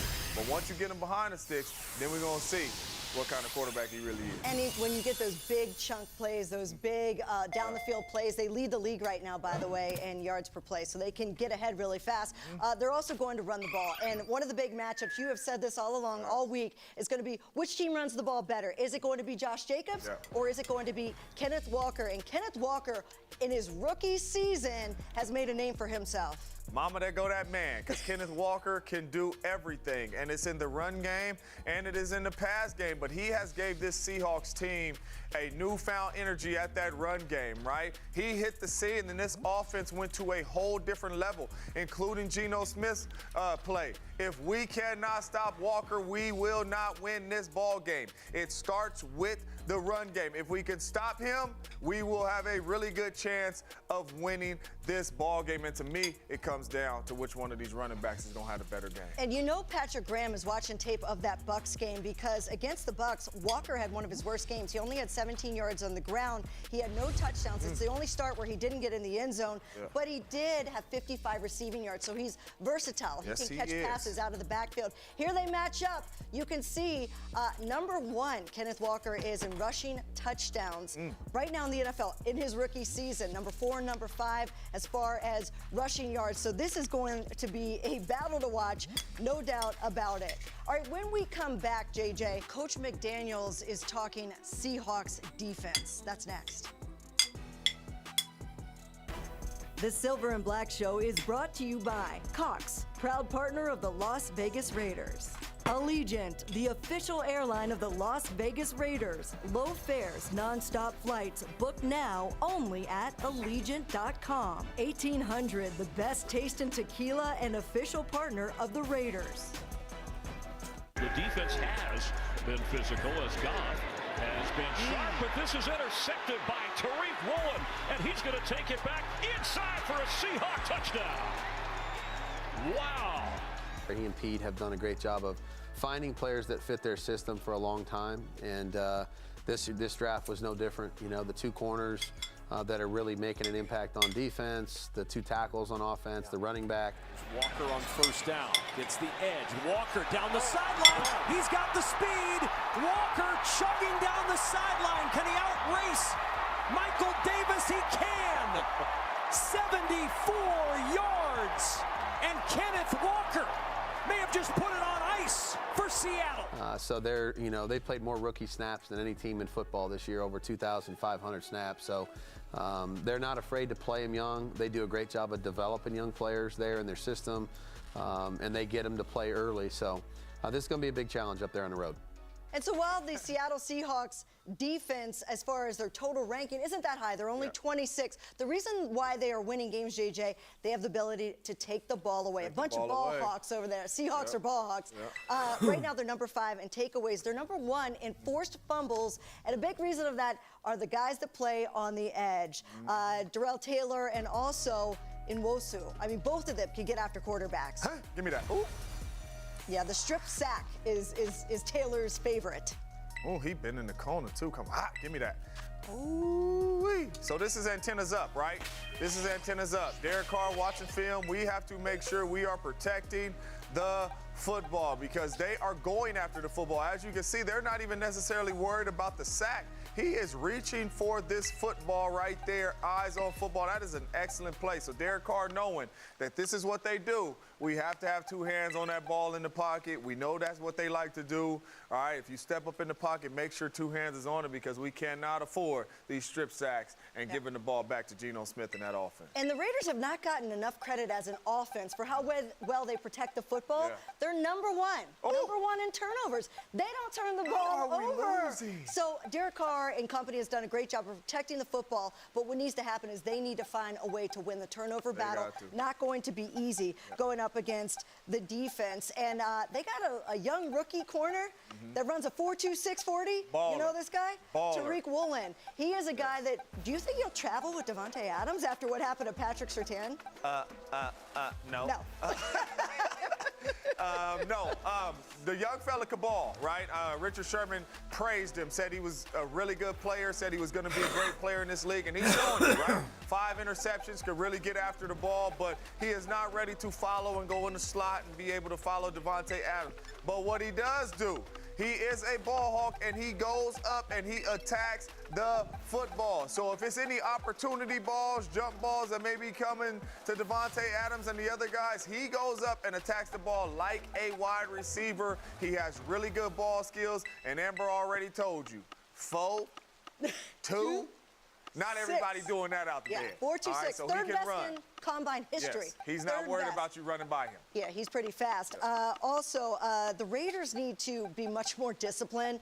The Raiders need to clean it up on penalties. Nobody, take a look at this, nobody has more penalties on first down in the NFL than the Raiders. They find themselves in 1st and 20 way too often, and you cannot succeed in the way this offense is built at 1st and 20. You need to run the ball on first down. Absolutely, and that's the problem, right? We have Josh Jacobs, who's had having a Pro Bowl, all-pro caliber season, and the offense really goes through him.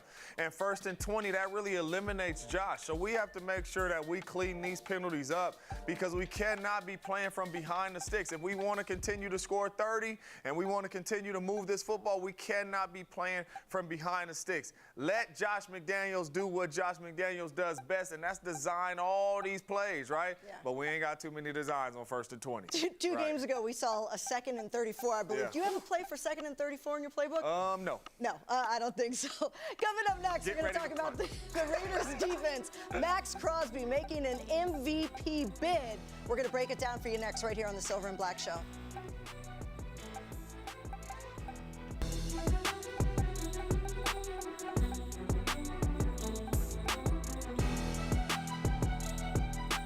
He's got a great motor. He is a guy that just never stops, and he plays a lot of plays too. He doesn't, he won't sub out, so he's taking full advantage of it. But man, he is always going, run in, pass, action at him, action away.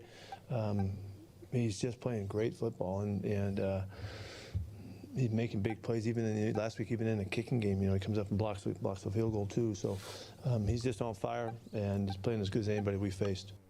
Max Crosby is that dude. He is the #1 person on the defense that all offensive coaches have to circle. And you could say that he helped win the game. If he hadn't made that play on the goal line to punch the ball out of Melvin Gordon's hands, to back them up to a field goal, which he blocked, then it would have been a different game. Max Crosby special. Max Crosby is in the MVP conversation. Max Crosby is all pro. As you can see the numbers right here. 1st in tackles, tackles for loss first, 5th in sacks. I mean, QB hits, he's 10. Max Crosby is playing out of his mind right now. And I just came down there from the gym. I was getting my little buff on, and Max is down there doing pass rush moves in the hallway. What? So yes, he does have a motor.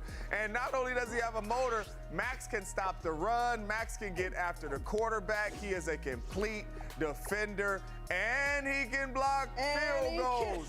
He is a game changer, and you better believe if the Seattle Seahawks do not block him, he will wreck the game like he has wrecked plenty of games this season. He is fun to watch. When you turn on the tape, I think that's the biggest thing that stands out for him because he doesn't come off the field. No. And we all see how hard Max plays.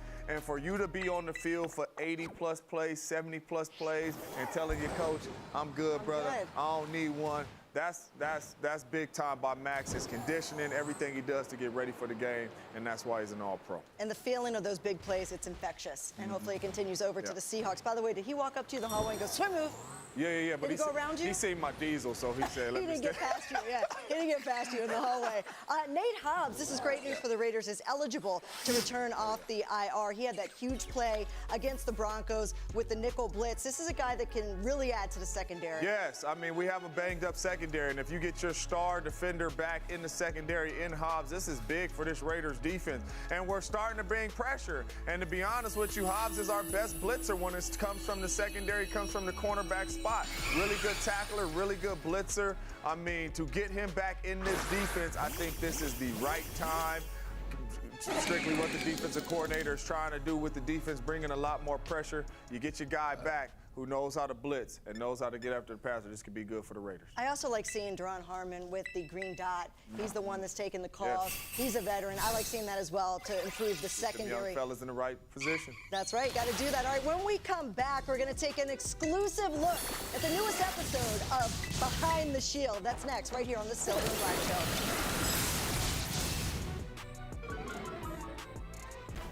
The Silver and Black Show has been brought to you by Cox, proud partner of the Las Vegas Raiders. Allegiant, the official airline of the Las Vegas Raiders. Low fares, non-stop flights. Book now only at Allegiant.com. Chevron with Techron gives you unbeatable cleaning and mileage. Chevron, together ahead. Hey Raider Nation, it's Mac Allin. Happy Thanksgiving. Happy Thanksgiving, Raider Nation. Raider Nation, Meek Robinson, happy Thanksgiving.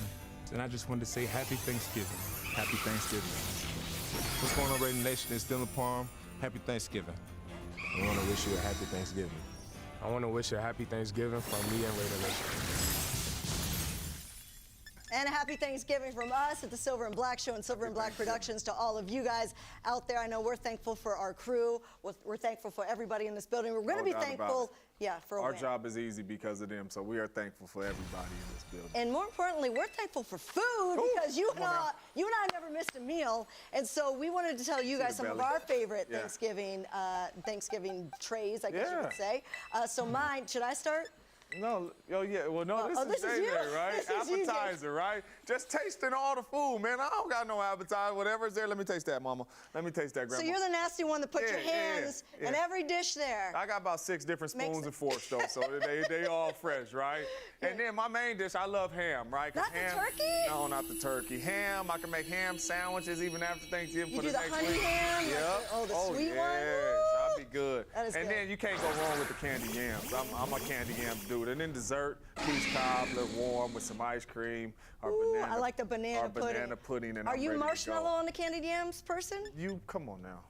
Come on now. I mean, some people are strange when they weren't If raised you right. don't got They no don't know how to fight. marshmallows on there, get it from here. All right, we have that in common. Here are my favorite things on Thanksgiving. Now, this is going to throw you all off.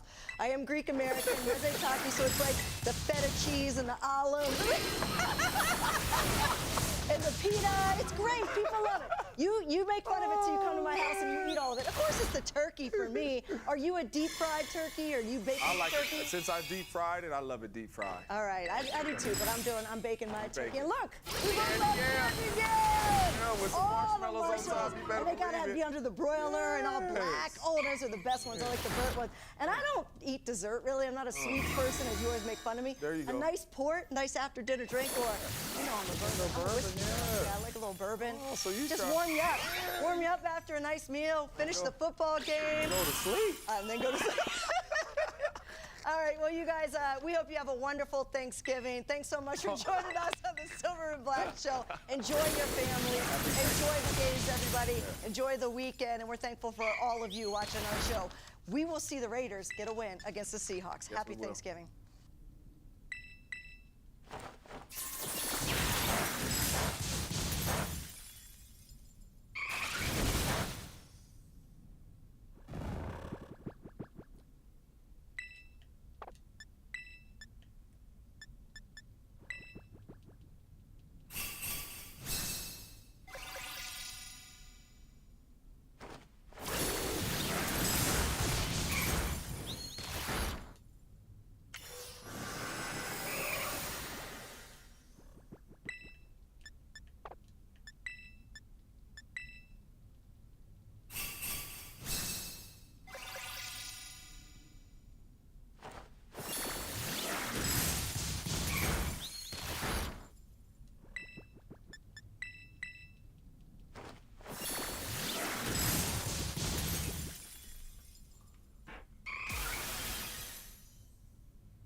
Hi, I'm Will from Zager LLC.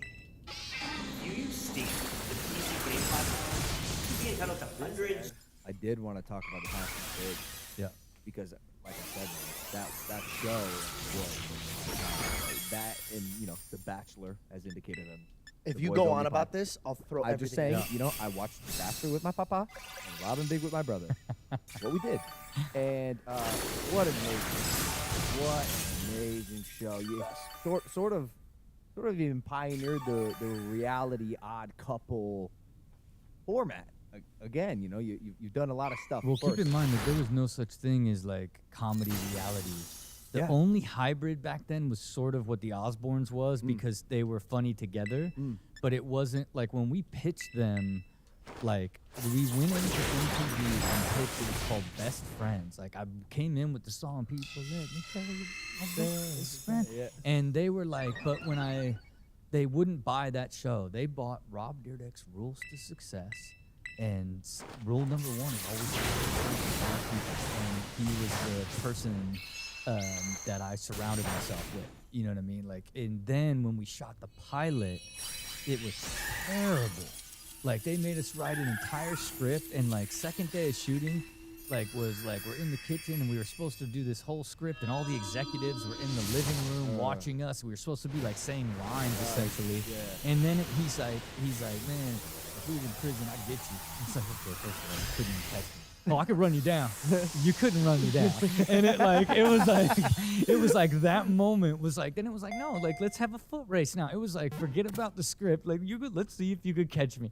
Like, and like that, like then they began to see like, oh no, like this is, let it run. Like this is who they are. It is a buddy comedy, but it had never existed before. So they didn't understand how that was even possible.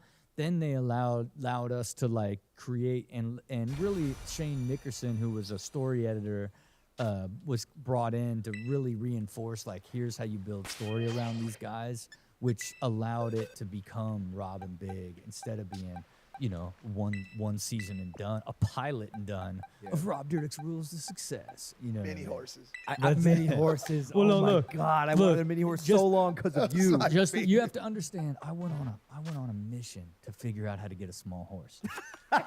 This is real life. Dude, behind you the scenes. mini horses. I'm not kidding. Oh my God! Listen to me. Like, and so when I go to the network and say first episode, I'm getting a mini horse. They came back and said we don't like it. We don't want to do it. And I said, okay, all right. So here's the deal. When the season opens up, there's going to be a mini horse here. So you guys can either film it or, you know, and I had made such a big deal about it of like, I'm getting like, don't tell me what I can do. It's my house. I'm putting a horse in it. And then when we shot it and showed up to pick up that horse, it was the realest moment of Big Black being like, man, sure you want this big ass horse? Right? Because it was like a pony. You know what I'm saying? It wasn't like, in my mind, it was like a dog, like this big, but damn, this thing's we can't even pick this thing up. And like but I had committed, and it was like, yeah. You know what I mean? And it created this, you know, obviously incredible device, but never had a relationship with the horse. We were never cool. They're notoriously mean though. They're super mean, and like luckily we found like a place for him to live. And, you know, I had to spend all that money to build a switchback trail down my property to get him down. Wow. And then we would literally shoot a scene, and I'd be like, peace. And, like, then the handler would come in and take him down the switchback and take him to somewhere in Burbank. Then we would shoot a scene, like, and bring him back. Yeah. So the relationship soured pretty quickly when I realized that this is livestock. Imagine all those MTV producers are like, we told you. Yeah, no. At this point, they're like, it's gold. He's a genius. He's a genius. The mini horse is such a good idea. You know what I mean? Like, but yeah, it wasn't. The relationship wasn't what you'd think it was. Yeah, and then look, you know, I think for him, it's like the sad part is like it was chasing him. Right, heart condition was chasing him. Like everyone in his family died young. He was doing everything he could nonstop, from like going to the doctor, like super consistently. He was still in his 30s at that time, you know, and going super consistently, then preemptively getting a defibrillator if like his heart shut down, it would shock his heart back on. Like all of this, doing every single precaution. Like even in the year that he passed, like. He lost like 100 pounds and like got through, did so many, just doing everything that you possibly could in order to not have it catch you, and still caught him. You know what I mean? Like it was just chasing him down so hard. Not to trigger you, or hopefully this doesn't come off sensitive, but if Big were alive today, how do you think he'd be integrated in your life? You know, I don't know. Like when I think about, you know, because once Fantasy Factory ended, you know, because you got to think like you know, keep in mind I wrote the idea for a skit and a skate video. You know what I mean? And like we didn't like cast it. We called like the San Diego local security company and was like, we're looking for like a big guy that's kind of funny. Like, and it was just he showed up and we shot the skit for the skate video, and me and him just started flowing, and then the skate video blew up. Then we did a car race across Europe together, and they filmed a documentary about it. And that's when Jeff Tremaine saw that and was like, you guys should do a show. You know what I mean? Like, well, really, Ruben Fleischer, who was the director of that documentary, showed it to Tremaine, and both of them were like, you should do a show, you know? Now, but it was taxing, and then we had a blowout, like, in season 3, because it was like, you know, for him, it was this idea of like, oh, you're like this guy's security guard, when really like there was a lot of tension between me and him, and then creative tension, and then once you know, we blew out, then I was like, really, I told them ridiculousness at that time because I didn't want to shoot a show in my house, but they offered me all this money at the time, 125 views an episode to do another reality show. And that's when I wrote Fantasy Factory. And then, you know, we didn't talk for a long time, you know, probably like a year and a half. And then, man, it was like, you know, we were in like season like 3 or 4 of Fantasy Factory, and like, you know, he reached out. I don't know why we connected back, and then it was just like, we didn't talk for like 2 years, and then the moment like we talked, you want to shoot this show, and then we were just immediately back on, and then in Fantasy Factory to the very end. You know, well, not even a question. We didn't even. He's like, man, I was just being crazy. Whatever, get back to work. Like it was that clean and easy. And you know, when I think about like you know, like how he was integrated into my life up to that point, you know, post Fantasy Factory, and now, you know, I'm just really happy that he was able to meet and have this amazing photo with my son right after my son was born, you know, like right before, in that sort of aspect. But, you know, you think about this world that we live in now, like his comedy and perspective lends itself to this format. You know what I mean? Yeah. Like, you know, even though like it's just that off the cuff, like being that sort of voice is like, I could see him in like a podcast zone for sure. In this zone, you know what I mean? Hey there, if you like the clip, make sure to subscribe or check out this recommended clip to my right. There are a lot of things in life we want but can't have. Health insurance shouldn't be one of them. Covered California is making health insurance more affordable for millions of us. Even if you've looked before, you should look again. Enroll by December 31st. This is space, and this is an egg moments before I attempted the world's highest egg drop. Now, in an egg drop competition, in case you never had the chance to do it yourself in school, the goal is to build a contraption that can protect a raw egg from breaking when dropped from the tallest height possible. So my original plan was to drop an egg in a contraption I built from the world's tallest building. But humans are always building taller buildings, so if I really wanted to future-proof this record, I realized I would need to go all the way to the top and straight to outer space. And when I started on this journey 3 years ago, I knew if I could draw on my experience of landing stuff on other planets, I would be guaranteed the record. But what I didn't know is this would be the most physically, financially, and mentally draining video I would ever attempt. But first, let me just explain what I was thinking. The plan was to clamp an egg to the front of a rocket, then attach that rocket to a weather balloon and take it up to space. Once there, the weather balloon would release it, and just by using gravity only, the rocket would eventually accelerate past Mach 1, breaking the speed of sound, and then it would autonomously adjust the 4 fins on the back to steer itself to the target location,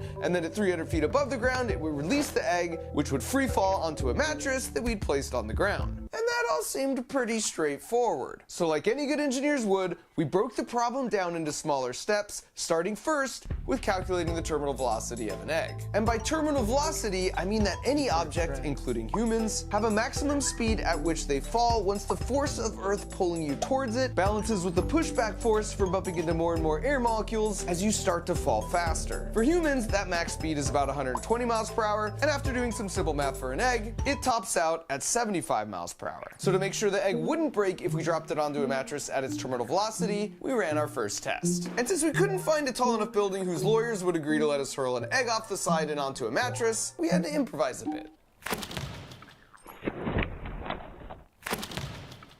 83. Yes! Check the egg. No cracks. So our mattress will protect an egg even if it's traveling faster than its terminal velocity. It's a good start. The next step in our DIY space program was to head back to my friends in the small farming town of Gridley, California, which is the place where we broke the elephant toothpaste world record, where the plan was to set out a target mattress for the egg to land on in the middle of a field, with a little bit of margin built in just in case. All right, so we've got the smoke charge back here so that as we're like coming down from the sky, we want to be able to pick it out. This is the computer, here's the fins. This, by the way, is Joe, and he has a fascinating channel called BPS Space. And what makes him especially cool is he didn't go to school for any kind of engineering degree. He's all self-taught and recently even landed a launched rocket SpaceX style after 7 years of trying. Joe was in charge of tracking and guiding the rocket to the mattress using these movable tail fins, whereas I was in charge of the payload. In other words, how we would keep the egg from freezing on the way up in a little oven with heaters which would break away before we dropped, along with the mechanisms to release the egg itself. Release the egg! And the purpose of this first trip to Gridley was a flight characterization test. Basically, before we spent all the time and money taking the balloon all the way up to space, we were here just to do a low altitude test at 10,000 feet, just to prove to ourselves we could steer the rocket using the fins. We're setting all sorts of world records out here. World's largest mattress, fastest egg, tallest egg drop. What could possibly go wrong? Besides like 4,000 things. And so with everything more or less in place and ready to go, all we needed now was an official egg, which thankfully Gridley has in abundance. I'm sorry. Okay.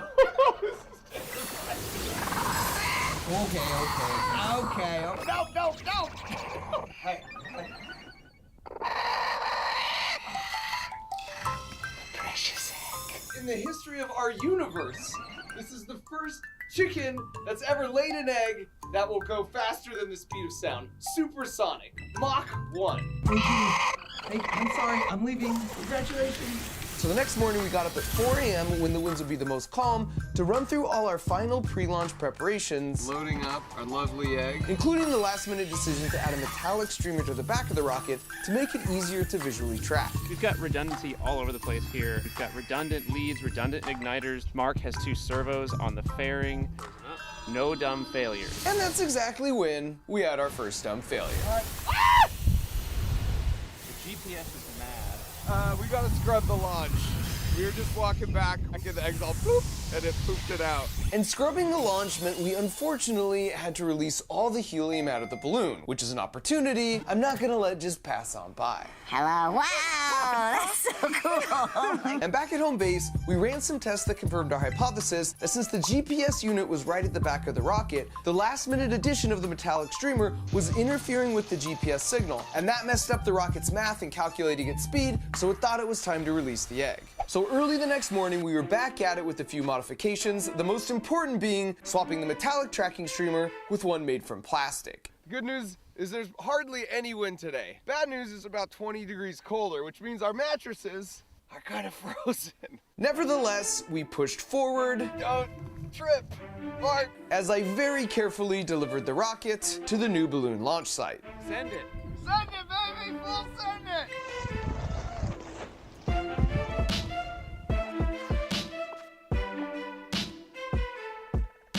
It's happening. Should we see it? Oh, yeah, I see it!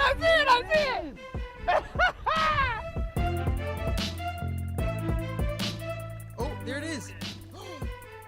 And while the whole thing looked really cool, So we might be in trouble. we quickly realized the balloon was rising at a slower rate than we anticipated, We're already south and we're only halfway up. which totally threw off the predicted trajectory. And so after a few more minutes, we decided to manually drop the rocket because we were already way too far off course for the rocket to make up the lateral distance to the mattress using just the fins and gravity. 3, 2, 1, clicked.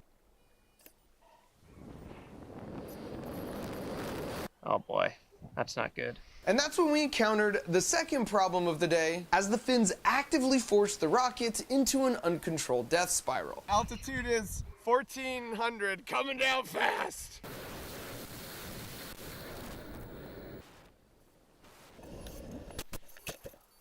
Well, it landed somewhere. Check the mattress just in case. And since we had the GPS coordinates of the rocket, we headed out to track it down. The real question is, what's the status of the egg? Mark, I think I might have some bad news for you. At which point we stumbled on an entire field of sitting birds, which is another opportunity I'm not gonna let just pass on by. That's a shoot, man. Is that a shoot? There's no egg. The egg did release. The fact that this is out means the egg did come out, so that's good. But despite that silver lining, the movable fins seem to be actually forcing the rocket into that tailspin, which was surprising because Joe had definitely run through a lot of analysis and testing before coming here. So after conducting a thorough review of the footage and firmware, he was able to locate and fix a single rogue negative sign in the code that seemed to be causing all the control issues, which meant we were ready to give this one final try. We had run out of spare parts and spare weather balloons, so regardless of outcome, this would be the final attempt. If we couldn't land the egg on a mattress from 10,000 feet up, we wouldn't have any hope of pulling it off, coming all the way down from space. Phenomenal! That's nerdy space talk for everything is exactly as expected. I'm standing in the middle of the world's largest mattress, where hopefully the egg will be landing in like 45 minutes. Otherwise, we're pivoting. And my new video is world's largest mattress. So I'm arming the rocket right now. The last step. All right, old girl, you're in for a ride. 3, 2, 1. Let her ride, baby.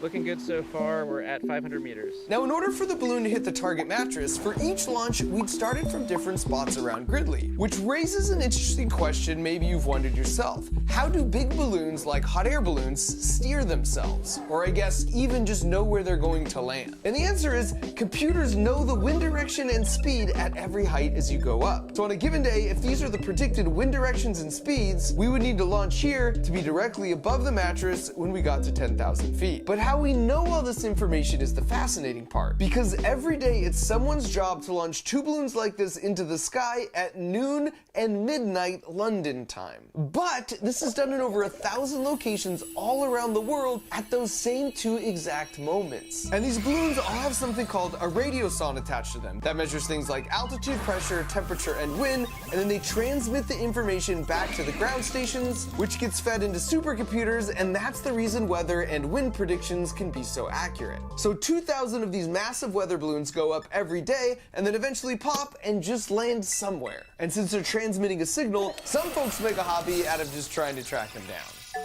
How close are we to the drop point? Balloon release? Balloon release. That's it. And this time we were releasing right in the target drop zone, which was good news on one hand, but it raised some new challenges on the other. Where is it? Grab a chair! 400. Grab a chair! See something? Altitude 98 meters. I think we're down. Everyone okay? That was exhilarating. So we were much closer this time, and we even managed to steer the rocket in the right direction just slightly. We found it. Good. Egg? No egg. No egg? Wait a minute. It's the egg! The egg. Oh, did it crack? I mean, it's not cracked. So after 3 failed attempts, we still seemed pretty far off from where we needed to be, which meant it was time for the ultimate phone a friend with my buddy Adam Stelzner, who you might recognize as this guy from when we landed Curiosity on Mars. Touchdown confirmed. We're safe on Mars. He has a PhD from Caltech, and he's also the chief engineer for Perseverance and Mars Sample Return. And so after explaining to Adam what we were trying to do, he immediately spotted a fatal flaw in our brilliant plan. And you're doing terminal guidance to something about the size of a house. How are you going to do that? How do you do that? I mean, I know how you physically do that. How do you not get busted by the FAA? In other words, we were basically attempting to make a precision-guided missile. Dude, there are thousands of people who have done this before, and they are sworn by federal law not to say a single word to you.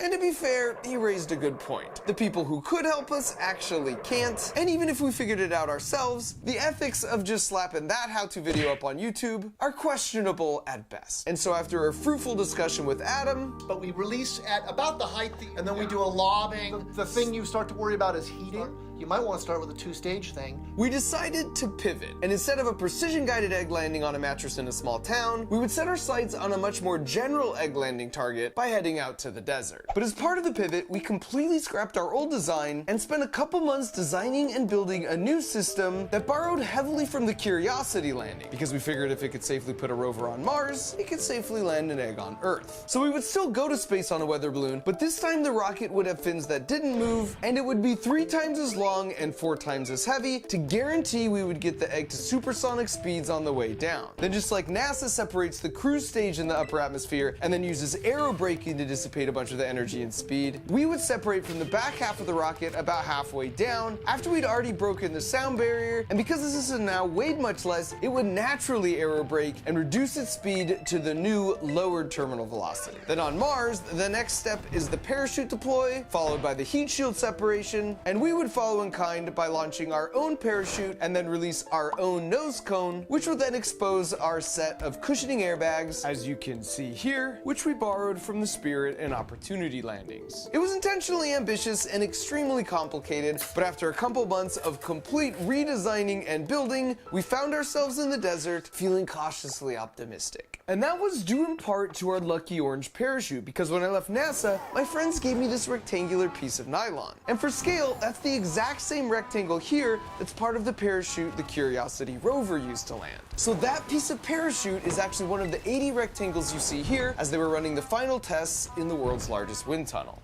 And so it only felt fitting that after some scribing, a bit of cutting, and a little sewing, it had nobly repurposed itself for the new mission. So as the sun went down, back at the hotel, we worked late into the night on final preparations. This was an idea and a passion project 3 years in the making, and it took a staggering amount of work even to get us to this point. We had thought and prepared for so many things that could go wrong, and while I was feeling optimistic, I knew at the end of the day, it was the laws of physics that would ultimately determine our fate.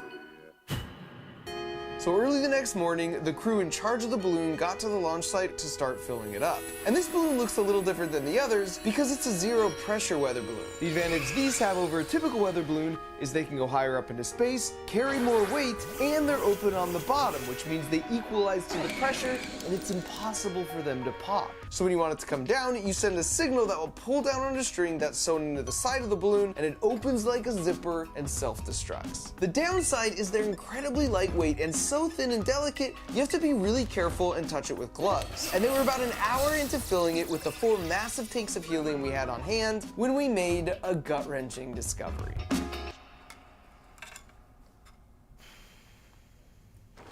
Hey dude, I got bad news. We have to scrub. Start taking the helium out of the balloon.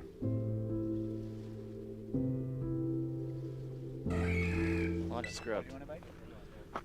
They had some issues that I guess they can't resolve by today. So we're sucking out the helium from the balloon and trying for another day. So. No, yep. What are you talking about? Are you serious? Now for context, Joe was in charge of this part of the rocket, and me and my team were in charge of all of this. And while we'd each tested our individual systems ad nauseum, it wasn't until that morning that we were able to test the integration of the 2 systems together. And when we did, it became immediately clear to me I had made a critical oversight. So, tension compression, this is great. It's holding on to that thing, fantastic. The problem is, this is so long and heavy, as soon as it wiggles, it's going to want to bend. Great in tension compression, but this happening at Mach 2 is... That's not gonna work out.